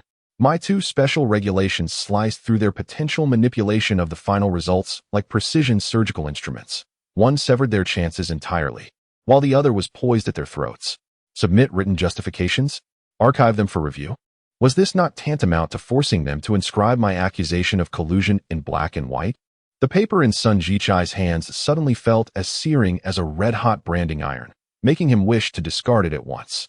Meanwhile, I treated the situation as a minor affair and added, "Oh, by the way, let that contentious paper be the first example to initiate the special procedures. Master Sun and Dr. Chun, do remember to submit your written justifications to me shortly." Thud. Sun Zhichai could no longer maintain his composure and slumped into his chair, his face ashen. Satisfied, I withdrew my gaze and issued a command to the system. System, package all evidence related to the recent red card warning, labeling it as a special greeting to Lu Shangshu of the Ministry of Personnel. Understood, host. The greeting has been packaged and is ready for dispatch at any moment. In my arsenal, I have acquired a formidable weapon, meticulously crafted for Lu Cheng. Chapter 55. The Awakening of Zhang Qingyan. Seeking old footnotes for new thoughts.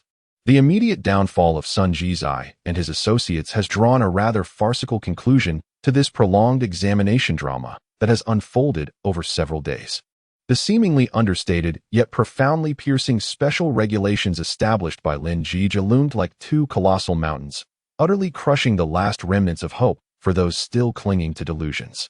The entire examination hall ultimately achieved the true semblance of order and obedience that Lin Zhijie had envisioned. Zhang Qingyan observed all of this with unwavering attention. The experiences of these past few days eclipsed the entirety of his previous decades in the bureaucratic realm, proving to be both revolutionary and exhilarating.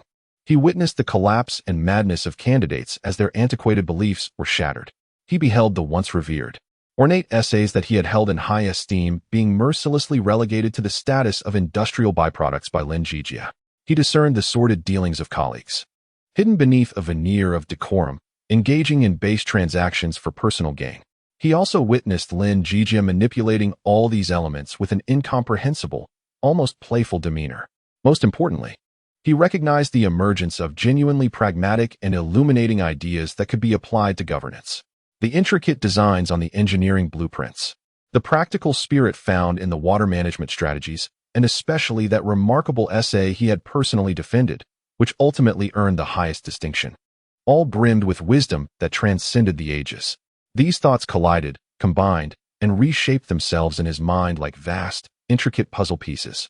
The sturdy edifice of the old world, constructed from the 4 books, 5 classics, and the teachings of sages, had completely crumbled. From the ruins, the outline of a new world, replete with uncertainty and possibility, began to materialize. He no longer felt anguish or inner turmoil. Instead, an unprecedented sense of urgent purpose took its place. He realized that he could no longer remain a passive recipient and supporter. He must take action. He must establish a stable and doctrinal foundation for this nascent world. He sought to demonstrate to the world that all of Lin Zhijie's endeavors were not a departure from tradition, but rather a return to and elevation of the higher principles of sage scholarship. Thus, an unexpected scene began to unfold day after day in the corner of the examination hall. While other officials mechanically graded the papers, Zhang Chengyan isolated himself amidst towering piles of ancient texts. He instructed the clerks to bring every available tome from the academy to his desk. From the rites of Zhou, records of crafts, to dreams from the brush of the stream and the exploitation of the works of nature. From the eclectic teachings of various schools to agricultural texts throughout history, all of which were regarded as inferior and esoteric by traditional Confucian scholars, now transformed into an invaluable treasury in his eyes.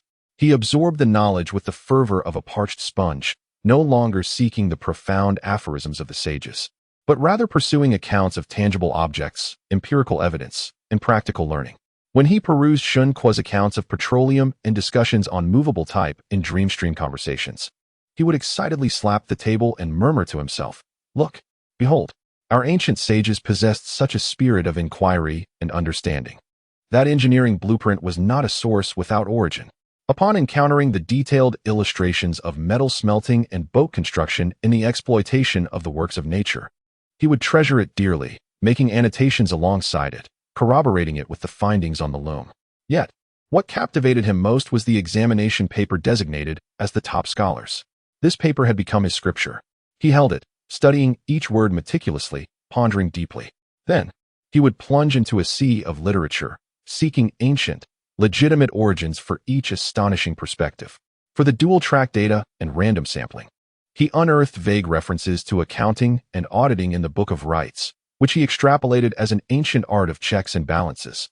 For the multi-source cross-validation, he excavated theories from the art of war concerning the 5 spies, elucidating the consistency of their core principles. As for the initial enigma of waste classification, he discovered references to the daily cleanliness of ancient people in the Book of Rights, elevating practices such as early morning crowing and cleansing rituals to the notion that purity is the foundation of self-cultivation, embodying the most profound adherence to the sage's path of cleanliness. He meticulously compiled these research findings into a thick tome. On the cover, with trembling hands, he inscribed the bold title Investigations on the New Policies, My Reflections on the Practice of Sacred Learning. On the day I concluded my final assessment, ready to announce that the grading was nearly complete, Zhang Qingyan approached me solemnly, bearing his substantial work. "Sir Lin," he bowed deeply, his gaze radiant with unprecedented brilliance. "I am fortunate not to have failed my mission. For your new policies and the fresh selections in this discipline, I have unearthed some annotations." He presented the volume Investigations on the New Policies. Curiously, I accepted it, and, upon opening, instantly grasped his intent. An expression of astonishment and heartfelt admiration spread across my face. I gazed at the densely packed words, interspersed with red and black ink, and those fragments he had painstakingly excavated from the dusty archives, resonating harmoniously with the spirit of modern science. I envisioned a stubborn, endearing old man, draping the new ideas brought forth to me, an outsider, in the most splendid and indomitable classical attire. He was neither indulging in fanciful interpretations nor distorting meanings. He was engaged in a monumental act of translation. He built a bridge of communication between the old and new worlds, employing the language of the old world to elucidate the logic of the new to its inhabitants. I closed the tome, looking at him, momentarily at a loss for words. This obstinate old man had surprised me beyond measure, surpassing even those divine examination papers and samples of misconduct. He made me realize that transformation does not necessarily require a complete and destructive shattering. It can also emerge as new blossoms from the old soil. Lord Lin, seeing that I remained silent for an extended period, spoke with a hint of anxiety, saying, "I am but an old fool, and my reasoning may be somewhat forced. However, I firmly believe that the practical studies you advocate resonate deeply with the highest ideals of Confucianism, which emphasize the application of knowledge for the benefit of society. They are interlinked, like bloodlines." He paused, his tone growing resolutely firm. After the results are announced, there will undoubtedly be a tempest in the court. At that time, Minister Kong and others will surely attack you, claiming that you have strayed from the teachings of the sages and violated ancestral principles. Yet I am willing to stand in the court with this tome and debate each of them. I want them to understand that the talents we have chosen and the knowledge we pursue do not betray the sages. Rather, they bring us closer to them. As he spoke these words, he stood tall, his eyes gleaming with a martyr-esque fervor. I looked at him, my heart a tumult of emotions. Initially, I sought merely to cultivate a useful and obedient tool. Yet unexpectedly, I had given rise to a grand high priest of new thought, a breaker of the old world's walls. I solemnly returned the book, New Political Examination, to him and deeply bowed in respect. Lord Zhang, with your words, I am now free from any lingering worries. This bow was my most sincere tribute to this venerable elder. I understood that with him and this theoretical weapon in hand, my soon-to-be-formed new army would have the most solid legal foundation and theoretical support. My translator, my chief Confucian scholar, my first true ally had officially come into being. Chapter 56. The admission list is released. A powder keg ready to ignite the capital after Zhang Qingyan completed his theoretical masterpiece, New Political Examination, the assessment work, which had spanned nearly 10 days, finally reached its conclusion. All examination papers had been evaluated, some rated A, B, C, or D, some categorized as practical selections, others as evidence of cheating, and some as extraordinary accolades. The fates of thousands of candidates were quietly determined within this modest assessment hall by a group of individuals wielding vermilion brushes. The final and most crucial step was to draft the ultimate admission list based on these ratings. I unabashedly took on this task myself. The night had grown quite late. In the assessment hall, only Zhang Qingyan and I remained, accompanied by a few trusted clerks responsible for lighting the lamps and organizing documents. The massive Wangwaliwood desk was no longer piled high with examination papers, but rather bore several thin lists systematically categorized into 3 tiers, A, B, and C. The flickering light cast our shadows upon the enormous plaque of Zhigong, creating an atmosphere of solemnity. Lord Lin, Zhang Qingyan remarked. His voice tinged with barely contained excitement and tension. This provincial examination should admit 120 candidates. Among them, there are 13 first-class entries, 47 second-class entries, and a total of 152 third-class entries. How should one make a choice? I did not respond immediately. Instead, I picked up the first-class roster, which contained merely 13 names, and began to scrutinize it closely. These 13 names represented the pinnacle of what I had drawn from the blind box. At the top of the list was the individual I had long yearned for, my kindred spirit, Chen Fan. I circled his name emphatically with a red pen. In the second position was the remarkable technical expert, Sun Mo, whose engineering drawings had astonished everyone. I noted, this person should join the Ministry of Engineering, specializing in machinery improvements. Within 10 years, he may usher in a nascent industrial revolution for the Great Beam. The third entry was the project manager, Zhou Zheng, who had penned a comprehensive water management strategy. My commentary read, clear logic and steady execution. He could be appointed as a county magistrate, adept at managing flood-prone areas, destined for great achievements. Further down the list were an accounting prodigy proficient in mathematics, an agricultural specialist well-versed in farming, and even a legal maverick with unique insights advocating for the presumption of innocence. Each of these 13 submissions defied the conventional 8-legged essay format. They were all exceptional specialists with niche expertise, individuals who could never have been selected under the outdated Imperial Examination system. Gazing at these 13 names felt akin to a gambler holding a winning hand, a satisfied smile gracing my face. All 13 first-class candidates are admitted, I declared with unyielding conviction. Zhang Qingyan nodded in agreement, as this was within his expectations. Next, I turned to the second roster containing 47 names, quickly perusing it. While their writings did not possess the same brilliance as those of the first-class candidates, each individual articulated substantial insights and proposals, qualifying them as excellent executors. Thus, they too were all admitted. This accounted for a total of 60 slots filled. Zhang Qingyan noted this down, indicating that 60 slots remained to be filled from the 152 third-class entries. This presented the true challenge. The third-class submissions were a mixed bag. A few showcased decent writing but lacked originality, while many, like Zhang Qingyan's earlier attempts, exhibited a loosening of thought, exploring new methods in their responses. yet still fell short in capability and insight. How to discern among them would directly influence the quality of the final list. I retrieved the substantial roster of 152 names, but refrained from diving into it immediately. Instead, I proposed to Zhang Qingyan, why don't we each draft a list of 60 candidates, without justifying our choices, relying solely on our instincts? In the end, we shall admit those who appear on both lists, and for any discrepancies, we can discuss further. What do you think? This method of back-to-back scoring, commonly employed in modern recruitment, would minimize mutual interference and allow us to identify candidates both of us deemed worthy. Although Zhang Qingyan did not fully grasp the rationale, he had come to trust my judgment and readily agreed, saying, "As you command." Thus, within the vast examination hall, a renewed silence enveloped us. Zhang Qingyan and I each took our places, writing fervently under the flickering candlelight. My criteria for selection are quite straightforward. I prioritize those with open minds, who are unafraid to explore novel methods, even if their responses may appear somewhat naive or absurd. Conversely, I unflinchingly dismiss those traditional scholars who exhibit a lack of personal insight and creativity. In my view, skills can be cultivated, but rigid thinking is much harder to alter. I would much prefer a raw gem brimming with potential than a polished pebble devoid of utility.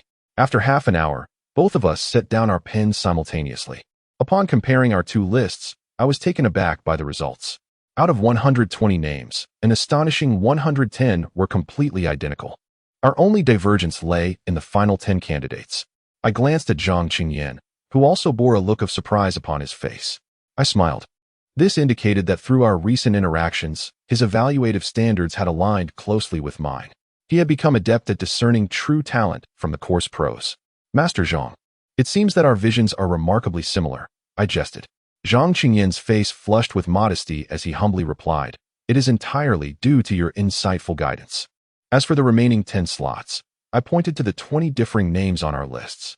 The 10 you selected are predominantly eloquent and well-grounded, while my choices are, shall we say, more imaginative. How about this? To strike a balance and silence certain critics? Let us each take half, 5 from your list and 5 from mine, to achieve the full count of 120. What say you? Your considerations are thorough, and I have no objections. Zhang Qingyan assented readily. Thus, the final admissions list for the Jiangnan provincial examination was officially established. I instructed the clerk to fetch a large yellow scroll and personally took up the brush to meticulously inscribe the names of the 120 candidates in an orderly fashion, categorized as A, B, and C. As the last name was penned, I exhaled a long sigh of relief and set down the brush. I stepped back a few paces to stand alongside Zhang Qingyan, both of us gazing at this list that was poised to alter the fates of countless individuals. Under the glow of the lanterns, the ink-black names seemed infused with a mysterious power. At the top stood the first place, Jiyuan, Chun Fan; second, Yuan, Sun Mo; and third, Tanhua, Jingkui, Zhou Zheng. Below them was a long list of names that would be utterly unfamiliar to the aristocrats of the capital. Most hailed from humble origins, either as the sons of minor officials or rural peasants. Not a single name from the illustrious families, who had been favored by the gambling houses and were renowned prior to the exam, such as Zhao Shiji, son of the Marquis on Yuan, or the nephew of the Minister of Rights, appeared here. It was a complete rout. Zhang Qingyan observed the list, his palms slightly perspiring. It seemed he could already foresee the uproar that would ensue when this list was made public, stirring tumult not only in the capital but throughout the entire Liang Dynasty's scholarly community.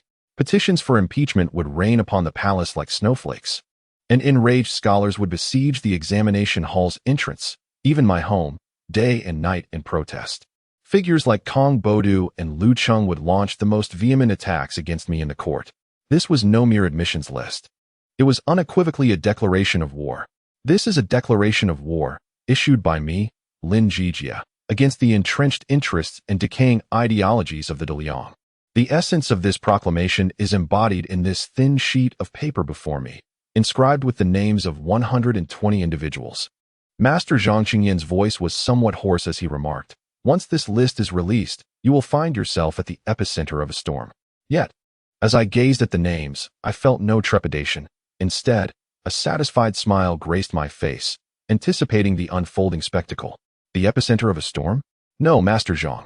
I turned to him and stated emphatically, "I am the storm itself." Now my first group of pawns is ready. Next, we shall see whether their spittle or my explosives hold greater power.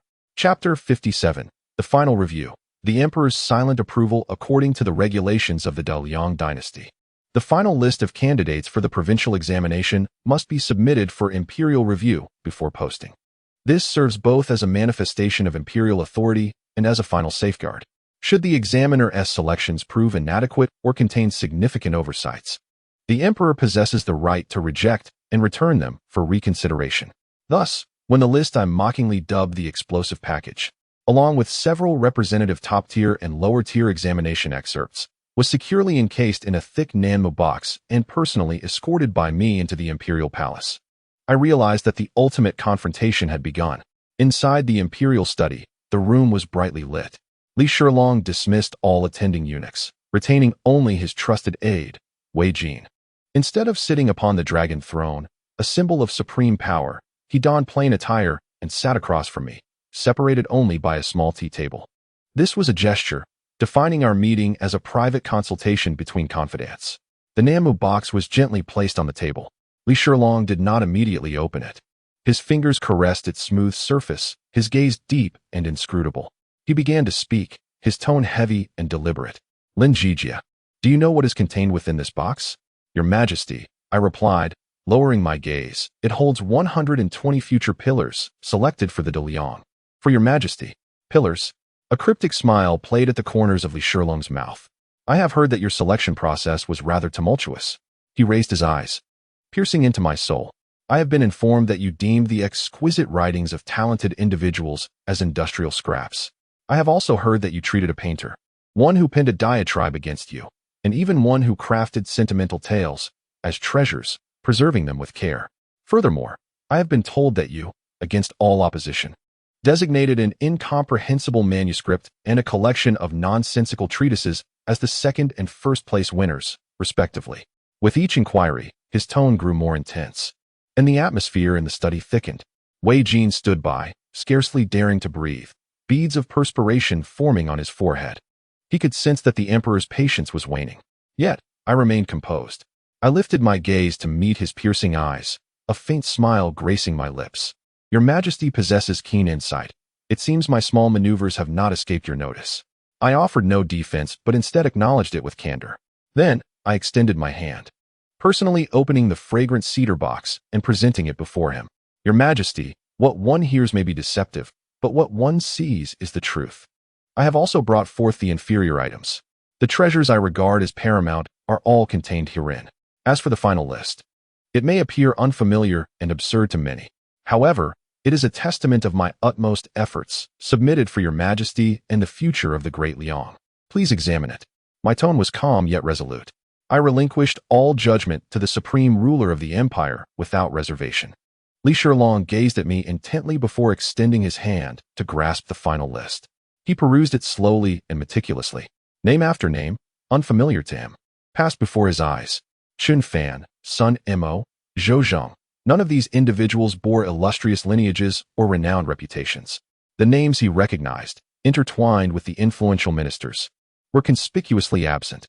His fingers glided over the paper, turning pale from the pressure. The study was enveloped in a haunting silence, punctuated only by the faint crackling of the burning candles. After what felt like an eternity, he finally set down the list. He did not scrutinize the excerpts from the examinations, nor question any specific name. Instead, he raised his gaze, fixing me with an unprecedentedly grave stare, the seriousness palpable. He posed a singular question, one that would determine the course of events. Lin Zhijie, are you certain? Are you certain these individuals are whom I desire? His voice, though soft, bore the weight of 1,000 burdens, striking deeply at my heart. This was both a trap and a final test. To affirm would imply an attempt to divine his intentions and seek favor.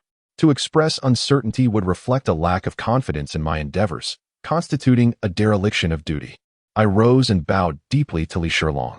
Then, standing upright, I replied clearly and emphatically, in response to your Majesty. They may not be what you desire at this moment. They lack worldly experience, do not comprehend the intricacies of governance, and some are even quite unruly. They cannot immediately fortify your court nor rally any factions. However, your Majesty, my voice rose, infused with undeniable conviction. They are precisely what the Great Liang needs at present. The Great Liang requires artisans capable of improving machinery to enrich the treasury, not mere poets who can sing praises. The Great Liang needs pragmatists willing to measure the waterways with their own feet, rather than a mere empty talker of the righteous way. The Great Liang desperately requires a visionary pioneer, someone capable of illuminating a novel path for the empire, rather than a custodian aimlessly sifting through ancient texts. These individuals may possess myriad flaws, yet they share a singular virtue. They are doers, adept at resolving issues. This, indeed, is the sole rationale for my selection of them. Upon concluding my statement, I once more bowed deeply, patiently awaiting his final decree. My fate, the fate of this list, and the destiny of the 120 new recruits rested entirely in his hands. Li Zhijie stared at me, his gaze initially cold and scrutinizing, gradually thawing into a complex blend of astonishment, admiration, and a touch of relief. Suddenly, he erupted into laughter, a hearty, liberating sound that dispelled the tension within him. What he desired was not what I sought, yet it was precisely what the Great Liang needed. Rising to his feet, he approached the imperial desk without hesitation and grasped the imperial seal, a symbol of the utmost royal authority. Instead of using a vermilion brush, he directly dipped the heavy seal into the vivid red ink and, under the watchful eyes of all present, pressed it firmly onto the top of the proposed admission list. Approved. A clear word, embodying the final judgment, escaped his lips. The crimson seal, inscribed with the mandate of heaven, imprinted upon that list, endowing it with an unparalleled, unassailable legitimacy. This signified that he, Li Zhijie, Emperor of the Great Liang, would lend his name to endorse this unconventional list and to all of my audacious actions, thus rendering the ultimate and most resolute backing. From this moment forth, any assault on this list would equate to a direct affront to imperial authority. As I gazed upon the grand seal, a heavy stone within my heart finally fell away. I understood that I had triumphed. My new recruits and I were now shielded by the most formidable amulet. Moreover, through this final review, I had forged an unbreakable political alliance with the Emperor. Chapter 58. The Final Judgment of the Cheaters. Preview. The Emperor's seal served as a calming balm, definitively dissolving all suspense. As I held the list adorned with the vivid red seal while exiting the imperial study, I felt my steps grow lighter. The morning star quietly ascended in the sky, heralding the arrival of a new day, brimming with uncertainty and potential. Yet, before dawn truly broke, I had one last task to undertake, an endeavor that would ensure my firm footing amidst the impending storm and enable me to unleash a tidal wave in response. Instead of departing directly from the palace, I took a circuitous route to the side hall where I had arranged to meet Wei Jin. This secluded hall, rarely visited, was dimly lit by a solitary, flickering palace lamp, casting an uncertain glow upon Wei Jin's pale and anxious visage. Clearly, he had been waiting here for some time. Upon my entrance, he promptly approached me, his voice subdued to a near whisper, laced with an unmistakable tremor. "My Lord Lin, you have finally arrived." I could sense his apprehension. As the most trusted aide to the Emperor, he was acutely aware of the gravity of the matter I was about to entrust to him. This was no ordinary document. It was a death list capable of instigating an earthquake of magnitude 8 within the corridors of power in the capital. I smiled at him, signaling him to remain composed. Then, I placed a heavy chest, secured by 3 bronze locks and held by my personal attendant, onto the table in the chamber. The sound it made reverberated ominously in the stillness, akin to a funeral bell tolling from the depths of hell. Wei Jin's gaze was immediately drawn to the chest, his eyes filled with a mix of reverence and trepidation.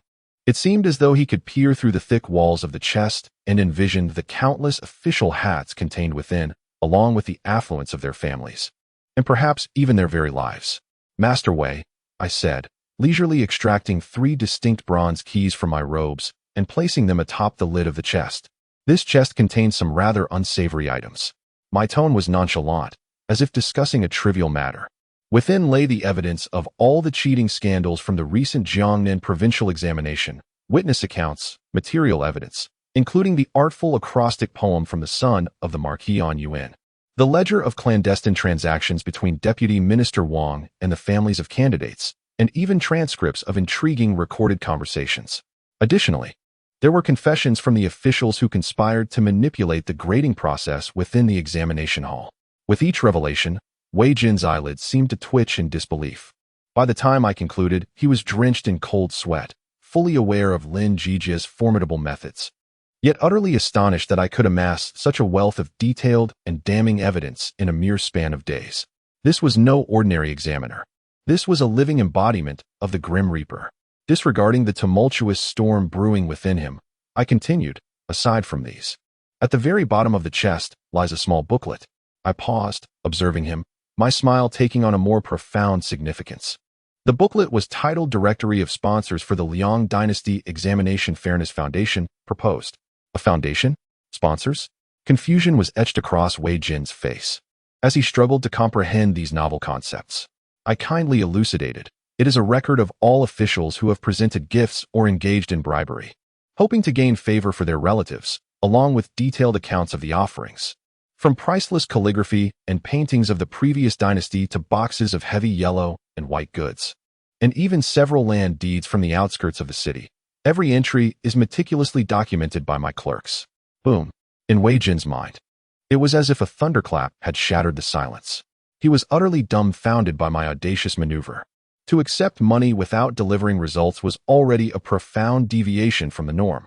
However, this Lord Lin not only accepted bribes without fulfilling his duties, but he also had the audacity to record the names of all his benefactors in a little notebook. What kind of maneuver is this? What is this approach? This transcends mere disregard for the rules of propriety. It is akin to the very essence of entrapment. The look in his eyes could no longer be described as one of reverence. It was a complex amalgamation of fear and admiration, akin to that which a mortal exhibits when gazing upon divine beings. His voice trembled as if he were caught in a tempest. You intend to bring down half the court? I gestured dismissively, correcting him. It is not I who intends to act, but rather, I have sharpened this blade for His Majesty. As for when this blade will be drawn, against whom it will strike, and how deep the cut shall be, that is a matter for His Majesty to decide. I carefully threaded the 3 keys onto a crimson cord and solemnly placed them in his hands. Lord Wei, from this moment forward, this box and these keys are entrusted to your care. Please, safeguard them, and when you deem it most appropriate, present them to His Majesty unaltered. I deliberately emphasized the word appropriate. Wei Jin, being an astute individual, immediately grasped my intent. This appropriate moment was certainly not now, but rather after the examination results were announced, when the sponsors who had invested would discover their miscalculations and react with fury. When the scions of noble families who failed would lament their plight, and their fathers would unite to launch the most vehement accusations against me in the court, condemning me for accepting bribes and engaging in corruption. At that moment, when they had laid bare all my alleged transgressions, and all eyes were upon me, anticipating my downfall, this box would appear like a bolt from the blue, revealing itself to all. What a splendid spectacle that would be. Wei Jin clutched the cold keys tightly, their weight feeling as though it bore the burden of 1,000 pounds. He perceived that what he held was not merely keys, but the detonator for a political earthquake. He bowed deeply before me, sincerely and wholeheartedly. Lord Lin, we understand. His voice, tinged with excitement, was somewhat shrill. Rest assured, I shall stake my life on the assurance that this box will not be mishandled. It will certainly make its appearance at the most opportune moment. Thank you, Your Excellency. I nodded, a satisfied smile gracing my lips. All my plans were now set in motion. My nuclear weapon had been officially entrusted to the Emperor's most trusted custodian. Everything was prepared, awaiting but a favorable wind. And that wind would be the royal examination results to be posted tomorrow morning. I turned away, no longer casting a glance at the box brimming with the judgments of a day of reckoning, and stepped into the profound darkness before dawn. A hint of nonchalance, characteristic of a victor, adorned my face. From now on, I need to do nothing but take a seat, enjoy some seeds, and quietly relish a grand spectacle that I had orchestrated myself. The title of the play has already been decided. Let the bullets fly for a while. Chapter 59. The Examination Hall Before Dawn. The Final Tranquility. In the early hours, before the light of day, the entire capital remains enveloped in a profound slumber. Only the examination hall, this vast courtyard that has stirred countless hearts over the past days, resembles a colossal beast holding its breath in anticipation of the dawn's judgment. The lamps in the reading hall have long been extinguished, and all scrolls and registries have been sealed away. Instead of returning to my room for rest, I moved a reclining chair to my elegantly transformed little garden. Beside me, A small clay stove crackles with a lively fire, warming a pot of freshly brewed Longjing tea. The aroma of the tea mingles with the crisp scent of grass and wood in the early morning air, refreshing to the soul. Zhang Qingyan sits across from me on a stone bench, his back straight and expression solemn, akin to a statue poised for battle. He, too, has not slept, or rather, he simply cannot.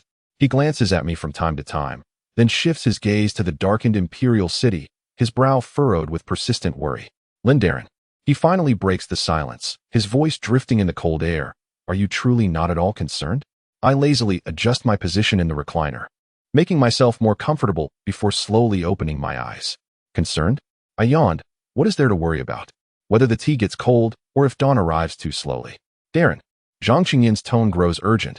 I am not jesting with you. Do you not realize that in just 1 hour, that list, the one capable of turning the world upside down, will be revealed to the public? He stands, pacing back and forth in the small garden like a tiger trapped in a cage. I can almost envision the scene when the list is announced. Those disqualified scions of noble families will certainly clamor and rage, viewing you as their enemy. Their fathers and brothers, those entrenched officials in the court, will undoubtedly unite against you, overwhelming your memorial with their denouncements, drowning the entire forbidden city in their outrage. Minister Kong will accuse you of deviating from tradition and corrupting the literary style. Minister Liu will impeach you for nepotism and procedural injustice. You will find yourself surrounded by enemies, a target of public scorn. His impassioned words paint a vivid picture of my potential downfall, as if he has already witnessed my tragic fate buried beneath a tide of spittle. Observing his anxious demeanor, I cannot help but chuckle at his disquiet. I pour steaming tea into his empty cup from the clay stove. Zhang Darren, sit down, sip your tea, and soothe your throat, I say, my voice as calm as the still waters of the garden pond. I am fully aware of what you speak. Zhang Qingyan halts, his expression one of disbelief. You know? Then why are you so composed? I lift my cup, gently blowing away the foam before taking a sip, and leisurely respond, when the sky falls. There will be someone tall to hold it up. Tall. Zhang Qingyan's confusion deepens. I smiled faintly and gestured toward the direction of the palace. As for our sovereign's height, I remain oblivious. Yet, in the grand expanse of the Great Liang Dynasty, is there anyone taller than he? Zhang Qingyan instantly grasped my meaning.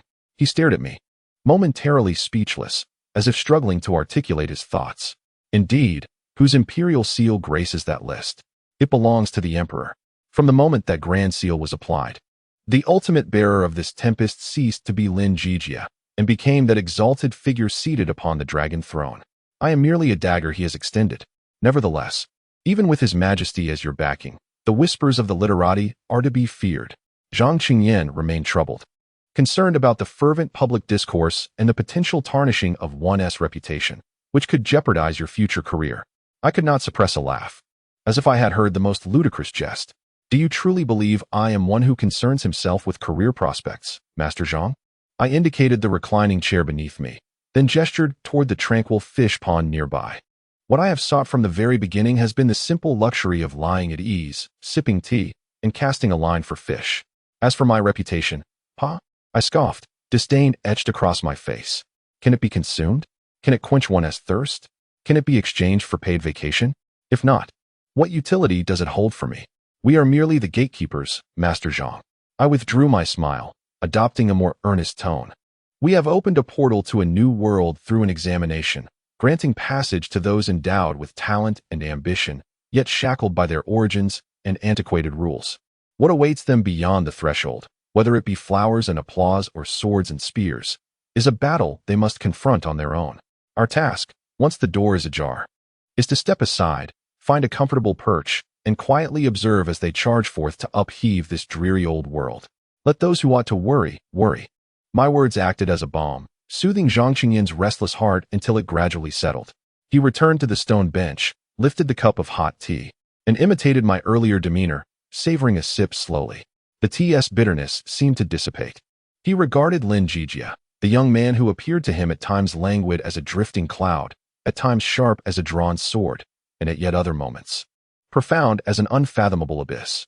He suddenly realized that he might never fully comprehend him. But does it truly matter? All he needed to know was that the path he had chosen, though fraught with thorns and uncertainties, was led by one who remained unfazed, masterfully in control. That was sufficient. I have been enlightened. He exhaled deeply, the worry etched upon his brow transforming into a serene smile. He relinquished his concerns about the future and began to genuinely savor this final tranquility before dawn. The two sat in mutual silence, the only sound being the quiet crackle of the fire. The aroma of tea wafted through the air, rising gently. In the distance, the horizon had begun to blush with the first light of dawn. A clear and melodious crow of the rooster shattered the stillness of the long night. I knew the time had come. Slowly, I rose from my recliner, stretching languidly, my joints crackling like firecrackers. Let us proceed, Master Zhang. I stood up and brushed off the dust from my clothes. It was time to ascertain whether the first flame we had ignited was burning fiercely enough. Chapter 60. The Imperial Edict is written. The golden rooster heralds dawn. Open the gates, release the beasts. At the hour of the rabbit, the morning light was faint. As the first golden rays of sunlight crested the tall palace walls, bestowing a delicate warmth upon the ancient capital, the heavy gates of the examination hall, which had been closed for several days, were already besieged by a throng of people, a veritable sea of humanity.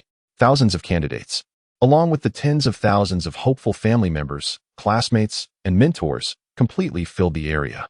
The air was saturated with a complex ambience of anticipation, anxiety, tension, and a sense of fate.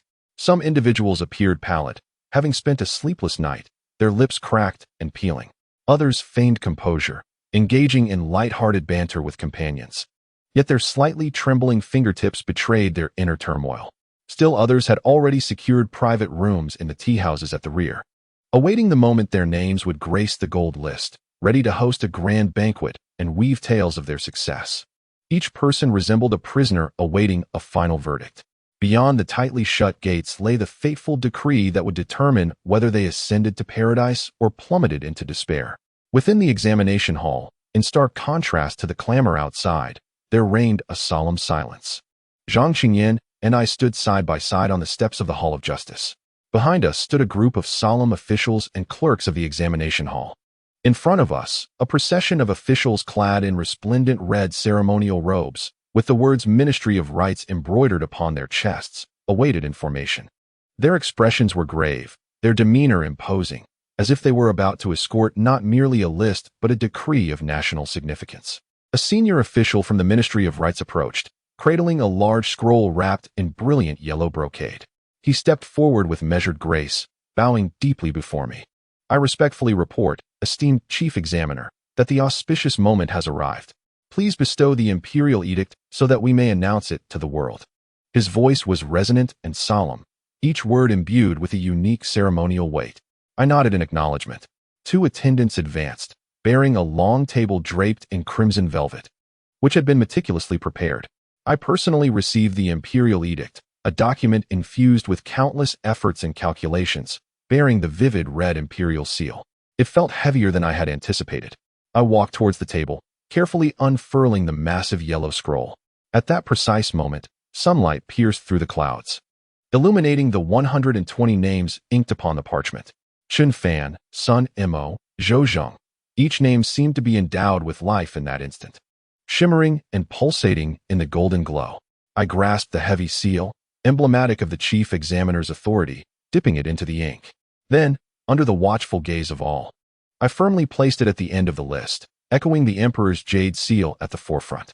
A resonant thud sounded, akin to the thunder of spring awakening, heralding the conclusion of an old era and the dawn of a new one. The Imperial Edict is hereby proclaimed, I announced with clarity. Immediately, Zhang Xingyan and I stepped forward, carefully rolling up this list, which bore the weight of so much, and solemnly placing it into the bright yellow scroll tube held by the official from the Ministry of Rights. Commenced the journey. The official commanded with a booming voice. The music erupted suddenly.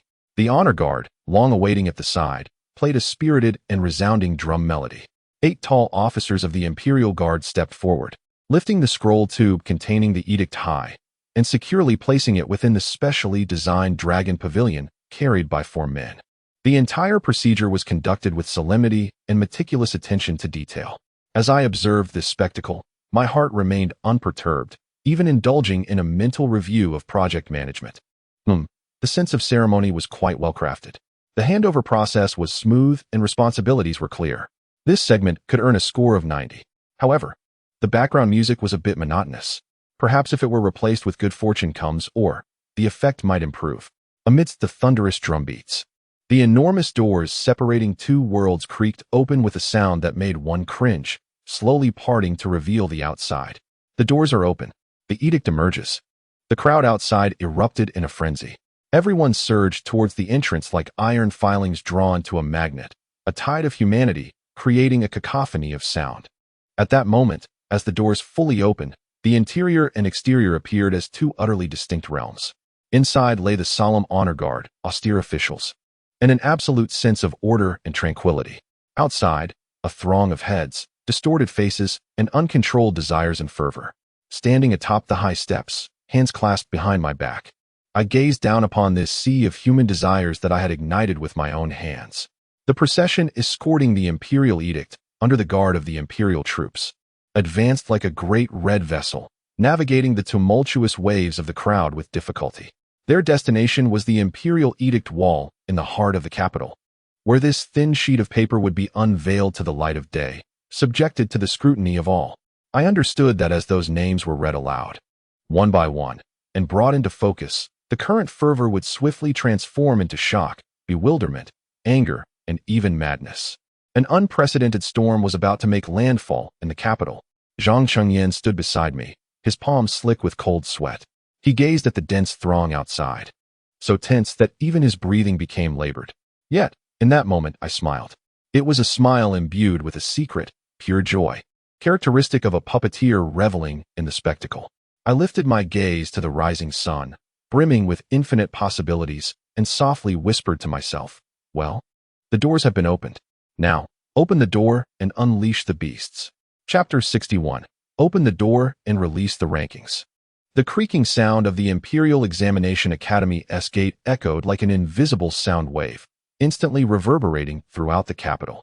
However, as the orchestrator of this tempest, I chose not to grace the scene with my presence to witness the sea of desires I had stirred. There was truly no need for it. It is akin to a programmer, after pressing the enter key to deploy their code, not rushing to the server room to listen to the hum of the fans, but instead, elegantly brewing a cup of coffee at their desk, leisurely opening the back-end monitoring to admire the soaring data curves. At this moment, my workstation is that bamboo recliner, meticulously designed by me, which took a craftsman half a month to create, just meeting my standards for complete lumbar relaxation. My back-end monitoring is embodied in the form of my steward, Old Fong. My lord. Old Fong dashed into my study, panting heavily. His face, a portrait of professional ethics, now adorned with a mixture of excitement and anxiety that belied his age. I disdainfully pinched the excessively heavy, coarse porcelain teacup with 2 fingers, carefully blowing away the froth, preparing to sample the bitter taste of this tribute tea, devoid of any sweetness. Goodness, this user experience truly deserves decades of poor reviews. When will they be introduced to the elegance of a filtered cup? Why the fuss? I lazily inquired, without lifting my eyelids. Is the sky falling? No, it hasn't. He collapsed. It's the Imperial Edict. The Imperial Edict has been posted. Old Fong gasped, struggling to steady his breath. The messenger we sent just squeezed through to deliver the news. The scene at the Academy's gate, my heavens. It's simply, he fumbled for words, unable to find an appropriate term to describe it. I leisurely sipped my tea, the bitterness exploding on my tongue, causing me to frown as I nostalgically yearned for the 9 yuan Lipton tea bags from before my time travel. Get to the point, I set down the cup, shifting into a more comfortable position, sinking deeper into the recliner. What are your core demands? 1, 2, 3, list them. Old Fong was momentarily silenced by my modern management jargon, his brain evidently experiencing a brief malfunction. Yet, being a diligent employee who had been with me for quite some time, he soon adapted to my rhythm. Yes, my lord. 1, the list has been posted. 2, as you anticipated, the entire capital is in an uproar. 3, I'd like to inquire whether we should enhance security? Those unsuccessful candidates outside look as if they're ready to devour someone. Oh, my interest was piqued, the corners of my mouth involuntarily lifting.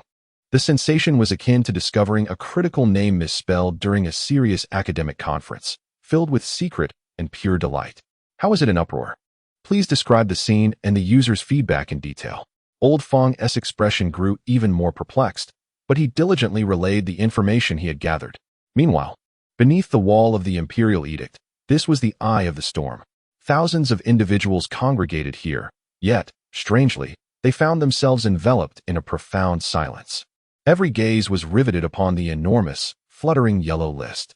A minor official clad in the ceremonial garb of the Ministry of Rights stood upon an elevated platform. Holding a transcribed roster, his voice, empowered by inner strength, resonated across the street as he announced the results. In the 23rd year of the Great Liang's reign, during the Jiangnan provincial examination, 120 candidates were selected. The top scorer, third place, Zhou Zheng. Among the crowd, a robust and composed middle-aged man stiffened at the sound of his name, tears welling in his eyes. His companions, also from humble origins, enthusiastically patted him on the back. Second place, Sun Mo. In a corner, a lean, somewhat evasive young man lowered his head, retreating further into obscurity. His calloused hands clutched the hem of his garment tightly, as if in disbelief of the proclamation. The official cleared his throat, and the atmosphere in the square felt as if it had solidified. Everyone knew that the climax of this grand spectacle was about to unfold. The top scorer. Countless scions of noble families held their breath, faces adorned with an air of assured triumph. Particularly, Lu Jing, the son of the Minister of Rights, began to adjust his attire, preparing for the forthcoming accolades. The announcer inhaled deeply, gathering his strength, his voice booming like a mighty bell. The top scorer. He elongated the final syllable, heightening the anticipation of the crowd. The corners of Lu Jing's mouth involuntarily curled upward. Chen Fan. The name resonated like two boulders cast into a tranquil lake, stirring tumultuous waves. No, more accurately, it was as though a mute button had been pressed. The square, filled with thousands, fell abruptly silent in that instant. Everyone was taken aback. Chen Fan. Who is Chen Fan? Which Chen family? Which Fan? Those who had failed the examination frantically searched their memories, unable to recall any distinguished scholar by that name. Onlookers whispered among themselves, the name sounding as unremarkable as the local villagers. Wealthy merchants and stewards, poised to select a son-in-law beneath the list, exchanged bewildered glances, unsure of whom to approach with their invitations. Lu Jing's smile froze completely. The arrogance in his eyes transformed within mere seconds into confusion, disbelief, and ultimately, a pallor of despair. This brief, suffocating silence lasted less than 10 breaths. Then, like a long-dormant volcano, it erupted. Who is Chen Fan? Impossible. This cannot be true. I have never heard of this person. There must be foul play. My family's prodigy, reduced to anonymity? Nonsense. Surely, 8 out of 10 names on that list belong to the impoverished. What is the meaning of this? Voices of doubt, shouts of indignation, cries of despair, and murmurs of speculation converged into a cacophony, nearly toppling the royal edict. The most significant revelation in the capital had finally ripened under the collective gaze of the populace. In the Lin residence, within the study, after listening to Lao Fang's recounting, I nodded in satisfaction. The user feedback aligns with our expectations. The server remains stable despite the sudden surge in traffic. This script has commenced smoothly. Guarded? I sat up from the reclining chair, stretching luxuriously as the joints of my body emitted a series of crisp sounds. No need. Not only is it unnecessary, but you must also convey my words. Open the grand doors of our estate wide.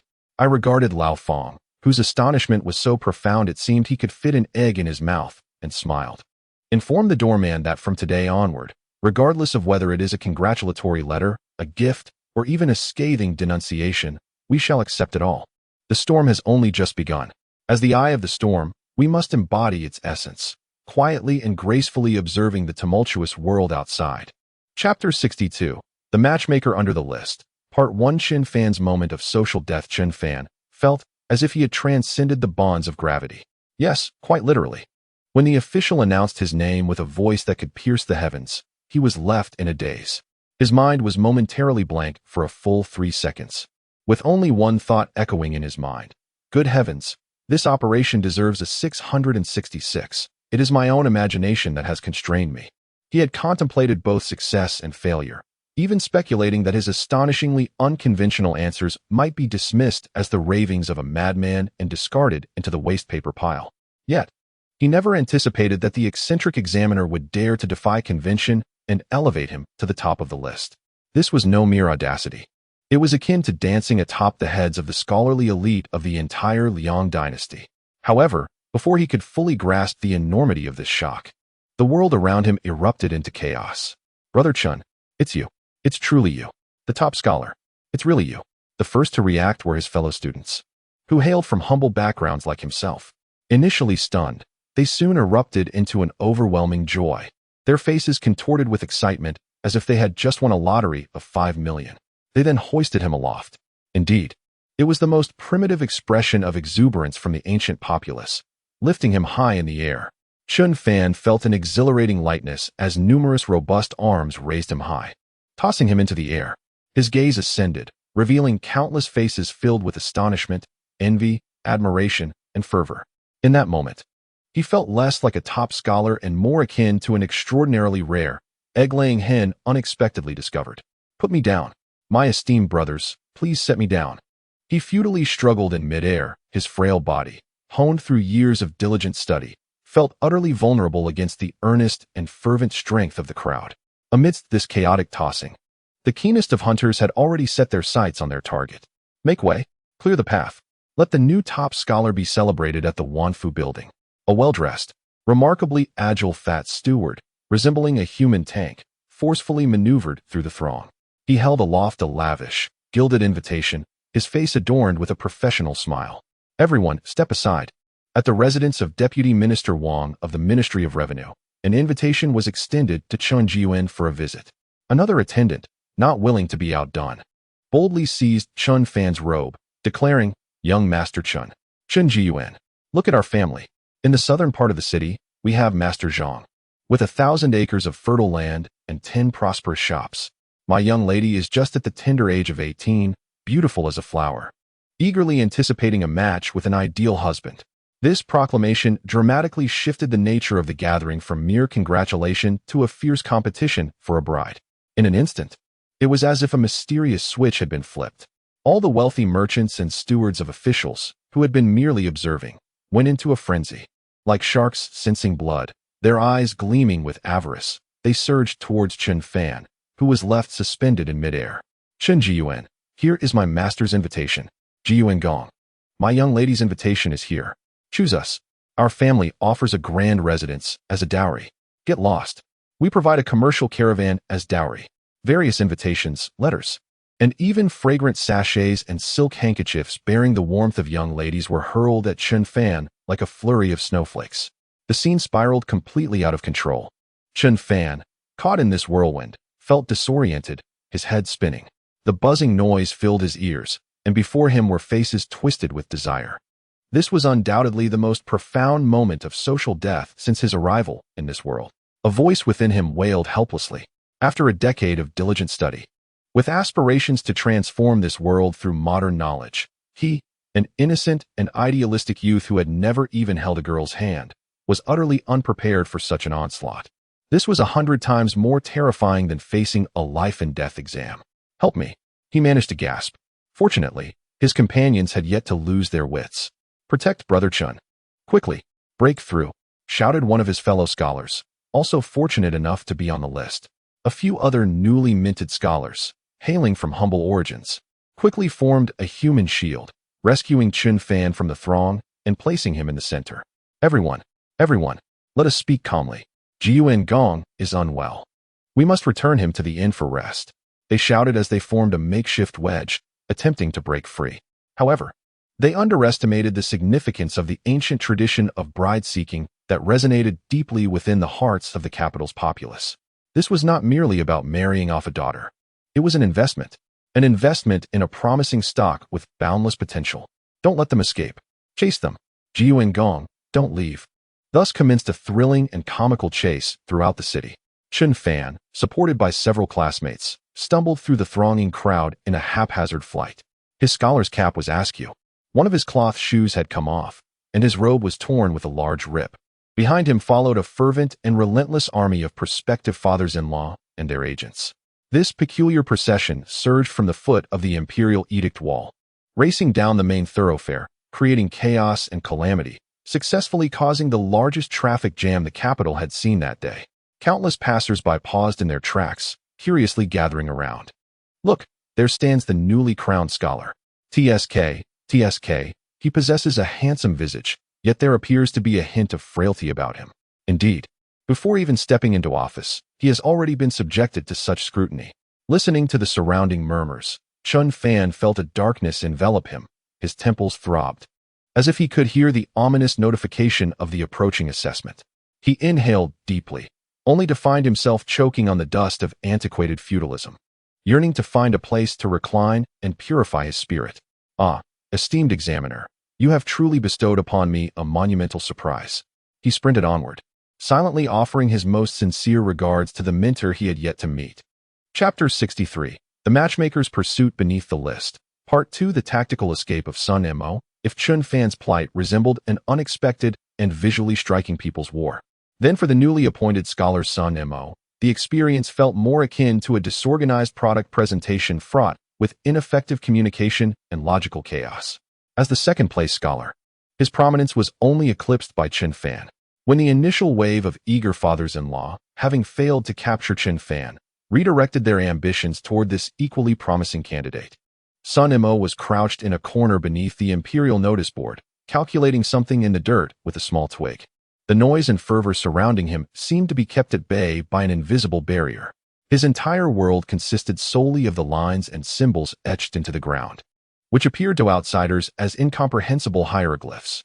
The gear ratio of the hydraulic three-level linkage could be further optimized if a mortise and tenon structure replaced the rivets. Would the load bearing be more stable? He was wholly immersed in his mental sanctuary, displaying a sluggish response to everything external. This state allowed him to successfully evade the initial wave of chaos. However, the brilliance of a high-performing candidate cannot be concealed. Found him. The scholar is here. A voice of delight shattered Sun Mo's concentration. He lifted his gaze, irritation flickering in his eyes at the interruption. Before him stood a group of elegantly dressed stewards, their faces adorned with insincere smiles, encircling him. Master Sun, I am the steward of Lord Wang from the Ministry of Personnel. My master has long admired your talents and has prepared a modest banquet to converse with you. One steward interjected, presenting an exquisite invitation card. Sun Mo examined the finely crafted card, his brow furrowed slightly. The paper fibers are too short, lacking in resilience. The gilding technique is crude, with frayed edges. The design lacks focus. Poor rating. He did not accept it, silently offering his evaluation of the product. Another steward, noticing his reluctance, stepped forward with an even more enthusiastic smile. Young Master Sun, pay no heed to him. The miss from the Wang family is nearly 20, fierce and formidable. Our miss, the third daughter of the governor of West City, has just come of age, gentle and virtuous, excelling in music, chess, calligraphy, and painting. Sun Mo's gaze swept across the steward's face, his mind instinctively engaging in data analysis. Facial expressions are exaggerated, eyes flickering. Micro-expressions indicate a credibility level below 30. The logical chain is incomplete, emphasizing only their advantages without comparative analysis of competing products. Sales pitch, unsatisfactory. Sun Scholar, the third individual, self-identified as the steward from the renowned grain merchant Lu Bonqing's household, boldly produced a land deed from within his garments and unfurled it with a flourish. My lord has stated, he proclaimed, that with but a nod from you, this 3-courtyard residence located on Juke Street, along with 500 mu of fertile land in the suburbs, shall serve as the betrothal gift for you and our young lady. At this moment, Sun Mo's gaze lingered on the deed for a few moments longer, not due to the property or the land, but rather because of the architectural blueprint depicted on the document. The positioning of load-bearing walls is ill-conceived. The juncture between the primary and secondary beams presents safety hazards. The courtyard's water system is stagnant, prone to breeding mosquitoes. The spatial efficiency is lamentably low, and the flow of movement is chaotic. This design is nothing short of a disaster. As he scrutinized the diagram, an overwhelming urge to amend the design surged within him. Observing Sun Mo's keen interest in the deed, the steward of the Lu family felt a surge of elation, believing he had struck a chord. What say you, Lord Yuan? Our master is indeed sincere.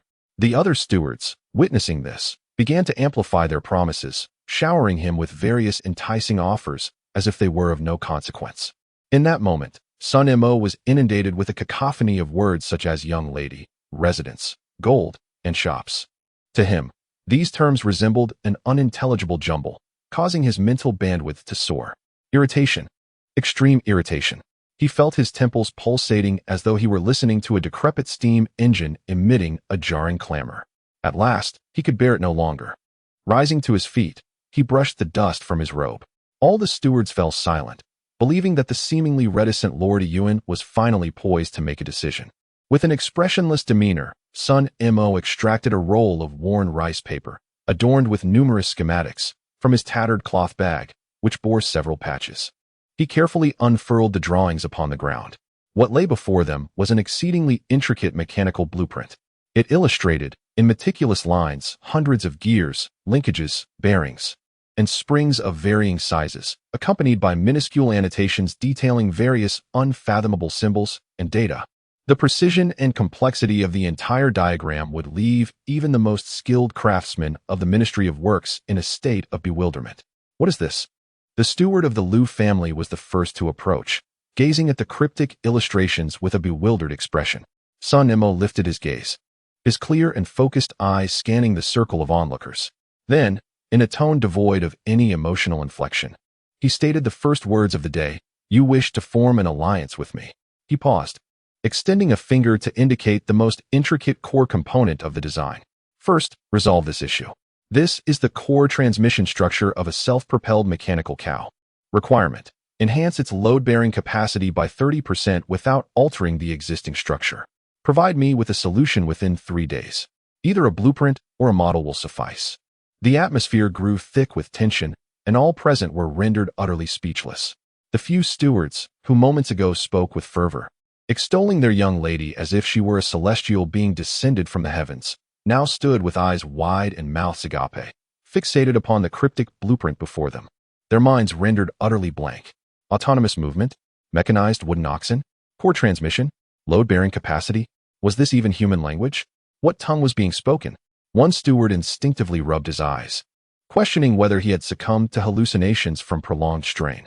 Observing the collective stupor of the assembly, a trace of barely perceptible disdain flickered in Sun Mo's eyes, a subtle expression characteristic of a tech enthusiast, a group incapable of grasping even the most basic logic.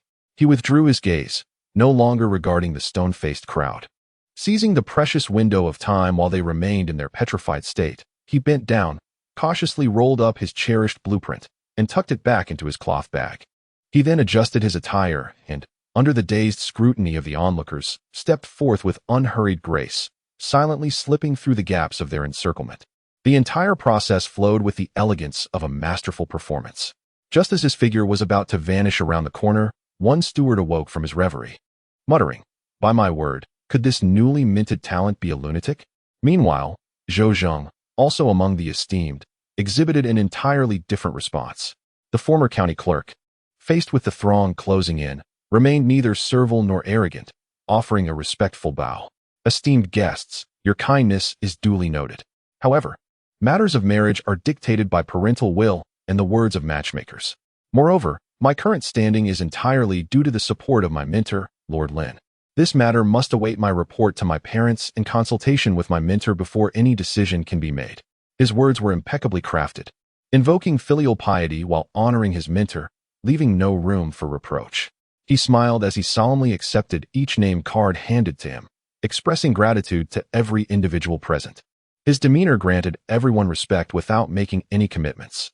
This poised composure deterred the shrewd stewards from overstepping their bounds.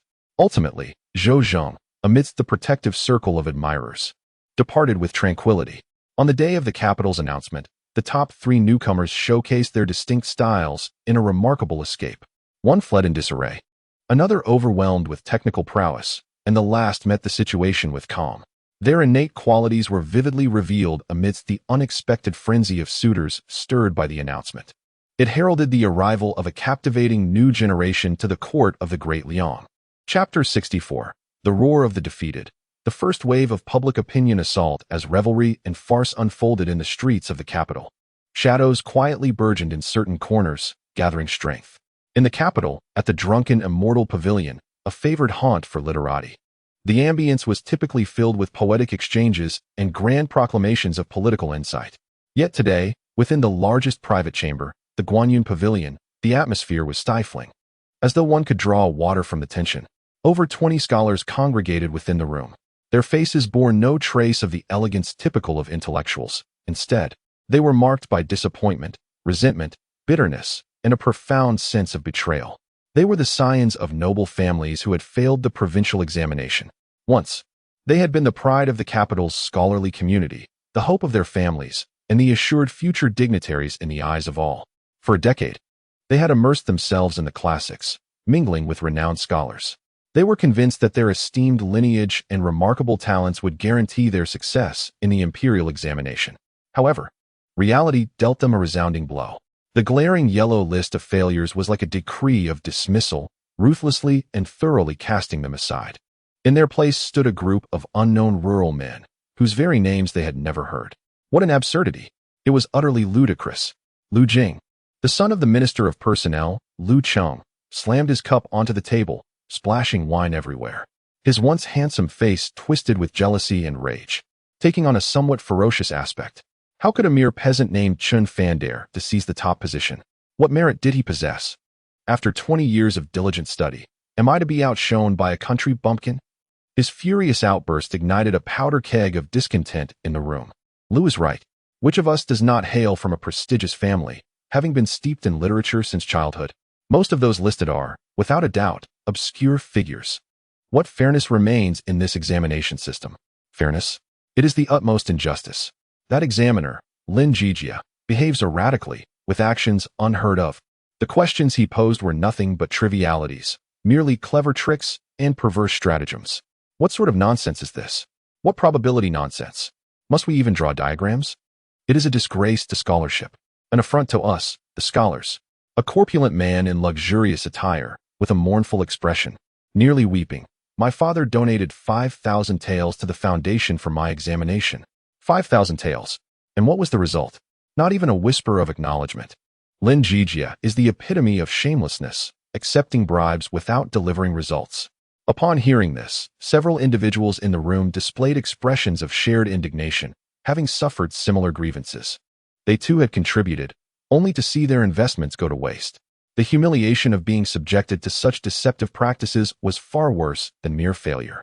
Amidst a cacophony of angry curses and complaints, a young man who had been silently seated in the corner slowly rose to his feet. He was Zhang Miao, the most favored student of Minister Kong Bodu, and a notable talent within the Imperial Academy. As he stood, a hushed reverence fell over the room, all eyes turning towards him. Zhang Miao's complexion was paler than that of any present. His anger was not born of failure, but rather from the fear of a shaken belief. He gazed at the assembly, his voice hoarse as he spoke. Friends, anger is futile. Our defeat today is not due to lack of talent, but rather a consequence of a conflict over educational legitimacy. That Lin Zhijie, while posing as an examiner, is in truth a treacherous usurper. His intention is not to select talent, but to undermine our venerable teachings and sever the cultural lineage of our Great Liang Dynasty. His voice was not loud, yet each word resonated like a heavy hammer, striking deep into the hearts of the assembly. A glimmer of determination flashed in Lu Jing's eyes as he immediately concurred. What Brother Zhang says is absolutely correct. This individual harbors malicious intent. We cannot simply sit idly by. He must face the consequences. Zhang Miao took a deep breath, a flicker of resoluteness crossing his gaze. Indeed, although we have failed the examination, we still wield the power of the pen. Behind us stand our mentors and families. The authority to speak in this realm does not rest solely with that insignificant examiner. He surveyed the crowd, articulating each word with precision. From this day forth, we shall undertake 3 tasks. First, we shall compose an article. We will document the absurdity of this imperial examination, the peculiarity of its questions, and the injustice of the results. We shall portray Lin Zhijie as an ignorant charlatan, enamored with heretical doctrines, intent on subverting the imperial order. We shall not rely on the bookstores. We shall print our own pamphlets, scattering them throughout the streets and alleys of the capital. Excellent. The crowd erupted in enthusiastic approval. Second, we shall forge alliances. Zhang Miao's gaze sharpened. The students of the Guozijian and various academies, all who revere the teachings of the sages, are our allies. We must make them aware that the humiliation we suffer today may befall them tomorrow. We shall unite the scholarly community in a shared fury. Exactly, Lu Jing exclaimed, slamming the table in excitement. I will reach out to several esteemed scholars from the Guozijian, They have long harbored disdain for Lin Zhijie. Zhang Yao nodded, his voice growing colder. Lastly, and most crucially, our target is Chun Fan. Chun Fan is the banner that Lin Zhijie has raised. If we can utterly dismantle this banner, tarnish it, and trample it beneath our feet, it will deliver the most resounding slap to Lin Zhijie. He smiled coldly, a smile filled with the unique malice of a scholar, devoid of bloodshed. Is he not of humble origins? We shall proclaim his lowly background and questionable character. Is he not a product of 10 years of diligent study? We shall assert that he has shut himself away, oblivious to the world, crafting hollow essays. We might even fabricate tales of his association with demons, claiming he has learned their dark arts. In short, we shall transform him from a prodigious talent into a shameless villain. Let him be disgraced and become a laughingstock across the land. When that time comes, his title of Zhuangyuan will transform from a mark of honor to a brand of shame. His words ignited fervor among all present, rekindling the flames of hope in their eyes. They envisioned a tumultuous wave of public opinion crashing down upon Lin Zhijie, leaving him flustered, while Chun Fan became a pariah, compelling the emperor, under duress, to annul the examination. They, the champions of rectitude, would reclaim their rightful stage. This was a desperate roar belonging to the vanquished. A futile struggle destined to be crushed like a mantis attempting to stop a chariot. Little did they know, while they schemed to incite a tempest of public opinion, the so-called traitor Lin Zhijie was leisurely instructing craftsmen in his residence, refining the curvature of his chaise longue. In his words, a war of words? It's exhausting to watch. Such matters are best left to the professionals. His professional team has already commenced their actions. Chapter 65, The Lin Family Tea Party, a pre-war mobilization of a slothful fish.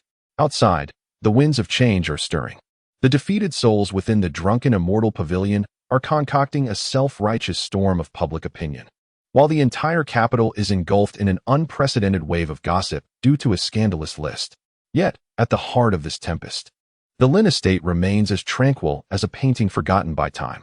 In the back garden, the sunlight is just right. I find myself ensconced in a newly improved bamboo lounge chair, perfectly contoured to my lumbar spine, feeling an overwhelming desire to emit a contented sigh. The fresh scent of new bamboo mingles with the warmth of the sun on my skin. Ah, this is the life one ought to enjoy after traversing realms. As for the rumors swirling outside regarding my person, who truly cares? It's exhausting just to observe. The determination of this generation's antagonist seems to have reached an all-time high. With my eyes closed, I lazily indulge in my inner musings. Sir, Zhou Zheng and Sun Mo, the newly minted scholars, have arrived and are awaiting you in the front hall. The butler, old Fong, gently informs me. I don't even bother to lift my eyelids as I casually instruct, let them come directly to the back garden. Also, have the kitchen prepare some tea and snacks. Remember, do not serve that overly sweet 8-treasure square cake. It's excessively cloying. Understood, old Fong responds, his expression revealing a hint of exasperation at my persistent disdain for the imperial chef's delicacies. Soon, a faint and tentative sound of footsteps approaches. I open my eyes to see 3 young men, following old Fong with measured steps as they enter the garden. At the forefront is Zhou Zheng, the third-place scholar. Clad in a faded blue scholar's robe, he stands tall, his demeanor composed yet betraying a flicker of excitement and reverence. Behind him is the introverted Sun Mo, who keeps his gaze lowered, seemingly overwhelmed by the social setting. However, when his eyes happen to glance at my lounge chair, they sparkle momentarily, as if he has stumbled upon a rare treasure, instinctively analyzing its structure and mechanics. The last of the trio is a young man named Wu Ziqian, the 5th-place scholar, hailing from a merchant family reputed for their prowess in mathematics. He appears the most extroverted, sporting a perfectly balanced smile as he curiously surveys his surroundings. As the 3 approach, they bow deeply in unison, performing a respectful 90-degree salute. Students Zhou Zheng, Sun Mo, and Wu Ziqian pay their respects to our esteemed teacher. Their voices resonate with genuine admiration. I lazily lift a hand, signaling them to rise. Please sit. No need for such formalities here. I gesture toward a nearby stone bench. The trio exchanges glances, cautiously perching on the edge of the seat. I disregard their awkwardness, my mind already assigning them labels. Zhou Zheng, composed demeanor, steadfast gaze, possesses grassroots experience. Labels: project manager, reliable executor, rising star. Sun Mo, social anxiety, tech enthusiast, hyper-focused on his field. Labels: Chief Technology Officer, Genius Engineer, High Communication Cost. Wu Zhiqian exhibited emotional intelligence and quick wit, with a glint of shrewdness in his eyes typical of a businessman. The initial batch of products appeared satisfactory. Lao Fong presented some refreshments, not the usual treasure cake, but rather a different variety of lotus pastry. I picked up a piece and took a bite. The texture was rather dry, the sweetness excessive, and it lacked depth. User experience: 30 points, no more. Displeased, I set it down and lifted my teacup, blowing on the froth. Is it lively outside? I inquired casually. Zhou Zheng immediately responded respectfully. Indeed, master. The streets are abuzz with discussions about this imperial examination. I nodded. There must be quite a few discussing and criticizing me, right? The three of them suddenly grew tense, unsure of how to respond. I smiled and waved my hand. No need to conceal it. I instructed the steward to collect the slanderous writings against me. I shall compile them into a volume titled A Compendium of Lin Zhijie's Critics. Perhaps it will sell for a tidy sum. This jest alleviated the tension considerably. Wu Zhiqian was the quickest to react, responding with a smile. Master S. generosity is commendable. I greatly admire it. Those rumors are merely the jealous words of the petty. They are not to be taken seriously. Quick-witted and articulate, impressive. I set my teacup down and finally broached the main topic, but my method of inquiry caught them off guard. Zhou Zheng, you were once a minor official in the county. If tasked with analyzing those who criticize me, how would you proceed? Zhou Zheng was momentarily stunned, clearly unprepared for such a direct question. After a moment of contemplation, he cautiously replied, I would investigate to see who is spreading the rumors, whether there is a mastermind behind it, and then apprehend them one by one to rectify the situation. I shook my head. That's a narrow perspective. I turned to Wu Zhiqian. What about you? Your family is in business. Wu Zhiqian quickly replied, Master, I believe it is better to divert than to block. Since they wish to criticize, we could find people to extol your achievements, drowning out the negative voices. I shook my head again. That merely addresses the symptoms, not the root cause. Finally, I looked at the silently observing Sun Mo. Sun Mo, what do you think? Sun Mo stiffened at being called out, clearly uncomfortable with speaking in public. He bowed his head, struggling for a moment before producing a few words in his characteristic, emotionless tone. I do not know. He truly did not know. To him, navigating the complexities of human relationships was a task 1,000 times more daunting than solving a complicated mechanical problem. I chuckled. This was indeed the most genuine response. I reclined once more and spoke in a lecturing tone. You are all mistaken. Engaging in a battle of public opinion is neither about apprehending individuals nor exchanging insults. The first step is to create user profiles. User profiles? The three brilliant minds exhibited expressions of confusion simultaneously. Precisely. It involves analyzing who these critics are, why they criticize me, and what their core demands are. Without waiting for their questions, I continued. The first group consists of the failed scions of noble families. Core appeal, the restoration of the old evaluation system, as it represents their sole advantage. Characteristics, loud and organized, yet few in number and disconnected from the masses. The second category consists of ordinary scholars incited by them. Core appeal, a fear of the unknown, a dread that their decade of hard work may amount to nothing. Characteristics, numerous and easily swayed, yet their stance is not steadfast. The third category comprises mere onlookers, eager for spectacle. Core appeal, any gossip will suffice, the larger the better. Characteristics, indifferent to the truth, solely concerned with the drama of the narrative. With every word I uttered, Zhou Zheng and Wu Zhiqian's eyes sparkled with increasing brilliance. It was as if a door to a new world had been flung open before them, revealing a public discourse that could be distinctly deconstructed, something they had never envisioned. As for Sun Mo, though he remained perplexed, he gazed at my demeanor, one of composure as if the world lay within my grasp. His admiration deepened. Thus, I concluded, in facing these three types of individuals, our approach should not be to engage in verbal conflict. Rather, we must strike at the root. We should allow the second and third categories to witness your presence, to see how exceptional the products chosen under the new rules truly are. When they discover that the newly appointed individuals can accomplish tangible tasks, govern effectively, and improve their lives, the cacophony of criticism will naturally dissipate. As for the first category, I lifted my teacup, taking a gentle sip, revealing a benevolent smile. Are they not the vanquished?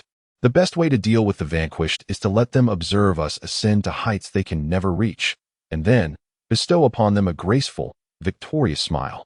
Sunlight filtered through the leaves, casting dappled shadows upon my face.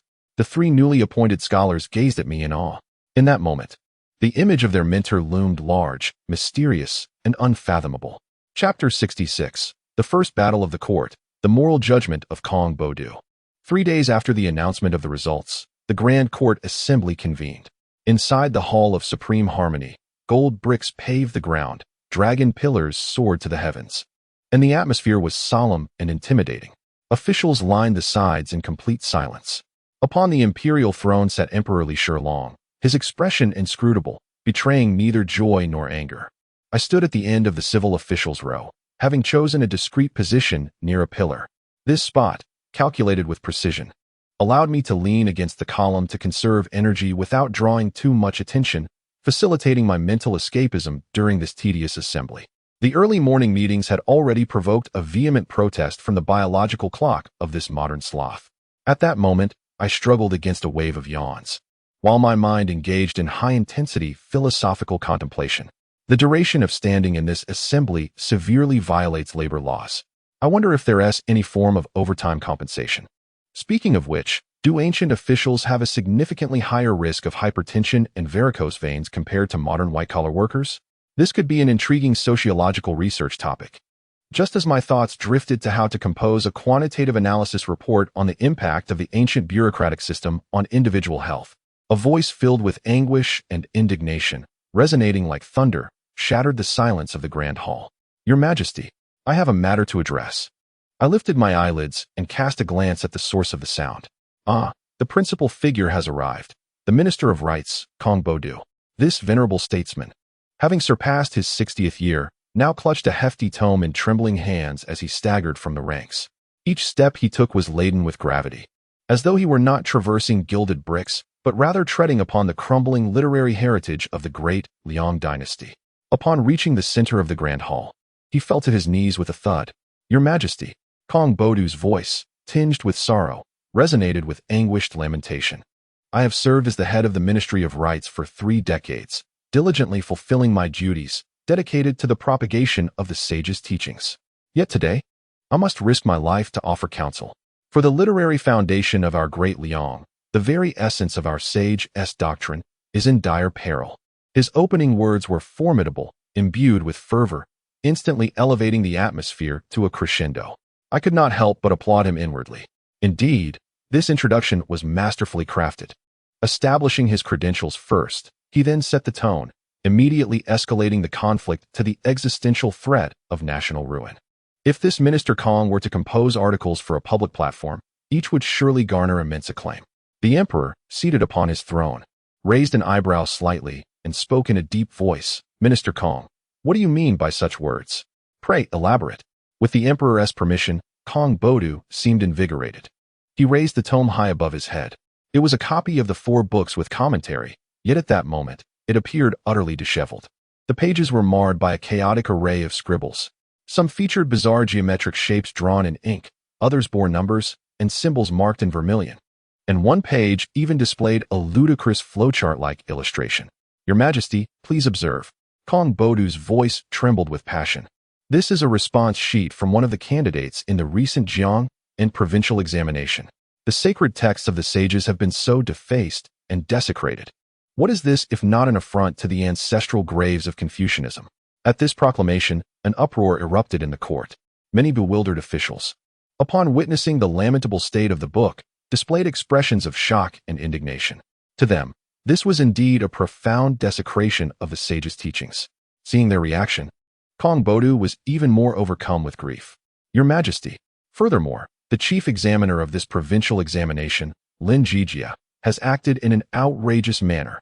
The questions he devised ignore the classics and the elegance of prose, consisting solely of trivialities and calculations of probability. Such actions encourage deceitful practices, undermine the literary spirit of our Great Liang, and threaten the very foundation of our centuries-old imperial examinations.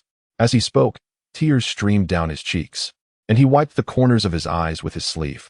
Now, with the results announced, the capital is filled with grievances.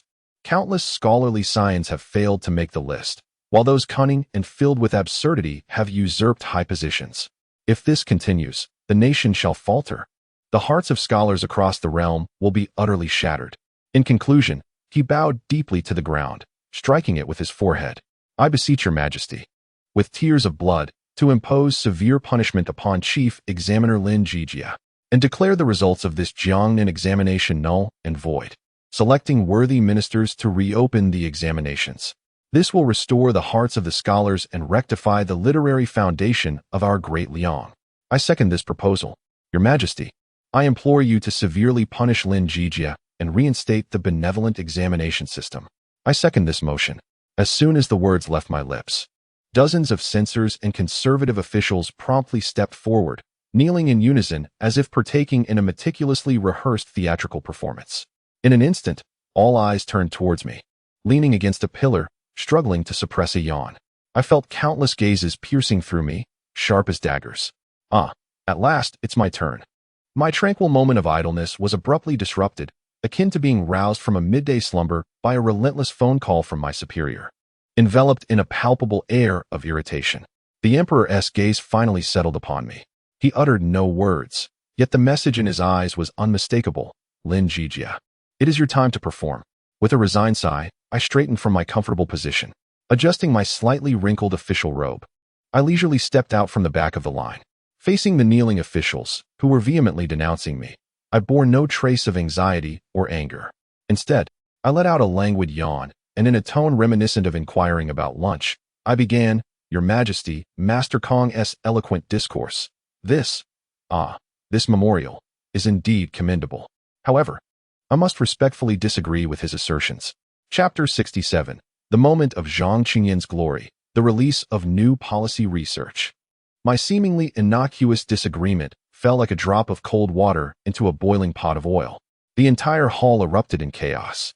You insolent brat, Lin Zhijie, you dare to tarnish the literary lineage of our Great Liang, and yet have the audacity to speak so cunningly.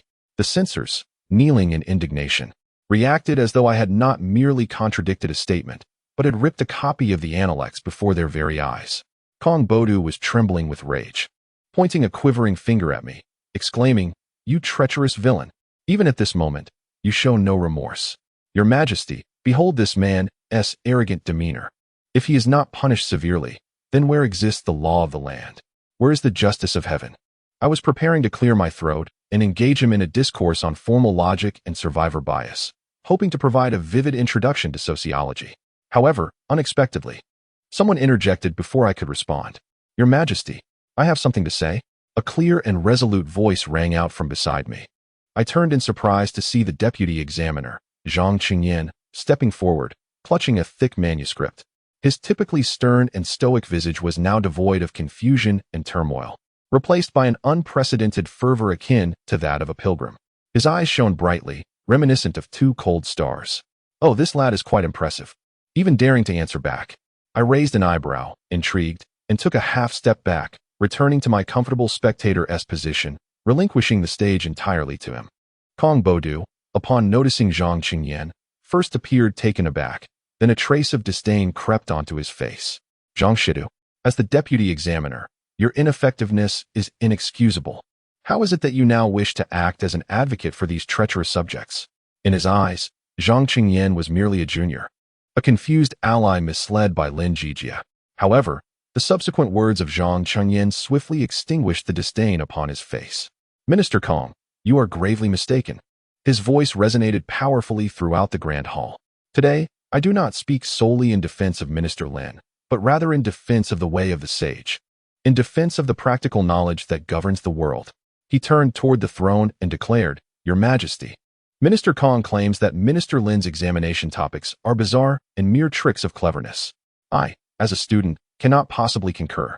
The Book of Rights states, if a craftsman wishes to excel in his work, he must first sharpen his tools.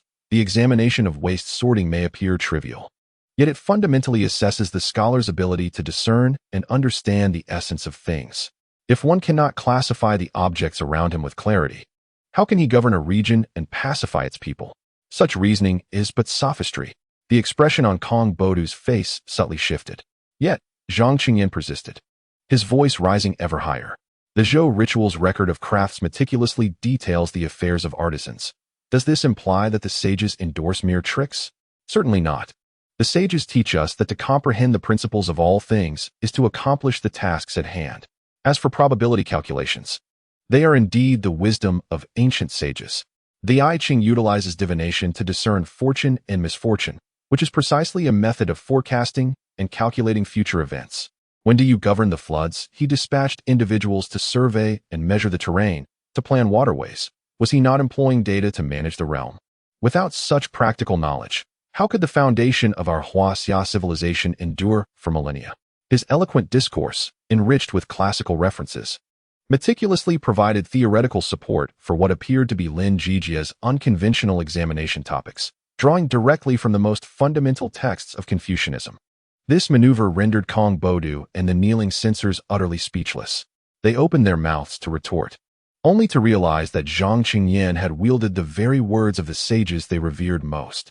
It felt akin to preparing to strike with Wing Chun, only for the opponent to demonstrate a sequence of techniques even more authentic than one's own. The atmosphere in the hall became exceedingly peculiar. In my heart, I silently offered my respect to Zhang Qingyan. Brilliant. A logical closure, ample evidence, and he utilized the opponent's own argumentative framework. This maneuver of employing their own spear against their shield deserves full marks. Zhang Qingyan has successfully evolved from a product manager into a chief theoretical envoy. Realizing he could no longer attack from the standpoint of doctrine, Kong Bodu, in a fit of desperation, seized upon the last straw. Utter nonsense. Even if your tongue is as smooth as silk, you cannot explain why the words of the sages should be distorted in such a manner. This is profound disrespect. Profound disrespect? Zhang Qingyan smiled, a smile that pierced through all pretense, imbued with compassion. He raised the manuscript high, as if hoisting a banner of victory. Minister Kong, do you know what you refer to as distortion? This is annotation. This is contemplation. This is deconstruction. It is the process of transforming the words of the sages into practical tools for solving real-world problems. To learn without contemplation is to be lost. The candidate is indeed the one who has genuinely internalized the teachings of the sages and applied them in practice, whereas you merely cling to the classics, relegating them to a lofty pedestal, treating them as mere tokens. This, indeed, is the gravest disrespect to the sages. Upon finishing his remarks, he solemnly presented the manuscript to the attendant beside him. Your Majesty, this humble student, during the course of assisting the chief examiner, has gleaned some insights. I deeply feel that Lord Lin's scholarship truly embodies the path of the sages, paving the way for a new school of thought that heralds an era of peace for all mankind. To prevent any misunderstandings among the populace, I have devoted half a month to perusing numerous texts, correlating Lord Lin's new teachings with the ancient classics, resulting in this tome. His voice resonated with a profound sense of sacred duty at that moment. This book is titled A Critical Examination of New Governance, My Perspectives on the Practice of Sage Learning. I earnestly request your Majesty to review it. The instant the name of this divine volume was uttered, Kong Bodu's countenance drained of color, turning to a pallid hue. He realized he had lost, utterly and irrevocably. His theoretical arsenal had been redefined in a manner far superior and more rigorous. His beliefs, in that moment, were thoroughly undermined. His legs weakened, and he slumped despondently onto the cold golden bricks. Chapter 68. Lu Cheng's Final Blow, From Ideology to Criminal Accusation. Zhang Qingyan's theoretical explosion carried immense weight. A peculiar silence enveloped the grand hall. Slumped on the ground, Kong Bodu resembled a statue that had eroded in an instant, while the previously fervent censors exchanged glances, rendered mute by the gravity of the moment. Emperor Li Shilong, observing the presentation of a critical examination of new governance, radiated delight, stroking his beard and nodding in approval. Excellent. A commendable practice of sage learning. Minister Zhang, you have done splendidly. This praise undoubtedly marked the conclusion of this doctrinal contest. I gazed at Zhang Qingyan's upright silhouette, contentedly giving him an internal nod of approval. A perfect conclusion. Can we call it a day now? Perhaps I could still catch a midday nap. However, just as I believed this grand spectacle had reached its denouement, an effeminate voice unexpectedly broke the silence.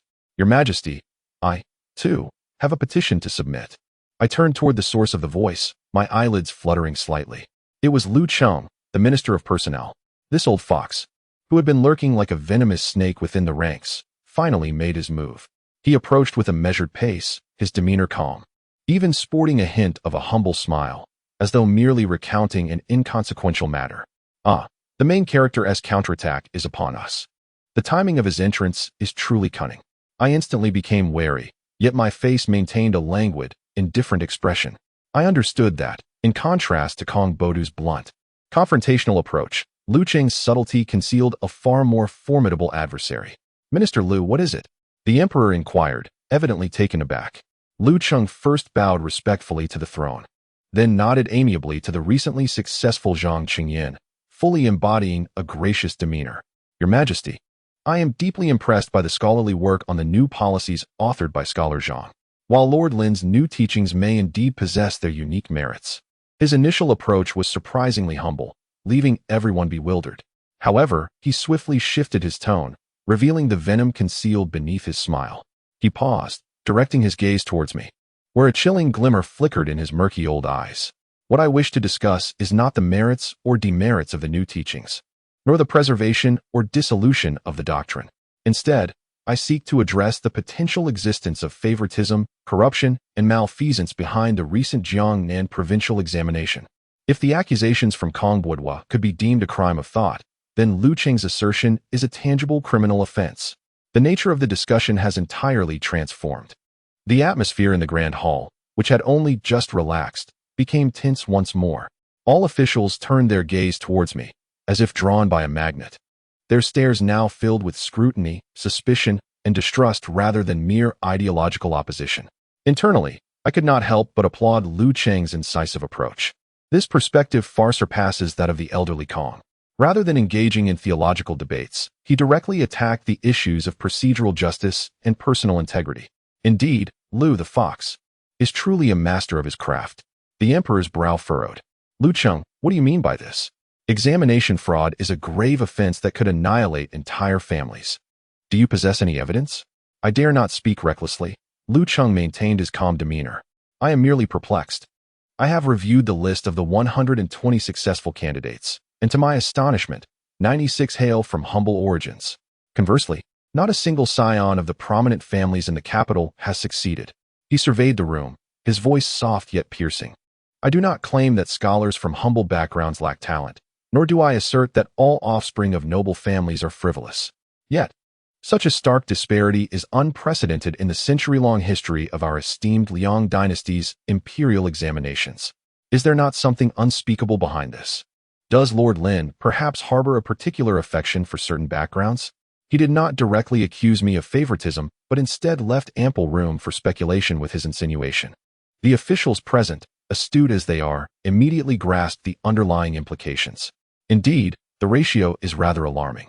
Are we to believe that none of our families produced a worthy candidate? The murmurs of discussion reignited. Seizing the moment, Lu Cheng unveiled his trump card. He gently clapped his hands towards the hall's entrance. Moments later, a corpulent man, who had previously lamented at the drunken immortal pavilion, was ushered in. The moment he entered the grand hall, he fell to the ground, wailing, "Your Majesty, I, a humble citizen, wish to lodge a complaint. I accuse the chief examiner, Lord Lin Zhijie, of corruption and neglect of duty." This heart-wrenching accusation plunged the entire Taya Hall into a profound silence. The sudden emergence of this witness left everyone utterly astonished. A cold, triumphant smile finally graced Lu Cheng's face. He cast a glance at me, his eyes seemingly conveying, "Lin Zhijie, no matter how eloquent you may be, confronted with this irrefutable evidence of corruption, I shall see how you manage to extricate yourself." I observed the rotund official writhing on the ground, and then glanced at Lu Cheng's expression, which radiated an air of assured victory.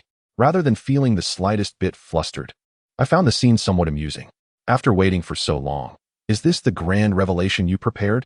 I stepped forward and, with a languid inclination of my body, addressed the emperor upon the throne.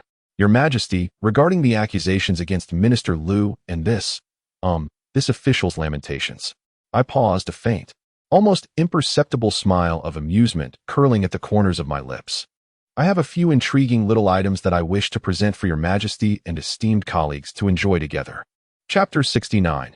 A stillness envelopes the hall as my foundation makes its entrance my seemingly casual invitation, akin to beckoning everyone to the garden for a delightful tea tasting. caused the air in the Hall of Supreme Harmony to thicken with tension. The portly official, sprawled on the ground in a fit of despair, found his cries stifled, resembling a fat duck caught by the neck, emitting a strangled sound. Lu Cheng, the Minister of Personnel, wore a face lined with wrinkles, his confident smile now betraying a hint of rigidity. His murky old eyes squinted slightly, resembling a serpent detecting a whiff of danger, fixating on me with intense scrutiny. Clearly, he had not anticipated that, in the face of such overwhelming evidence, I would not be flustered or defensive, but rather adopt an attitude of leisurely anticipation as though preparing for a product launch. This was utterly illogical. Above, Emperor Li Shilong raised his brows high, regarding me with a gaze that sparkled with an expectation understood only by us, the sovereign and his minister, imbued with an essence of theatrical intrigue. He knew that the catfish he had personally placed into this pond was about to stir up genuine upheaval. Oh, the emperor's voice resonated with an exquisite balance of authority and curiosity. Minister Lin, what do you wish to present for my viewing? Bring it forth. As you command. I responded lazily, though I did not act immediately. Instead, I leisurely adjusted my cuffs. Then, with a rhythm reminiscent of performance art, turned to face the entrance of the hall. I said nothing, did nothing. I simply stood there. Inside the grand hall, hundreds of civil and military officials gazed at me in silence.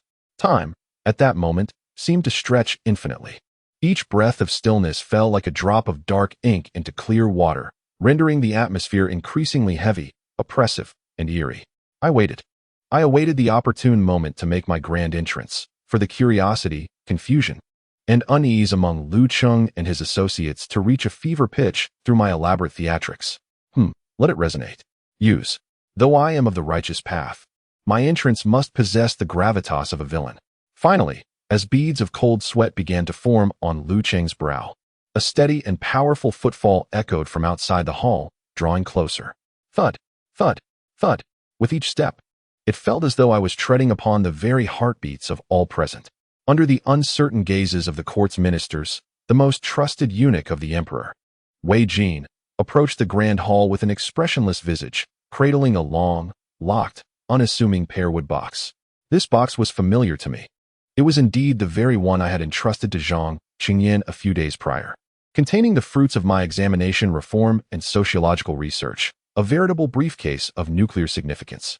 As Wei Jin reached the center of the hall, he gently placed the box down and extracted a small brass key from within his robes, presenting it to me with utmost reverence.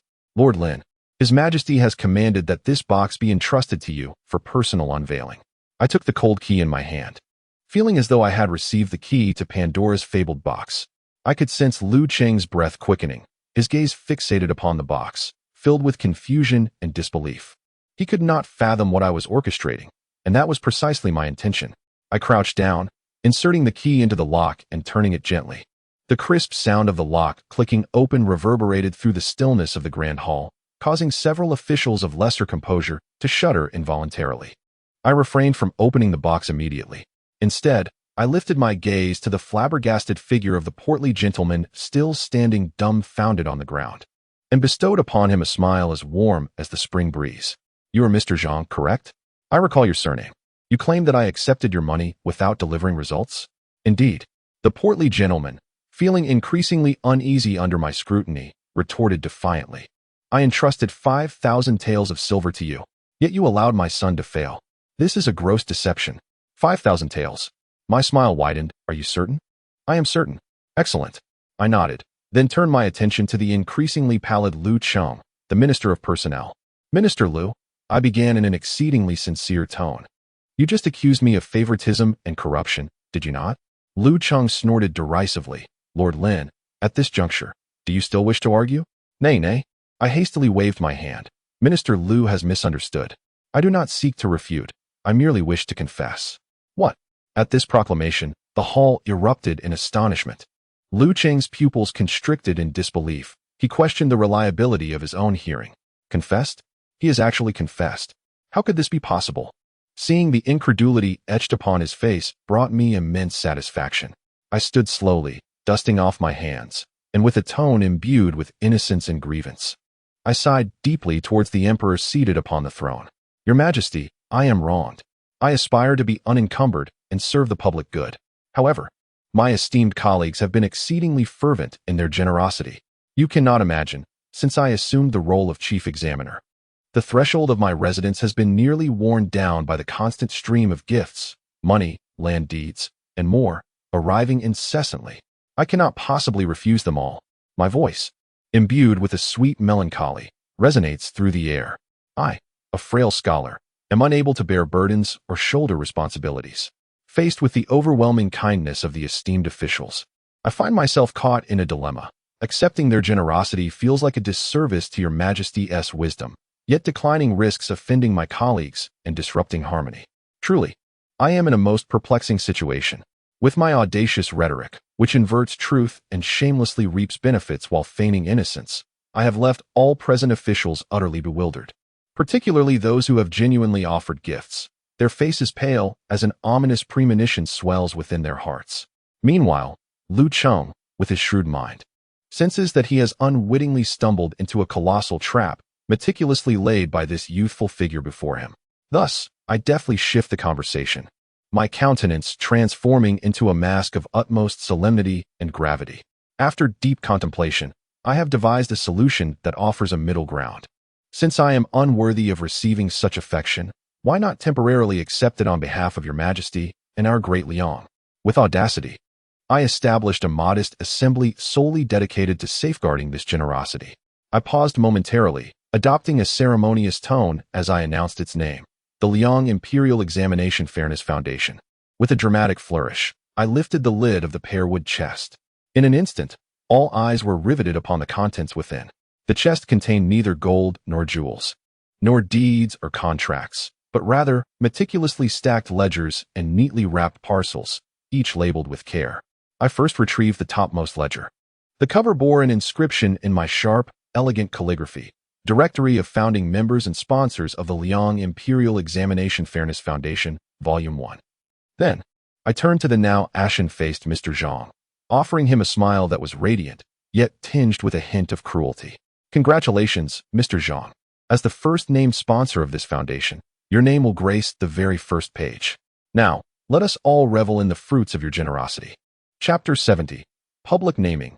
Part 1. Irrefutable evidence from the sponsors. My voice, though soft, echoed in the suffocating silence of the Taiha Hall, as clear as the whispers of a devil in each person's ear. The phrase to revel fell from my lips lightly, yet it sent tremors through Mr.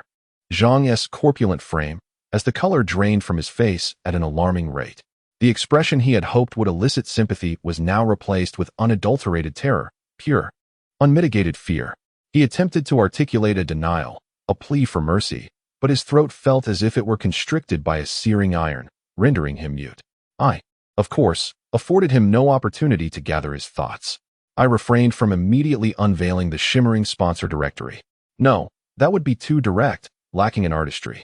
A flawless public execution necessitates a prelude and a build-up, much like a grand symphony that, before unleashing its magnificent crescendo, requires the somber strains of strings and the resonant thrum of timpani to set the atmosphere. My gaze traversed the ledger, settling upon the small parcels meticulously wrapped in oiled paper within the box. Casually, I extracted one. The package was modest in size, roughly the dimensions of a palm, inscribed clearly with the name Lu Jing in vermilion ink. Lu Jing, the beloved son of the Minister of Personnel, Lu Cheng. As these two syllables silently unfolded before the assembly, I distinctly perceived Lu Cheng standing opposite me, his voluminous crimson official robe quivering slightly. His hands, which had been concealed within his sleeves, clenched tightly in an instant. In the grand hall, every gaze was ensnared as if under a spell, fixated on the small oiled paper package in my grasp. They remained oblivious to its contents, yet a primal dread, born from the unknown, began to creep into their hearts. I refrained from hastily unveiling it. Instead, I weighed the small parcel in my hand, and then, adopting the tone of an archaeologist unveiling a newly unearthed artifact, I began to speak leisurely. Esteemed guests, before we revel in the generosity of our sponsors, I believe we ought to first examine some remarkably innovative works presented in this year's Imperial Examination. Innovative? The term left the officials perplexed. I smiled, my expression innocent and unassuming. Indeed, innovative. For instance, this piece I hold. With utmost care, as if handling a priceless treasure, I unwrapped the oiled paper. Inside lay a thin, slightly yellowed sheet of rice paper. It was a poem, a 5-character quatrain. What is this? The emperor upon the throne displayed a glimmer of curiosity. Your Majesty, this is a poem composed by the candidate Lin Zhijie during the examination. I elevated the rice paper high for all to behold. The verse read, literature spans the ages, strategies secure the nation. Who shall be my first competitor? Renown awaits upon the golden list. A splendid poem. A remarkable poem, I exclaimed with feigned reverence, as though genuinely appreciating a masterpiece. Several officials, upon hearing this, instinctively nodded in agreement. Indeed, the poem possessed considerable vigor. Yet Lu Cheng's countenance had darkened to a shade deeper than that of a burnt pot. He stared at the poem with disbelief and a hint of despair. He realized that events had spiraled entirely beyond his control. Lin Zhijie, he barked, attempting to interrupt me. It is merely an examination piece. It bears no significance. Do not engage in such theatrics to divert attention. Divert attention? I feigned innocence, gazing at him with wide eyes. Minister Lu, do not be hasty. The true spectacle is only just beginning. I gently blew on the poem and then flipped it over. The reverse of the rice paper was blank. I smiled and addressed the nearby Wei Jin. Master Wei, might I trouble you to fetch a basin of clear water and a candle? Wei Jin promptly understood. And soon 2 young eunuchs presented the requested items. Under the watchful eyes of the assembled dignitaries, I submerged the piece of rice paper into clear water. A miracle occurred. As the water soaked through, the once blank surface of the paper gradually revealed delicate, ant-like characters in fine script. A collective gasp echoed throughout the grand hall. The rice water is coded, exclaimed an erudite elder, his voice filled with astonishment. This is an exceedingly ancient and clandestine method of deceit, inscribed in rice water. Invisible when dry yet revealed upon contact with water. The densely packed script was, in fact, a beautifully composed and meticulously structured example of a traditional essay. As I gazed upon the increasingly legible text, my smile broadened, for this acrostic poem concealed far more than merely the 4 characters denoting literary prowess. It concealed an entire standard answer smuggled in from the outside world. Lu Cheng's lips began to tremble. He sought to protest, yet found that in the face of irrefutable evidence, words faltered into insignificance. However, I did not relent. My hand reached toward the candle flame. Indeed, possessing the standard answer alone was insufficient for absolute security. What if the chief examiner deviated from convention, presenting questions that did not align with the prepared model essay? I adopted an encouraging tone, akin to a patient teacher elucidating a complex riddle to students. Thus, a double safeguard was required. I carefully held the damp rice paper above the flickering flame, cautiously warming it. As the moisture evaporated, a breathtaking scene unfolded once more. Beside the ink of the acrostic poem, what initially appeared as normal strokes revealed yet another layer of minute writing inscribed with a special solution. These characters formed a string of names and codes. This is alum writing, written with alum water. Another official gasped in disbelief. I displayed the nearly dry rice paper to the assembly once again. Ladies and gentlemen, behold. It bears the names Jiasan Fong, Li Zhu Shi, Ichi Fong, Wang Sunjian. These are the names of the co-examiners and external officials responsible for the transmission of examination papers and maintaining order during this examination. Furthermore, there were even more riveting details. At the 3rd watch, a light cough signals. At the 1st watch of noon, a stroke of the pen marks the occasion. These were their prearranged codes for conveying messages within and beyond the examination hall. With each name and code I recited, several officials in the ranks quivered violently, their faces paling to a ghostly white. Lu Cheng, however, had ceased to tremble. He stood there, dazed, as if all strength had been drained from his body. A single examination paper intertwined with an acrostic poem, rice water script, and alum writing, an intricate web of deception. I tucked away the incriminating evidence, exclaiming in genuine astonishment. This is no mere act of cheating. It is a comprehensive, highly organized criminal operation with clearly defined roles and processes. The sophistication of its design and the ingenuity of its conception were nothing short of breathtaking. I would dare to call it an art form of examination fraud. My scathing praise, laden with irony, struck Lu Cheng and the implicated officials like invisible slaps across their faces. In the grand hall, a deathly silence reigned. No one dared to utter a word. They were utterly mesmerized by my astonishing, almost theatrical revelation, which had rendered them speechless. The gazes directed at me shifted from initial disdain, hostility, and skepticism to profound terror. They finally comprehended that they were not confronting a naive bookworm, but rather a formidable enigma capable of unraveling their every clandestine scheme. I reveled in their expressions of dismay. Subsequently, I casually discarded the empty oiled paper bag that belonged to Lu Jing onto the floor. My hand reached once more for the pearwood box. This time, I extracted a second package, equally inscribed with a name, the son of the Minister of Revenue, Zhou Qinian, Zhou Bo. Without opening it, I tossed the package lightly in my hand, then turned my gaze towards the Minister of Revenue, who had begun to tremble and falter. Minister Zhou, I spoke. My tone as light as if engaged in casual conversation. Your son's creativity is rather commendable. He may not fancy poetry, but he has a penchant for painting. I recall that his exam paper bore a delightful illustration of joy. It was well executed, though the plum blossom branches bore an uncanny resemblance to the map of the examination hall. As for the magpie's tail, it cleverly pointed towards the designated hiding place for his crib notes in the latrine. Would you like me to present that artwork as well for everyone's appreciation? With a thud, Minister Zhou Qinian's legs buckled, and he collapsed onto the ground, unable to maintain his composure. The court officials stood in stunned silence as I, seemingly entranced by the unfolding drama, picked up a third and then a fourth package. I refrained from opening any of them. Instead, I gently articulated the names one by one. Son, the nephew of the Minister of the Imperial Academy. Qian, the son-in-law of Minister Li of the Directorate of Finance. With each name I uttered, another figure in the line turned pale, on the brink of collapse. In that moment, the Hall of Supreme Harmony, a symbol of the Empire's utmost authority, transformed into an expansive, public arena filled with dark humor and grotesque irony. I stood as the cold-faced judge, wielding the ledger of life and death, calling forth each name with chilling precision. Chapter 71, The Call of Names in Court. Part 2, A loyal ode. If the earlier display of fraudulent evidence was a precise and ruthless surgical operation, excising the malignant tumors hidden deep within the body, leaving the hall suffused with dread and the scent of blood, then the act I was about to perform would be an entirely different spectacle. I meticulously returned each oiled paper bag, brimming with creative works, to the box, treating them as if they were treasured artworks deserving of preservation. Then, under the watchful eyes of the trembling officials, I finally grasped the resplendent ledger that had always been reserved for the grand finale. As I held the ledger in my hands, I sensed a subtle shift in the atmosphere of the grand hall. Fear lingered, yet a glimmer of hope also emerged. Indeed, hope. After all, corruption is a grave sin that can lead to the annihilation of families, while bribery, though dishonorable, does not carry the death penalty. Moreover, the law does not hold the masses accountable.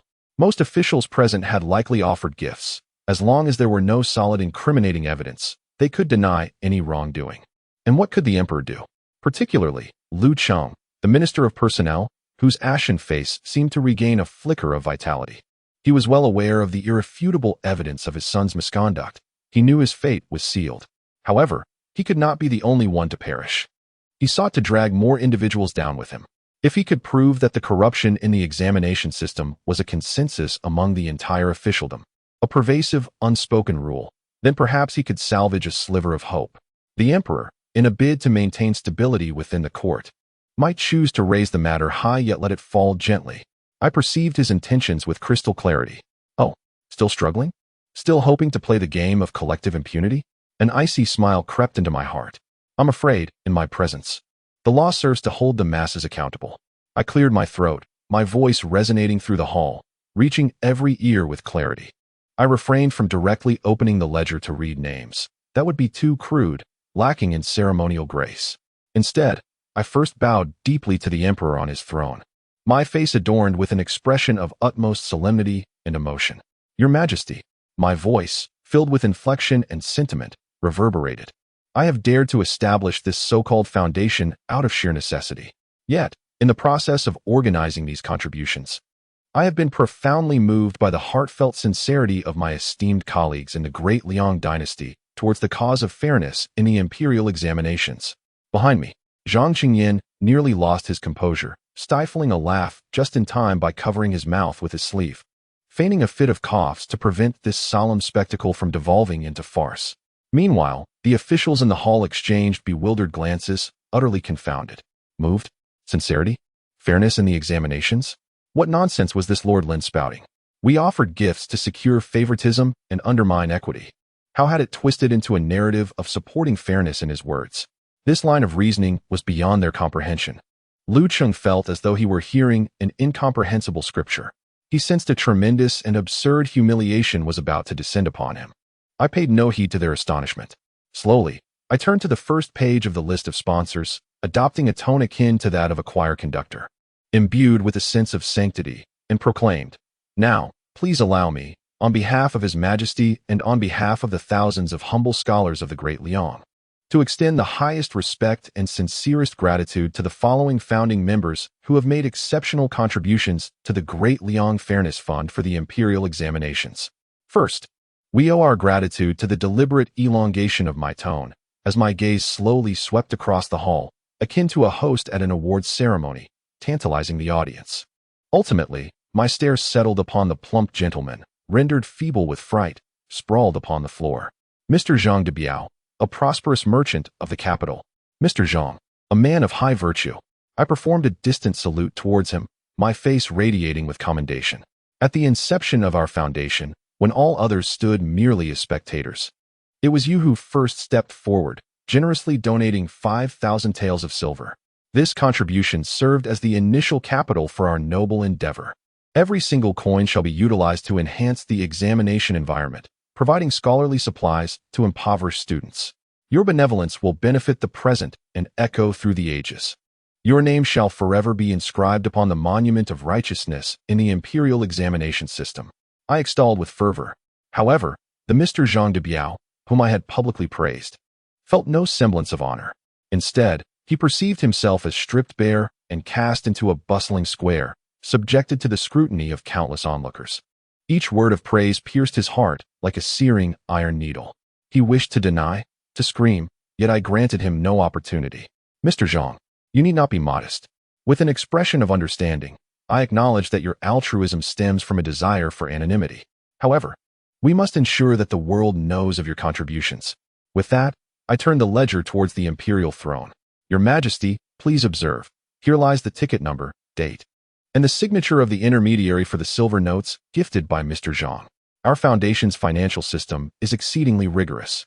Every donation is meticulously documented, ensuring that no benefactor's merits go unnoticed. The clear records and vivid fingerprints on the ledger struck Zhang Dubiao's final psychological defense like a heavy hammer. His eyes rolled back, and foam escaped his lips as he fainted from my overwhelming praise. Immediately, 2 guards approached, dragging him away as one would a lifeless dog. The hall fell into a deathly silence. All the officials who had presented gifts now stood frozen, as if petrified, their ceremonial robes soaked with cold sweat. They finally comprehended the true nature of my so-called foundation. It was not a ledger of merits.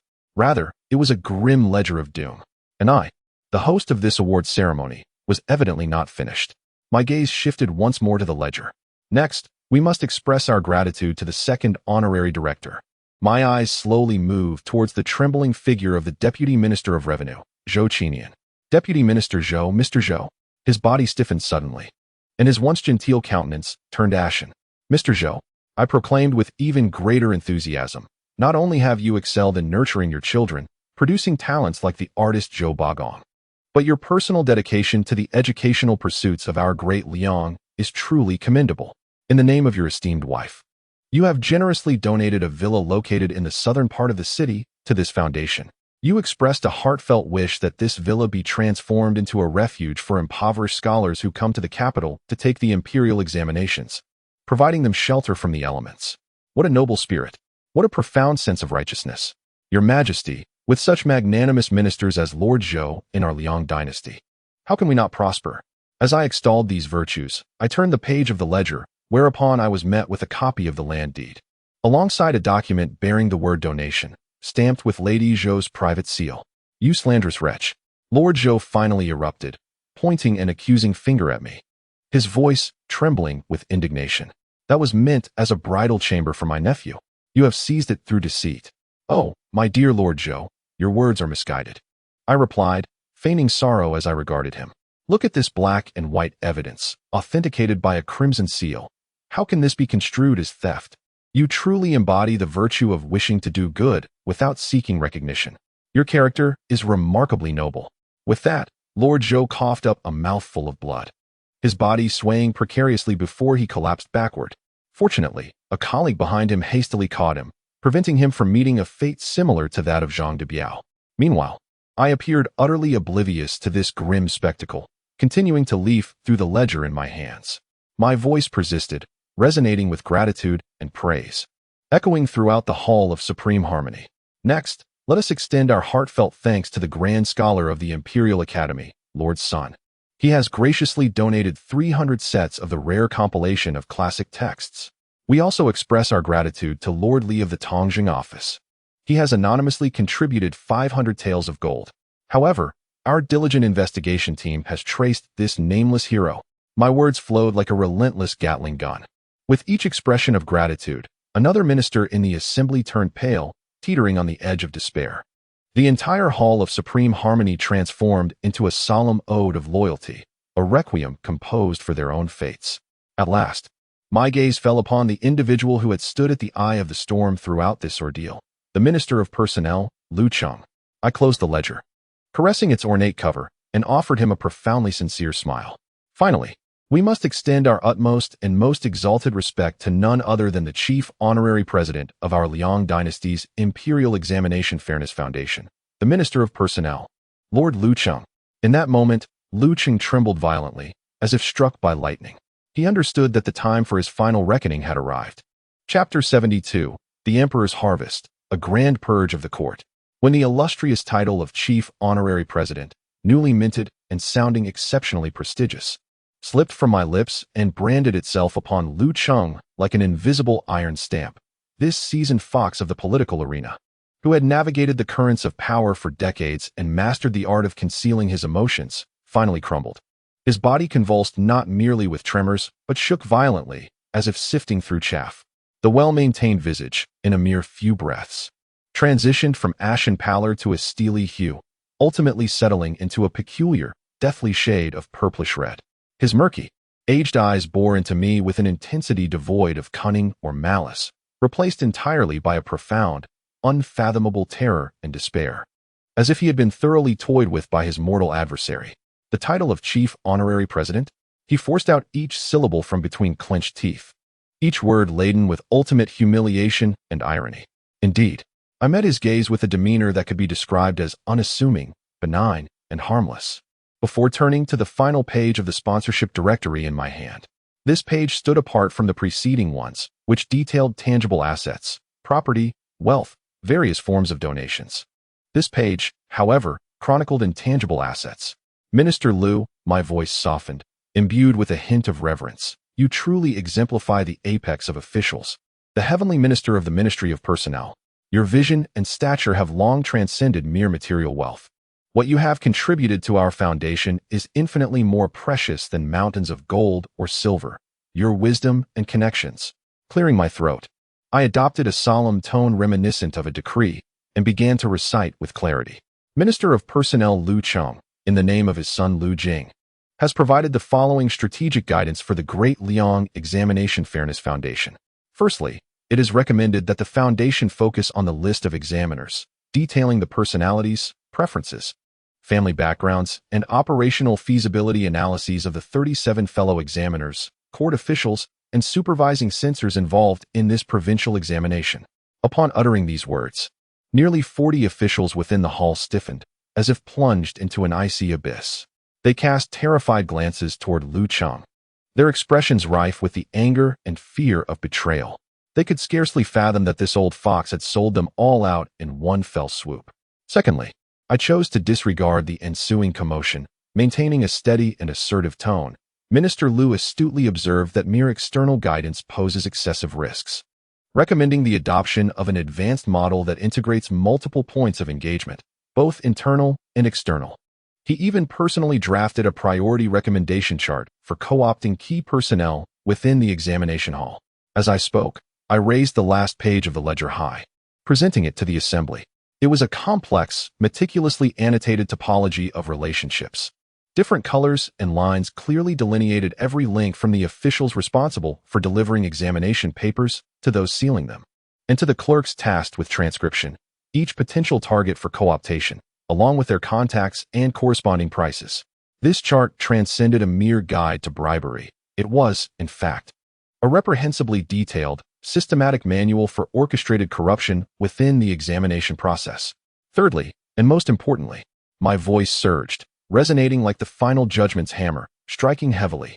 Minister Liu, by virtue of his position in the Ministry of Personnel, has provided our foundation with a list of the most promising young officials within the Great Liang Court for the next decade. This comes with comprehensive recommendations for control and development. The earnestness of his intentions and the foresight of his vision truly astound the younger generation. With a thud, Lu Cheng could no longer maintain his composure. His legs gave way, and he collapsed onto the ground like a puddle of mud. It was over. Everything was at an end. He understood that the items I had presented were no longer mere evidence of bribery. They constituted collusion for personal gain. They represented the manipulation of court affairs. They indicated nefarious intentions. Such transgressions are sins that no emperor could ever tolerate. He was finished. The entire Lu clan was finished. All officials connected to him were finished. I gazed at the prostrate Lu Cheng, his face still adorned with a gentle smile. I closed the tome that chronicled innumerable transgressions, gently blew away the non-existent dust from its cover, and with a tone imbued with the weight of a concluding statement, I slowly remarked, "Your Majesty, esteemed colleagues. Now you understand why I chose to establish this foundation, do you not? For there are too many virtuous officials like Minister Liu, who harbor the well-being of the realm and possess a sense of justice. If their fervor and wisdom are not carefully preserved and recorded, would it not be the greatest loss to our Great Liang Dynasty?" My voice resonated in the vast hall, lingering in the air. The entire Taiha Hall fell into an eerie silence. No, a silence more profound than death. It was a stillness reminiscent of the desolation that follows a tempest. A silence akin to the end of days. Everyone was utterly stunned by my extraordinary and artful sequence of revelations. They regarded me as if I were a demon emerging from the abyss of hell, approaching with a smile. Having completed my performance, I withdrew gracefully. Cradling the weighty ledger of misdeeds, I ascended the imperial steps and placed it alongside the pearwood box filled with evidence of corruption before the emperor. Then, I returned to my position, seeking solace against the familiar pillar, leaning gently against it. Well, my part is concluded. Now, it is time for the final act of reaping. I closed my eyes, seemingly devoid of interest in the impending storm of bloodshed and chaos. Upon the throne, Emperor Li Shilong rose slowly. He did not cast a glance at the fallen Lu Cheng, nor did he regard the officials, pale and trembling like leaves in a tempest. His gaze was solely fixed upon the two items before him, the ledger and the pearwood box. These two objects resembled blades honed to pierce through iron, imbued with deadly poison. They were forged by Lin Zhijie, respectfully presented to him. Now, it was for this sovereign to decide how to wield these lethal instruments. He remained silent for an extended period. The entire hall, too, shared in this profound silence. Finally, he spoke. His voice bore no anger, no roar, but rather an icy calmness that cut through the air. "Wei Jin, your servant is here." The chief eunuch Wei Jin appeared silently by his side. "Proclaim the edict." The emperor's voice, devoid of any emotion, proclaimed, "Lu Cheng, the Minister of Personnel, has conspired and engaged in corrupt practices, disrupting the imperial governance and committing heinous crimes. His transgressions are unforgivable. Therefore, I hereby strip him of all official titles and positions, sentencing him to the depths of the imperial prison, subject to the joint examination of the Ministry of Justice, the Supreme Court, and the Censorate. His son, Lu Jing, has committed examination fraud, undermining the laws of the state. He shall be immediately detained. All male members of the Lu family are to be exiled 3,000 miles, while the female relatives will be consigned to the Bureau of Music. Their entire estate shall be confiscated and deposited into the national treasury. The decree, akin to a string of fatal incantations, was coldly uttered from the emperor's lips. Lu Cheng, crumpled on the ground, let out a beastly roar upon hearing this heart-wrenching verdict.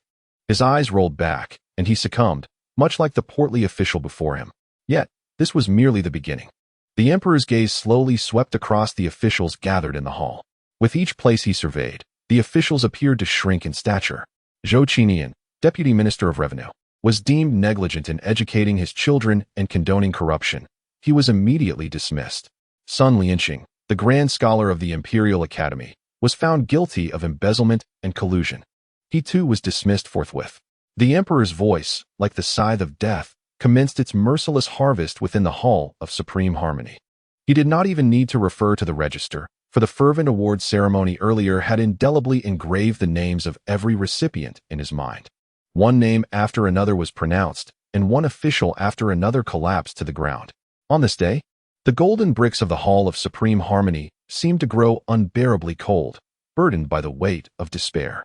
A grand purge, orchestrated by Lin Zhijie and personally concluded by the Emperor, targeting the corrupt factions of the Great Liang court, had begun. The core forces of the conservatives and the reformists were uprooted in an act resembling performance art. When the last implicated official was dragged from the hall by the Imperial Guards, the Hall of Supreme Harmony felt considerably emptier. The remaining officials, few in number, resembled frightened birds, heads bowed, scarcely daring to breathe. The Emperor resumed his seat upon the dragon throne. He surveyed the newly refreshed, albeit sparse, court with a hint of satisfaction gracing his features. He understood that through this decisive action, he had firmly reclaimed power. All of this stemmed from the young man, who at this moment leaned against a pillar, seemingly asleep. The Emperor's gaze fell upon me, his eyes filled with a complex mixture of admiration, wariness, and above all, genuine awe. Lin Zhijie, he softly uttered my name. I stirred, slowly opening my eyes, still bearing the remnants of slumber-induced confusion. Your Majesty, what is your command? Is it time to leave? Chapter 73. The Reckoning of Fame. The bountiful harvest of a sluggish fish. My drowsy inquiry regarding the end of the day was like a slightly chilling spring breeze, dispersing the almost palpable bloodshed and tension that had crystallized within the Hall of Supreme Harmony. The remaining officials exhibited twitching lips, caught between laughter and restraint, their expressions teetering on the brink of chaos. They gazed at me, their eyes brimming with an awe even more profound than before. In the aftermath of such a blood-soaked purging of the court, to dare inquire if the Emperor had finished his duties, I dare say. Throughout the century-long history of the Great Liang, I might be the sole eccentric capable of such audacity. The Emperor upon his throne was evidently taken aback by my ill-timed utterance. The supreme majesty he had just begun to cultivate was punctured. Allowing a hint of air to escape, he regarded me with a bemused expression, ultimately resigning to a wave of his hand. Dismissed. The cheer of "Long live our Emperor" sounded somewhat feeble, as the officials, resembling startled quails, bowed their heads and cautiously retreated from the grand hall. I, on the other hand, stretched languidly, relishing the satisfying crack of my bones. At last, I could depart from duty, having stood for an entire morning. The wear on my lumbar spine had surely increased by at least 5%. I must recuperate on my chaise upon my return. While I contemplated my health, I strolled leisurely towards the exit. Passing by Zhang Qingyan, I noticed him gazing at me with an almost reverential intensity, admiration practically spilling from his eyes. I arched an eyebrow and silently mouthed two words, "Professional." Zhang Qingyan was momentarily taken aback, but soon, a genuine smile broke through his previously stern demeanor. Yet, just as I was about to step over the threshold of the Hall of Supreme Harmony and embrace the freedom of my newfound leisure, the long-dormant system notification echoed in my mind, erupting like a flood unleashed. Ding. Significant historical event detected. Revolutionary reform of the Imperial Examination. Ding. Event assessment. Perfect. You have single-handedly overturned the archaic selection system, purging the decayed bureaucratic elite and infusing the empire with fresh vigor. Ding. Your actions have triggered an epic transformation of reputation within the scholar class. A cascade of system notifications surged before my eyes, flashing like a waterfall of codes on my retina. Then, an even fiercer storm approached. Ding. Received immense positive reputation points from the newly appointed scholars. Chen Fan, Sun Mo, Zhou Zheng, and others regard you with admiration as boundless as the flowing river. Positive reputation value, 1,500,000. Ding. Received a vast amount of positive reputation points from the common scholars of the realm. You have shattered the barriers of class, reigniting the flame of hope. They see you as a celestial mentor descended from the heavens. Positive reputation value, 3,000,000. Ding. Received significant positive reputation points from the citizens of the Great Liang. Your deeds, such as matchmaking under the lists and fierce debates in the court, have spread widely through storytelling and folk tales. Your image as a champion of the people, unafraid of the powerful, has deeply resonated. Positive reputation value, 800,000. I gazed at the soaring figure in the reputation column, as if propelled by a rocket, ascending wildly until it settled at a number that left me momentarily speechless. Goodness, this maneuver has transformed me into a top-tier internet celebrity. My fans are quite supportive. Yet, before I could revel in my joy, an entirely opposite torrent of data, rife with resentment and malice, surged forth. Ding. The host has successfully provoked and struck against the old bureaucratic faction and its minions. Ding. You are regarded as a traitor by the conservatives, an enemy of the cultural lineage. You have received an immense alternative reputation value, resentment, from Kong Bodu and his disciples. Alternative reputation value, 2,000,000. Ding. You are viewed as a cunning and ruthless devil by the pragmatists. You have received an epic alternative reputation value, curse, from Lu Cheng, Sol, and his followers. Alternative reputation value, 4,000,000. Ding. You are considered the culprit for robbing the lives of the failed aristocracy. Their hatred towards you could fill a million-word novel. Alternative reputation value, 1,200,000. I observed the equally frenzied rise of the alternative reputation value, my smile becoming increasingly twisted. Very well, very well. Even haters are still fans, after all. Moreover, the rewards from detractors seem even more substantial than those from genuine admirers. Ultimately, when all the values stabilized, my system panel displayed an overview that made me gasp in awe. Divine Level Chief Examiner System Host, Lin Zhijie. Current position, Chief Examiner of the Great Liang Provincial Examination, completed, positive reputation value, 5,327, for 50 alternative reputation value, 7,210, 880 total reputation value, 12,538, 330 system level, 3.5, upgradable. Detected total reputation value surpassing 10 million.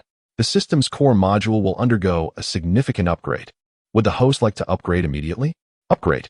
It must be upgraded. Why else would I keep it? Without hesitation, I confirmed in my mind. Ding. System upgrading to 13. 788, 100. Ding. System upgrade completed. Congratulations, host. You have successfully ascended from Divine Level Chief Examiner to Divine Level Educational Reformer. Core functionality module for talent cultivation has been unlocked. Congratulations, host. You have acquired the following new features. In an instant, a brand new interface, brimming with delightful tools, unfolded before my eyes. 1. Exclusive textbook compiler, basic version. Function description. The host can transform the modern knowledge system in their mind, such as basic physics, chemistry, project management, public relations, etc., into customized textbooks that align with the current era's background, linguistic habits, and cognitive levels using this compiler. Current limitation only supports the conversion of fundamental theories. Does not yet accommodate higher-order content, such as advanced mathematics or quantum mechanics. Textbook generation requires a certain amount of reputation value. System commentary. Still troubled by your students' inability to comprehend calculus? Struggling to explain Newton's 3 laws? The exclusive textbook compiler is your personal knowledge localization expert. Generate with one click and commence your lessons immediately. Encourage your students to gain an advantage from the very start. Note, tailor your teaching to individual needs. And be wary of overwhelming your students' minds. Upon discovering this feature, my eyes lit up instantaneously. What a marvelous tool. It is perfectly tailored for my upcoming pre-job training sessions. Just envisioning the creation of a satisfactory report for leadership, the ancient version of project management from novice to expert, exclusive edition. And the significance of public opinion monitoring and crisis management is already enthralling. Talent Cultivation Simulation Sandbox, beta version, description. The host can select students or disciples under their guidance and import their key data, personality, abilities, knowledge structure, into the sandbox. Within this sandbox, various policy implementations and responses to unexpected events, such as droughts, floods, or local uprisings, can be simulated to assess their problem-solving capabilities and identify their weaknesses. Current limitation: each simulation requires a considerable expenditure of prestige points. The results of the simulation are for reference only and may deviate from reality. System commentary: are you still regretting misplacing talented individuals as mere subordinates? Are you troubled by subordinates who merely engage in theoretical discussions? The Talent Cultivation Simulation Sandbox is your first civilization simulator, young managers. Understand the world without leaving your office. It allows you to ascertain, before spending, whether your investment will bear fruit or be in vain. This function has truly delighted me. This is essentially a talent evaluation pressure testing system. In the future, distinguishing who embodies the qualities of Sun Lianqing and who resembles Li Dakong will be crystal clear with a simple assessment. No longer will I worry that my painstakingly nurtured individuals will falter upon their arrival at their posts. This is the ultimate tool designed for someone like me, who seeks unparalleled efficiency with a touch of laziness. Passive skill. Mentor Aura. 1. Skill description. As a legendary educational reformer, when imparting knowledge or guidance to your students, you will emanate a mentor aura. Under the influence of this aura, students' learning efficiency, comprehension abilities, and their admiration and loyalty towards you will experience a slight enhancement. Current enhancement rate. 5. Upgrade direction. As you cultivate more outstanding talents, your influence will grow, and the level of this aura will subsequently rise. System commentary. Why do your students always doze off in class? Why do they seem oblivious to the knowledge you impart? Why do they forget about you, their teacher, after graduation? Do not worry. The mentor aura transforms every word you speak into sacred wisdom. It imbues your every glance with profound insight. You will become the irreplaceable, luminous teacher in the hearts of all your students. This passive skill is immensely practical. It directly impacts productivity, reducing both my communication costs and teaching time. Saving time equates to saving effort. Saving effort contributes to the advancement of my leisurely pursuits. Excellent feedback. As I stand at the entrance of the Hall of Supreme Harmony, basking in the warm sunlight, my heart undergoes a euphoric celebration. This bountiful harvest exceeds my expectations by far. These new features are not merely simple rewards. They have paved the way for nearly all my forthcoming plans, offering boundless possibilities. Initially, I intended merely to conduct a literacy class for those new scholars, imparting a modicum of modern management thinking to enable them to serve me better in the future. However, with the advent of the curriculum compiler, I can now systematically instill in them an entire knowledge system that transcends the current era. With the simulation sandbox, I can conduct comprehensive practical training before they embark on their roles.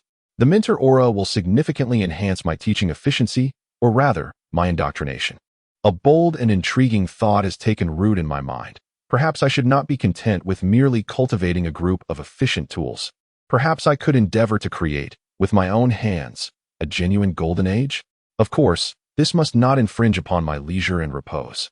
As I reveled in the immense joy brought about by this epic harvest, a voice tinged with apprehension and hesitation echoed behind me. Master? I snapped back to reality and turned to see the newly appointed top scholar, Chen Fan, who had been chased through the city by the in-laws from the capital. He had finally arrived. Chapter 74. A greeting from the top scholar for Chen Fan. The 3 days following the announcement of results felt longer, more surreal, and laden with information than the past decade of his life. He felt akin to an antiquated computer with only 512 megabytes of memory, force-fed a 4K high-definition video. His entire brain was in a state of continuous overload, teetering on the brink of a blue screen crash. The memories of the first day were chaotic and tumultuous. The deafening cheers for the top scholar, the flurry of invitations and sachets, the zealous in-laws pursuing him, and his own tattered shoes that had valiantly perished during his escape. When he finally plunged into a dilapidated room, aided by the desperate cover of several classmates, and secured the door with a bolt, he was still trembling uncontrollably. He collapsed onto the cold floor, gasping for breath, his mind a blank slate. As a traveler whose existence is predicated on strategy and logic, have I truly made my debut in the capital in such a mortifying manner? A wave of profound, absurd shame engulfed him. He even began to question whether the eccentric examiner had designated him as the top scholar merely to witness his current state of disarray. It felt like a cruel jest, a derisive blow from beings of a higher dimension, filled with dark humor. He chuckled wryly, for the first time wavering in his confidence regarding the exam paper that had cost him his dignity as a traveler. Perhaps being too avant-garde in this era is not a virtue. It may yield not glory but unforeseen calamities and absurd farces. The experience of the following day was one of shock and disjunction. Outside the inn, the entire capital was in an uproar due to the controversial list that had been released. Various voices, channeled through the innkeeper, the waitstaff, and the visiting classmates continuously flooded his ears. There were furious curses. The disgraced scions of noble families painted the chief examiner, Lin Zhijie, as a charlatan, devoid of scholarly merit and enamored with obscure practices, intent on destroying the literary lineage of De Liang. As the top candidate, Chun Fan naturally became the favored minion of this so-called demon. They concocted all manner of slander about his humble origins and questionable character, seeking to nail him to the pillar of shame. Conversely, there was fervent adulation. Countless scholars from humble backgrounds revered Lin Zhijie as a deity, viewing him as a saint who shattered the barriers of social class. Chun Fan was regarded as the living emblem of the rise of the underprivileged. They embellished his 10 years of diligent study into a deeply moving, inspirational tale. In this narrative, he became a contemporary exemplar of perseverance, akin to the classics of stealing light through the wall or hanging oneself in pursuit of knowledge. There were also the trivial gossip of the common folk. Ordinary citizens were indifferent to literary heritage or moral traditions. Instead, they reveled in tales of the grand matrimonial pursuits beneath the list, the comical escape of the newly crowned scholar, and the new anecdotes surrounding Lord Lin's debates with learned men in the court. In the stories surrounding him and Lin Zhijie, they found the most captivating, dramatic narratives. Within that small inn, Chun Fan passively listened as the outside world deconstructed his name into 3 distinct, even contradictory personas. One was a shameless imp, another a grand banner, and the last a farcical protagonist. He felt a profound sense of disconnection, as if the symbol of Chun Fan had detached from his true self, living independently in the mouths of others, subject to their imagination, embellishment, and definitions. Meanwhile, the authentic Chun Fan remained trapped within this confined space, powerless to respond to it all. This sensation awakened in him a visceral understanding of the prevailing discourse of his era, and he began to grasp the deeper significance of the chief examiner's actions. He was not merely causing a ruckus. He was declaring war. With a solitary effort, he launched a bold and calculated assault against the monopolized discourse of the old world, dominated by aristocratic families. He and the 119 newly minted scholars were the first bombs he hurled at this antiquated order. This realization sent a chill down Chun Fan's spine and stirred within him a more intricate emotion towards the unseen mentor. It was a blend of reverence, curiosity, and a kinship born of mutual recognition. The arrival of the 3rd day heralded an intellectual explosion. The news of the Grand Court Assembly swept through the capital like a Category 12 typhoon, as Lord Lin engaged in a fierce verbal duel with a multitude of scholars. Zhang Qingyan presented his examination of new policies, only for Lord Lu to accuse him in court. Lord Lin then summoned the Foundation's ledger, calling out names in a dramatic fashion, leading to a cascade of bloodshed within the Grand Hall. This harrowing and tumultuous sequence of events reached Chun Fan's ears through various channels, leaving him utterly astounded. Seated on the creaking hard bed, he listened to his classmates animatedly recount each detail from the court, his mind rendered incapable of coherent thought. He had once believed that his own answers represented the pinnacle of thought and logic in this era. Yet now, he recognized his grave error. He was woefully mistaken. If his answers were akin to a grand edifice meticulously drawn upon a blank canvas, then Lord Lin's actions were nothing short of a violent and breathtaking assault, forcibly bringing that very edifice crashing into the realm of reality. What of the contention over orthodoxy? With an argument so compelling that it rendered rebuttal impossible, he dismantled his opponent's foundations, obliterating them theoretically. What of public criticism? He scorned the notion of engaging in a mere war of words, opting instead to attack the financial backers and supporters of his adversaries. As for accusations of corruption, he audaciously redefined their bribery as a contribution to the fairness of the Imperial Examination, subsequently orchestrating a grand and darkly humorous awards ceremony before the entire court. This series of maneuvers transcended Chun Fan's comprehension. It encompassed both overt strategies and cunning schemes, showcasing a profound insight into human nature, absolute control over the situation, and an artistic flair that toyed with all adversaries, a mark of one who occupies a position of power. This was far beyond the capabilities of a mere time traveler. It was the work of a being well-versed in modern political science, communication theory, psychology, project management, and a myriad of advanced strategies. A true harbinger of a dimensional onslaught. His mentor, Chun Fan, murmured, his gaze filled with unprecedented shock and fervor. He finally grasped the vast chasm that separated him, a reformist time traveler, from Lin Zhijie. a revolutionary time traveler. This was not merely a difference in ideology, it was a disparity of dimensions. His fleeting pride as a time traveler was shattered in that instant, replaced by an overwhelming, uncontainable yearning. He longed to meet this mentor. He yearned to hear the teachings of this kindred spirit. He desired to comprehend the magnificent new world that resided within the mind of this extraordinary being. All hesitation and confusion evaporated in that moment. He sprang to his feet, his eyes, bloodshot from days of turmoil, rekindling with fervor. Approaching the humble writing desk, he solemnly spread out the ink and paper. He was determined to compose a letter of homage, a heartfelt missive brimming with reverence and anticipation.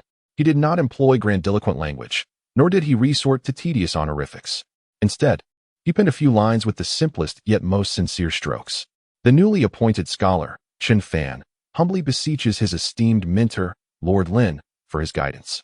The student, fortunate to have been elevated by his mentor, is overwhelmed with gratitude, unable to repay the kindness shown.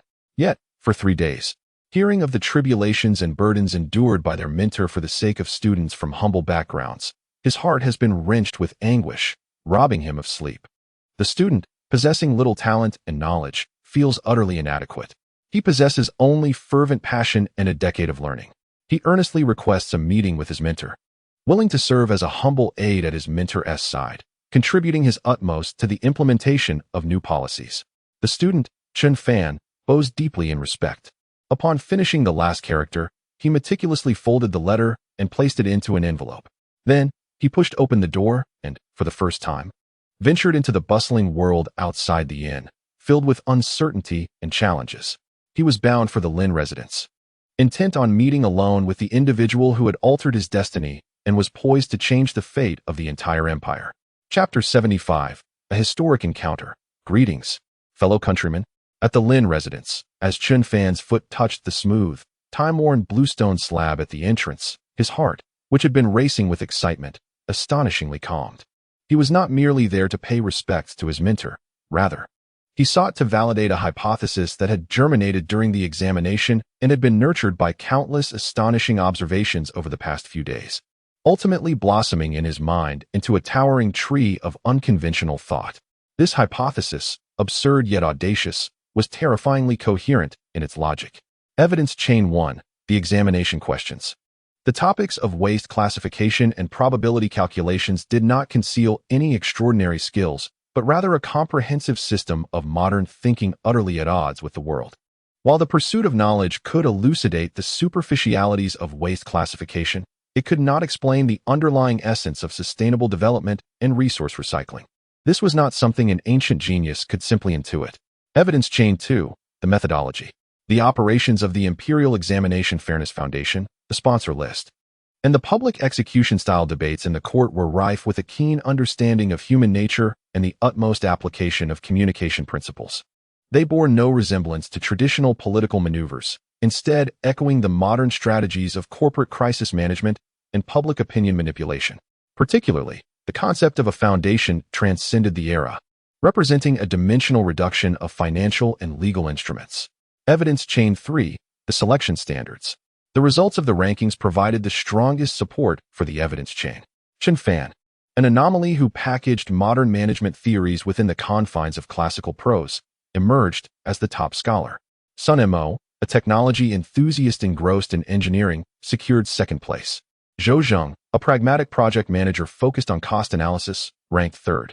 This list entirely disregarded traditional literary standards and instead revealed a clear logic behind selecting specialists capable of addressing practical issues. These 3 strands of evidence interlinked seamlessly, collectively pointing to the singular, most improbable yet most reasonable answer. The esteemed examiner Lin Zhijie, a figure of authority, is 99.9% likely to be of the same kind, a being even more thorough, flamboyant, and formidable than he. His presence today is solely to ascertain that final, decisive 0-1. Thus, when the old doorkeeper, with a tone of nonchalance, beckons him to the garden study, he is unperturbed. Upon witnessing the courtyard adorned with numbered rainwater collection barrels, uniquely designed long-handled dusters, and rows of crops cultivated for yield rather than aesthetics, his sense of surprise dissipates further. All these elements serve only to continually validate his conjecture. His emotions resemble those of a detective, placing the last piece into a grand, nearly complete puzzle.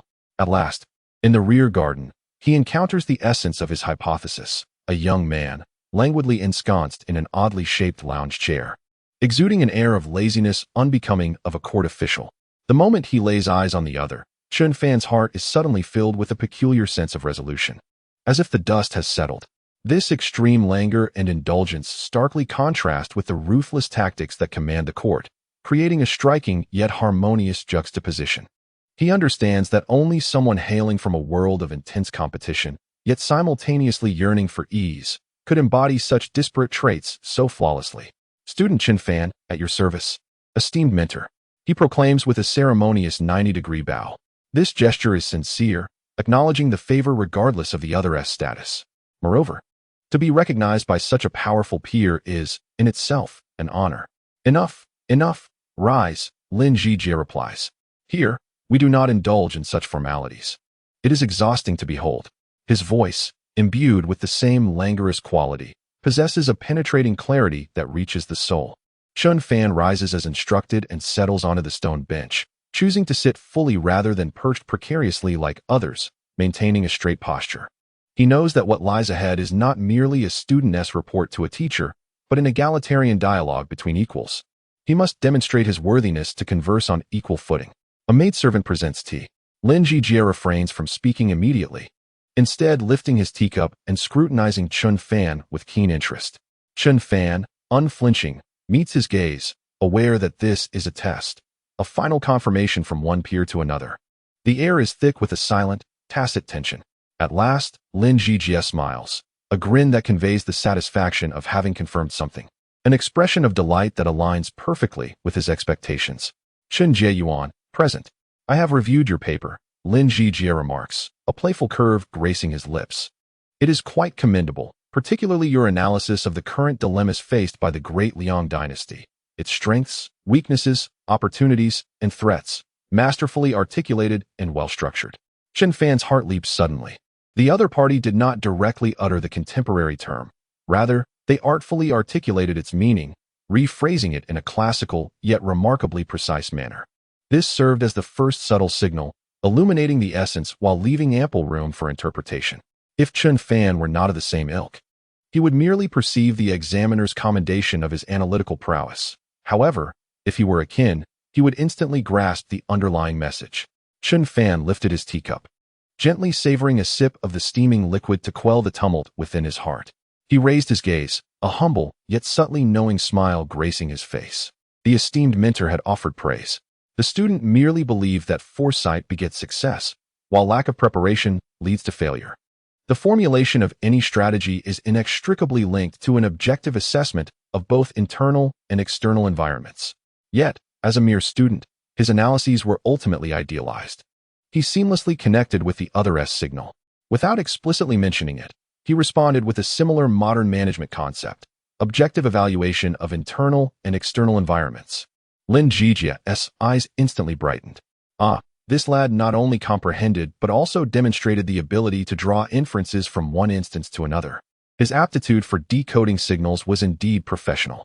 The amusement within him was thoroughly ignited. He resolved to carry this silent dialogue to its conclusion.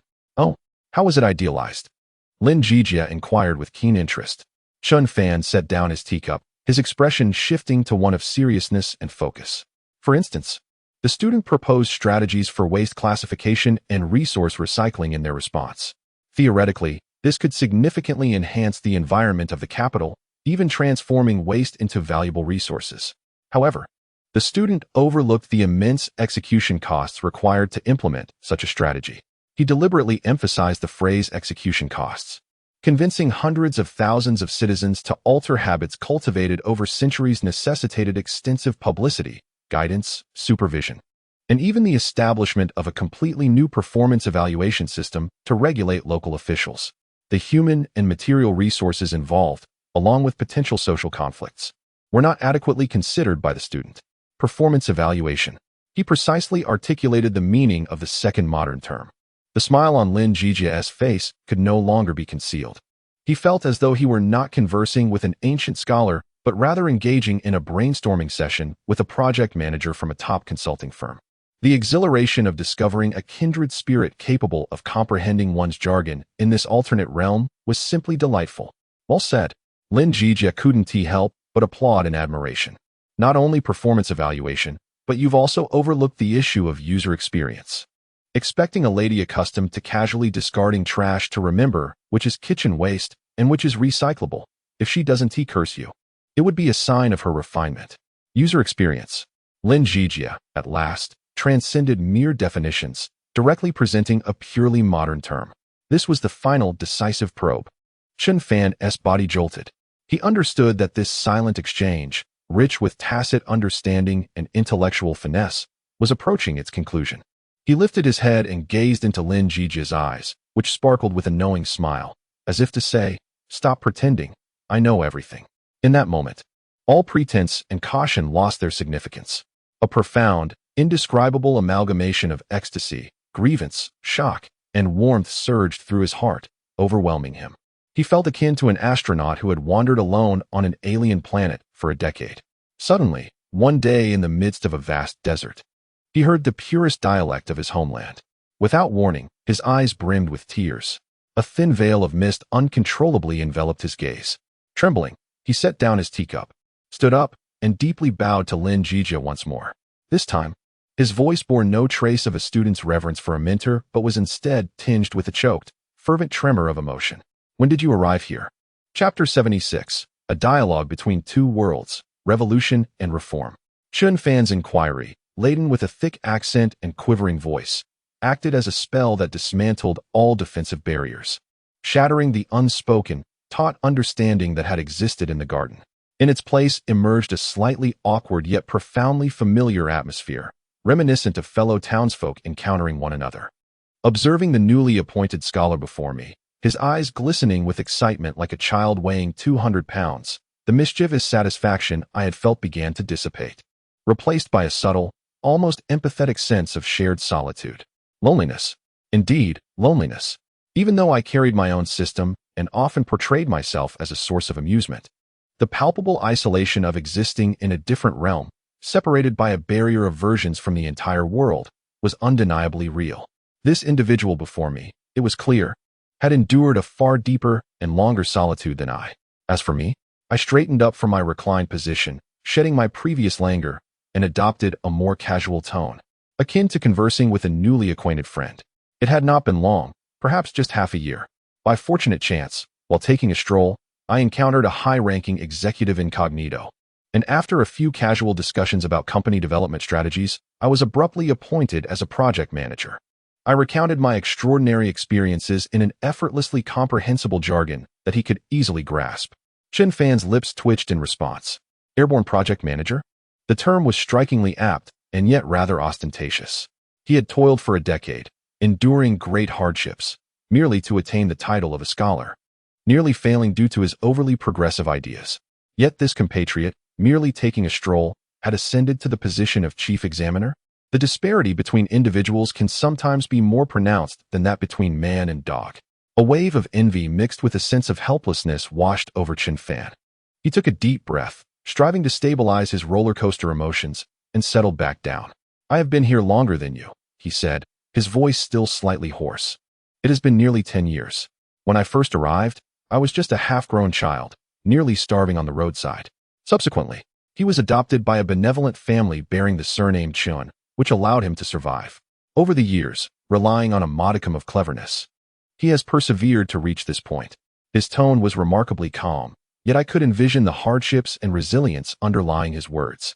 In a completely unfamiliar and underdeveloped world, a rootless traveler striving to survive and achieve prominence faces challenges akin to conquering a hellish mode in a survival game. "It has been arduous," I remarked sincerely. These two words caused Chen Fan's eyes to well up with emotion. He hastily lifted his teacup, taking a deep sip to mask his moment of vulnerability. Silence enveloped us, a brief yet profound silence. This time, however, the quiet was not a mere test, but rather a silent communion and understanding between kindred spirits. After a considerable pause, Chen Fan set down his teacup, gazing at me with an unprecedented seriousness and confusion in his eyes. "Brother Lin," he hesitated momentarily, opting for a more affectionate address, "there is something I do not comprehend." Yet, please, do share. With your talent and position, you could undoubtedly accomplish more and advance more swiftly.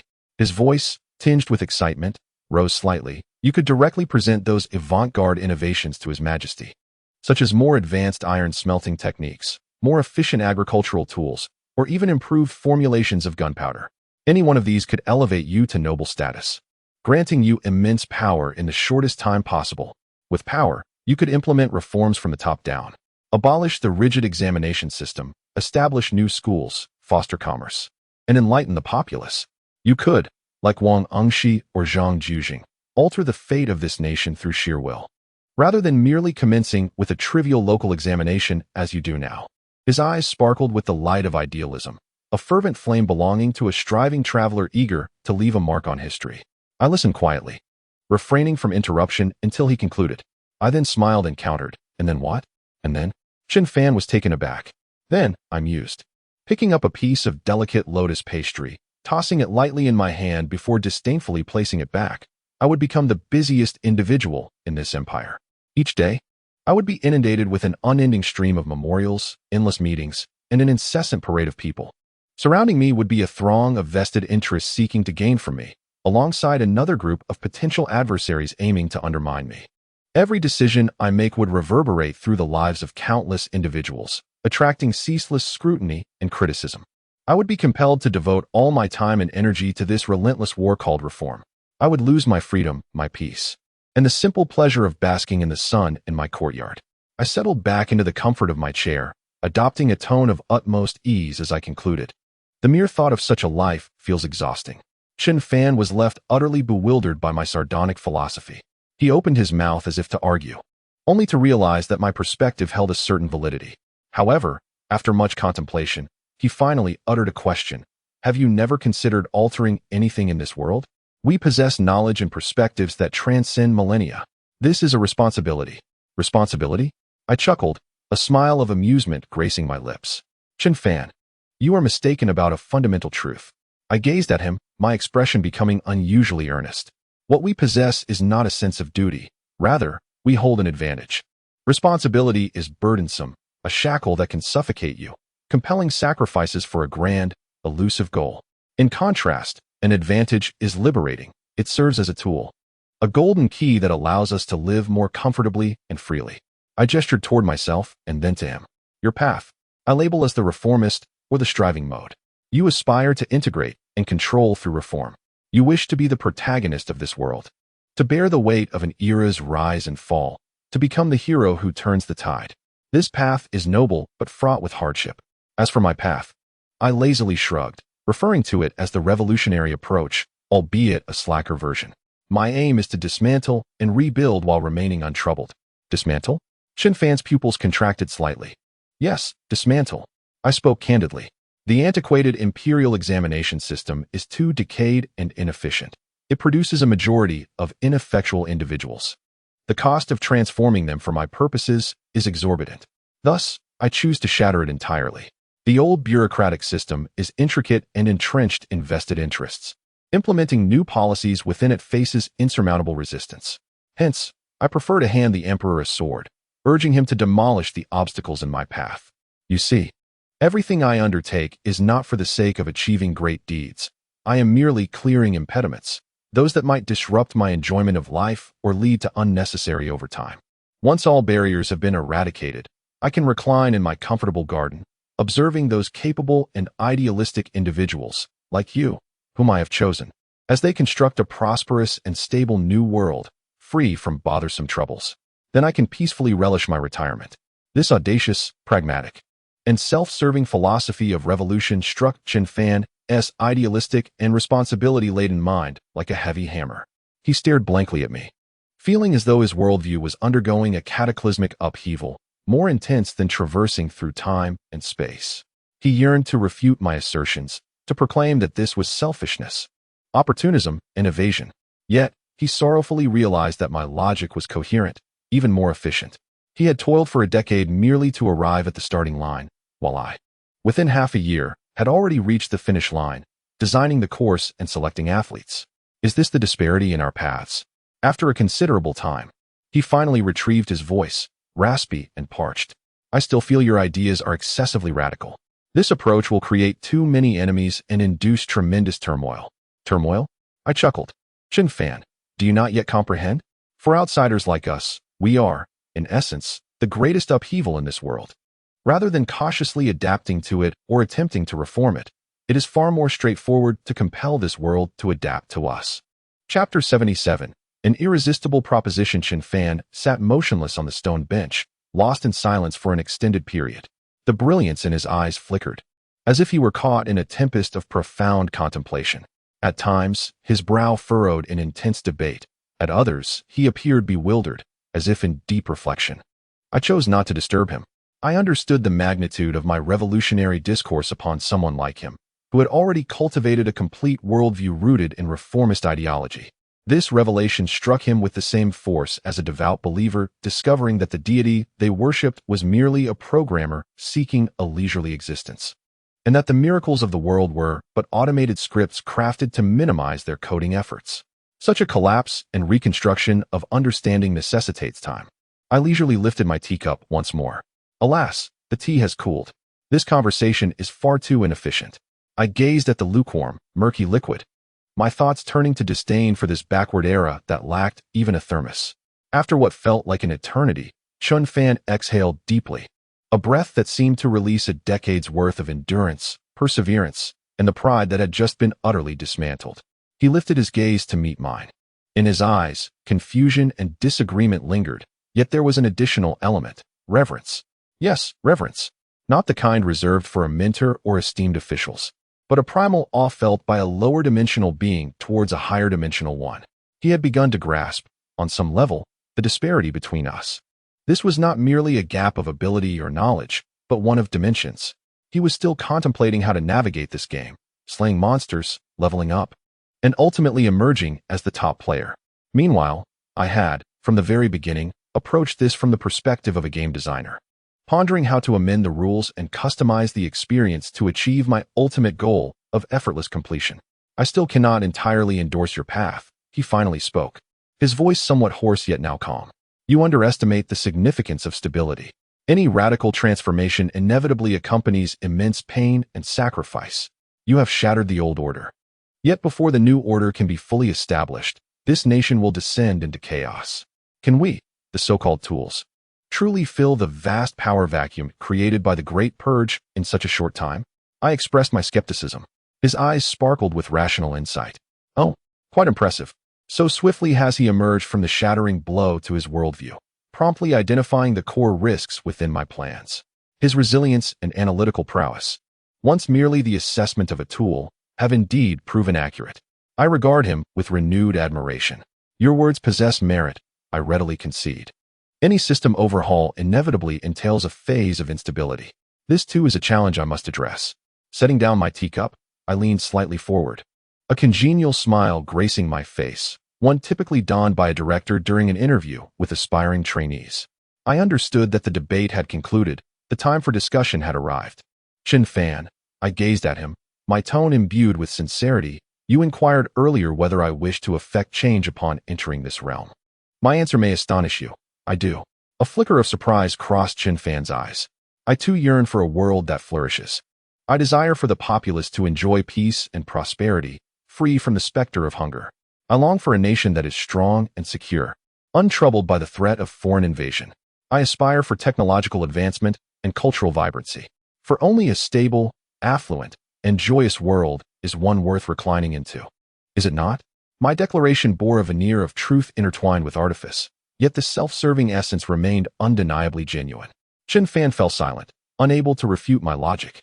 Indeed, a world rife with chaos, poverty, and conflict is hardly conducive to repose. Thus, our ultimate aspirations were, in fact, aligned. With a smile, I began to weave a shared vision with him. We both desire a better world. The paths we choose to reach this realm, however, diverge. You aim to construct a slow yet steady national highway, while I opt to bulldoze through obstacles, paving the shortest and swiftest expressway. Presently, my bulldozer has solidified the groundwork. My gaze intensified with fervor, yet I find myself in need. I require skilled drivers to traverse this new expressway efficiently. I seek engineers to maintain its smooth operation. I desire designers to create more elegant and user-friendly service areas. Most importantly, I fixed my gaze on Chen Fan, enunciating each word with clarity. I need a chief trainer, or perhaps a teaching assistant, to help me cultivate these drivers, engineers, and designers. This proposition was finally cast forth into the air. Chen Fan's breath caught momentarily. A teaching assistant? Training the newly minted scholars? He immediately grasped the immense, irresistible allure concealed within this offer. First and foremost, it presented an opportunity to closely observe and even partake in the construction of a new order. He would witness firsthand how Lin Zhijie instills his extraordinary ideals into the future pillars of the empire. Secondly, this was an exceptional platform to influence the future. He can subtly integrate his reformist ideals into the teaching process through his role as a teaching assistant, equipping this imminent war machine with the essential brake pads and stabilizers he deems necessary. Ultimately, and most crucially, he can delve deeply into understanding Lin Zhijie, his kindred spirit, to uncover the myriad profound secrets and plans concealed beneath his seemingly lackadaisical facade. This transcends mere employment. It is akin to a ticket granting access to the control room of a new world. He is acutely aware that refusal is not an option, and he knows Lin Zhijie has calculated this inevitability. This is a thoroughly orchestrated scheme. He gazes at me, a hint of resigned amusement playing on his handsome face. As if to say, you've won. You had this planned all along, hadn't you? From the moment you laid eyes on my exam paper. I smiled silently, merely lifting my teacup in a gesture of invitation. This was an unspoken agreement. Chen Fan took a deep breath, seemingly arriving at a final decision. He rose and, once more, bowed to me. Yet this time, his demeanor was neither servile nor arrogant. Brother Lin, I still harbor reservations about your path. Nonetheless, I accept your invitation. Excellent. I nodded with satisfaction, welcoming you aboard, Assistant Chen. He lifted his head, and light rekindled in his eyes, a spark of determination, as if he had discovered a new battlefield and a renewed purpose. However, I have a condition, he stated. Oh, I was somewhat taken aback. Pray tell me. During the training, his gaze sharpened. I require the autonomy to teach freely. I wish to impart some of my own ideas to them as well. He is negotiating for a voice in this endeavor, eager to co-create on this canvas with me. I regarded his challenging gaze, and rather than feeling anger, I found myself smiling even more joyously. For a tool imbued with independent thought, one brave enough to engage in a contest of wits, is truly a valuable asset. A mere sycophant who only nods in agreement hardly warrants such effort on my part to recruit. Very well, I assented without hesitation. Yet, I too have a condition. Mimicking his style, I replied, Brother Lin, please proceed. Our ultimate assessment criteria, I stated deliberately, will not focus on whether their learning stems from your reforms or my revolution.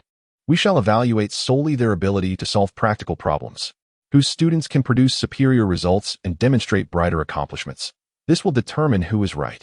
To put it in the vernacular of our world, let the data speak. Chen Fan's body jolted with intensity. Immediately, an unprecedented fervor ignited in his eyes. Excellent, he declared with unwavering conviction. It is settled. Under the sun, two hands from disparate worlds finally clasped together. This was not merely a ceremony of initiation. This marks the commencement of a grand wager, one that pits the ideologies of revolution against reform, encapsulating the aspirations of two distinct worlds. The stage for this audacious gamble is none other than the soon-to-be-established De Liang Royal Training Center. Chapter 78. The Emperor's New Appointment. Principal of the De Liang Royal Training Center. The initiation ceremony, filled with modern management jargon, concluded on a delightful afternoon. I bid farewell to the newly appointed assistant instructor, fervent and eager to engage in the educational arena, and then, with a sense of satisfaction, reclined once more in my cherished bamboo chair. Task accomplished. Level Toolman successfully on board. The final piece of the puzzle before project commencement is in place. I comfortably closed my eyes, contemplating my forthcoming work agenda. Indeed, the essence of my so-called work plan hinged on a singular principle: how to attain maximum results with minimal effort, thereby securing the longest possible vacation. Just as I was on the verge of drifting into slumber, a flurry of hurried footsteps shattered the tranquility of my garden once more. I reluctantly opened my eyes. Who could it be, interrupting my well-deserved respite? It was the butler, old Fong, hurrying towards me, his face a tapestry of exhilaration and reverence, amplified tenfold since the last announcement. My lord, he exclaimed, breathless with excitement, The Imperial Edict has arrived. An Imperial Edict? I raised an eyebrow, wondering what could possibly warrant it. Isn't it too inconsiderate of the Emperor? Just a few days since the last announcement, and here we are again. This workload is becoming exceedingly burdensome. My thoughts brimmed with scathing critiques of the oppressive feudal capitalists. It is indeed a monumental honor, a tremendous blessing. Old Fong continued, his face flushed with fervor. Lord Wei has already arrived in the main hall. Enough, enough, I interjected, slightly impatient, rising from my chair. I understand. Is it not merely a promotion? Why the fuss? I straightened my somewhat wrinkled robe and strolled leisurely towards the main hall. Old Fong followed closely behind, observing my nonchalant demeanor, utterly unfazed by the commotion. He could only express a deep sigh of admiration in his heart. My lord is truly remarkable. In the Lin residence. Within the main hall, the chief eunuch Wei Jin stood at the center, cradling a scroll of bright yellow Imperial Edict, a smile adorning his face. He exhibited no sign of impatience. Rather, he surveyed the exceedingly simple hall with curiosity and appreciation. As I sauntered in, his smile grew increasingly genuine. Lord Lin, we have come to extend our congratulations, he said, his voice high-pitched yet pleasant, imbued with a unique gentleness. I appreciate your patience, Lord Wei, I replied casually, offering a slight gesture of acknowledgement before directly addressing the matter at hand. Might I inquire what the Emperor wishes to convey? My demeanor was so relaxed. It was akin to inquiring about dinner plans. The eunuchs behind Wei could not help but twitch at the corners of their eyes. They had never witnessed a minister approach the reception of an imperial edict with such an unconcerned attitude. However, Wei Jin had long since grown accustomed to my style. He chuckled softly, refraining from further words, and slowly unfurled the imperial edict in his hands. Clearing his throat, he began to read aloud in his distinctive, penetrating voice. By the mandate of heaven, the Emperor decrees, I hold that governing the realm relies on talent, with education as its foremost priority. The Imperial Examination is a grand tradition of the nation. However, the old system has persisted too long, leading to deep-seated issues. The talents chosen often seek hollow fame, lacking practical knowledge, which greatly concerns me. Now, there is Lin Zhijie, the chief examiner of the Jiangnan Provincial Examination and a scholar from the Hamlin Academy, whose quick wit and insight into current issues, coupled with his decisive methods, shall remedy the ills of the examination system. With his extraordinary talent, he shall usher in a new era of learning. His contributions benefit the state. His achievements will serve future generations. This brings me great comfort. Upon hearing this, I nodded in satisfaction.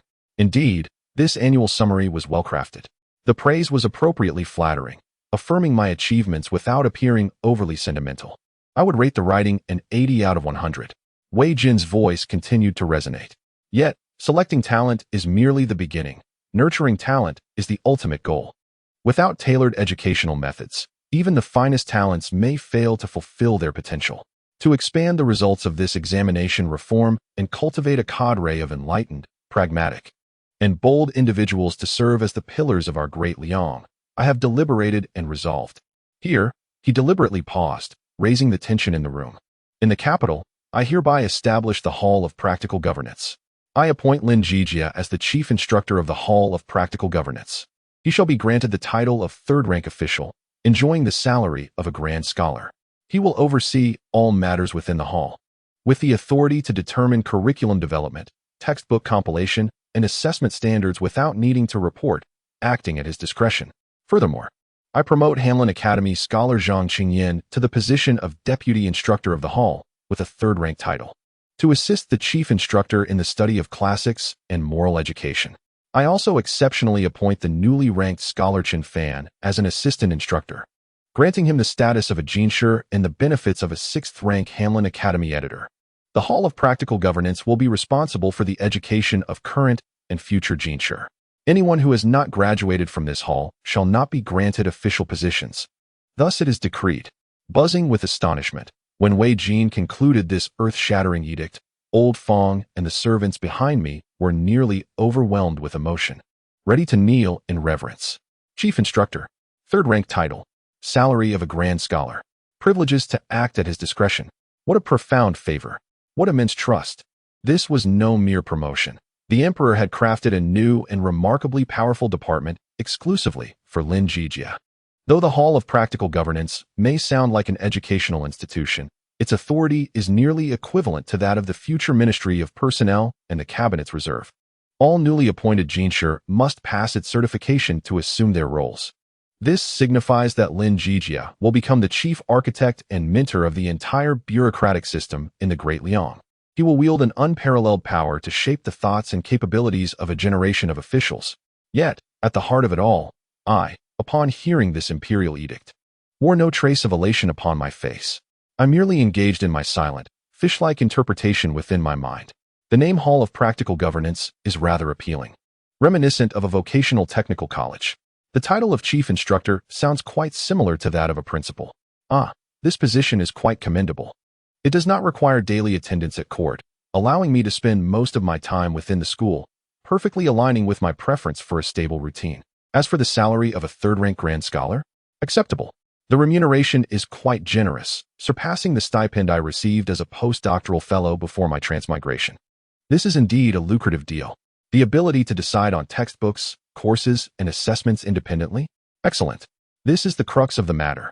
It signifies that I possess ultimate interpretative authority and the highest degree of autonomy. I can implement my quality education initiatives at will, unencumbered by the meddling of uninformed bureaucratic leaders. This drastically reduces my communication costs and approval processes. Simply perfect. With Zhang Qingyan as my deputy and Chun Fan as my teaching assistant, quite agreeable.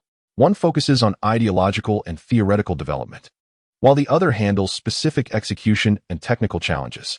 As principal, I can liberate myself from the burdens of daily affairs. Truly, perfection within perfection. As for the stipulation that one cannot be granted an official position without completing their studies, how ruthless of the emperor. This effectively transforms my diploma into a work permit for all. Now, who would dare to slack off or doze off in my class? I meticulously translated the entire imperial edict through my fish-like lens and ultimately arrived at a conclusion.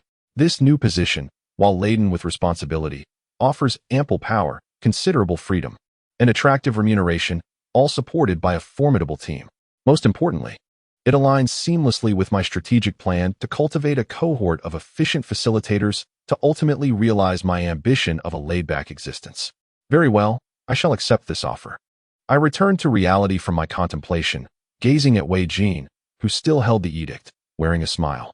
I stepped forward without immediately kneeling in gratitude. Instead, I posed a question that nearly petrified everyone present. Wei Gonggong, I inquired with utmost seriousness, might I ask your majesty, how many days of annual leave does the Hall of Practical Governance grant in a year? Is there a guarantee of weekends off? The smile on Wei Jin's face instantly froze. For the first time, a profound confusion flickered in his eyes, which had witnessed the myriad facets of human existence.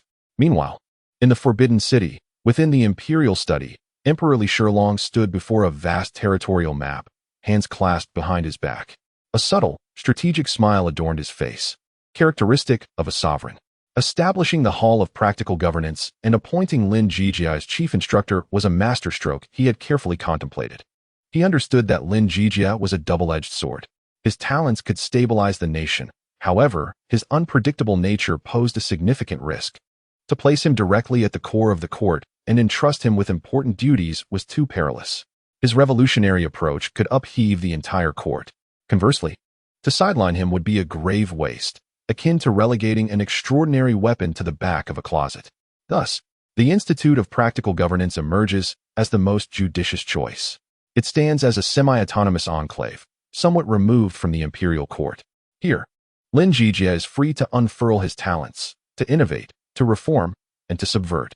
The new breed of officials he cultivates will flow into the somewhat aging body of the empire like fresh blood.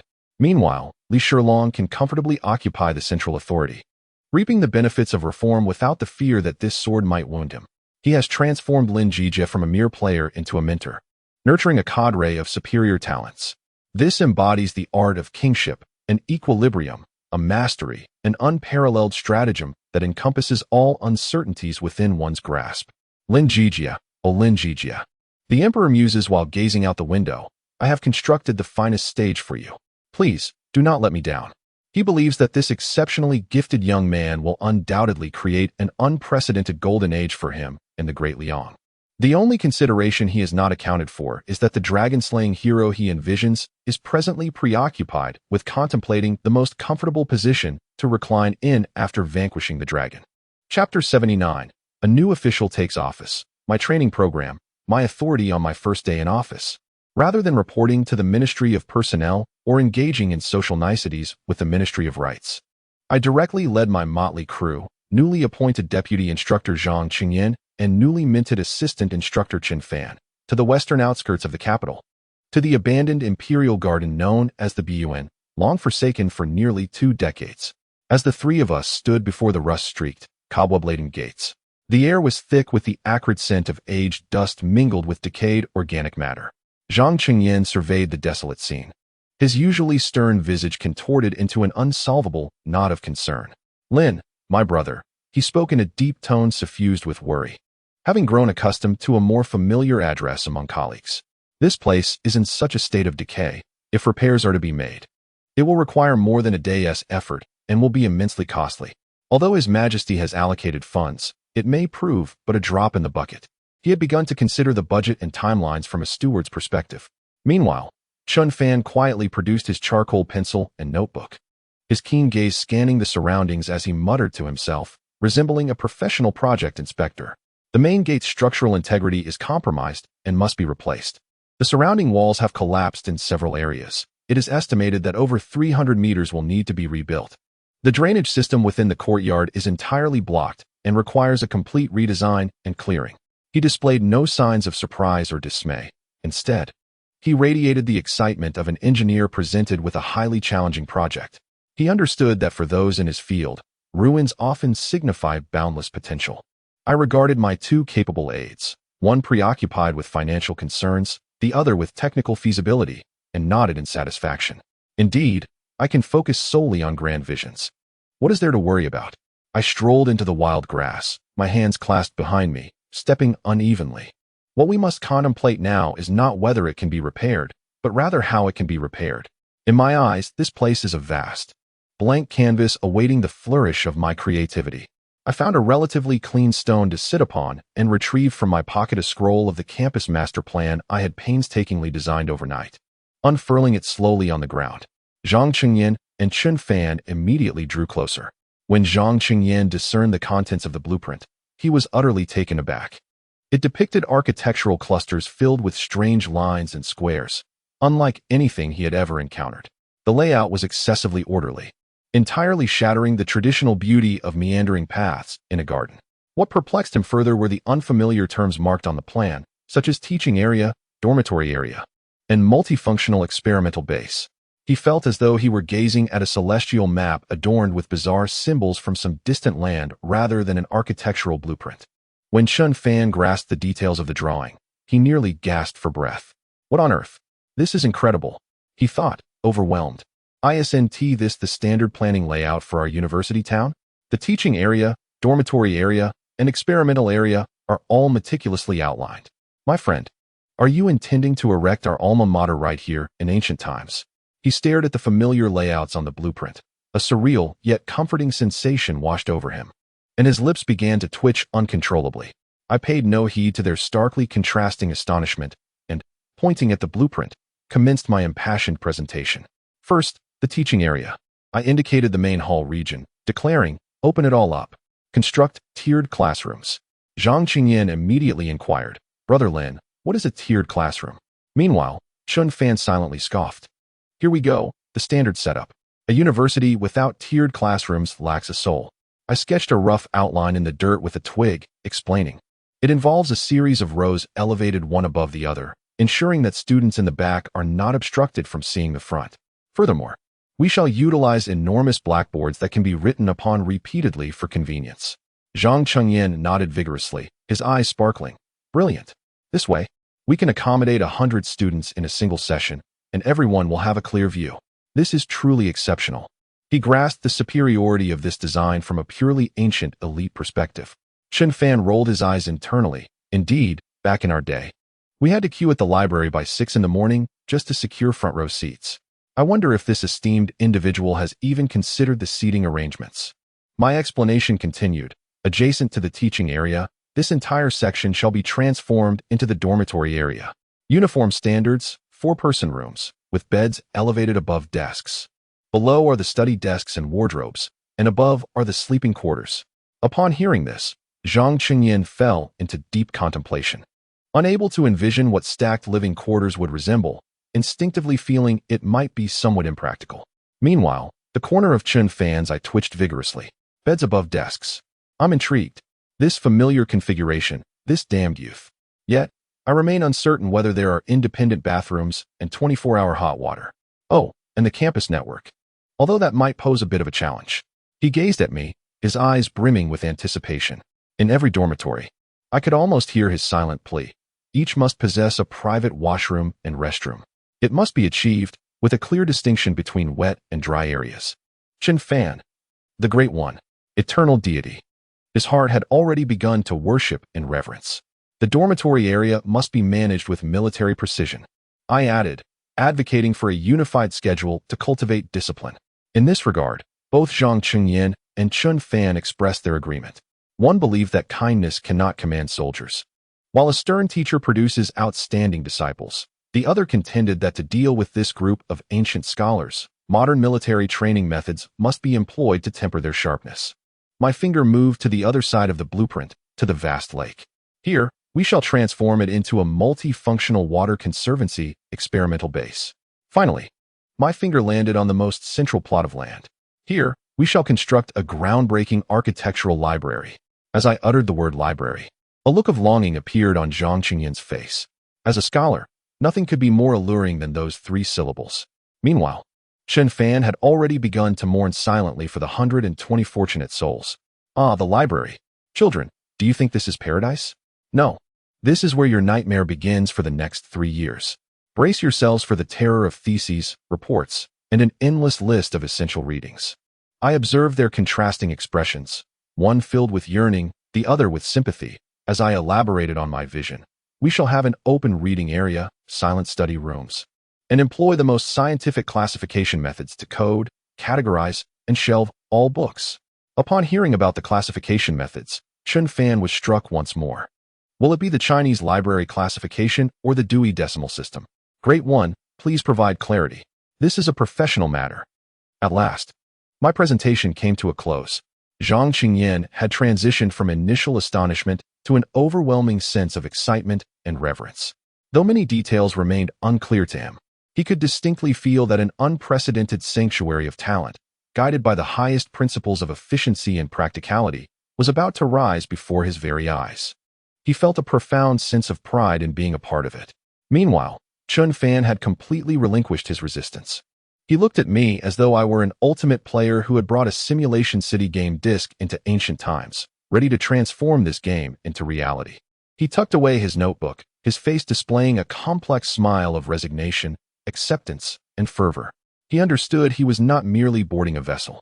He was stepping onto a starship destined to traverse the cosmos at superluminal speeds, and he felt honored to serve as the first mate of this ship. I rose, clapped my hands, and issued a command.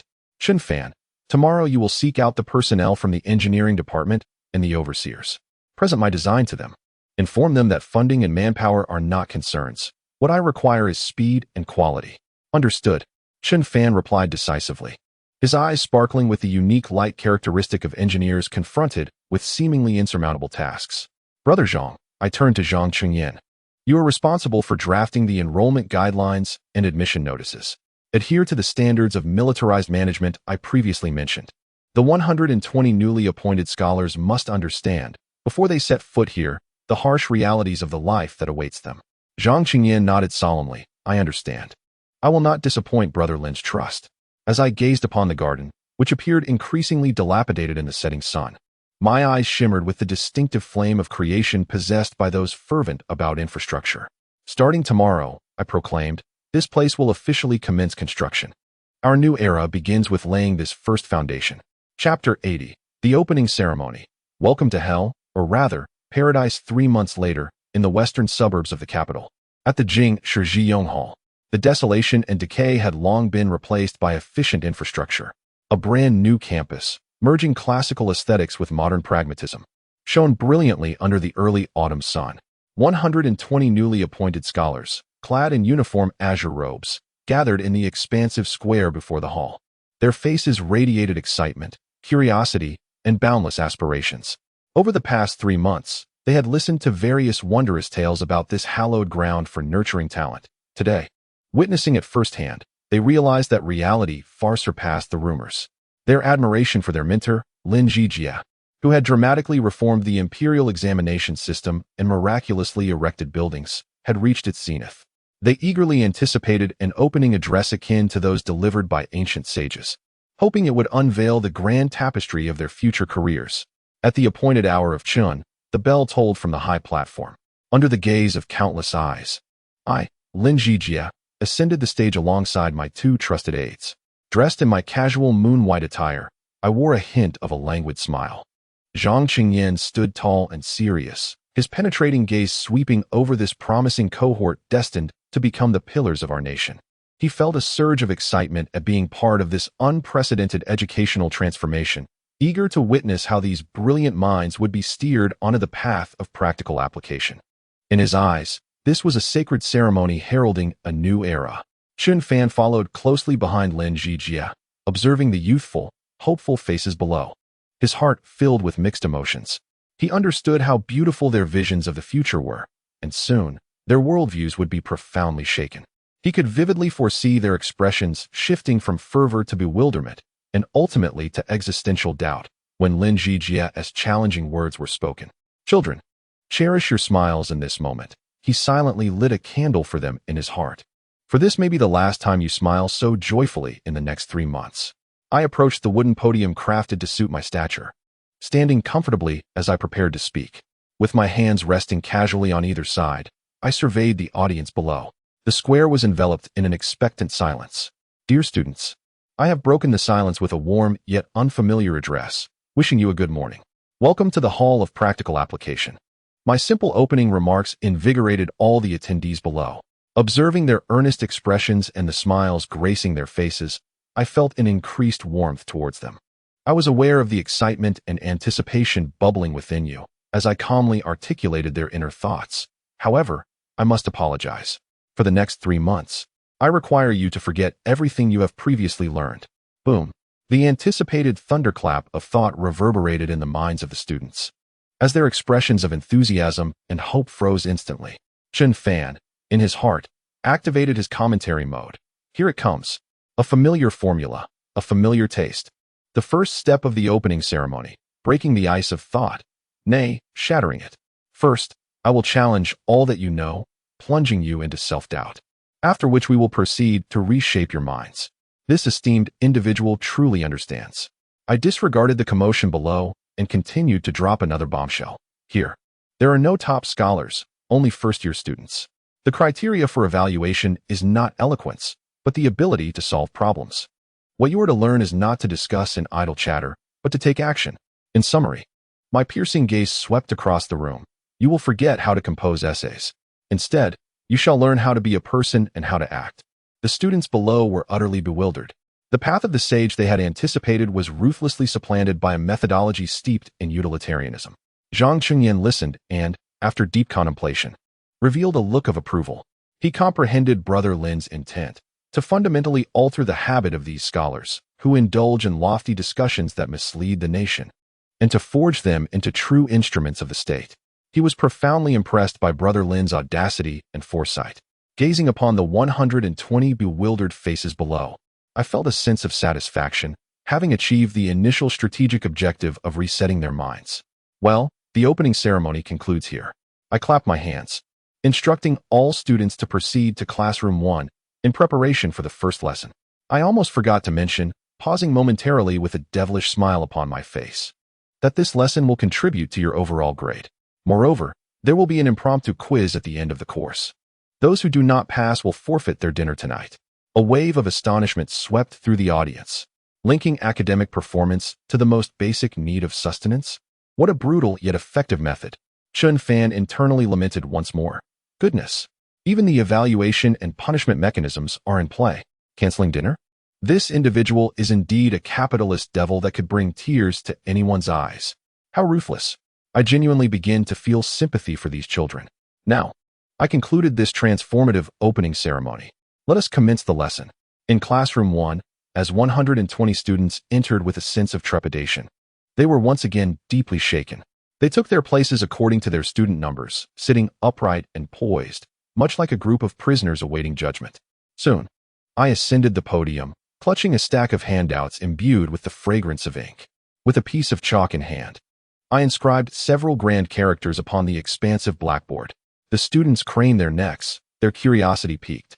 They yearned to uncover the monumental wisdom that this epic-making first lesson would unveil. At last, I completed my writing. Turning around, I pointed to the bold characters on the board with my piece of chalk.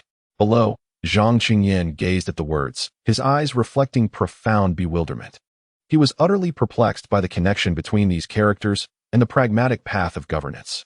Meanwhile, Chun Fan, standing beside him, was unable to contain himself upon deciphering the words. He paused for a brief moment, then covered his face with his hands, his shoulders shaking uncontrollably. He barely managed to stifle a laugh. I knew it. I knew it would be like this. His heart nearly bubbled over with laughter. Is this devilish genius really teaching these ancient scholars their first lesson? Sunlight streamed through the grand windows, illuminating the characters on the blackboard, which appeared as otherworldly to this realm. It also illuminated the 120 faces below, transitioning from confusion to utter petrification. The blackboard boldly proclaimed, First lesson, how to craft a document that satisfies leadership, Volume 1. End of Chapter 81. The masterpiece of a construction enthusiast and the shock of newcomers. Time rewinds to the moment the newcomers enrolled. On the official road to the western suburbs of the capital, a dozen spacious green-topped carriages rolled smoothly along. Inside, 120 newly minted scholars, selected from the Jiangnan provincial examination, filled the compartments. 3 months of anticipation had elevated their hopes for the future to a zenith. They were en route to the legendary institution, the Hall of Practical Learning, personally overseen by Master Lin, appointed by the emperor himself. It was said that the academy was nestled at the foot of the western mountains, by clear waters and serene surroundings. A tranquil haven far removed from the clamor of carriages. A young scholar named Meng Ziren, holding a folding fan, wore a look of yearning. Coming from a scholarly family, he envisioned a picturesque scene of flowing waters and lush bamboo groves. Indeed, Master Lin, a sage of unparalleled wisdom, must have crafted an abode that harmonizes with nature's essence. It is a rare fortune for us to immerse ourselves and study there, absorbing his teachings. Others readily concurred, and the carriage brimmed with a joyful, poetic atmosphere. Even the usually composed Zhou Zheng could not conceal his excitement. Coming from humble beginnings, he regarded this fabled institution, which would shape their futures, with sacred reverence. In a corner, Sun Mo remained aloof from the discussion. He was engrossed in studying the mortise and tenon structure of the carriage wheels, contemplating how to optimize it for better shock absorption. For him, the beauty of the academy was of little consequence. What truly mattered was acquiring the enigmatic knowledge of natural philosophy from Master Lin. Only Chen Fan leaned against the car window, half closing his eyes in a state of repose, yet a faint smile, tinged with a blend of sympathy and anticipation, lingered at the corners of his mouth. In the theater of his mind, the curtain had already risen. Children, you are utterly oblivious to the formidable power of pragmatism. Do hold steady. Do not let your worldview, steeped in poetry and prose for over a decade, shatter too easily. As the carriage reached a fork in the road, it veered not towards the verdant foothills as everyone had expected, but rather took a sharp turn onto a path they had never encountered before. The road was as smooth as glass, an icy gray-white hue, meticulously divided by straight lines. The carriage glided over it, devoid of the slightest jolt of dirt roads, producing only a steady rustling sound as the wheels rolled, unnervingly stable. What material was this? Meng Ziren's folding fan froze midair as he stared in astonishment at the endless, aesthetically unpleasing gray avenue stretching before him. Sun Mo's eyes sparkled with excitement, his face nearly pressed against the window, his pupils gleaming with fervor. The smoothness, the hardness, unbelievable. This was neither flagstone nor cobblestone. What extraordinary craftsmanship was this? Chun Fan silently commended him. Brother, you have a promising future. You have begun to appreciate the timeless beauty of cement pavements. The caravan slowly entered the gates of the Hall of Practical Learning. There were no ornate archways, just 2 massive square stone pillars, on which the 5 characters of Hall of Practical Learning were inscribed in the simplest of clerical script, exuding an air of stern efficiency. Then, a profound silence enveloped everyone. The scene before them shattered all poetic imaginings they had conjured about scholarly sanctuaries and academies. There were no pavilions or corridors. Instead, their gaze was met with a network of roads, uniformly straight and sharply defined, segmenting the entire institution into standard rectangular zones. Flanking the roads stood identical 3-story buildings, their walls mirroring the cold gray of the ground, with rows of windows resembling a chessboard, precise, repetitive, devoid of variation.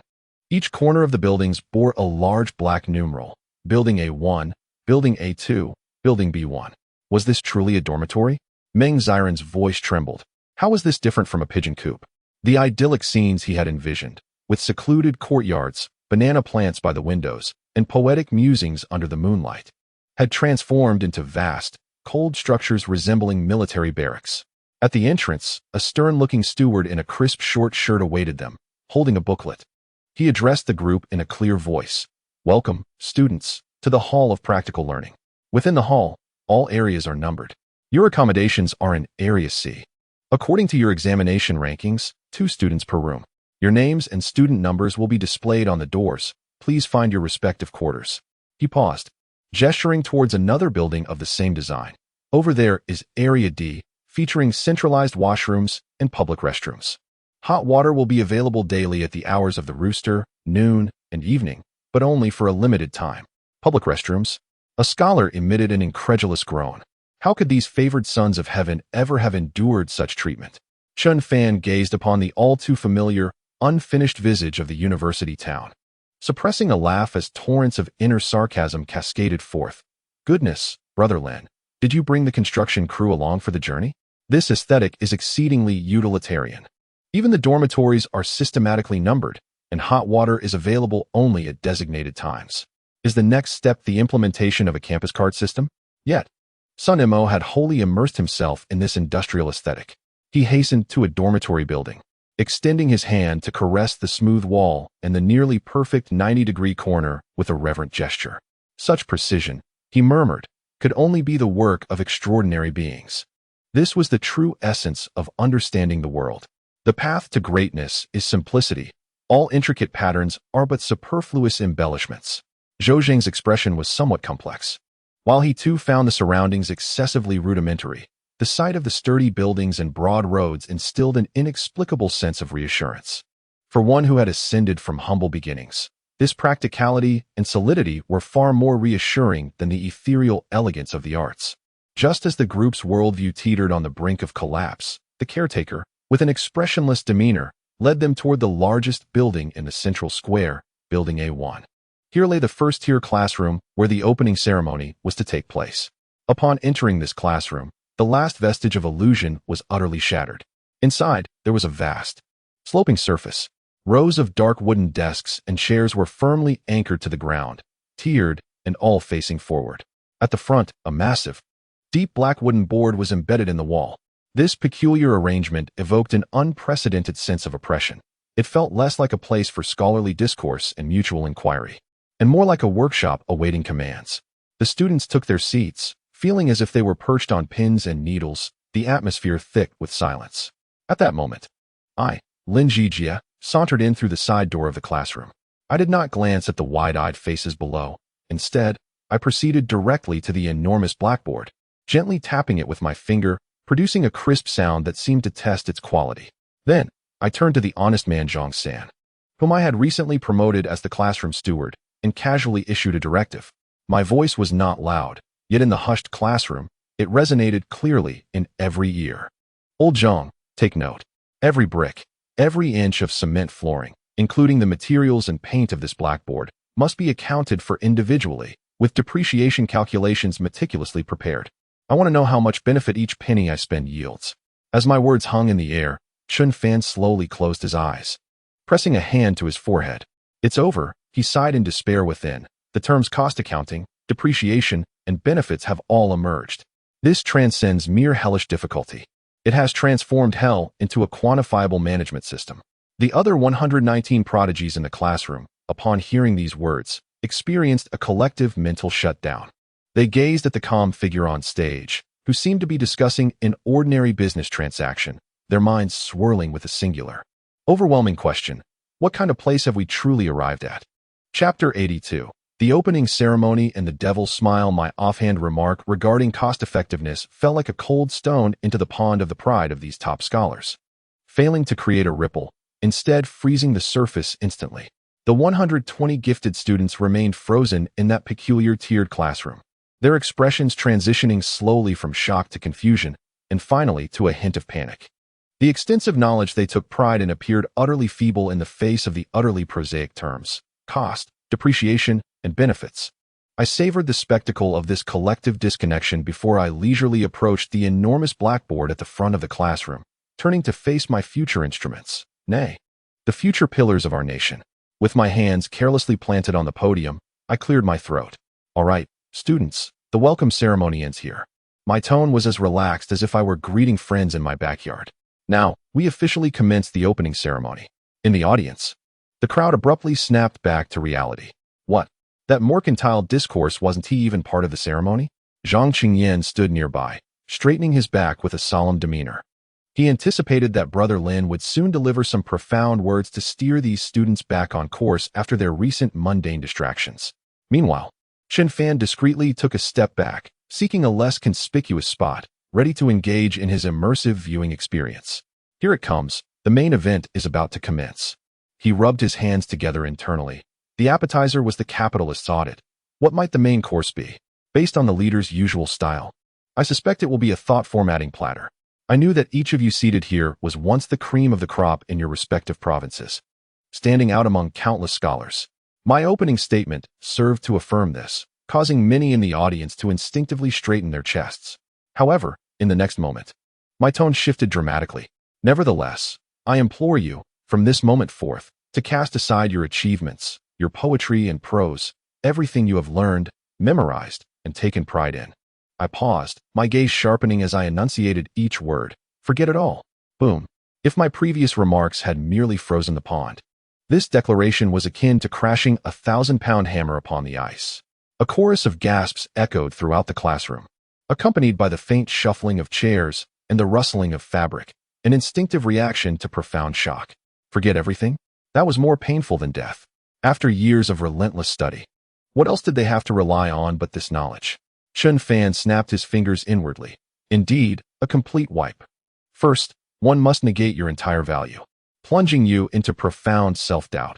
Thus, a new worldview can be seamlessly instilled. Indeed, it is exceedingly high. This process far surpasses the efforts of the directors engaged in corporate culture training at my previous company. I disregard the distorted faces in the audience and persist in my ideological demolition work. Here, there are no distinctions between distinguished scholars and humble students. You all share a singular identity.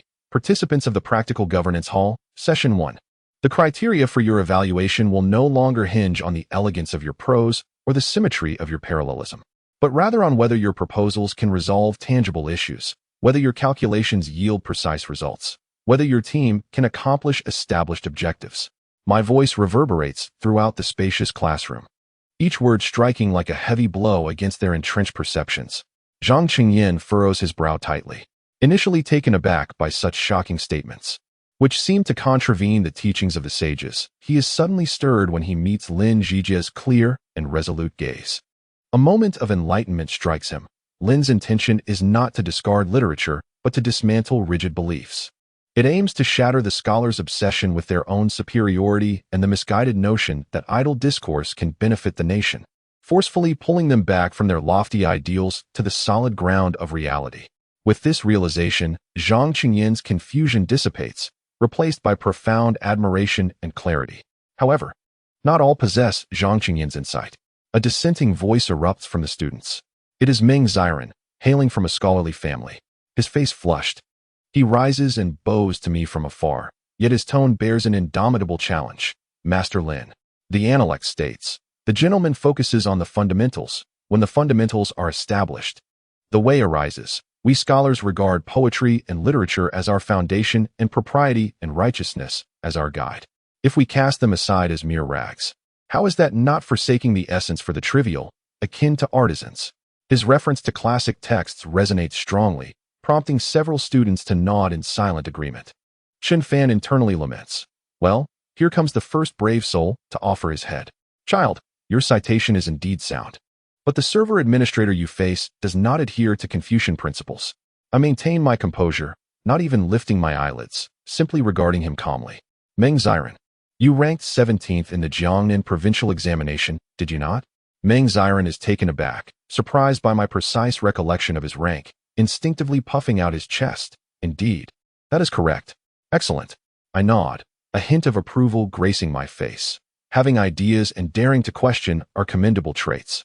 Meng Ziren's face brightens, believing his forthrightness has garnered recognition. However, my next words drain the color from his face entirely. To encourage such qualities, I maintain my smile. Yet my tone turns icy and devoid of warmth. I have decided that your dinner tonight will be doubled.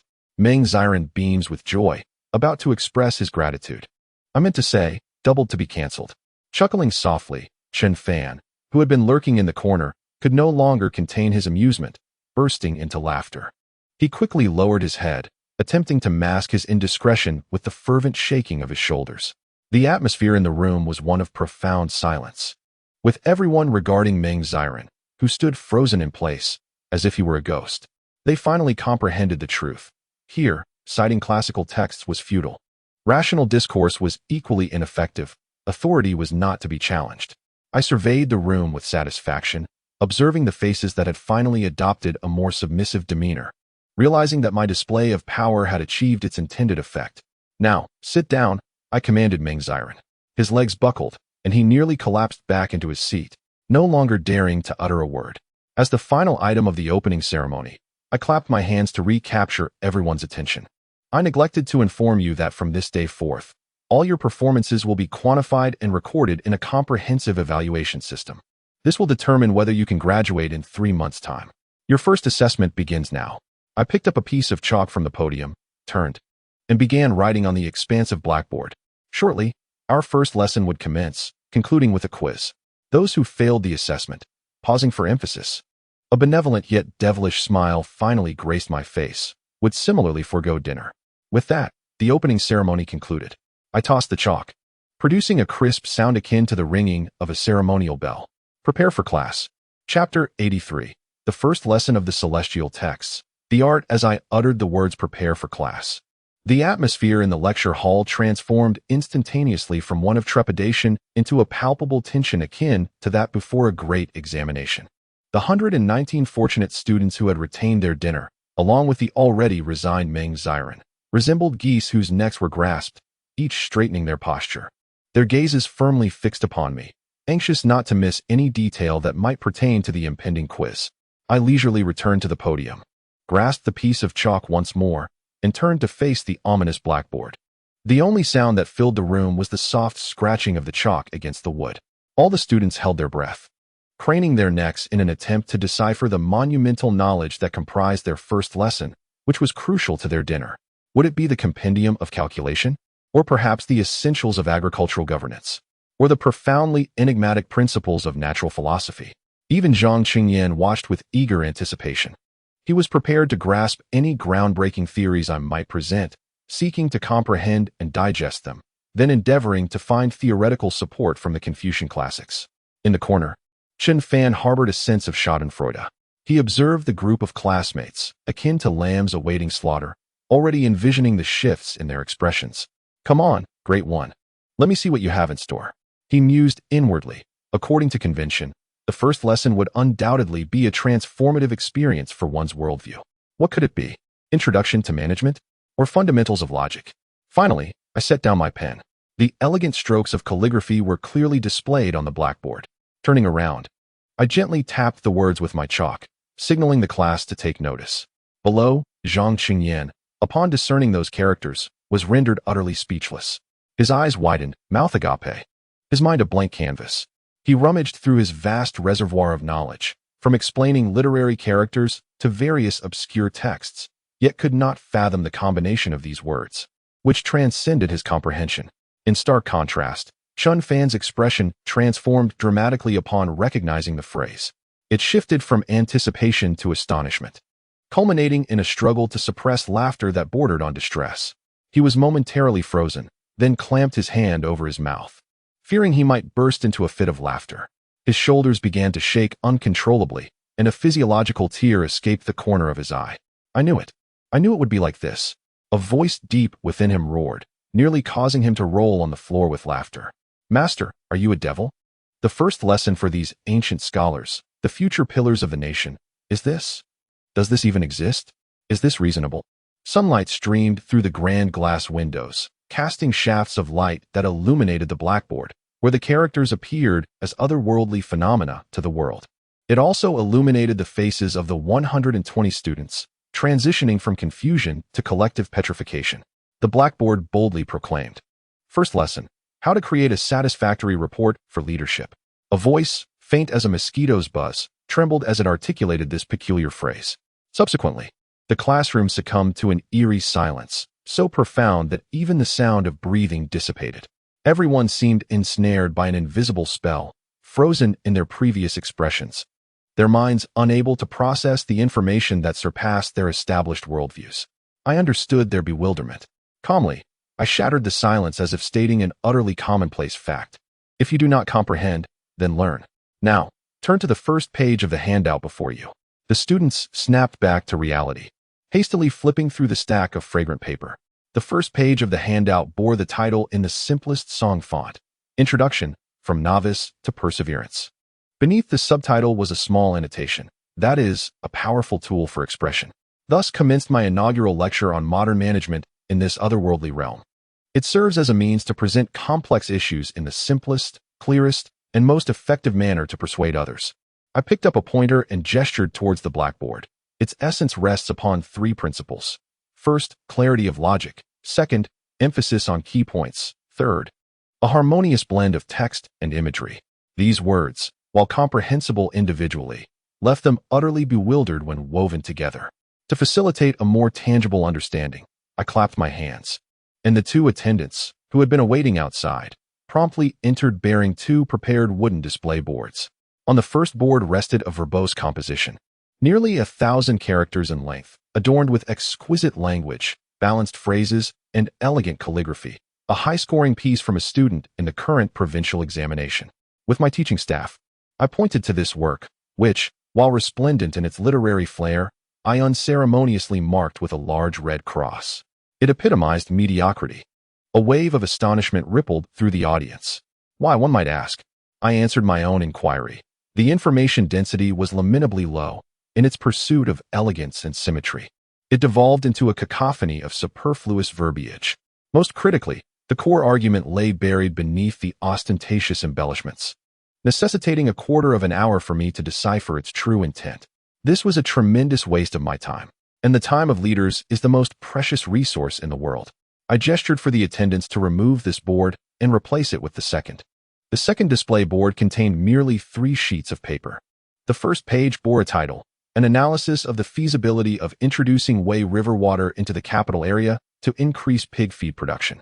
Beneath it was a rudimentary map sketched in charcoal. Though rough, it clearly delineated the water source, channels, and projected irrigation areas.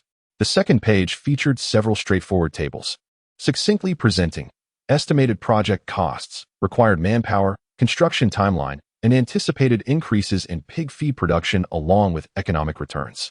The third page delivered a single, decisive conclusion. The benefits of this project outweigh the drawbacks, and immediate initiation is recommended. Additionally, a risk advisory was appended, the necessity to guard against flooding during the rainy season.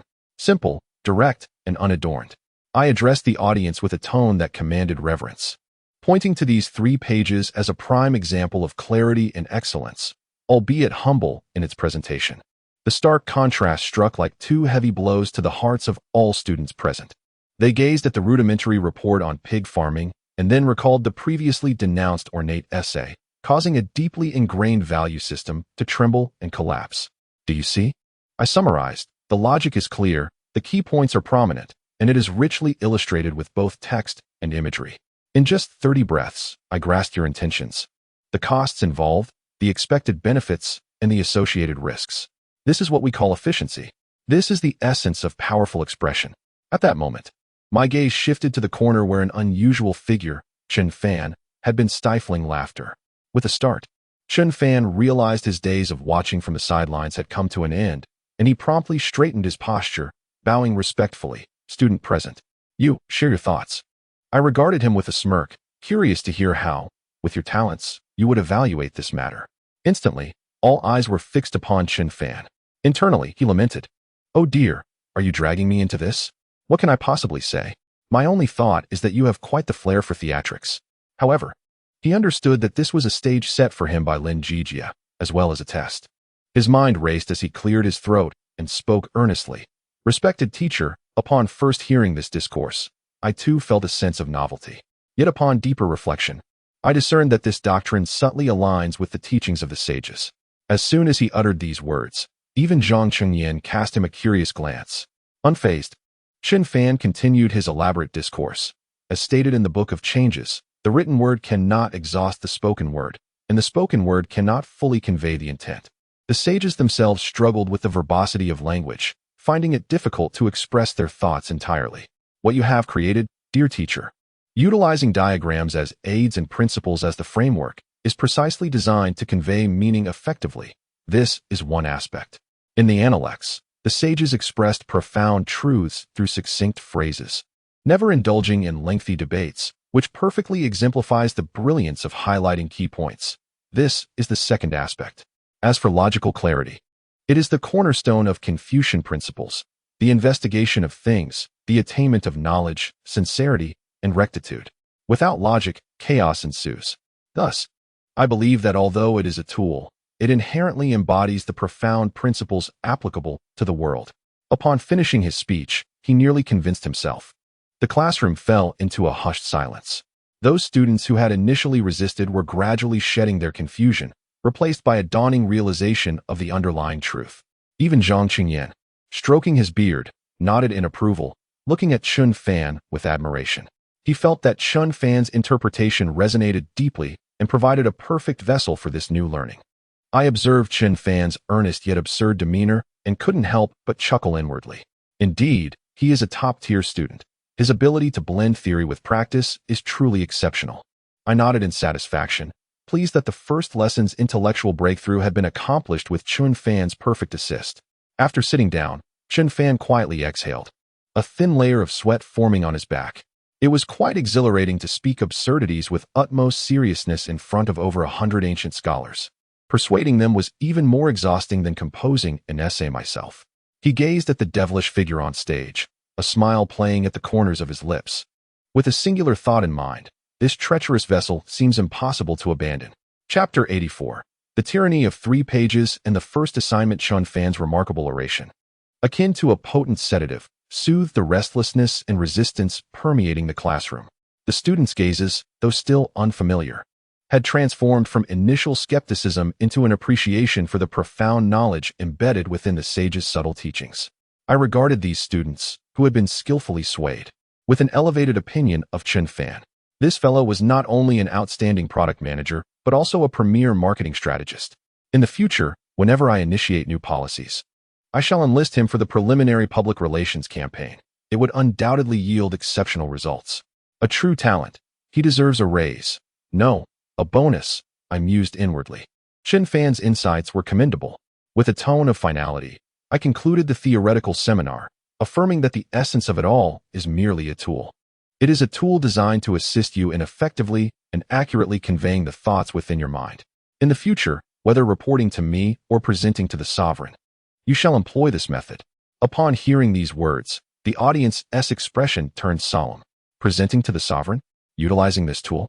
An absurd image instantly materialized in their minds, standing in the golden hall, clutching 3 sheets adorned with charts, addressing the emperor seated upon the dragon throne. Your Majesty, please observe my findings. This thought was so horrifying that it sent shivers down their spines, yet simultaneously, it instilled in them a profound awareness of the importance of mastering this new discipline. Having concluded the theoretical portion, we now turn to practice.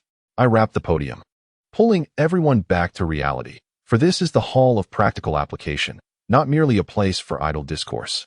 I lifted the teaching baton and struck the blackboard with emphasis. Now, I shall assign you your first task.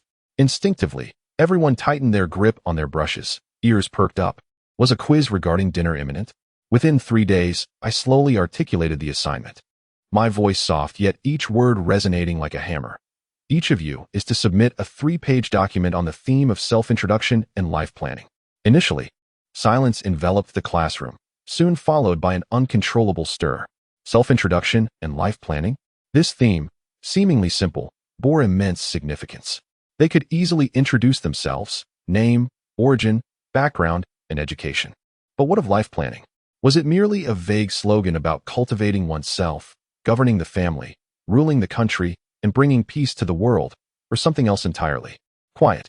I tapped the podium, ready to elucidate the assignment requirements. The first page, who am I? I do not wish to see your formulaic essays. I simply want to know what you believe to be your greatest strengths. Is it mathematics, hydrology, or interpersonal communication? Is your disposition calm or impulsive? Summarize yourself using the most concise terms and data. The second page, my goals. In the next decade, what kind of person do you aspire to be? A legal expert serving in the Ministry of Justice? A magistrate capable of ensuring the well-being of the populace? Or a finance officer who can enhance the treasury? Your goals must be specific and measurable. The third page, how to achieve it. To realize your goals, how do you plan to proceed? What will you need to learn and practice at each step? Your future studies will be intricately linked to this plan. My words struck the group of scholars, accustomed to the vague pathway of learning for the sake of advancement, like a series of powerful blows. This was not merely an introduction. It was a demand for an unprecedented, profound self-analysis, goal-setting, and strategic planning. This represented a modern mindset they had never encountered, extremely pragmatic, even utilitarian. It forcibly quantified the ethereal ideals of life into executable and accessible projects. Panic began to seep through the classroom. Chen Fan observed the pale, bewildered faces of his peers and sighed inwardly. Indeed, the assignments from the distinguished were never as simple as merely copying from books. He pondered, what is this endeavor? It is evidently compelling this assembly of ancient elites to engage in a modern career planning exercise. From the desire to hold an official position to the contemplation of which office to aspire to questioning the qualifications to attain such a role, and finally, considering the necessary steps to secure that position. This process alone is sufficient to filter out 90% of those who merely indulge in idle talk. A bolder student, trembling with apprehension, timidly raised his hand and, despite his ignorance, inquired whether this assignment would result in dire consequences should it prove unsatisfactory. He dared not utter the phrase cancellation of dinner. I glanced at him and offered a warm smile. A pertinent question. This assignment will constitute 30% of your total score for the first month. 30%. This figure bore a weight far exceeding that of merely missing a meal. One could endure hunger, but this decision held the power to determine their graduation and future career trajectories. Furthermore, I added, seemingly intent on amplifying their pressure, this assignment lacks a standard answer, yet I shall conduct a public evaluation. Exemplary submissions will be circulated among the class as models, while subpar ones will serve as a lesson to all, demonstrating just how far one can fall. Public shaming. In that moment, the pride of the top students was ignited. They could withstand hunger, but they could not tolerate the stigma of their work being branded as inferior and subjected to public ridicule before their peers. Silence enveloped the classroom. Each face reflected gravity, anxiety, and a hint of resolute determination born from desperation. I beamed at this scene, satisfied. This was precisely the effect I sought. Pressure is indeed the finest catalyst for growth. Very well, I declared, the first class concludes here. I announce our dismissal. I shall await your answers here in 3 days. As my words faded, the students surged out of the classroom like a tide. However, they did not chatter idly. Instead, each moved swiftly, brows furrowed, heading directly to the newly opened library and their respective dormitories. An unprecedented storm of ideas was about to unfold within the cold confines of this academic institution. Yet, they would soon realize that the true nightmare had merely begun. Upon returning to their dormitories and unrolling the precious large sheets of white hemp paper distributed by the institution, they found themselves ensnared in a shared predicament. How to illustrate the intricate life plan with both images and text? What would be the focal points amidst the myriad of thoughts? What was the clarity of logic to be employed? Even more distressing was the realization that, apart from their brushes and ink, they possessed no tools to assist in drafting their designs. Thus, An unusual spectacle unfolded within the Hall of Practical Learning. A cohort of future officials began scouring the environment for anything capable of drawing straight lines and circles. Some turned their inkstones upside down, attempting to use their straight edges as rulers. Others stealthily slipped into the kitchen, seeking to borrow the edges of dishes to sketch circles. Sun Imo was particularly audacious, dismantling a support beam from his bed in a bid to fashion a rudimentary wooden ruler with a knife. The entire Jing Shiji Yutong has been plunged into a minor, yet comically dark upheaval over the tyranny of these 3 pages. Meanwhile, I recline leisurely in my spacious chief instructor's office, gazing through the window at this group of restless, exuberant prodigies, a faint smile playing at the corners of my lips. This chaotic scene embodies the essence of youth. As for their ability to produce satisfactory work, who cares? I merely look forward to witnessing their lamentable creations. That, I am certain, will be quite amusing. Chapter 85. What on earth is a curriculum and academic credit? On the morning following the collective frenzy of 120 newly minted scholars over the 3 pages, a fresh and potentially seismic decree was posted prominently on the wall outside the dining hall.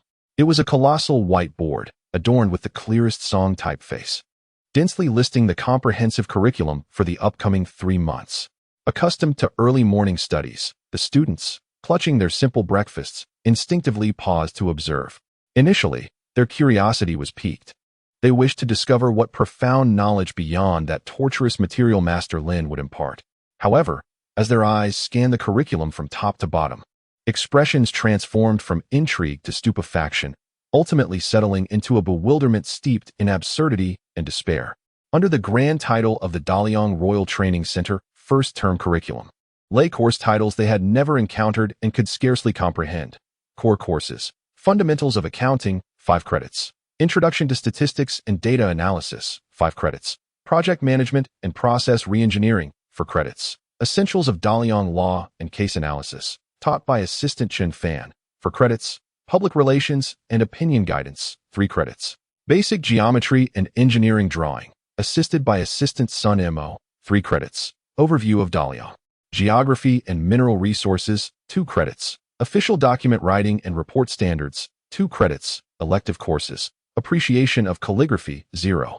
5 credits. Poetry Metrics and Composition, 0. 5 credits. Examination of Historical Reforms and Their Outcomes, taught by Associate Instructor Zhang Qingyan, 1 credit. The Way of Tea and Incense, 0 credits. Interest Group. Throwing Pots and Archery, 0 credits. Interest Group. A profound silence enveloped the crowd. The clattering of a spoon accidentally dropped into a metal bucket from the serving area echoed starkly. The students, frozen, forgot to bring their buns to their lips. They stood there, dazed, repeatedly scrutinizing the curriculum, as if attempting to decipher a scripture from a foreign land. Fundamentals of Accounting? ISNT that a merchant's craft? A voice trembled, laden with disbelief. I don't understand a single term related to statistics or public opinion. Good heavens. Look at those elective courses. After a decade of diligent study, my hard-earned skills in calligraphy and poetry are worth merely half a credit? This revelation struck like a merciless slap across the face of all present. The deeply ingrained belief they had been instilled with since childhood, that all pursuits are inferior save for the pursuit of knowledge, was shattered by this cold, quantifiable course schedule. In the new world constructed by Master Lin, their most cherished skills, akin to dragon slaying, were rendered less valuable than the rudimentary tasks of bookkeeping and arithmetic. Even more disheartening was the peculiar term credit, which appeared repeatedly. What exactly is a credit? Zhou Zheng furrowed his brow and quietly inquired of those nearby. Although he too was profoundly shaken, his focus remained practical. No one could provide him with an answer.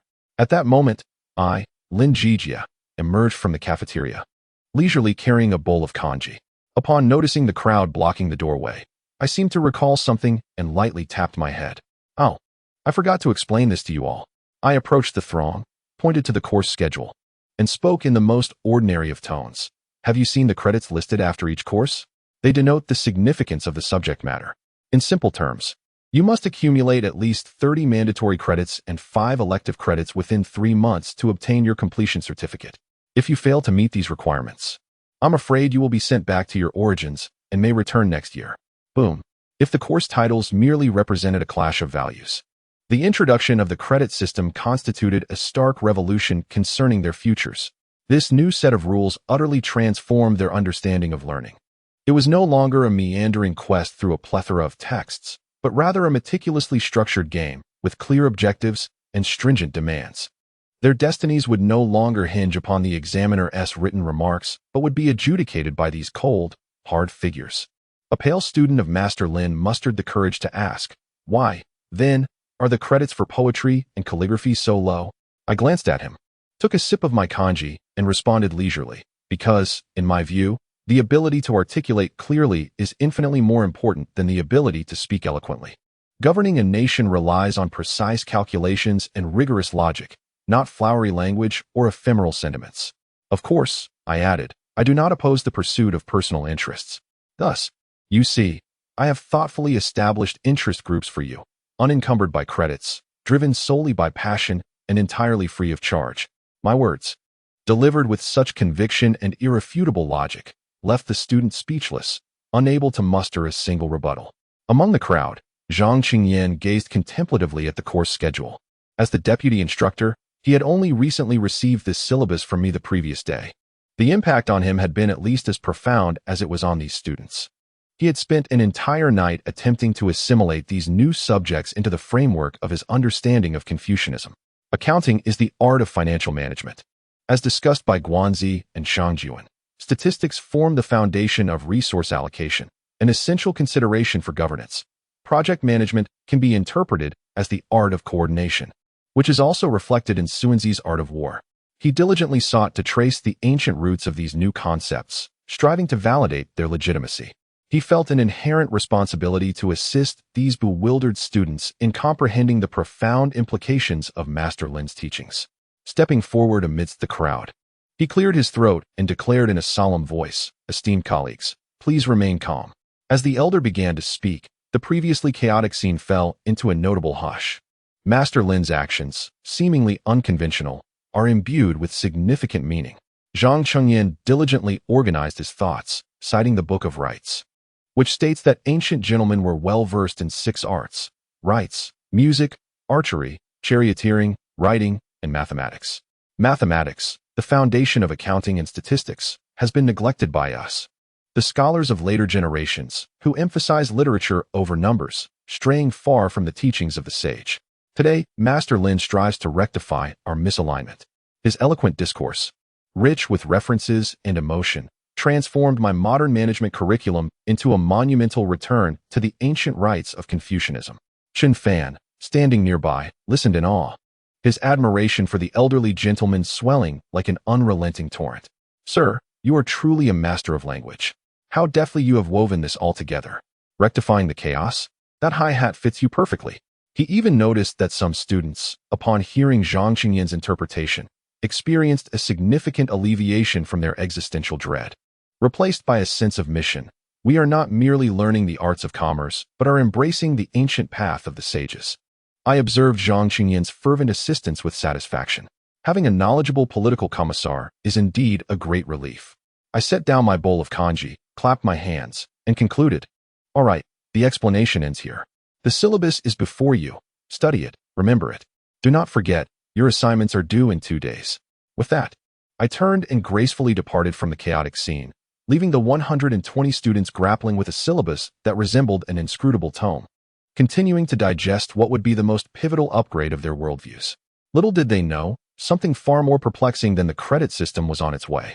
Chapter 86. The new mandate pressing upon the scholars under the dual psychological strain of the 3-page tyranny and the inscrutable syllabus. The students of the Practical Governance Hall endured 2 days of bewilderment. They felt as if thrust into an entirely new world, governed by unfamiliar rules.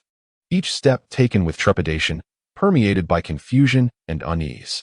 They began to compel themselves to grasp those peculiar courses and to contemplate the life planning that loomed overhead, as an oppressive and anxious atmosphere enveloped the entire hall. Yet, they were naively unaware. On the morning of the 4th day, as they dragged their weary bodies to the dining hall, they were confronted with a startling sight. In addition to the now familiar syllabus that had numbed their senses, a larger whiteboard had emerged on the wall. This new board bore a striking red header that read Comprehensive Performance Assessment of the First Cohort of the Practical Governance Hall. Week 1, also known as the Rankings. A voice softly uttered this term, now imbued with psychological weight. In the sunlight, the ink on the board appeared glaringly black. The red title strikingly vivid. From top to bottom, 120 names are meticulously arranged, each accompanied by a dazzling array of entries and figures. No. 1.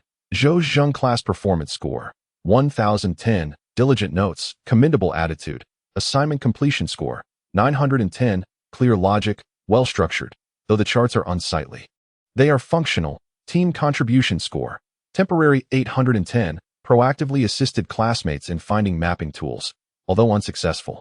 The effort is commendable, Deductions, 5, First to inquire about production norms, Total Score, 32 Number 2. Sun MO Class Performance Score, 810, focused on technical details. Occasionally distracted, Assignment Completion Score, 1010, excellent chart creation. Outstanding logical model, Team Contribution Score, temporary 910, provided technical support for measuring tools to several classmates. Deductions, 0 total score, 27 as the list descends. Every individual S score is starkly quantified, accompanied by comments that are nearly cold in their brevity. Classroom whispering incurs a deduction of 2 points. Disorder in the dormitory results in a deduction of 1 point. Disrespect towards the instructor with an improper attitude incurs a severe deduction of 10 points. This particular comment stands out glaringly next to Meng Xiren's name. Most shocking to all is the name they are intimately familiar with, even idolized. Situated in the middle of the list. Number 15, Chun Fan Class Performance Score, 510, comment, lacks focus, expression management, is uncontrolled. Displays behavior of jest, assignment completion score, 1010, comment, a perfect model, combining depth of thought with artistic expression, team contribution score, temporary 1010, comment, actively guided public opinion. Providing theoretical support for new theories, with remarkable contributions, deductions, 0 total score. 25, a gasp erupted through the crowd. How could this be? Chen Jiyuan is ranked only 15th? Good heavens. Wasn't he his assignment deemed the best model by Teacher Lin? How could his total score fall short of Zhou Zheng's? Look at that comment. Lacking focus, uncontrolled expression, what crime is this? In that moment, everyone understood. In the face of this peculiar monster, talent is not the sole determining factor. The rankings of the county examination hold no value here. The stimulation of the leaderboard is so immediate, so intense. Zhou Zheng gazed at his name atop the list, feeling not joy but an overwhelming pressure. He had merely adhered to his mentor's requirements, never anticipating such high praise. Sun Mo remained indifferent to his ranking, engrossed in analyzing the score compositions of each individual, seeking to uncover the underlying algorithmic logic. Meanwhile, Chun Fan stood at the periphery of the crowd, observing his ranking and that glaring comment, his lips twitching involuntarily. Goodness, is this a personal vendetta? He lamented internally. Did I not just chuckle when you were performing? Is this the consequence? And lacking focus, uncontrolled expression? I bear this unjust blame. During my profound exploration of cross-cultural behavioral observation and psychological analysis, he finally grasped the terrifying nature of Lin Zhijie's system. It resembled an invisible hand, encompassing every detail of their lives within a realm of scrutiny and evaluation. Here, there was no escape. I, Lin Zhijie, stood before the window of my second-floor office, surveying the chaotic scene below with an air of superiority, a cup of freshly brewed, bitter tribute tea in hand. How does it feel? I inquired without turning around. Behind me, Zhang Chengyan gazed gravely at the list, rendered speechless. Brother Lin, he eventually spoke, a note of concern in his voice. Is this method not excessively harsh? To starkly categorize and publicly rank individuals may wound their pride and dampen their spirit. I took a sip of tea and smiled faintly. Brother Zhang, you are mistaken. Self-esteem is not bestowed by others. It is earned. If one cannot endure such a trivial ranking, how can they hope to serve their nation and face the tumultuous tides of the court? I turned to him, my gaze penetrating. I aim to make them realize that from this day forth, what weighs upon them is no longer an elusive fate or the hollow teachings of sages, but a tangible, ever-evolving reality. I want them to acclimatize to competition, to the notion of being evaluated, and to exert themselves towards a clear objective. I shall transform them from a group of romantic scholars into results-oriented warriors. Zhang Qingyan was visibly shaken by my words.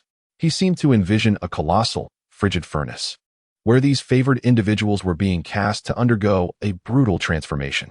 As for Chen Fan, my smile deepened. That lad was too clever by half, always seeking to remain an observer. Without a firm hand, he would never comprehend that aboard this vessel, there are no passengers. Everyone is a sailor. Downstairs, the agitated crowd gradually dispersed. Yet, the expressions of all had shifted. They returned to classrooms and dormitories, the previous haze of aimless existence evaporating. In its place emerged an unprecedented focus and fervor. Thus commenced a brutal cycle of internal competition. Some began eagerly raising their hands to answer questions in class, irrespective of their understanding. Others burned the midnight oil, poring over tomes that seemed insurmountable, diligently transcribing every unfamiliar term.